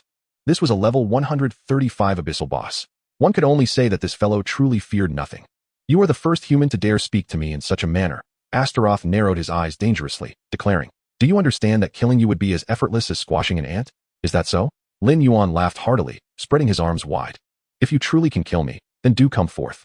Upon hearing this, Astaroth's expression darkened instantly. For the moment, he indeed had no means to deal with Lin Yuan.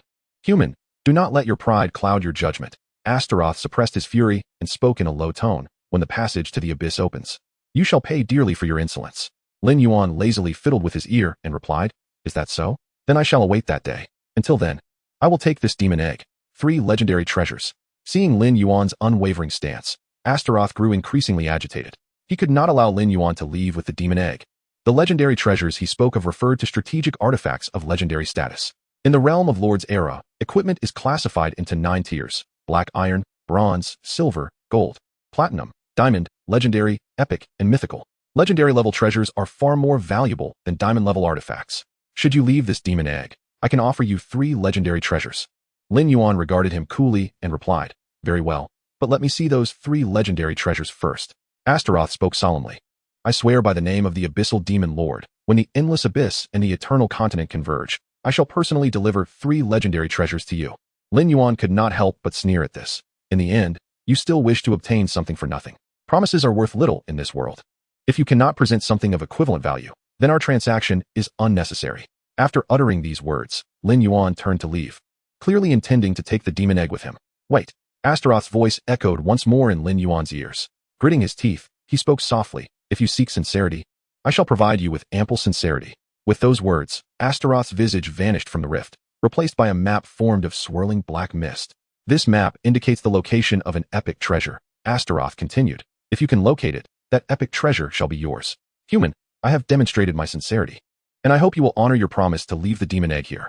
Upon hearing Astaroth's words, Li Bingqiu and the others were overtaken by shock. An epic strategic treasure? This was 2 tiers above diamond-level artifacts. For them at this juncture, to refer to it as a divine artifact would not be an exaggeration in the slightest.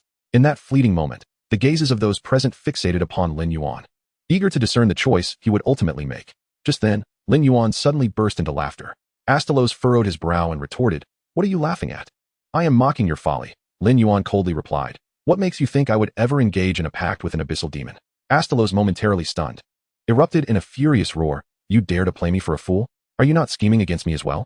Lin Yuan chuckled lightly, his tone unfazed. "Do you truly believe I am unaware of what is marked on the map? That place is the Dark Maze, teeming with perilous dark creatures. Even if an epic treasure did exist there, with my current strength, I would be utterly incapable of reaching the maze's end.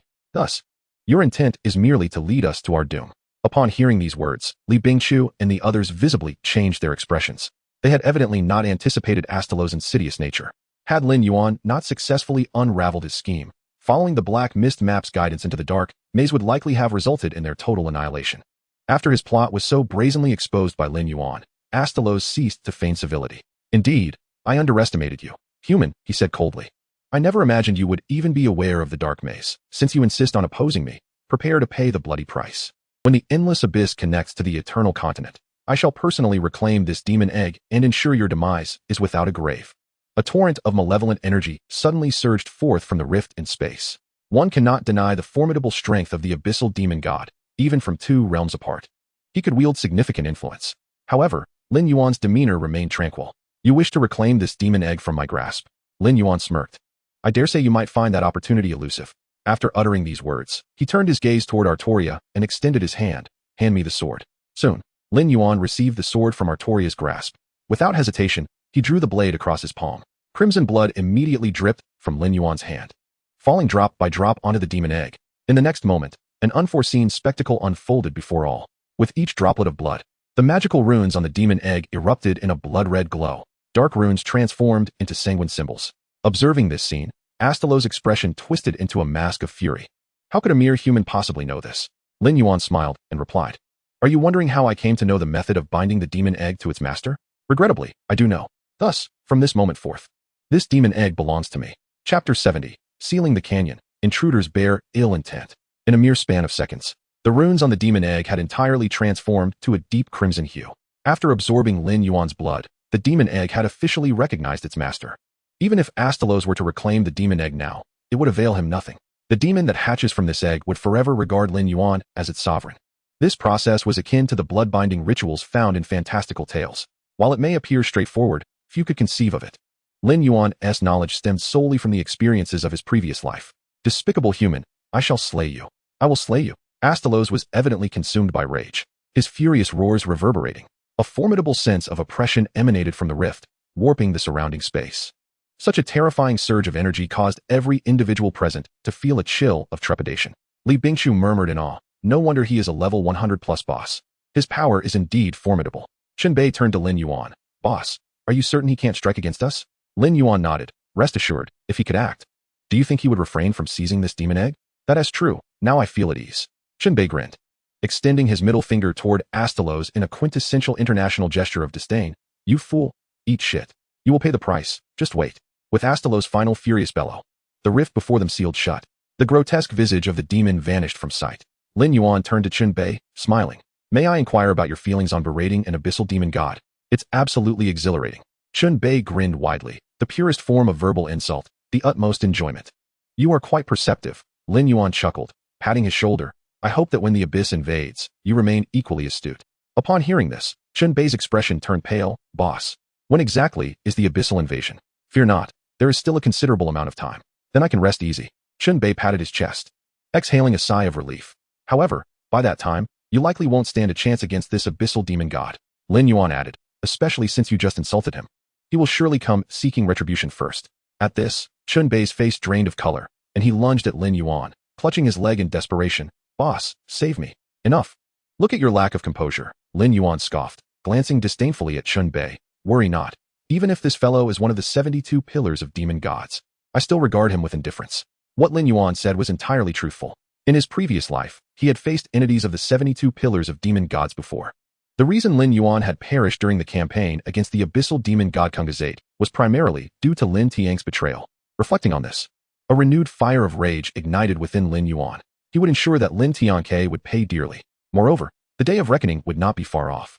Lin Yuan then turned to Li Bingqiu, inquiring, "Can you still recall the Black Mist map?" Li Bingqiu hesitated briefly before responding, "I should have no issue. My memory has always been exceptional, almost to the point of photographic recall." After a few seconds, Li Bingqiu could not contain her curiosity any longer and asked, "But isn't the dark maze marked on that map a trap set by the other party?" "For us at present, it is undoubtedly a trap," Lin Yuan explained. "Yet, once our strength has grown, this map will become invaluable. For within the dark maze, there is a high likelihood of an epic treasure being concealed, even before his rebirth." Lin Yuan had only heard rumors about the dark maze. He knew it was a perilous region where only units of tier 8 or above were deemed worthy to enter. However, he had no knowledge of its precise location and was unaware if any lord had successfully navigated the dark maze. However, this time, Astaroth revealed to him the precise location of the dark labyrinth. Given the circumstances at the time, it was highly unlikely that he was speaking falsehoods. To be frank, Lin Yuan had never intended to strike a deal with Astaroth. Yet, to his own astonishment, he had unexpectedly reaped a reward. "I understand." Upon comprehending Lin Yuan's intentions, Li Bingqiu nodded in agreement and remarked, "Once I return, I will hasten to recreate the map from memory, striving for a perfect restoration." "Well, I appreciate your efforts," Lin Yuan replied. "Now that our business is concluded, we should take our leave." Just then, Chun Bei suddenly approached, poking at the demon egg in Lin Yuan's hand with curiosity, and asked, "Boss, when do you think this thing will hatch?" At that moment, the once pitch-black demon egg had transformed into a vivid crimson hue, pulsating rhythmically as if it were breathing. Lin Yuan shook his head and responded, "I have no idea when this demon egg will hatch. However, it is certainly not a trivial matter, considering it has garnered the abyssal demon lord's attention." As they conversed, they made their way outside, and before long, they arrived at the mouth of the canyon. Yet, upon exiting, the scene before them compelled them all to furrow their brows. The once desolate exit of the canyon was now teeming with various troops, a dense cluster that seemed endless. Leading these forces were hundreds of lords, their armies completely encircling the canyon's exit, sealing it off tightly. Li Bingqiu frowned and whispered, "Lin Yuan, be cautious, something feels amiss." A flicker of concern crossed Lin Mingming's eyes as she remarked, "It seems these individuals are here for us." Chun Bei, displaying his typically impulsive nature, immediately exclaimed, "Boss, these people clearly mean us harm. Shouldn't we strike first and confront them?" Lin Yuan waved his hand, signaling Chun Bei to temper his eagerness. In his view, the gathering of such numerous lords could not merely be coincidental, suggesting that someone had intentionally assembled them here. Thus, he was intrigued to discover who was orchestrating this against him. Although Lin Yuan's reputation was substantial, he had not made many enemies. Could it be that these lords were merely here to kill and plunder? Just as Lin Yuan pondered this, a figure gradually emerged from the crowd. A familiar voice then rang in his ears, "Lin Yuan, it has indeed been a while. I wonder if you still remember me?" Lin Yuan lifted his head, focusing his gaze, and was met with none other than Wang Hu. "I thought it was someone of significance. Turns out it's just you, the jester." Lin Yuan replied with a smile, countering, "What is this? Haven't you suffered enough last time? Do you wish to seek more trouble?" At Lin Yuan's words, Wang Hu's expression darkened, clearly struck where it hurt. However, he quickly regained his composure, laughing coldly as he said, "Lin Yuan, you are indeed arrogant. And you possess the capital to be so? Having lost to you last time, I have nothing to say. I admit to being outmatched. Therefore this time, I have allied with the 3 major guilds, Xiongtu, Xingqian, and Tiange, to corner you." Behind Wang Hu stood 3 figures, a towering bald man, a tall and thin middle-aged man, and a scholarly gentleman wearing glasses. Undoubtedly, they were the leaders of the 3 guilds Wang Hu had mentioned. The lords gathered here were all members of these guilds. However, the strength of these lords was evidently lacking, with most possessing only tier 3 troops, and only a few holding tier 4 units. In Lin Yuan's estimation, their only advantage lay in their sheer numbers. Noting Lin Yuan's continued silence, Wang Hu began to sneer. "Lin Yuan, are you only just beginning to feel fear? Isn't that a tad too late? You misunderstand." Lin Yuan shook his head, his expression solemn. "I simply find it commendable that you managed to gather 3 guilds I have never even heard of." Before Wang Hu could respond, the bald man stepped forward, angrily exclaiming, You're courting death, kid. The tall, thin, middle-aged man chuckled derisively. It's normal for a young man to be unaware of his limitations. The scholarly gentleman adjusted his glasses and smiled, saying, do not underestimate him. After all, this lad is considered one of the top lords in our land. Being somewhat proud is quite normal. However, the Age of Lords is ultimately not a solitary game, no matter how strong he may be. He will inevitably yield under the combined assault of our 3 guilds. Zhao, you are absolutely right. Wang Hu laughed heartily. Once we eliminate this fellow today, there will be no shortage of rewards for you. To be honest, Wang Hu was not particularly close with these 3 guild leaders. He merely had some connections with Tiange's leader, Zhao Ming. Fortunately, money talks. To orchestrate this ambush plan, Wang Hu had prepaid each of them 5 million. After the deed was done, he would pay another 5 million. That amounted to a total of 30 million. In truth, Xiongtu, Xingqian, and Tiange were not considered top-tier forces. They could only be classified as mid-sized guilds. Nonetheless, Wang Hu's offered price to hire the 3 mid-sized guilds was already a significant stretch. After all, Lin Tianke had only given him a total of 50 million. To prepare for this plan, he had directly invested 30 million. Wang Hu was willing to pay such a hefty price solely to exact revenge on Lin Yuan and eradicate him completely. Lin Yuan's gaze swept over the group, and he couldn't help but chuckle. Since you all are so confident, then come and see for yourselves. Let us find out whether you will eliminate me or I will turn the tables and eliminate you. Ha ha ha ha, have you lost your mind? Do you not see how many of us there are? The bald man bellowed with laughter. Zhou Chun, Zhao Ming, it's time to strike. After saying this, he waved his hand. Brothers of Xiongtu, charge with me. Zhao Ming chuckled lightly, calmly stating, Chu Xiong, you are rather impatient. However, we at Tiange are no cowards. Let us join them. Charge with confidence. For those who fall, I will provide compensation. Zhou Chun surveyed the surroundings, smiling as he said, having received this commission, we, the brothers of Xingqian, should also lend our strength. With the commands issued by the 3 guild leaders, hundreds of lords rallied their troops and charged toward Lin Yuan. Just then, Lin Yuan suddenly spoke. To be honest, it has not been easy for you to develop and produce these troops. I can offer you an opportunity. Cease hostilities now, and I will not make things difficult for you. Fool, what nonsense are you spouting? The bald, muscular man, Chu Xiong, sneered as he spoke. Now, you are but fish on my chopping board, and I am the cleaver. You dare say we won't make it difficult for you? Brothers, let's finish him off. Kill. In an instant, over 100 lords from the Xiongtu alliance echoed his battle cry, their voices booming like thunder. Meanwhile, Lin Yuan let out a faint sigh. He had already extended his opportunity to these individuals. If they failed to cherish it, he could hardly be blamed. Gazing at the formidable army before him, Lin Yuan retrieved an item from his backpack. This item was none other than the spell he had acquired from conquering the Green Dragon dungeon, a forbidden spell scroll, Rage of the Green Dragon. As a reborn individual, Lin Yuan was well aware of the sheer power wielded by forbidden spell scrolls. Their defining characteristics were their immense strength and expansive coverage. Given the current situation, there could be no better moment to utilize it. With this thought in mind, Lin Yuan did not hesitate for a second and promptly activated the scroll. In the blink of an eye, the spell scroll in his hand transformed into a brilliant green light, soaring towards the heavens. A wave of terrifying magical energy surged outward, spreading across the surrounding area. Zhao Ming was the first to sense the unusual fluctuation. His expression shifted slightly as he exclaimed, "Be careful." Everyone spread out immediately.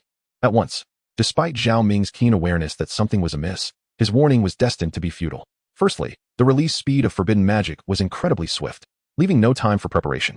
Secondly, the open field was filled with members from 3 major guilds, along with their respective forces. In such a scenario, requesting them to disperse was nothing short of a pipe dream. At that moment, the forbidden magic was finally unleashed in its entirety. In the sky above, a colossal green dragon apparition coalesced, exuding an overwhelming pressure. All gazes instinctively turned skyward, transfixed by the dragon's ethereal form. Roar. Suddenly, accompanied by a deafening dragon's roar, the green dragon apparition opened its massive jaws, unleashing a torrent of searing dragon flames that swept towards them all in a relentless wave. This was the forbidden spell, Rage of the Green Dragon. Boom, boom, boom, boom, boom. The scorching dragon flames ravaged the earth like a natural disaster. Countless damage numbers appeared above the heads of their troops. How could these 3rd and 4th tier soldiers withstand the might of a forbidden spell? Under the onslaught of the dragon flames, the armies beneath the lords were instantaneously reduced to cinders. In less than 10 seconds, a clear space had been forcefully carved out in front of Lin Yuan. In this area, there were no living beings left, only charred corpses littering the ground. In that moment, Wang Hu, Feng Chong, and the leaders of the 3 major guilds stood frozen in place, their faces painted with disbelief. To them, this was nothing short of a cataclysmic blow. They had never anticipated that within less than half a minute of battle, a forbidden spell could result in a loss of 1/3 of their forces. Feng Chong could not help but swallow hard, muttering, "Boss, I told you we shouldn't have provoked Lin Yuan. He's an absolute monster. Shut your mouth. Wang Hu glared fiercely at him before striding forward to join the 3 guild leaders. You need not worry. This kid does possess some tricks. But once those tricks are exhausted, he'll be left with nothing. Chu Xiong cast a frosty glance at him and said gravely, Brother Wang, you failed to disclose this information to us. Indeed, your negligence has led to significant losses for our men. Zhou Qin immediately concurred. Once this matter is resolved, you must compensate us for our losses. Upon hearing this, Wang Hu inwardly cursed, thinking, a bunch of old foxes, seizing the opportunity to extort more. Nevertheless, he forced a smile and replied, rest assured, as long as the 3 of you can help me eliminate Lin Yuan, money will be no object. Moreover, this is a splendid opportunity for your guilds to gain fame. To mobilize hundreds to besiege a few, only to suffer casualties in return. What kind of notoriety is that? Zhao Ming scoffed, then shifted the conversation. However, if I am not mistaken, that fellow just now used a particularly potent magic scroll. I refuse to believe he possesses more of that caliber. Wang Hu nodded in agreement. Indeed, Chairman Zhao's insight is truly sharp. We must seize the moment and avenge our fallen brothers.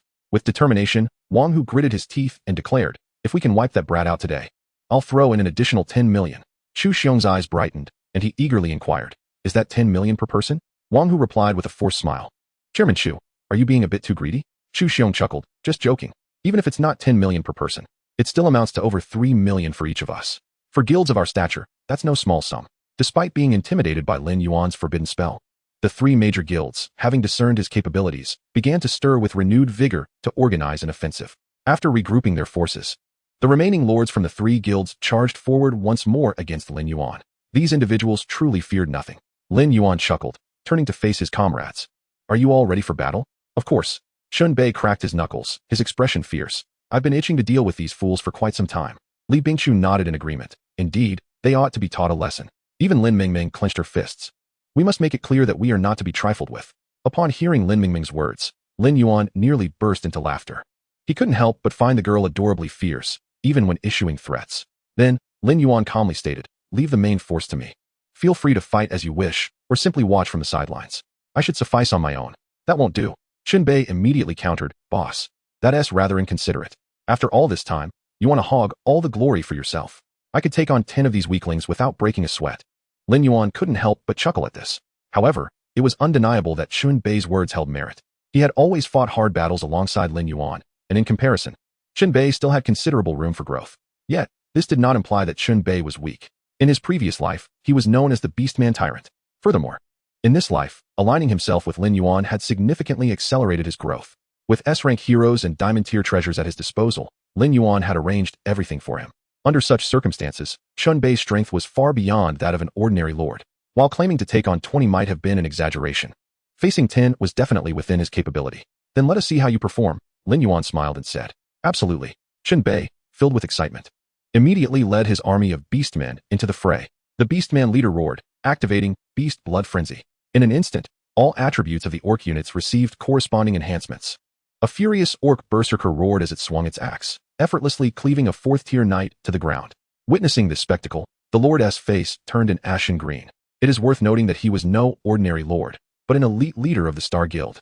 After all, at this stage, being able to recruit 4th-tier units marked one as a paragon among lords. Yet, the issue lay in the fact that his prized 4th-tier knight was so easily dispatched by the grotesque orc berserker with a single blow. Was there truly no sense of reason left in this world? Before he could fathom this, the orc commander commenced a merciless slaughter. They understood the principle of capturing the king before the thieves. Thus, as soon as the orc commander appeared, he was immediately targeted by the 3 major guilds. A dozen lords swiftly commanded their heroes to encircle him. Unfortunately, most of their heroes were B or C grade, with only one A grade hero among them. And that hero was merely at level 27. Observing this scene, Shun Bei could hardly contain his laughter, realizing what true dimensionality reduction meant. This was the stark reality faced by ordinary lords. The 3 major guilds were, in essence, merely mid-tier guilds, predominantly recruiting common players. For these individuals, A-grade heroes were the exclusive domain of the wealthy or the fortunate. As for S-grade heroes, they remained an unattainable legend. Under the dual pressure of hero rank and level, the battle quickly revealed a lopsided situation. The orc commander unleashed a furious swing of his axe, striking heavily against the dwarf hero's round shield. Even with the shield's defense, the orc commander's blow obliterated half of the dwarf hero's health. The latter was sent sprawling to the ground. Seeing this, the other dozen heroes rushed in to encircle him. Alas, their fates were largely similar. They were either sent flying by the massive axe or fell directly beneath its blade. The orc commander dealt with these heroes as if they were mere minions, dispatching one with just 2 swings. After eliminating 5 or 6 heroes, the orc commander's health had only diminished by a mere tenth. Chunbei's orc army surged forward as if entering a realm devoid of opposition, cutting through the enemy formation like a razor-sharp blade, wreaking havoc amidst the opposing forces. However, the enemy troops were overwhelmingly large. Even with 1/3 of their forces annihilated by the wrath of the Green Dragon, the remaining troops still numbered impressively. Despite the formidable individual combat strength of Chunbei's orc units, they struggled to contend with the hundreds of thousands in the enemy ranks. Nonetheless, this did not deter Chunbei's audacity. He brazenly gestured a middle finger at the 3 guild leaders, mockingly taunting, "What is the matter? Is this all the prowess you possess? With such meager strength, you dare to show your faces here? Truly a sight to behold, like a grandmother crawling into bed." Amusing the old man. One cannot deny that Chunbei's tongue was indeed sharp. After his words, the faces of the 3 guild leaders darkened instantly. Li Xiong, unable to contain himself, cursed loudly. "I'm keen to see what capabilities you possess that grant you such bravado." Upon uttering this, he promptly mobilized his forces to encircle Chunbei. As the leader of the Xiong-Tu Guild, Li Xiong possessed considerable strength. His initial race was dwarven, and his hero was the A-grade king of the hills. This hero, adorned with a thick beard, clad in scale armor and furs, wielded a massive and intricately designed dwarven shield, boasting formidable defensive capabilities. Soon, the king of the hills engaged in combat with the orc commander. Under the relentless assault of the orc commander, the king of the hills quickly found himself suppressed. Nevertheless, this A-grade hero still showcased some prowess, despite being overwhelmed. He managed to hold his ground using his impressive defenses. However, Li Xiong's expression remained grim. He had initially thought that among these individuals, only Lin Yuan would pose a significant challenge. The other 3 were merely inconspicuous figures. To his astonishment, apart from Lin Yuan, this individual before him also commanded an S-grade hero. Even with the platinum gear of the King of the Hills, he was utterly powerless against the orc commander. Fortunately, Zhou Chen quickly perceived his predicament and promptly declared, "Li Xiong, I shall assist you." Following his words, Zhou Chen summoned his own hero. Swiftly, a volley of sharp spears, whistling through the air, pierced towards the orc commander. 263, 269, 299. Blood-red damage numbers materialized above the orc commander's head. This was Zhou Chun's A-grade hero, the phantom spear thrower. Clad in black, with a mask concealing his face, he gripped his spear tightly, continuously hurling it at the orc commander. Faced with the combined onslaught of 2 A-grade heroes, even the orc commander began to feel overwhelmed. With the king of the hills restraining him, he could do little but endure the phantom spear thrower's relentless attacks. Despite the orc commander's substantial health pool, he could not withstand such relentless assault. In less than half a minute, the orc commander's health had already halved. A smile emerged on Li Xiong and Zhou Chen's faces. What of the S-grade hero? With proper coordination, they could still bring him down. However, at that moment, a clear voice suddenly rang in their ears. "I must say, have you two perhaps celebrated too early?" The voice belonged to Li Bingqiu. As her words echoed, the rose swordswoman Kaylin charged into the battlefield. It is worth noting that after passing the hero trials, Kaylin had now ascended to an S-grade hero. Although not equipped with diamond-tier treasures, her platinum gear was still exceptional. More importantly, compared to the orc commander, the mobility of the rose swordswoman was undoubtedly far superior. In a flash, she dashed towards the phantom spear thrower with remarkable speed, closing the distance in less than 10 seconds. For a light-armored warrior like Kaylin, the phantom spear thrower, a fragile ranged attacker, was a veritable nightmare. Under Kaylin's sword dance, the phantom spear thrower's health began to plummet. Li Xiong's expression shifted, and he immediately intended to send the king of the hills to provide assistance. However, how could Chunbei let him off so easily? "Orc commander, slay him." With Chunbei's furious roar, the orc commander swung his axe once more, triggering the passive effect of the frost giant axe. In an instant, a layer of frost enveloped the king of the hills, slowing his speed by 20. Li Xiong's face turned anxious as he turned to Zhao Ming. "President Zhao, are you not coming to help?" "You two fools." Zhao Ming silently cursed in his heart, then spoke in a grave tone. "What are you two thinking? There is no need to clash head-on with their heroes. We have more troops on our side. We can simply encircle and overwhelm them." In Zhao Ming's eyes, these two were nothing short of absolute fools. Neglecting the advantages on their side to engage in one-on-one duels with the heroes of others is nothing short of foolishness, is it not? The most critical issue is that they are failing to prevail. In the heat of battle, nothing is more detrimental than a decline in morale.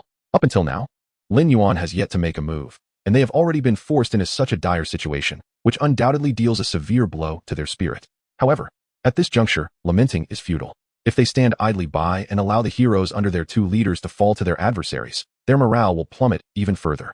Thus, it is imperative that they take action. Go save them. Zhao Ming inhaled deeply and immediately issued commands to his hero. Zhao Ming's hero is none other than the S-rank human hero, the Guardian of Light. Among this group, he is the sole possessor of an S-rank hero. This very fact instilled Zhao Ming with considerable confidence in his champion. At your command, my master. A formidable figure clad in white robes and astride a noble steed appeared behind Zhao Ming, wielding a short staff. Yet, just as the Guardian of Light prepared to take action, Lin Yuan's voice echoed softly in Zhao Ming's ear. After waiting so long, I finally encounter someone who can hold their own. Chapter 73, The Devastating Torrent of Darkness. Upon hearing Lin Yuan's voice, Zhao Ming's expression shifted abruptly, and he instinctively turned towards the source. There stood Lin Yuan, flanked by 3 heroes, Artoria, Kalen, and Uxer. Each of these heroes was, without exception, an S-rank champion. At that moment, Lin Yuan spoke again. To have 3 against 1, doesn't that seem a tad unfair? Before Zhao Ming could respond, Lin Yuan continued with a grin. But alas, I derive great pleasure from bullying others. Following his words, Artoria, Kalen, and Uxer simultaneously advanced towards the Guardian of Light. The Guardian of Light immediately raised his staff high. Light vanished before their eyes, blinding light. For the Guardian of Light, blinding light is undoubtedly his most vital survival skill. After all, upon its activation, it renders the enemy's target completely blind, causing them to flail about like headless flies. Unfortunately, he miscalculated one crucial detail. He should not have unleashed his skill in front of Artoria. Divine Confinement. Just as the Guardian of Light began to chant the incantation, Artoria raised her longsword high. The confining light swiftly enveloped the Guardian of Light, forcibly interrupting his spell, with his sole means of survival shattered. The Guardian of Light became utterly vulnerable. Kalen struck first, unleashing a burst of inky radiance from the floating grimoire beside him. Instantly, a dozen black magic orbs coalesced, hurtling towards the Guardian of Light with a deafening rush. It is worth noting that Kalen's hero level has already reached 37. Clad in exceptional platinum tier equipment, including a diamond tier, Hell Ring, the damage from his dark magical missiles was bound to be formidable.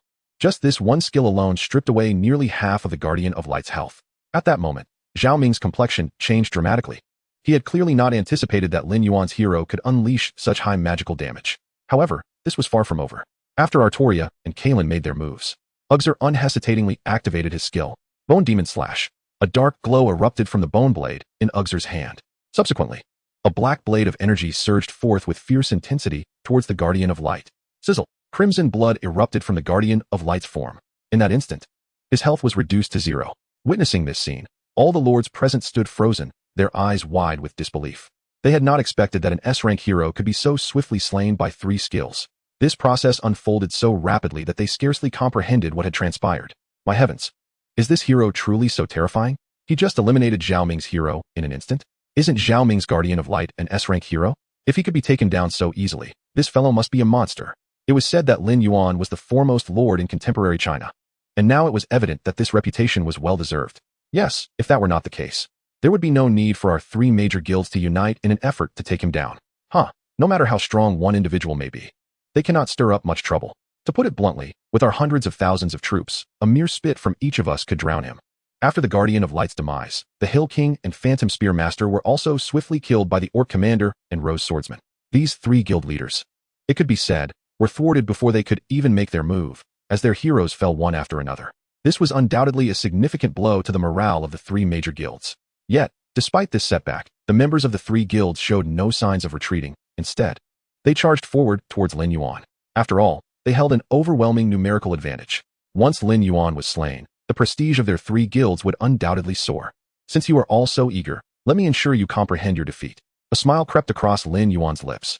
If these individuals truly believed that they could triumph over him through sheer numbers, they were gravely mistaken. If the previous spells had not instilled fear in them, he would now rely on his own strength to utterly crush this army of 100,000. All right, it is our turn now. Lin Yuan turned to the 3 heroes at his side and spoke calmly. Lead your troops into the fray and crush them utterly, for the glory of our Lord. Artoria raised her longsword high, immediately activating Knight's Spirit and Glory Shield. Subsequently, all human troops received corresponding enhancements. Allow me to teach them a small lesson. The Dark Elf Queen Kalen smiled alluringly, raising her hand to summon over 100 Dark Elves. Under the protection of these Dark Elves, Kalen confidently strode into the enemy ranks, unhesitatingly activating Life Drain. In that chaotic battlefield, Kalen's Life Drain could be deemed a divine skill. It continuously siphoned the life force from the enemy, causing entire swathes of their forces to perish. Meanwhile, the enemy's attacks upon Kalen proved ineffective. Even if they managed to inflict some damage, it would be swiftly recuperated. After Artoria and Kalen launched their attacks, Uxer could no longer contain himself. My lord, I shall make these fools experience true terror. The flames of Souls and Uxor's eyes danced wildly, his expression twisted with malice. He then summoned a bone giant and led over 2,000 dark skeleton knights into a charge. The dark skeletal knights surged forth like a torrent of shadows, instantly shattering the enemy's formation. Even 4th-tier troops crumbled before them as if they were mere parchment, effortlessly torn apart. After all, the dark skeletal knights were 6th-tier units.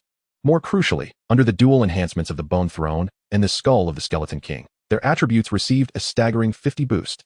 In such circumstances, the fundamental attributes of the dark skeletal knights were even comparable to those of 7th-tier units. With such elevated base attributes, the humble 4th-tier soldiers were destined to be obliterated in an instant. It is no exaggeration to say that this was an outright massacre, a one-sided slaughter. Everyone was struck with awe at the terrifying power displayed by the legion of dark skeletal knights. What kind of unit is this? Why is their attacking power so incredibly high? My 4th-tier rock giant was slain by just 2 shots. They must be at least 6th tier, right? Where on earth did this guy acquire over 2,000 units of 6th-tier troops? Let us not dwell on that. We must think of a way out. The casualties are too severe. Even if we throw our skeleton knights at them, we will certainly lose more than half our forces. What can we do? This is a complete domination of strength. Soon, the members of the 3 major guilds began to falter. After all, they had never before faced a lord of Lin Yuan's caliber. The power he displayed had utterly surpassed their wildest imaginations. However, these lords had yet to realize that their nightmare was only just beginning. Chapter 74, A Resounding Victory, the puppet master behind the scenes. As the dark skeletal knights charged, behind them, the 700 flame mages were also prepared for battle. With their incantations completed, hundreds of fireballs were unleashed upon the enemy forces. Boom, boom, boom. The crimson flames instantly engulfed the entire battlefield. Under the relentless bombardment of the exploding fireballs, the enemy troops fell in droves, like wheat being harvested by a scythe.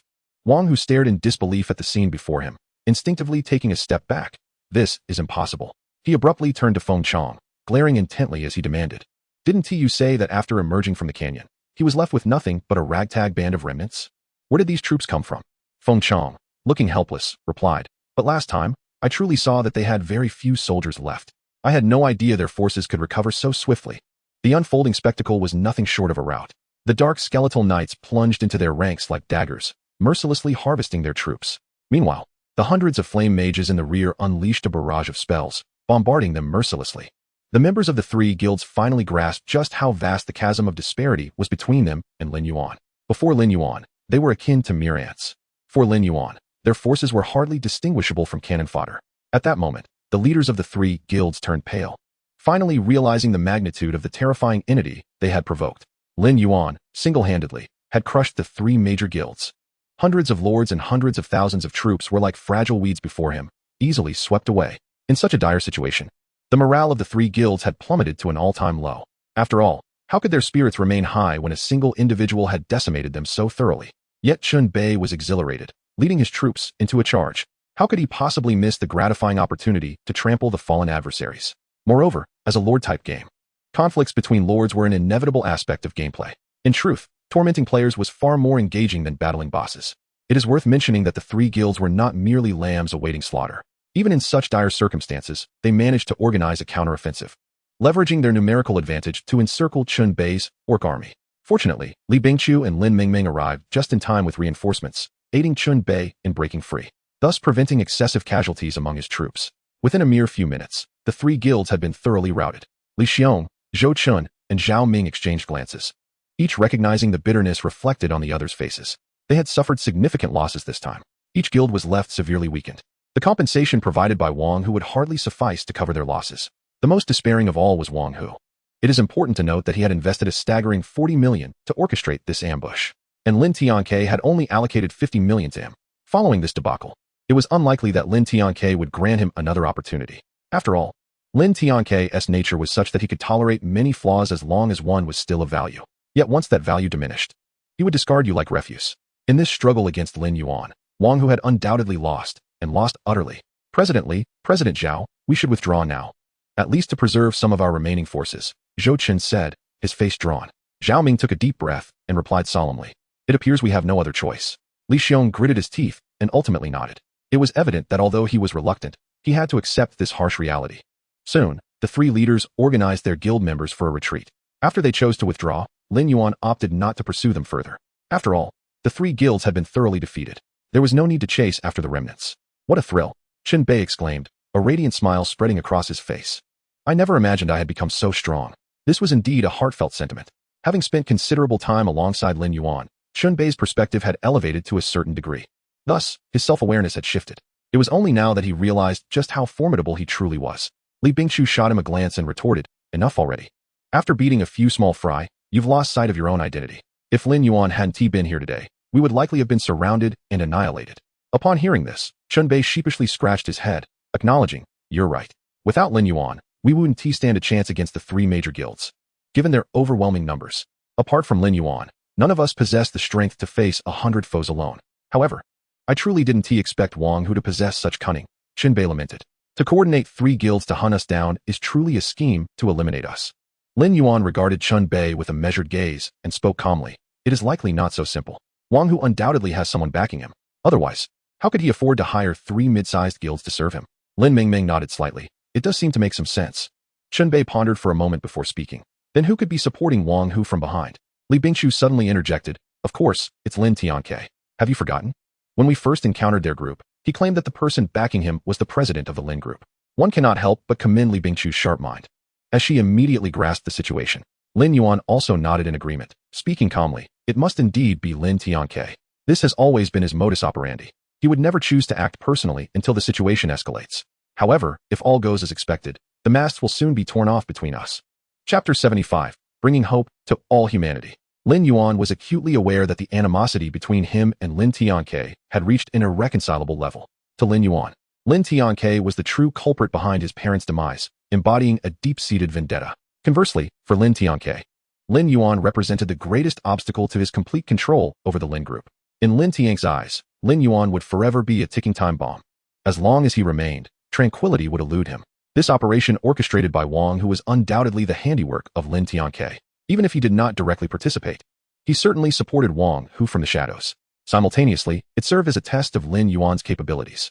If he could not even handle someone like Wang Hu, it would only confirm that Lin Yuan was utterly inept, thus relieving Lin Tianke of the need to exert too much effort in guarding against him. Lin Yuan recalled that in his previous life, Lin Tianke had not exhibited animosity towards him so early on. In fact, at that time, Lin Yuan had regarded him as a senior. Only after Lin Tianke had betrayed him and revealed the entire truth before his demise did he truly comprehend the darkness that resided within that man. It seemed that in this life, he had risen too swiftly, entering Lin Tianke's sights sooner and becoming a threat to him. However, while Lin Tianke viewed Lin Yuan as a thorn in his side, he was oblivious to the fact that Lin Yuan regarded him as prey. At that moment, Shunbei suddenly placed a hand on Lin Yuan's shoulder, stating, "Boss, no matter who your enemies are, I will steadfastly stand by your side." Li Bingqiu nodded in agreement. Smiling as she chimed in, "We feel the same." "Yes." Lin Mingming energetically waved her small fist, exclaiming, "Let's smash them." Hearing their declarations, even Lin Yuan felt a flicker of emotion within his heart. Regardless of the circumstances, the sensation of having unwavering support was indeed heartening. Subsequently, Li Bingqiu continued, "However, with just the 4 of us, it might still be somewhat challenging to confront Lin Tianke, right? I've heard that he has also established a guild in the game, named Tianke. Moreover, the management of the guild consists entirely of senior figures from the Lin group, all belonging to his faction. Clearly, the Tianke guild is his endeavor to expand within the game under the auspices of the Lin group. With a vast financial backing and the Lin group's reputation, the Tianke guild has already become one of the top 5 guilds in Huaxia. To challenge Lin Tianke means we must confront such a colossal entity as the Tianke guild." Shunbei frowned, sneering, using his own name for the guild. This guy truly has no shame. Li Bingqiu disregarded his comment and continued, "Therefore, what I mean is that we at least need to build our own power to have the capital to contend with Lin Tianke." Lin Yuan nodded, affirming, "I have certainly considered this. Next, I will establish our own guild. Do any of you have suitable suggestions for a name?" Shunbei's eyes lit up, eagerly suggesting, "Why not call it the Beiyuan Guild? It perfectly merges both our names and carries significant meaning." Lin Yuan replied, "Perhaps you should reflect on what you just said. If I were to create the guild, I would likely name it Thorned Rose, as I have been contemplating forming a guild exclusively for female lords since I entered the game." Li Bingqiu chuckled bashfully. "However, the guild we create must aim for grander ambitions. This name seems a bit too petty. So, it is best if you decide, Lin Yuan." What Li Bingqiu did not realize was that in her previous life, she had indeed founded a guild named Thorned Rose. However, in this life, encountering Lin Yuan, a reborn individual, had rewritten everything under the influence of the butterfly effect. "Shall I be the one to name it?" Lin Yuan hesitated for a moment before finally lifting his head and calmly stating, "Then let us call it the Hope Guild." "Hope Guild?" Shunbei scratched his head. "What a mundane name. How about we stick with Beiyuan Guild? If need be, I can concede and place my name at the end, calling it Yuan Bei instead. Ouch. Don't hit me, boss, I was wrong. Meanwhile, Lin Mingming blinked, saying mundane? I think it's rather good. Li Bingshu smiled and said, since Lin Yuan has already made his decision, let us tentatively name the guild Hope. After all, as long as we are strong enough, even if the name is ordinary, we can still make it renowned worldwide. Chen Bei grinned, rest assured, with the boss around, our guild cannot possibly falter. The title of Huaxia's premier guild will undoubtedly belong to our Hope, regardless of the fact that the guild had yet to be established. Both Li Bingshu and Chen Bei were already brimming with confidence. Observing the spirited group, Lin Yuan could not help but smile, a faint grin gracing his lips. They could never comprehend why he chose Hope as the guild's name. In truth, only those who have experienced despair can truly understand the value of hope. Lin Yuan vividly recalled that time in the Eternal Continent, which resembled a hell on earth. Countless abyssal creatures invaded the land, bringing suffering to its inhabitants, with countless lords perishing daily. Before the calamity of the abyss was fully resolved, extraterrestrial lords descended once more, relying on their overwhelming strength. They slaughtered the lords of Earth and ruthlessly pillaged resources. That sense of despair felt like an endless night, where one could not see the dawn approaching. During that nightmarish period, hope was undoubtedly the most precious thing for humanity. Thus, this was Lin Yuan's intention, his obsession. If his rebirth was but a spark, he would ignite a conflagration, bringing hope to all humanity. Even burdened with endless hatred, he had not forgotten his mission. If the night had no end, then he would be the solitary light. Chapter 76, Global Mandatory Login, the Dawn of a New Era. As billions of players surged into the Eternal Continent, the entire world channel erupted in chaos. In fact, some individuals were entirely unaware that they had been transported into a game world. What is this place? What do you want with me? Let me go at once. Whatever you want, I'll pay you. I was just at the club with models. How did I suddenly end up in this hellhole? Could it be that I was set up? Is this hell?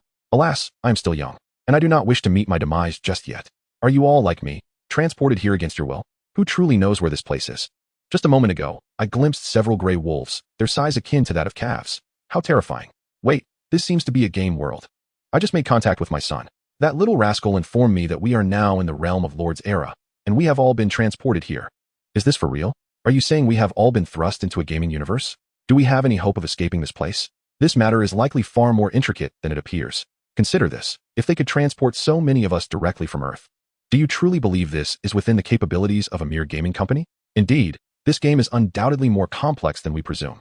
It may very well be an extraterrestrial conspiracy. Come now, my friend. Let us refrain from indulging in idle speculation and focus on devising ways to survive in this game world. I must go seek my son's guidance. He just told me he has already attained the rank of a Tier 4 lord.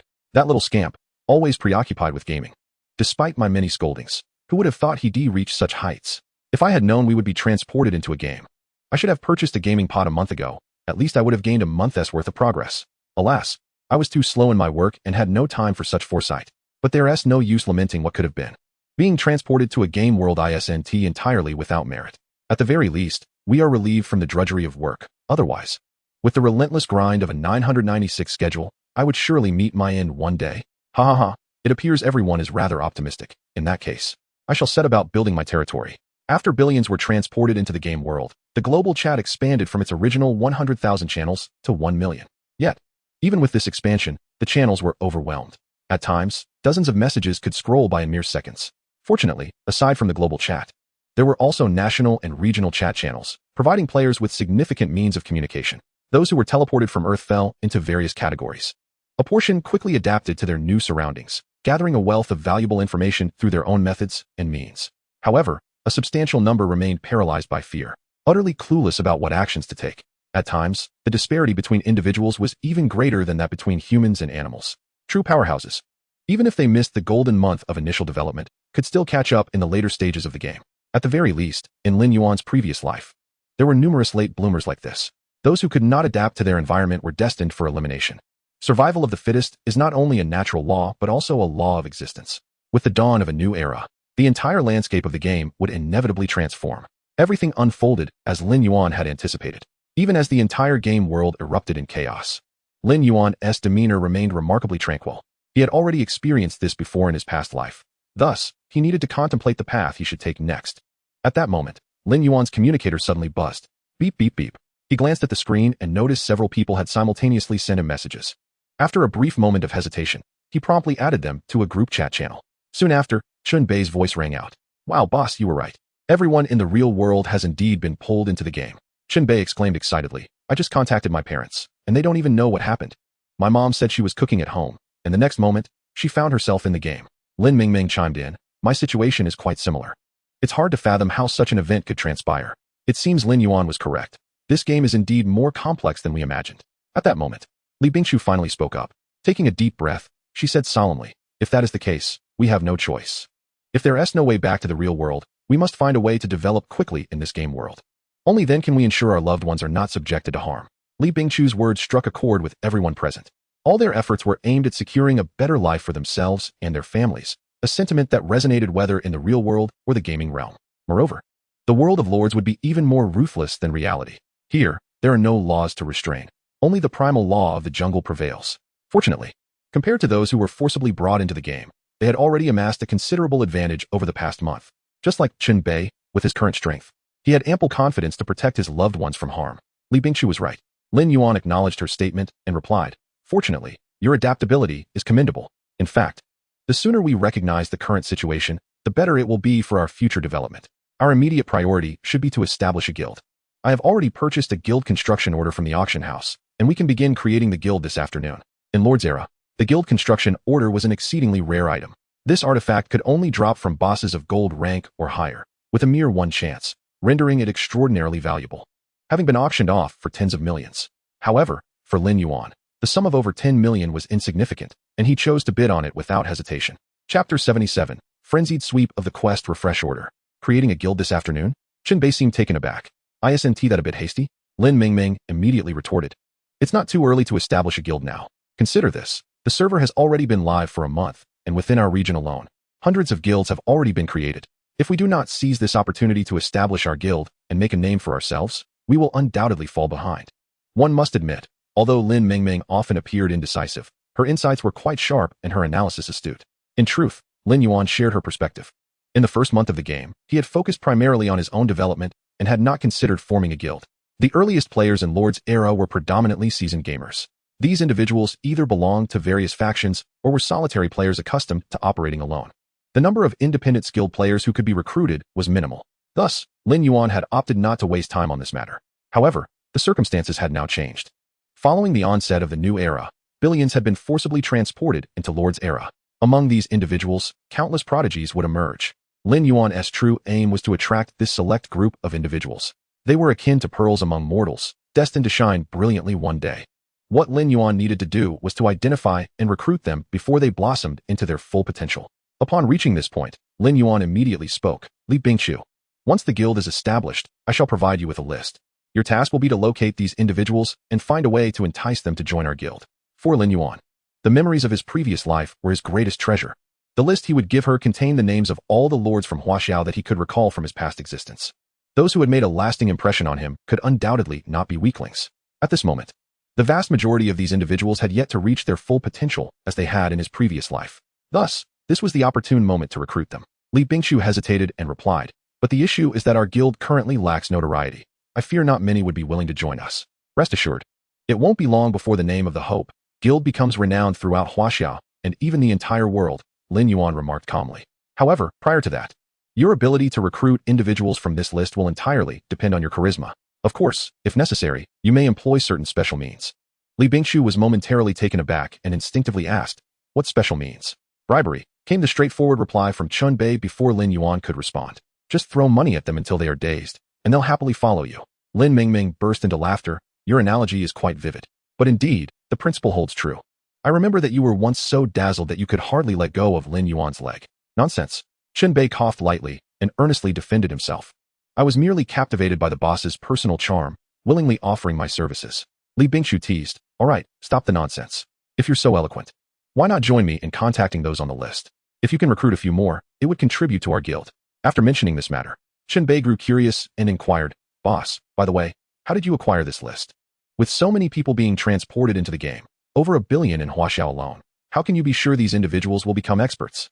Lin Yuan pondered for a moment before replying. Would you believe me if I said I am a reincarnated soul? Unexpectedly, Chenbei responded with unbridled enthusiasm. I believe it. Why wouldn't I? I knew it. Boss always seizes the initiative. There's certainly a reason for that. By the way, if I may be so bold, how did I fare in my previous life? With my talents, I should at least have been renowned, if not powerful. Lin Yuan nodded. In your past life, you were simultaneously supported by 10 wealthy women and were affectionately dubbed the king of soft rice, indeed a figure of great renown. Fortunately, you encountered me in this life, sparing you from repeating such a humiliating existence. Chun Bei, is that really true? Seeing Chun Bei fall silent for quite some time, Li Bingchu could not help but chuckle. All right, don't take it too seriously. The boss is merely teasing you. No, it definitely isn't. Chun Bei insisted firmly. Boss, do you think if I were to back out now, I could still reconnect with those 10 wealthy women? Lin Yuan. After arranging all matters, Lin Yuan exited the chat channel and opened the auction house. With Li Bingchu handling the guild's establishment, it was time for him to pursue his own plans. Within the auction house, Lin Yuan quickly located what he required, the quest refresh token. This item served a simple purpose, to refresh the quests available in the tavern. It was well known that the tavern randomly generated a batch of quests each day, categorized into levels: simple, normal, difficult, adventurous, nightmare, and hell. If a lord found the refreshed quests unsatisfactory, they could utilize the quest refresh token to reset them. Compared to the exceedingly rare guild construction order, the quest refresh token was much more accessible. Any boss of silver rank or above had a 5 chance of dropping it, while even regular monsters had a 0.1 chance. Thus, the price of the quest refresh token was not exorbitant, costing only 500 gold coins each. However, Lin Yuan required not just 1 or 2 of these tokens. Without a hint of hesitation, he began to sweep through the auction house. In under half an hour, Lin Yuan had acquired a staggering 82,000 quest refresh tokens. He had nearly emptied the entire stock of quest refresh tokens in the auction house. Consequently, he spent over 40 million gold coins. Yet, even so, Lin Yuan felt no pang of regret. After all, this was merely the first step of his grand plan. Chapter 78, Hidden Quest, the Forest of the Divine Tree. 80,000 quest refresh tokens. He wondered if that would be enough. Lin Yuan murmured to himself as he approached the bulletin board in the tavern. This was the place where quests were posted. He glanced over and noticed that out of 20 quests, there were 4 purple quests and 1 orange quest. The purple quests corresponded to difficult level tasks, while the orange quests represented adventurous level tasks. Above these were the black quests for nightmare level tasks and the crimson quests for hell level tasks. For an ordinary lord, refreshing an orange quest was already considered quite fortunate. However, Lin Yuan showed no hesitation and opted to refresh. It was evident that not every refresh would yield higher tier quests. After refreshing, all 20 tasks on the bulletin board turned grayish-white. Nevertheless, Lin Yuan's expression remained unchanged. After all, he possessed over 82,000 quest refresh tokens. As long as he did not obtain the desired quests, he could continue refreshing indefinitely. With the consumption of yet another quest refresh token, the tasks on the bulletin board changed once more. What Lin Yuan did not know was that his actions had sparked considerable discussion in the world channel. Where have all the quest refresh tokens in the auction house gone? How come there are only a few left? Do I even need to ask? They've all been bought up. Probably some guild is trying to hoard them and inflate the price. That doesn't make sense. This item has such a high drop rate, and the consumption isn't particularly high. How could they inflate the price? Exactly. The quest refresh token isn't a rare item. Is it really worth speculating on its price? It's simply impossible to inflate. True enough, this item can't be monopolized, and a complete sweep would require at least tens of millions. Has anyone come forward to say who snatched up all those quest refresh tokens? I just checked my transaction records, and it seems all the quest refresh tokens I listed were bought by Lin Yuan. Lin Yuan? The one who has achieved countless first kills? That's quite strange. What does he need so many quest refresh tokens for? Who knows? We can hardly guess the thoughts of a big shot. Should we quickly acquire some quest refresh tokens and then sell them at a high price to Lin Yuan? I advise against that. What if he no longer needs them? Wouldn't you be stuck with those tokens? Moreover, having just completed a thorough sweep of the auction house, one could easily surmise that he possessed tens of thousands of coins, rendering your trifling sum of little consequence. In a fleeting moment, countless onlookers began to speculate about Lin Yuan's intentions. Such a lavish expenditure undoubtedly sparked extensive discourse among the masses. Yet, few could fathom that Lin Yuan's acquisition of such a multitude of quest refresh tokens was genuinely for his own use. Within a mere hour, Lin Yuan had refreshed tasks a staggering 4,000 times. As he progressed, he found himself growing somewhat desensitized to the endeavor. It must be acknowledged that, at times, spending money can be quite taxing. Among the 4,000 tasks refreshed, Lin Yuan managed to unveil 14 nightmare-level tasks, as well as 2 hell-level tasks. It is essential to note that the rewards associated with tasks are intrinsically linked to their difficulty. The more formidable the task, the more generous the reward. Even for Lin Yuan, tasks of nightmare level and above are certainly worth undertaking. However, this time, his aspirations extended beyond merely nightmare or hell-level quests. His true objective was to seize the elusive hidden tasks, which are not categorized by difficulty. For Lin Yuan was acutely aware that with the advent of a new era, The tavern's task repository would undergo a refresh, introducing thousands of hidden tasks into the mix. This was a lesson gleaned from Lin Yuan's previous life. It was only during each new chapter's emergence that the tavern's bulletin board would see an update. One must understand that hidden tasks possess a uniqueness that sets them apart. Thus, in the absence of a refreshed task repository, the assertion that for every task completed, there is one less to pursue, is entirely justified. It is precisely for this reason that Lin Yuan chose to purchase a substantial number of quest refresh tokens immediately following the dawn of the new era. For it is during such moments that the likelihood of encountering hidden tasks is significantly heightened. This is not merely conjecture on Lin Yuan's part, but rather a conclusion reached through experimentation by a lord from his previous life. Prior to the onset of the Abyssal Invasion chapter, this lord had utilized 50,000 quest refresh tokens in one go, yielding not a single hidden task. Yet, upon the chapter's commencement, he employed another 50,000 tokens, resulting in the discovery of 7 hidden tasks. Such a stark disparity can hardly be attributed to mere fortune. The only rational explanation is that with each new chapter's initiation, the tavern's task repository is likewise updated. Enduring the monotony of refreshing tasks at the tavern's bulletin board for over an hour was undoubtedly tedious. Nevertheless, in pursuit of hidden tasks, Lin Yuan had to endure this tedium. Time passed, tick by tick. The colors of the tasks on the bulletin board continued to shift. Finally, after refreshing a total of 12,457 times, he ceased his efforts. Before him, a hidden task had finally materialized. Lin Yuan recognized the hidden task at a glance, as its hue diverged from that of regular tasks. Ordinary tasks are categorized into 6 colors: gray, white, purple, orange, black, and crimson.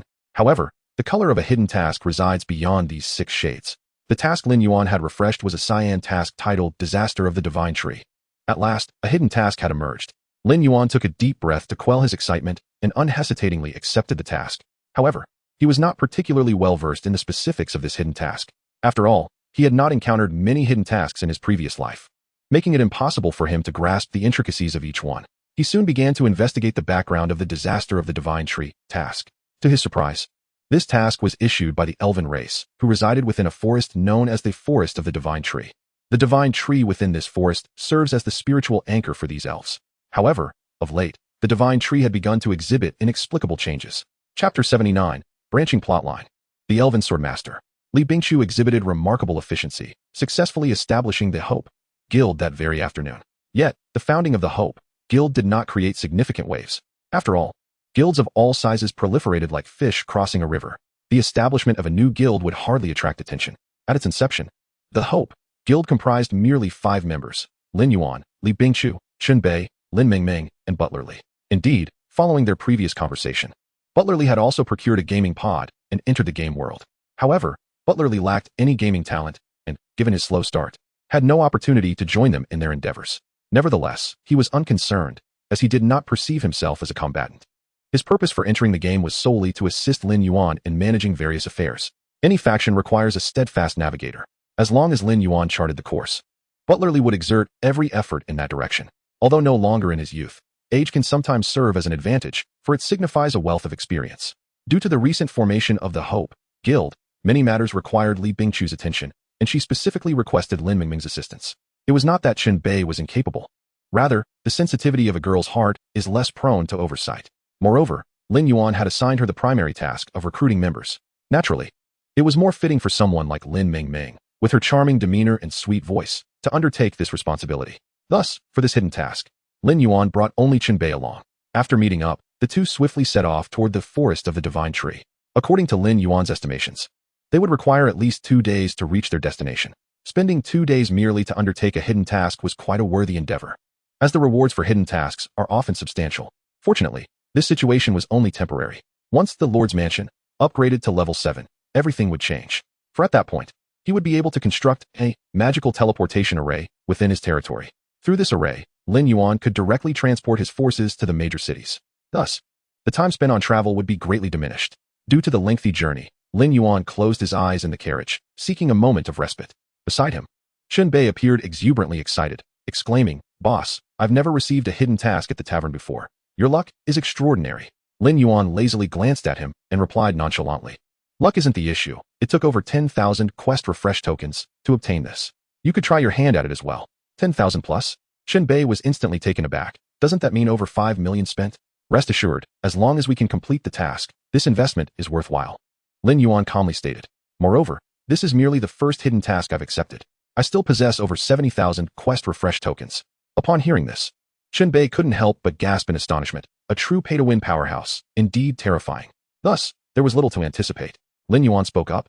As long as I possess a sufficient number of mission refresh orders, I assure you, you shall undertake hidden tasks to the point of exhaustion. At the moment these words left his lips, a glimmer of excitement sparkled in Lin Yuan's eyes. He was acutely aware that in his past life, many lords had serendipitously encountered hidden tasks, reaping substantial rewards, and thus commencing their ascension. However, in this life, Lin Yuan intended to monopolize these hidden tasks entirely, consolidating all opportunities solely for himself. As a reincarnator, lacking such ambition would render his second chance at life a complete waste. 2 days later, Lin Yuan and Chunbei successfully arrived at the forest of the Divine Tree. Before them lay a lush, verdant expanse, seemingly an endless sea of emerald green, radiating boundless vitality. The trees in this magnificent forest towered far above the ordinary, with each one reaching dozens of meters in height. In the presence of this vast woodland, they felt as insignificant as mere insects. Boss, shall we venture in? Chunbei immediately turned to seek Lin Yuan's opinion. Naturally, if they weren't to enter, how could they undertake any tasks? After uttering this, Lin Yuan promptly stepped into the forest of the Divine Tree. The background of this hidden task was not overly complex. It merely concerned the inexplicable changes occurring in the Divine Tree within the forest. Lin Yuan had accepted a commission to investigate the cause of these anomalies. As Lin Yuan entered the forest first, Chunbei swiftly followed in his footsteps. However, before they could traverse far, a rustling sound suddenly echoed around them. Soon after, swarms of elves emerged like phantoms from all directions, completely encircling them. Who are you? A tall, handsome golden-haired elf approached with measured steps, furrowing his brow as he scrutinized them. This elf exuded an air of undeniable nobility and elegance, his golden eyes resembling the brilliance of a radiant sun. Humans, orcs, undead creatures, and even filthy dark elves. With each word, the disdain on the elf's face intensified. Ultimately, his gaze turned icy. I grant you a chance to leave. If you dare set foot in the forest of the Divine Tree again, I shall slay you myself. Chunbei, incensed, stepped forward defiantly. Is it just you?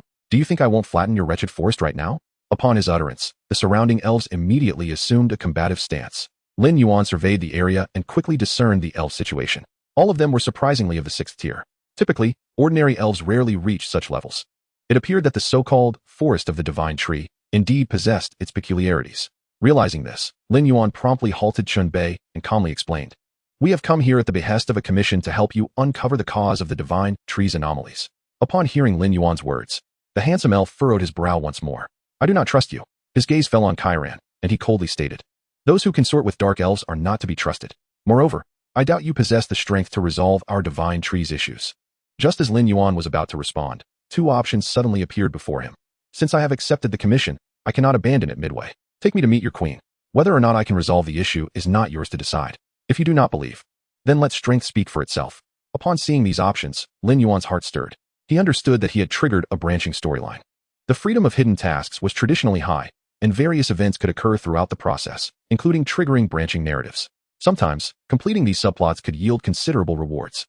The reason he had triggered this branching storyline was likely due to bringing Chiron into the forest of the Divine Tree. For the elf and dark elf races were sworn enemies. Thus, it was entirely reasonable for the handsome elf's attitude to be so hostile. However, while Lin Yuan could understand this, it did not mean he would accept it. Thus, without hesitation, he chose the second option. In the next moment, Lin Yuan raised his head and coldly declared, "Whether or not I can resolve the issue is not yours to decide. If you do not believe, then let strength speak for itself. If you seek your own demise, do not blame us." The handsome elf's expression darkened, and he swiftly drew a silver longsword from behind him, commanding, "Attack." Instantly, the surrounding elves surged forth to engage Lin Yuan and his party.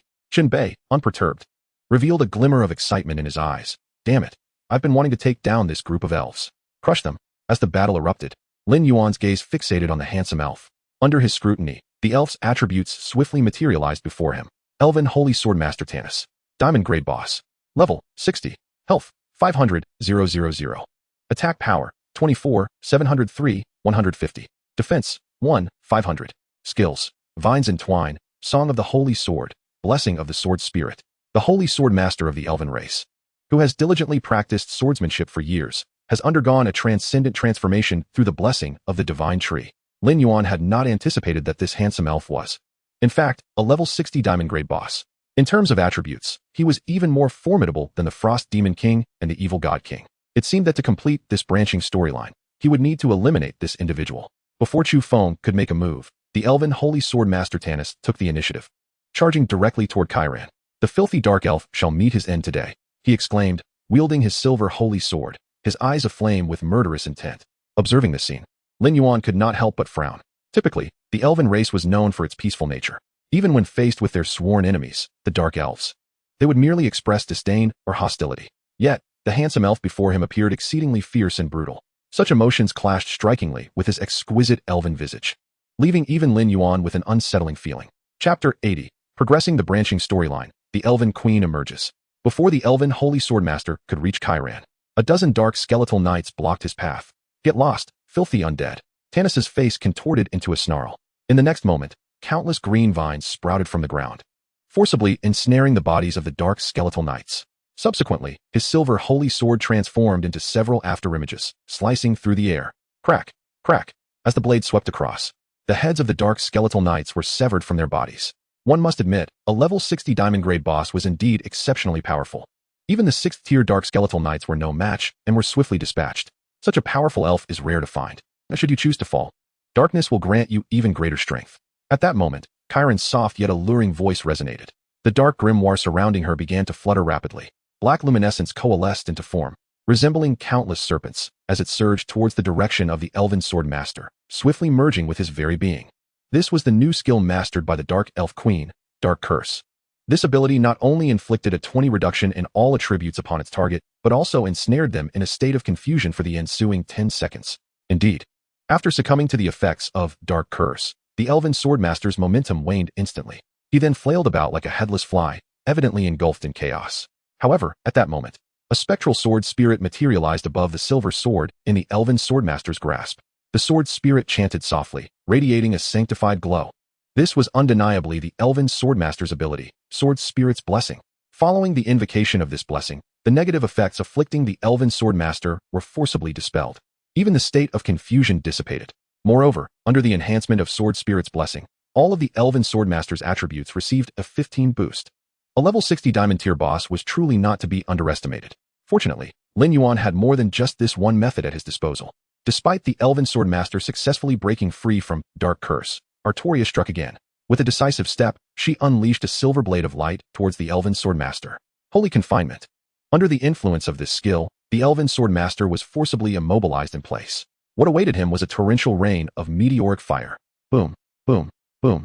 The Elven Swordmaster's health plummeted dramatically. Shortly thereafter, Artoria and Uxel charged in from both sides to encircle the Elven Swordmaster. In such a scenario, the Elven Swordmaster could hardly even reach Chiron. Rage filled his visage. "Wretched human, is this the only underhanded tactic you can employ?" Lin Yuan replied nonchalantly. "Is a reasonable deployment of troops considered underhanded?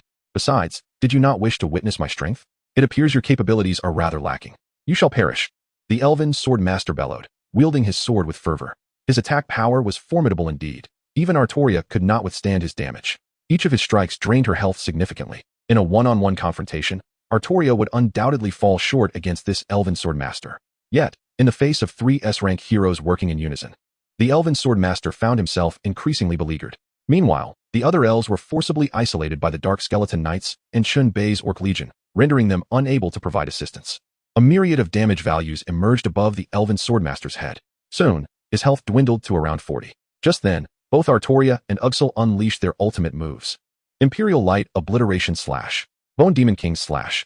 The resplendent Imperial Light Obliteration Slash, akin to a blazing sun, and the Bone Demon King Slash, radiating dark magical energy, simultaneously struck towards the Elven Swordmaster. 35, 641.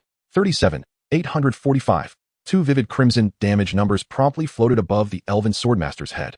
The combined damage from the two skills amounted to a staggering loss of over 70,000 health points for the Elven Swordmaster.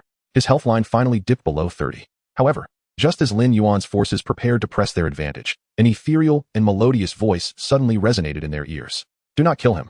This voice possessed an enchanting quality that compelled everyone on the battlefield to halt their movements. Following the sound, Lin Yuan turned to see a breathtaking elven figure adorned with a crown, gracefully emerging from the depths of the forest. This elf, with flowing golden locks and clad in a delicate green robe, exuded a beauty that eclipsed even the most exquisite jewels of the world. Undoubtedly, she was the Elven Queen of the Tree of Life. If Chiron's beauty was characterized by allure and seduction, Then the beauty of this elven queen embodied nobility and sanctity. Your Majesty, even the previously arrogant elven swordmaster knelt on one knee before the elven queen, lowering his proud head. The elven queen furrowed her brow slightly and spoke softly. Tanis, to lay hands on guests is not the way of our elven kin. The elven swordmaster raised his head in defense. My queen, this wretched human has dared to bring dark elves into the sacred grove. A desecration of the tree and a provocation against us. That is precisely why I sought to expel them. Upon witnessing the elven queen, Lin Yuan realized that the branching storyline he had triggered must have progressed to the next phase. With that thought in mind, he promptly addressed her. I sincerely apologize. Esteemed elven queen, while Kyran may be a dark elf, she has chosen to ally with me and become one of my heroes. My bringing her here was purely unintentional. If there has been any offense, I beg your forgiveness. Should it be deemed inappropriate, I can certainly have her remain outside the sacred grove. Chapter 81. The Radiance of the Tree of Life, Lin Yuan's doubts. It was essential to yield when necessary. After all, the elven queen before him was akin to the task's client. To continue this mission, Lin Yuan could not afford to offend her. Moreover, having just injured the elven swordmaster, it was time to offer an olive branch. Subsequently, Lin Yuan turned to Kyran and spoke softly. Kyran, I must ask you to endure for the time being. With his current strength, even without Kyran, he would not be at a significant disadvantage. It's all right, my lord. Kyran smiled at Lin Yuan before choosing to exit the sacred grove. As for the dark elf troops Lin Yuan had previously summoned via the summoning scroll, they had long since perished. Thus, Kyran was the only dark elf remaining in the party. Once Kyran departed, the elven queen's expression softened. She turned to Lin Yuan and smiled. I greatly appreciate your understanding. This treasure shall serve as an apology for Tanis.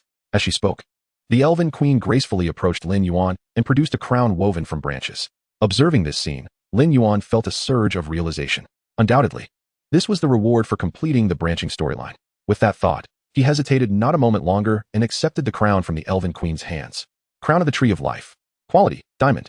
Attributes, intelligence 80, constitution 80, all attributes 10. Accompanying skill, blessing of the Tree of Life. Upon activation, this skill refreshes the cooldown time of all the wearer's skills. Cooldown time, 24 hours. A crown woven from the branches of the sacred tree, seemingly imbued with extraordinary magical power. Upon witnessing the attributes of this treasure, Lin Yuan was momentarily taken aback, only for a glimmer of delight to emerge in his eyes. Undoubtedly, this Crown of the Tree of Life was a remarkable item. Even among diamond-tier treasures, there existed a hierarchy. Items such as the Frost Giant Axe, Extreme Frost Armor, and Demon Pendant are rather unremarkable, merely qualifying as commonplace diamond-tier treasures. In stark contrast, the Crown of the Divine Tree is at least on par with the Green Dragon Armor in terms of its esteemed status. While the fundamental attributes of this treasure may not be particularly extraordinary, the crux lies in its accompanying skill. The skill known as Divine Blessing allows the wearer to refresh the cooldown of all their skills instantaneously. This is undeniably formidable.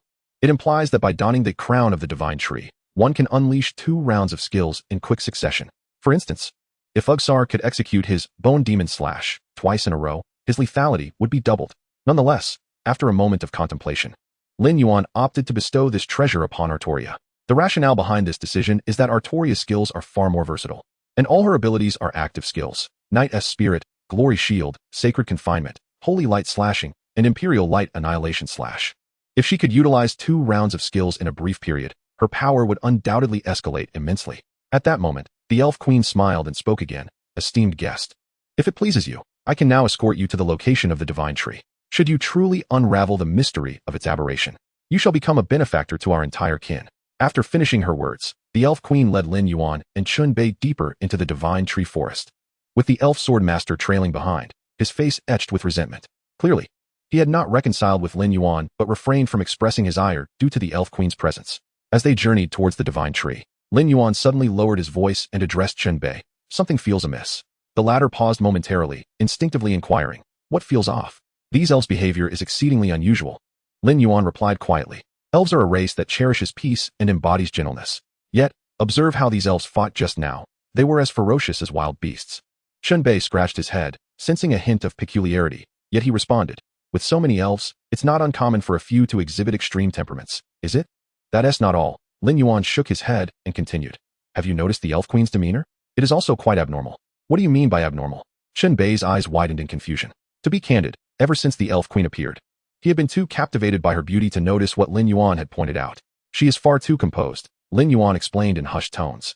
Logically, the Divine Tree is their faith and the source of their strength. If it were to undergo a transformation, the Elf Queen could not possibly remain so serene. There is not a trace of worry, anxiety, or impatience on her face. She exhibits only tranquility, which is exceedingly peculiar.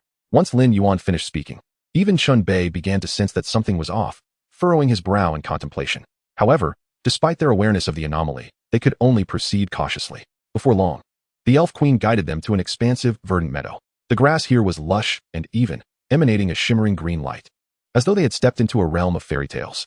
Here we are, the Elf Queen lifted her gaze and declared, before you stands the very divine tree we revere. Instinctively, Lin Yuan and Chun Bei looked up, beholding a colossal tree towering before them. The trees in this divine tree forest were already significantly larger than ordinary trees, and the divine tree before their eyes was no less than several hundred meters tall. Its massive trunk resembled a giant pillar, requiring hundreds of people to encircle it by extending their arms. The abundant foliage formed a sea of emerald green, with countless dark green tendrils cascading down, also glowing with a verdant luminescence, reminiscent of divine radiance.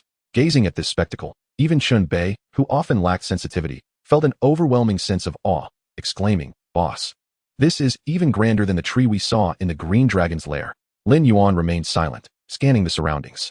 Soon, he noticed that thousands of elves were kneeling beneath the divine tree, seemingly waiting for something. Chapter 82. The Divine Tree's Aberration. This is a trap. It was evident that the elves before them were receiving blessings from the divine tree. A forest green light surged forth from the hanging branches, enveloping the bodies of those elves. No wonder the elves of the divine tree forest were so formidable. It seems there was a reason for it. "Boss, the divine tree looks perfectly fine, doesn't it? Where's the anomaly?" Chun Bei questioned with a puzzled expression. What he said echoed Lin Yuan's own thoughts. The divine tree before them appeared entirely normal. With that realization, Lin Yuan turned to the Elf Queen. Before he could utter a word, she anticipated his inquiry. "You must be wondering what exactly has transpired with the divine tree, correct?" The Elf Queen stated calmly. "Continue watching, and you will understand." Since she had already said as much, Lin Yuan chose not to press further, redirecting his attention to the divine tree and patiently awaiting developments. 5 minutes, 10 minutes, 15 minutes. Soon, half an hour had elapsed. Chun Bei grew increasingly impatient, furrowing his brow as he spoke. "Boss, how much longer must we wait?" Lin Yuan glanced at him, whispering, "Be patient. Hidden quests are rarely straightforward." He spoke the truth. Hidden quests are often convoluted and cannot be accomplished solely through strength. At that moment, the Elf Queen suddenly announced, "It is about to begin." Chun Bei, bewildered, asked, "What is about to begin?" However, the next moment, he understood. Dozens of tendrils descending from the top of the divine tree abruptly turned pitch black, emitting a chilling aura of death. The elves kneeling beneath these branches displayed unmistakable fear upon their faces. "They are terrified?" Lin Yuan's gaze immediately fixated on the black tendrils. Perhaps it was these suddenly darkened vines that instilled fear in the elves. Driven by panic, one elf could no longer contain himself, standing up and frantically fleeing beyond the meadow. "Don't choose me, I don't want to die." Yet, as this elf rose, the black tendril hovering above him sprang into action, swiftly winding around him like a predatory serpent. What followed was a scene of unimaginable horror. After ensnaring the elf, the black tendril plunged into his mouth, pulsing rhythmically as though it were siphoning something. Simultaneously, the elf's body rapidly withered away, his eyes wide open in despair and unwillingness as he met his end. Lin Yuan and Chun Bei exchanged a glance, both recognizing the profound shock reflected in each other's eyes. The tendrils of the divine tree were feeding on the flesh and blood of the elves. Had the divine tree ever consumed flesh before? Lin Yuan turned to the Elf Queen, inquiring, "Surely it has not?" "Of course not," she replied. The Elven Queen shook her head and spoke. "Prior to this, the divine tree has always been our faith, our very source of strength. Do you truly believe we could ever revere a malevolent tree that consumes flesh and blood?" Indeed, it was a valid point. Lin Yuan pondered for a moment before inquiring again. "Then why do you not choose to distance yourselves from the divine tree, even without knowing the reason behind its transformation? Surely if you kept your distance, you would not be subjected to its voracious hunger?" "It is not that simple." The Elven Queen's gaze flickered. "The divine tree is the source of our strength, and in gaining the power bestowed by it, our lives have become entwined with its essence. Should we forsake the power it grants, we would swiftly age and wither away." At this, the Elven Queen extended her hand, gesturing towards a shadowy corner beyond the verdant expanse. There, a group of elves congregated, yet they appeared tremendously aged, emanating an aura of twilight. After the divine tree's transformation, they had refused to absorb the energy it scattered, and as a result, within a mere month, they had all succumbed to their current decrepit state. Thus, even amidst the divine tree's aberration, we have no choice but to continue drawing upon its energy. Chun Bei interjected, "If that is the case, why not sever those black vines? From what I observed, they do not seem to be numerous. If you destroy them all, it should prevent further consumption of your blood and flesh." The Elven Queen replied calmly, that solution is equally unfeasible. If we cease to feed on flesh and blood, the divine tree will gradually wither. Without the divine tree, we too shall age and perish, inevitably leading to the extinction of our entire race. Therefore, until we ascertain the cause of the divine tree's transformation, the best course of action is to maintain the status quo. Though daily elves may fall prey to the tree's insatiable hunger, it is preferable to the total annihilation of our kin. One cannot deny that their approach is indeed the most prudent choice under the circumstances. However, Lin Yuan was taken aback by the extreme measures adopted by the usually gentle elf race. After all, choosing such a path meant witnessing their kin being consumed by the tree in agonizing silence. Subsequently, Lin Yuan led his troops into the verdant glade, stating, I too wish to assist you in uncovering the reasons behind the divine tree's transformation. However, before that, I require some samples to take back for study. Is that agreeable? I know an alchemist in Star Moon City who might be able to aid me. The alchemist Lin Yuan referred to was, of course, Alaric, the creator of the dark potion formula. In the absence of any clear direction, entrusting matters to a professional was undoubtedly the best option. The Elven Queen smiled and replied, certainly, that poses no problem. Lin Yuan then issued a command to Ugsar, retrieve a segment of that black vine. As you command, my lord, Ugsar responded promptly, stepping forward to extract a rib from his own form, transforming it into a skeletal blade. As Ugsar approached, the nearby black vines immediately launched an assault on him. With each strike of the skeletal blade, he severed a section of the black vine. To Lin Yuan's surprise, these black vines even possessed health points. Before long, Ugsar had amassed a considerable collection of severed black vine segments and returned to Lin Yuan. At that moment, Lin Yuan turned to the Elven Queen and asked, to be honest, I still do not comprehend. The Elven Queen smiled and replied, what is it that you fail to grasp? Given the dire circumstances, how can you remain so composed? Lin Yuan's gaze was piercing, fixated on the Elven Queen's exquisite visage. Do you not feel the slightest turmoil as you bear witness to your kin being drained into desiccated husks by the divine tree? Not at all. The Elven Queen affirmed with a smile. My tranquility stems from the fact that I have already discovered a solution to this predicament. Lin Yuan furrowed his brow, instinctively asking, what solution? He truly could not fathom what means could possibly resolve this deadlock. Moreover, if a solution had indeed been found, why issue a quest for assistance? Just then, the Elven Queen's voice whispered softly in his ear, do you know? You are not the first group of adventurers to arrive here. Upon hearing this, Lin Yuan's eyes widened in realization, his pupils constricting. Simultaneously, an increasing number of black vines descended from the canopy of the divine tree, resembling venomous serpents, slithering towards them with forked tongues. Chapter 83, The Parasitic Magic Insect Heskman. Witnessing this scene, Chun Bei stood frozen, instinctively glancing at Lin Yuan. Boss, what on earth is happening? Can you not see? Lin Yuan's expression was icy as he spoke. This is nothing more than a trap. The Elven Queen's quest was not intended to resolve the crisis of the divine tree. Their true aim is to use us as sustenance for the tree. Until this moment, Lin Yuan had always perceived elves as gentle, kind-hearted, and noble beings. Yet, the events of today shattered his understanding of this race entirely. After Lin Yuan's declaration, Chun Bei finally grasped the situation, gritting his teeth. I see now, that elven witch intends to sacrifice us. Boss, if it comes to that, let us fight back. If we are to perish, let us take a few elves with us. At this point, Chun Bei had resigned himself to the prospect of annihilation. However, his inner warrior spirit refused to accept such a fate passively. Yet, Lin Yuan shook his head, speaking solemnly, no? We must first find a way to deal with these black vines. Even if this is a hidden quest, it cannot possibly be a dead end. There must be a way to complete it. Chun Bei clenched his fists in confusion. These elves deliberately set a trap to ensnare us. And you still want to help them deal with the vines? Wouldn't that be playing into their hands? Do as I say. Lin Yuan offered no further explanation, directly leading his troops into the fray. Though Chun Bei was reluctant, he could only choose to follow Lin Yuan's lead. Soon, the orc commander under Chun Bei's command charged into the verdant expanse, engaging in combat with the black vines. In truth, Lin Yuan had closely observed the attributes of these vines when Ugsar had been battling them earlier. The health of these black vines was roughly equivalent to that of a Tier 7 unit. With the enhancements from the Bone Throne and King's Skull, the Dark Skeletal Knights could still manage to cope. However, the sheer number of these black vines was staggering. There were at least 2,000 to 3,000 of them cascading from the canopy. For anyone else, even an entire guild could face utter annihilation here. Fortunately, Lin Yuan's Dark Skeletal Knight regiment was equally vast. Following the last battle against the 3 major guilds, the number of Dark Skeletal Knights had risen to 4,000.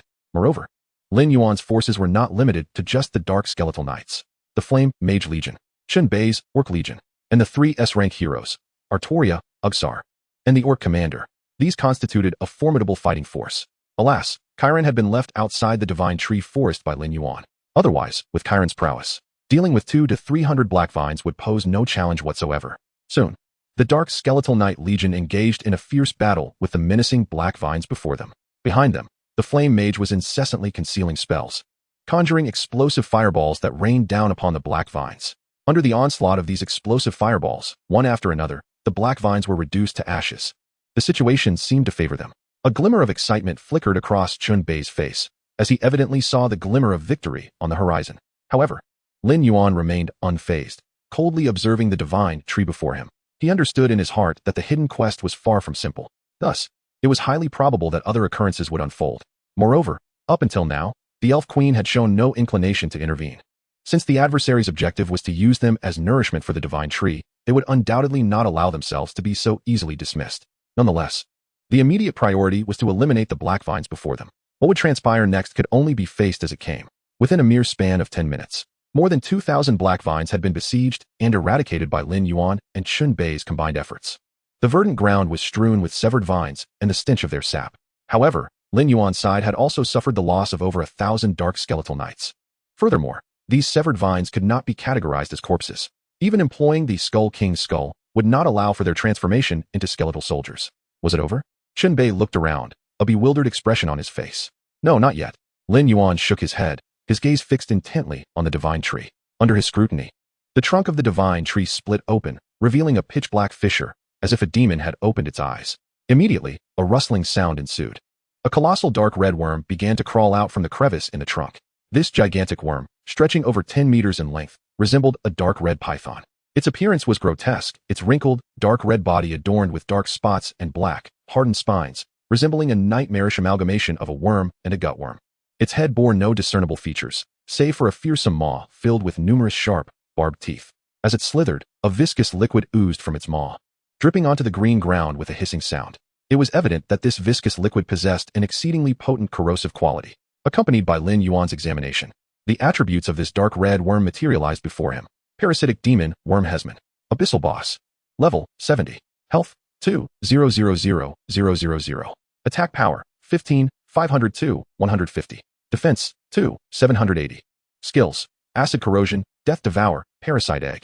A parasitic demon worm from the abyss, capable of infesting other life forms to gain formidable power. So this was the wretched creature. Lin Yuan narrowed his eyes, finally grasping the truth of the matter. Undoubtedly, this parasitic demon worm was the root cause of the divine tree's mutation.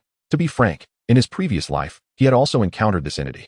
It was precisely because of this that Lin Yuan held a profound impression of the parasitic demon worm's capabilities. As the parasitic demon worm emerged, Chunbei abruptly turned towards the Elf Queen and exclaimed, "Do you see?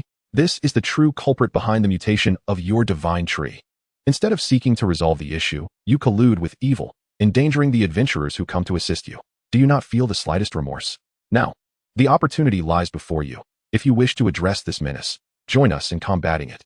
However, what Chunbei did not anticipate was that, after his impassioned declaration, the Elf Queen standing before him exhibited no reaction whatsoever. Even the other elves mirrored this indifference.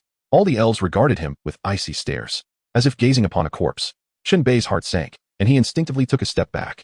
At that moment, Lin Yuan spoke. "Do you still not comprehend? These elves have all been parasitized by that abyssal worm." Chapter 84. Consuming dark potions, giving it their all. Upon hearing Lin Yuan's words, Chunbei's heart plummeted as if it had fallen into an icy abyss. "What did you say? They have all been parasitized?" Chunbei stared blankly at Lin Yuan and asked, "How do you know?" "Because that is the very nature of this creature's ability," Lin Yuan replied calmly. "Its eggs are minuscule, akin to dust, and can even be inhaled through respiration. The most terrifying aspect is that once the eggs hatch, the larvae do not break free from the host's body but rather remain within, subtly altering the personality of the host, leading to their mutation." Lin Yuan recalled that in his previous life, the lords of various nations had little understanding of abyssal monsters. The first to launch an assault against the parasitic demon worm was a human lord ranked 14th on the North American Lord Board. However, that expedition ended in utter failure. Upon entering the worm's lair, his forces had unwittingly inhaled the airborne eggs. By the time they confronted the parasitic demon worm, his entire army had already been infected. The parasitic demon worm effortlessly defeated this North American lord. Similarly, it was only after this incident that various lords became aware of the parasitic demon worm's capabilities. It is no exaggeration to say that the path to resisting the abyssal invasion has always been paved by the sacrifices of those nations' pioneers, who paid with their blood for invaluable experience. Now, the mere presence of this parasitic demon worm named Hesman brazenly revealing itself, could only signify one thing. Every elf present had been successfully infested. After all, these elves, in their quest for survival, must absorb the energy of the divine tree. For Hesman, this was the perfect opportunity to parasitize these elves. At last, Lin Yuan comprehended why the disaster of the divine tree appeared as a hidden quest on the tavern's bulletin board. To complete this quest, one must not only eliminate the parasitic demon worm Hesman, but also eradicate the thousands of elves infected by the eggs. The difficulty of this hidden quest undoubtedly surpassed that of the vast majority of nightmare-level tasks, even rivaling hell-level tasks. Suddenly, the parasitic demon worm raised its head, emitting a shrill scream from its grotesque maw. Subsequently, all the elves began to undergo a transformation. Their eyes morphed into dark red insectoid eyes, their mouths split open, becoming jagged maws filled with serrated teeth. Tentacles sprouted from their heads, their abdomens developed insect-like segments, and even translucent wings emerged from their backs. The once beautiful elves had grotesquely transformed into hideous insectoid beings. Even the elf queen was no exception. Witnessing this horrific scene unfold before him, Chunbei's eyes widened in shock. Indeed, the sight before him was utterly ghastly. Now I finally understand why these elves have been acting so strangely. Lin Yuan inhaled deeply, his voice solemn. Moreover, prior to this moment, it is likely that the group of elves remained blissfully unaware of their contamination by parasitic eggs. Yet, these eggs were insidiously influencing their personalities. It was precisely for this reason that the elven sword master exhibited such volatility, irritability, and ferocity. The elven queen, too, could calmly observe her kin being drained of their very essence by the sacred tree. All of this had its origins. They simply had not realized it until now. Although Lin Yuan had sensed that something was amiss, mere hints and clues were insufficient to unveil the truth lurking behind the scenes. Clearly, this also underscored the challenge of the hidden quest. Taking a deep breath, Lin Yuan whispered, "Very well, prepare for battle. If we do not eradicate this creature and these parasitized elves, we shall not leave this place alive. Whether it be to complete the hidden mission or to escape with our lives, we must annihilate all living beings here." This vibrant expanse of greenery would soon transform into a blood-soaked battlefield. Do you still wish to flee?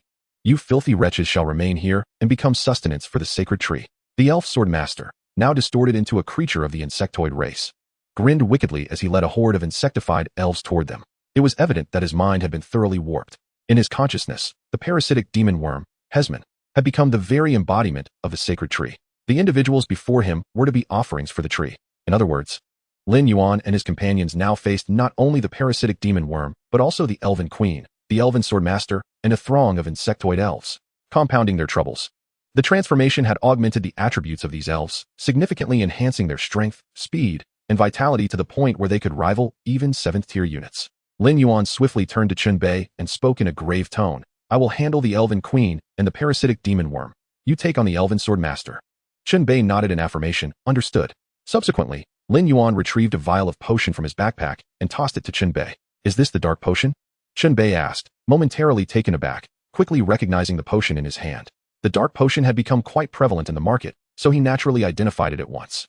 His expression grew serious. He was well aware of the potion's effects. Upon consuming the dark potion, a hero would enter a demonic state, gaining a 50 boost to all attributes, with attacks also inflicting an additional 10 dark damage for a duration of 15 minutes. However, the dark potion was a double-edged sword. Once its effects waned, the hero would suffer an 8-hour period of weakness, with a 70 reduction in all attributes. The mere fact that Lin Yuan resorted to the dark potion at this juncture signified the immense difficulty of the impending battle. Yet, the greater the challenge, the more resolute Chunbei's fighting spirit became. Without hesitation, he instructed the orc commander to consume the dark potion. In the next moment, with a furious roar, the orc commander's form suddenly expanded, muscles bulging with newfound power. Upon entering the demonic state, dark energy erupted from within, swirling ominously around him. Meanwhile, Lin Yuan also produced 2 additional vials of the dark potion, administering them to Artoria and Ugsul.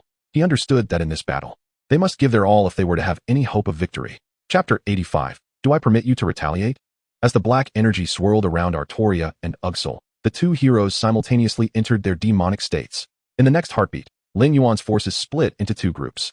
One led by Artoria would intercept the armies of insectified elves under the Elven Queen's command, while the other, commanded by Ugsul, would directly engage the parasitic demon worm, Hesman. The most daunting aspect of this battle lay in their need to confront 3 waves of enemies simultaneously. The insectified Elven Queen, the Elven Sword Master, and the parasitic demon worm, Hesman, were all formidable foes in their own right. Had Li Bingqiu and Lin Mingming been present, they might have alleviated some of the pressure. Alas, Lin Yuan found himself with only Chunbei by his side. It seemed he had perhaps overestimated his own capabilities. The ease with which he had traversed the world since his rebirth had fostered an unwarranted confidence in his strength. Lin Yuan's gaze flickered as he began to reflect upon his own shortcomings. Meanwhile, the battlefield erupted into chaos. Ugsul, leading 1,000 dark skeletal knights, charged directly at the parasitic demon worm. As they closed in on Hesman, Ugsul swung his bone blade down with ferocity, slicing through the air. The razor-sharp bone blade cleaved into Hesman's insectoid form, tearing it asunder. A fetid, dark green ichor erupted from the wound, and crimson damage numbers materialized above Hesman's head, 7,489. One could not deny the incredible power of Ugsul in his demonic state. With a single strike, he inflicted a staggering 7,500 points of damage to the boss. Yet, Hesman's health pool was a formidable 200,000. This parasitic demon worm was unlike other bosses, while its attack and defense were comparable to those of a level 50 or 60 boss. Its health far surpassed that of a typical 70-level boss. This was understandable, as Hesman's primary method of attack revolved around parasitizing other organisms with its eggs. Under such circumstances, it did not require overwhelming offensive capabilities, naturally leaning toward the development of its vitality. However, depleting Hesman's 200,000 hit points would not be a simple task. Following Ugsul's initial assault, the surrounding dark skeletal knights surged toward Hesman, attacking in unison. 326, 298, 377. Waves of red numbers began to emerge above Hesman's head. Just then, Hesman opened its grotesque maw and unleashed a torrent of highly corrosive acid. Sizzling sounds filled the air as the acid made contact with the dark skeletal knights, eroding them into nothingness, leaving no remnants behind. Observing this scene, Lin Yuan's expression remained unchanged. As long as he could vanquish the parasitic demon worm, he would accept any cost incurred. Furthermore, the most terrifying ability of the parasitic demon worm was not the acid corrosion, but rather the egg parasitism. The demon worm would expel a multitude of eggs. Any creature that ingested them would become parasitized and ultimately transformed into a worm-like being. Fortunately, Lin Yuan had anticipated this. Thus, the onslaught against Hesman consisted entirely of undead beings. The greatest advantage of the undead was their immunity to parasitic eggs. After all, it was implausible for these eggs to infest skeletal remains, was it? This meant that Lin Yuan had effectively nullified Hesman's most potent ability. Meanwhile, Artoria had engaged in combat with the insectified Elven Queen. The power of the Elven Queen is inherently formidable, and after her transformation into a grotesque form, she became even more terrifying, acquiring the ability to fly. Fortunately, Lin Yuan is accompanied by 10 9th-tier green dragons, which can restrain her in midair. However, the Elven Queen inflicts devastating damage. Within mere seconds, she can severely wound a 9th-tier dragon. Her skills include Life Bloom, Forest Missile, and Nature's Melody. As the name suggests, Life Bloom is a healing ability that allows the Elven Queen to periodically restore a portion of her health. Forest Missile involves chanting a spell to conjure dozens of emerald-hued magical spheres that assault her enemies. As for Nature's Melody, it was originally intended as an area of effect buff skill. Yet, after her transformation, this skill underwent a grotesque change. The Elven Queen opened her fearsome mandibles and emitted a shrill, piercing insectal shriek. This cry resonated in every direction, augmenting all transformed elves who heard it, driving them into a frenzy. Meanwhile, the health of Artoria and her troops began to plummet. 645, 778, 745. Waves of damage numbers erupted above these units. It was evident that the Elven Queen's shriek could inflict area damage. Fortunately, Artoria reacted swiftly, raising her hand to unleash a silver sword light. Divine Confinement. In an instant, the transformed Elven Queen was forcefully immobilized in place, interrupting the skill she had been casting. Seizing this opportunity, the Fire Mage Legion launched a fierce assault. Boom, boom, boom. A scorching meteor shower soon rained down upon the transformed Elven Queen. Despite the increase in her magical defenses post-transformation, the relentless barrage from 700 fire mages still managed to deplete over 40,000 of her health points. Moreover, the Elven Queen's health was not as exaggerated as Black Monster's. Even after her transformation, she possessed only 750,000 health points. This meant that with a few more rounds of concentrated fire, she could be eliminated. During the duration of the Elven Queen's confinement, Artoria did not hesitate to unleash a barrage of attacks. Nida Spirit, Glory Shield, Holy Light Slash, Imperial Light Annihilation Slash. A plethora of skills were unleashed as if they cost nothing. Under such a fierce onslaught, the Elven Queen's health naturally plummeted. She struggled, her fearsome mandibles emitting fierce roars. Soon, the duration of divine confinement ended, and the transformed Elven Queen, howling, raised her hand to conjure several emerald magic missiles, preparing to retaliate against Artoria. However, a cold smirk curled at the corner of Artoria's mouth. I don't recall granting you permission to strike back. Just as her words hung in the air, she unhesitatingly activated the accompanying skill of the Crown of the World Tree. the blessing of the world tree. An emerald glow enveloped Artoria, and in the next moment, the cooldown of all her skills reset to 0 under the influence of the blessing. She grasped the sword of sealing once more, unleashing a silver sword light that swept towards the transformed Elven Queen. Divine Confinement. Chapter 86. The Final Victory, Slaying the Parasitic Insect. The wretched transformed Elven Queen had barely escaped confinement when she was forcibly immobilized once again. If she had any awareness, she would surely be furious enough to spit blood. For that crown of the world tree was a treasure she had bestowed upon Lin Yuan. Yet now, she was being dealt with by the very artifact she had gifted. After her body was once more ensnared, she was met with yet another round of fierce attacks. Meteor Shower. Holy Light Slash. Imperial Light Annihilation Slash. In the blink of an eye, the transformed Elven Queen's health plummeted by another 100,000. Finally, the duration of divine confinement ended once more, allowing the transformed Elven Queen to regain her mobility. Damn humans, I will make you pay dearly for this. The transformed Elven Queen's voice was hoarse and rough, akin to rusty iron sheets scraping against each other. It was clear that after being repeatedly confined, her fury had reached its zenith. Nevertheless, Artoria's expression remained unchanged. She calmly regarded the transformed Elven Queen, then activated the accompanying skill of the demonic pendant, the Grasp of Demons. In the next moment, dark energy surged forth from the demonic pendant, swiftly coalescing into a colossal demonic hand that grasped tightly at the transformed Elven Queen. This diamond-tier artifact had previously dropped from the evil God King.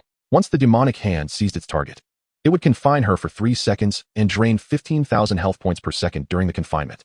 Thus, the unfortunate transformed Elven Queen was unable to react before being immobilized once again. To be honest, given her strength, she could easily crush Artoria in a direct confrontation. The issue lay in the sheer number of artifacts Artoria possessed. The situation soon stabilized. Unless unforeseen circumstances arose, victory in this battle seemed assured. Although the parasitic insect boasted a vast health pool, its ability to inflict significant damage was curtailed by the egg parasite skill, rendering it a mere punching bag. Ugsol's sword struck repeatedly against its corpulent form, each blow spraying foul green blood, a gruesome and disgusting sight. The transformed Elven Queen remained tightly restrained by Artoria, and after 3 consecutive rounds of confinement, she had lost half of her health without even being able to retaliate. As for Chunbei, although his strength paled in comparison to Lin Yuan's, he faced the weakest of the transformed Elven Knights. Under the relentless assault of the Orc army, the health of the transformed Elven Knight was gradually dwindling. Finally, with a mournful cry, the transformed Elven Queen fell first. It can be said that Artoria, in her demonized state, exhibited an explosive output. Coupled with the concentrated fire of the Fire Mage Legion, the Elven Queen's health depleted at an astonishing rate, making her the first boss to perish before Lin Yuan's eyes, a most predictable outcome. However, even with the Elven Queen's demise, her minions, the transformed elves, had not yet been completely dealt with. Yet, with the greatest threat neutralized, eliminating the remaining transformed elves was merely a matter of time. Soon, news of victory arrived from Chunbei's side as well. The Orc leader roared, swinging his axe to obliterate the last remnants of the transformed Elven Knight's health. Watching the begrudging face of the transformed Elven Knight fall, Chunbei was filled with excitement.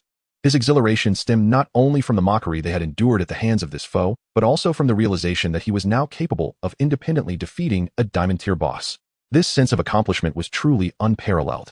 "Boss, I'm here to assist you." Despite the overwhelming excitement, Chunbei remained acutely aware of the gravity of the situation. The immediate priority was to assist Lin Yuan in swiftly eliminating the parasitic demon worm. Soon, the 3 divisions regrouped. At that moment, the parasitic demon worm, Hymens, had only 70,000 health points remaining. Lin Yuan spoke softly. "This creature is remarkably resilient. After striking it for quite some time, we've only managed to deplete 130,000 of its health." He continued, "Your orc troops should maintain their distance, safeguarding the perimeter against those insectoid elves. Should they venture too close, the parasitic demon worm will unleash countless eggs, risking your orc forces' infection and transformation into half-insect, half-beast monstrosities." Upon hearing this, a chill ran down Chunbei's spine, and he nodded in acknowledgement. Understood. Grateful for Lin Yuan's warning, he realized he could have easily fallen into that trap. If his orc troops were to become infected by the worm's eggs, it would be a dire predicament. Fortunately, even without his orc forces participating in the battle, Lin Yuan's output was already sufficient. Thanks to the long-range capabilities of the fire mages, they could strike from a safe distance, unaffected by the parasitic eggs. In a matter of moments, the demon worm's health began to plummet even faster, 60,000, 50,000, 40,000. Finally, as the demon worm's health dwindled to 30,000, it abruptly turned, spewing forth a torrent of corrosive acid that annihilated the encircling dark skeletal knights before it hastily began to crawl towards the location of the sacred tree. Lin Yuan's expression sharpened, instantly discerning the creature's intent. This beast intends to flee. Block its path. Under no circumstances must this parasitic demon worm return to the sacred tree. We cannot fathom what calamity may ensue. Just then, a figure as imposing as a mountain interposed itself before Hyman's. It was the orc commander. Chunbei chuckled. I knew this creature would attempt to escape. He had anticipated the demon worm's actions and positioned the orc commander strategically to intercept its flight. Even Lin Yuan had to concede that Chunbei had demonstrated greater forethought in this matter. With a thunderous roar, the orc commander swung his axe. Dark green blood splattered anew. Simultaneously, the effect of the frost giant axe triggered, ensnaring the parasitic demon worm in a state of deceleration. Soon, Lin Yuan led his troops in pursuit. In this scenario, even the parasitic demon worm was ultimately powerless to alter its fate. Surrounded and helplessly watching its health dwindle to zero. Chapter 87. Special Treasure, Sacred Tree Fruit. It was over. Lin Yuan gazed at the corpse of the parasitic demon worm and exhaled a heavy sigh of relief. Although the ordeal had been perilous, they had triumphed in the end. Chunbei approached, unable to contain his curiosity. Surely, there won't be any more surprises now. If there's another twist, my fragile heart might just give out. Lin Yuan smiled, replying, this should be the end. No further twists are anticipated. By the way, how are the casualties among your troops? Chunbei glanced back, lamenting. Approximately 70% have been lost. It will take at least a week or two to recover our strength. Alas, my power still leaves much to be desired. Otherwise, dealing with an elven holy swordsman wouldn't have been so taxing. Among the three bosses, the elven holy swordsman was undoubtedly the weakest. Yet, even this weakest foe had exacted a significant toll on Chunbei. Lin Yuan reassured him, no worries. Once we return, I can temporarily lend you the time steel. This would allow you to replenish your lost troops swiftly. Upon hearing this, Chunbei's eyes brightened. Really? Thank you, boss. That time steel could reduce the troop refresh time by half. With such a treasure, Chunbei would undoubtedly recover his strength more rapidly. However, a moment of hesitation crossed Chunbei's face. But boss, your losses seem to be even greater than mine, right? If you lend me the time steel, what will you do? Lin Yuan's losses in this battle were indeed more severe. 10 9th-tier green dragons had perished, and only 200 or 300 of the 4,000 dark skeletal knights remained. The other human troop types were similarly decimated. Even the fire mages, who had been best protected, had lost nearly a third of their number. Yet Lin Yuan responded with a smile. What? Are you now concerned for my well-being? Even if all my dark skeletal knights were to fall, I could recover in no time. Besides, I am merely lending you the time steel, temporarily. Are you implying you have no intention of returning it? Chunbei waved his hands in protest. Of course not. Then accept it without further fuss, Lin Yuan remarked. Somewhat exasperated. You're a grown man. Stop being so wishy-washy. Chunbei scratched his head, breaking into an awkward smile. Despite being chided by Lin Yuan, he felt no offense. He understood that Lin Yuan genuinely cared for him. The time steel, a veritable artifact, could fetch billions in the market. Yet Lin Yuan so readily offered it to facilitate Chunbei's recovery. This trust moved Chunbei profoundly. All right, enough chatter. Let us commence the battlefield cleanup, Lin Yuan declared. Having paid such a steep price, we ought to salvage something worthwhile. Chunbei nodded vigorously, anticipation gleaming in his eyes. Truthfully, he too was eager to discover what treasures might befall them from the fallen bosses. After all, even the weakest among the trio, the elven holy swordsman, was a level 60 diamond tier boss. The loot could hardly be disappointing. Lin Yuan stepped forward, rummaging through the elven holy swordsman's corpse. Immediately, a series of system notifications echoed in his ears. You have successfully explored the corpse of the elven holy swordsman, obtaining the special material, Eye of the Elven Holy Swordsman. You have successfully explored the corpse of the elven holy swordsman, obtaining the special material, Tassel of the Elven Holy Swordsman. You have successfully explored the corpse of the elven holy swordsman, obtaining the diamond tier treasure, Guardian of the Green Forest. After collecting the spoils from the elven holy swordsman, Lin Yuan disregarded the two special materials and focused on the diamond tier treasure, Guardian of the Green Forest. Quality, diamond. Attributes, Constitution 90, Strength 90, Health 3000. Additional skill, Life Shield. When the wearer's health drops below 20, this skill automatically activates, creating a life shield that absorbs 3,000 points of damage and simultaneously boosts the wearer's defense by 20. This diamond tier treasure took the form of a forest green pendant. In truth, this artifact would suit Artoria quite well. However, the effect of Life Shield somewhat overlapped with that of Glory Shield. Moreover, Artoria already possessed the Demon Pendant, a similar type of accessory. Each hero could only equip one of the same category of treasures. Thus, after pondering for a brief moment, Lin Yuan casually tossed the Guardian of the Green Forest pendant to Chunbei, declaring, "This treasure shall belong to you." Chunbei was momentarily taken aback, instinctively accepting the pendant. Upon inspecting the attributes of this remarkable item, a smile involuntarily blossomed on his face. "Thank you, boss. I won't hold back." The attributes of this treasure were exceedingly well suited for the Orc commander, particularly the accompanying skill that significantly enhanced the survival capabilities of the Orc commander. Merely acquiring this treasure rendered Chun Bei's journey undeniably worthwhile. However, for them, this was merely the beginning. After all, before Lin Yuan lay 2 boss corpses yet to be explored. Without hesitation, Lin Yuan approached the corpse of the Elven Queen and began to search through it. You have successfully explored the corpse of the Elven Queen, obtaining special material, Crown of the Elven Queen. You have successfully explored the corpse of the Elven Queen, obtaining special material, Heart of the Elven Queen. You have successfully explored the corpse of the Elven Queen, obtaining special treasure, Fruit of the Divine Tree. You have successfully explored the corpse of the Elven Queen, obtaining Diamond Grade treasure, Holy Elven Codex. Special treasure? Upon hearing the system notification, a flicker of unusual intrigue crossed Lin Yuan's eyes as he promptly examined the description of this unique treasure. Fruit of the Divine Tree, special treasure. Description: a special fruit infused with the power of the Divine Tree, exclusively consumable by elven beings. Upon consumption, unexpected transformations may occur. Chapter 88. The Stirring of the Demon Egg. Venomous Worms. After reading the description of the fruit of the Divine Tree, Lin Yuan couldn't help but furrow his brow. From the description, it appeared that this fruit was indeed a valuable item. Yet the predicament lay in the fact that he had no elven heroes under his command. Wait, that's not entirely accurate. If one were to stretch the definition, Kyran could be considered an elven being. However, she belonged to the Dark Elves. The description merely stated it was limited to elven beings, without clarifying whether Dark Elves counted as elven beings. In that moment, even Lin Yuan found himself in a quandary. Should he give the fruit of the Divine Tree to Kyran? Never mind, he would ponder this quandary later. After all, Kyran was not currently by his side. Having relinquished his internal conflict, Lin Yuan redirected his attention to another treasure. Holy Elven Codex. Quality: Diamond Grade. Attributes: Intelligence 380, Magic Attack 999, Health 1500, Healing Effect 12, Amplification Effect 12. Additional skill: Elven Hymn. Upon using this skill, the bearer will chant the Elven Hymn, restoring 20 of health to all elven beings within range and granting them a 15 enhancement to all attributes for a duration of 15 minutes. Cooldown: 12 hours. Lin Yuan felt no hesitation regarding this diamond grade treasure. It was clearly unsuitable for Kyran. Firstly, Kyran possessed no healing or amplification skills. Secondly, Lin Yuan had no elven troops under his command, rendering the Elven Hymn skill utterly ineffectual. Nevertheless, Lin Yuan had already determined who would be the most fitting recipient of this treasure.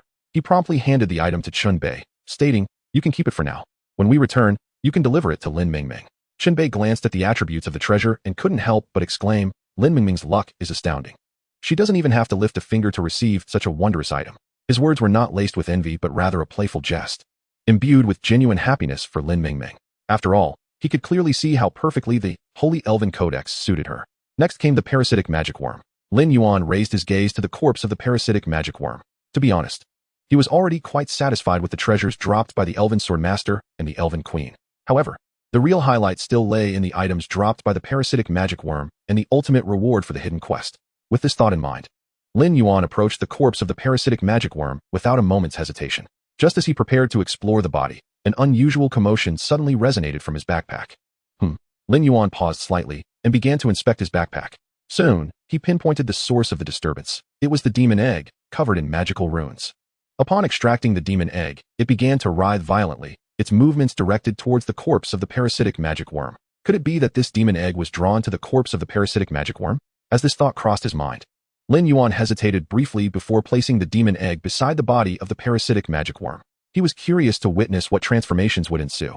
In the next moment, an unexpected scene unfolded before both Lin Yuan and Chun Bei. Before their eyes, a fissure appeared on the demon egg. Subsequently, dark abyssal magic surged forth from the corpse of the parasitic magic worm and was swiftly drawn into the crack of the demon egg. It was at this moment that Lin Yuan finally grasped the situation. The demon egg craved the abyssal magic from the parasitic magic worm's body. Was it possible that this was the only means through which the demon egg could incubate? As time ticked away, the abyssal magic emanating from the parasitic magic worm was entirely absorbed. The crack on the demon egg closed, returning to a state of tranquility as if nothing had occurred. It seemed that the abyssal magic alone was insufficient for the complete incubation of the demon egg. Meanwhile, Lin Yuan finally comprehended the essential condition for hatching this demon egg. It required a substantial influx of abyssal magic. However, the chapter of the abyssal invasion had yet to commence, and the abyssal creatures existing on the Eternal Continent were exceedingly rare. As it stood, facilitating the complete incubation of this demon egg was no simple task. After this brief interlude, Lin Yuan resumed his exploration of the corpse of the parasitic magic worm. You have successfully explored the corpse of the parasitic magic worm, Heckmans, obtaining special material. Teeth of the parasitic magic worm. You have successfully explored the corpse of the parasitic magic worm, Heckmans, obtaining special material. Blood of the parasitic magic worm. You have successfully explored the corpse of the parasitic magic worm, Heckmans, obtaining a summoning scroll, Venomous Worm. You have successfully explored the corpse of the parasitic magic worm, Heckmans, obtaining a building blueprint, Worm Incubation Facility. You have successfully explored the corpse of the parasitic magic worm, Heckmans, obtaining diamond-grade treasure, Bracers of the Venom God. One must admit, the parasitic magic worm did not disappoint Lin Yuan's expectations, directly yielding 2 special materials, a summoning scroll, a building blueprint, and a diamond-grade treasure. Without the slightest hesitation, Lin Yuan chose to utilize the summoning scroll. In the next moment, a summoning array materialized, and 1,000 venomous worms instantly appeared before him. These venomous worms were all hidden-tier units of the 7th rank, remarkably resembling the parasitic magic worm. However, these venomous worms do not resort to the tactic of parasitism. Their method of attack is astonishingly straightforward. They utilize their mandibles to rend their foes and exhale corrosive acid to erode their adversaries. Notably, upon their demise, the bodies of these venomous worms explode, splattering a copious amount of venom. Thus, even in death, venomous worms can inflict significant damage upon their enemies. Lin Yuan recalls that in his previous life, there was a demon lord who specialized in breeding venomous worms. His strategy was utterly repugnant, wholly characterized by self-detonation. He would unleash the venomous worms into a frenzied assault, subsequently ordering them to self-destruct within the enemy's ranks, inflicting substantial damage. Most of the lords who had clashed with him were left with psychological scars. Regardless, the ability to disgust one's opponent serves as a testament to the formidable nature of this hidden troop. Chapter 89, Hidden Task Completion, The Terrifying Abyss. As for the architectural blueprint, it naturally pertains to the hatching grounds of the venomous worms. However, the worm hatching grounds can only be constructed within the territory of the demon race. For Lin Yuan, this holds little significance. He can only retain it for now, pondering whether it might be exchanged for something valuable later on. Lastly, there is the Venom God Bracer. Lin Yuan is filled with anticipation for this diamond-grade treasure. Dropped by the parasitic magic worm. Upon inspection, the attributes of this artifact swiftly materialized before him. Venom God Bracer. Quality, diamond grade. Attributes, Strength 290, Agility 120, Constitution 120, Poison Resistance 100. When attacking a target, there is a 5 chance to trigger the poison effect, causing a 1 health reduction per second for 3 seconds. Additional skill, Toxic Fog. Releases a cloud of toxic mist. All enemies within the fog will suffer from the poison effect, losing 3,000 health points per second for 60 seconds. The 2 poison effects can stack. Cooldown, 180 minutes. Upon seeing the attributes of this treasure, Lin Yuan's eyes instantly sparkled with brilliance. A masterpiece, unequivocally a masterpiece. Had he possessed this artifact before besieging the parasitic magic worm, the battle would have been far less straightforward. To begin with, the Venom God Bracer carries its own poison effect. A 5 trigger chance could lead to the enemy losing 1 of their health every second for the next 3 seconds. This figure may seem modest, but when applied to a boss, it becomes quite formidable, especially against those with exceedingly high health pools. Take the parasitic magic worm, Black Mons. For instance, it possesses a staggering 2 million health points. If a layer of poison were applied to it, within a mere 3 seconds, it would incur a loss of 60,000 health points. Percentage-based damage is indisputably ruthless. As for the additional skill, Toxic Fog, it too is exceedingly potent. With a toxin damage of 3,000 health points per second lasting a full minute, this sums up to a staggering total of 180,000 damage. Whether employed against a boss or for crowd control, it proves to be exceptionally effective. After contemplating for a moment, Lin Yuan equipped the Venom God Bracer onto Ugsar. Undoubtedly, he was far more suited to this artifact than Artoria. Thus far, Lin Yuan had thoroughly accounted for the spoils dropped by the 3 bosses. Just as he was preparing to leave with Chen Bei, a group of elderly elves approached them. Lin Yuan recognized these frail elves. The Elven Queen had mentioned that these elves had not absorbed the energy of the divine tree since its mutation, which explained their rapid aging. Consequently, it seemed these elves had not been parasitized by the worm eggs. With this thought, Lin Yuan lowered his guard somewhat. At that moment, one of the elderly elves cautiously inquired, "Brave adventurer, may we take care of our queen's remains?" Lin Yuan glanced at him, surprised, and replied, "Your queen has transformed into a half-worm, half-elf monstrosity. Do you still wish to recognize her as your queen?" "Alas, the reason our queen has become this way is entirely due to the parasitic magic worm, which has clouded her mind. We deeply apologize for the trouble it has caused you," the old elf sighed. "Yet in our hearts, she will forever remain the beautiful and benevolent queen of our elven race. Thus, we wish to give her a proper burial." "Indeed," Lin Yuan nodded, responding calmly. "Ultimately, you are all victims. Therefore, I have no reason to obstruct your wishes. I too hope that one day, The Divine Tree Forest can return to its former glory. Thank you for your blessings. We shall endeavor to restore it. The old elf bowed deeply to Lin Yuan, expressing gratitude. And we are equally thankful for your assistance in resolving this calamity. You shall not be shortchanged for your efforts in this commission. After uttering these words, the frail elves departed with the remains of their queen. Now that the parasitic magic worm had been vanquished, the divine tree would naturally revert to its normal state. As long as they could absorb the energy of the divine tree, these elves should soon regain their youth. Regardless, as long as the elves of the divine tree forest have not perished, there remains hope for this forest to flourish once more. Chunbei suddenly remarked, I've just realized that these elves seem quite polite. Lin Yuan smiled and replied, the elven race is inherently a friendly one. The previous elves were entirely influenced by the parasitic worm, resulting in their distorted personalities. Chunbei nodded in agreement. It is indeed quite pitiful. If I were to be parasitized by such loathsome creatures, I doubt I would wish to continue living. Then, Chunbei shifted the topic, expressing his confusion. By the way, there is something I do not quite understand. What is it? Shouldn't the abyssal invasion not have begun yet? Yes, what about it? Then where did these abyssal creatures emerge from? After Chunbei voiced his inner doubts, Lin Yuan couldn't help but chuckle softly. Was that even a question? Of course, they were remnants from the last abyssal invasion. Lin Yuan explained nonchalantly. It is likely that the eggs of the parasitic magic worms had long existed within the divine tree. They merely grew into adulthood recently. This is precisely why the divine tree underwent mutation. The methods employed by those abyssal demons are far from simple. One must approach them with utmost caution. Otherwise, a careless misstep could lead to irretrievable doom. Upon hearing Lin Yuan's words, the expression on Chunbei's face gradually turned serious. To be honest, he had not possessed a profound understanding of the abyss until now. He had only gleaned some information from Lin Yuan. It was only now that Chunbei truly recognized the terrifying nature of the abyss.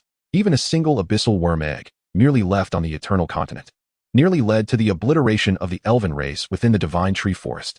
One can only imagine how formidable abyssal beings truly are. If the day of the abyssal invasion were to arrive, with countless abyssal creatures flooding into the eternal continent, the mere thought was enough to send shivers down one's spine.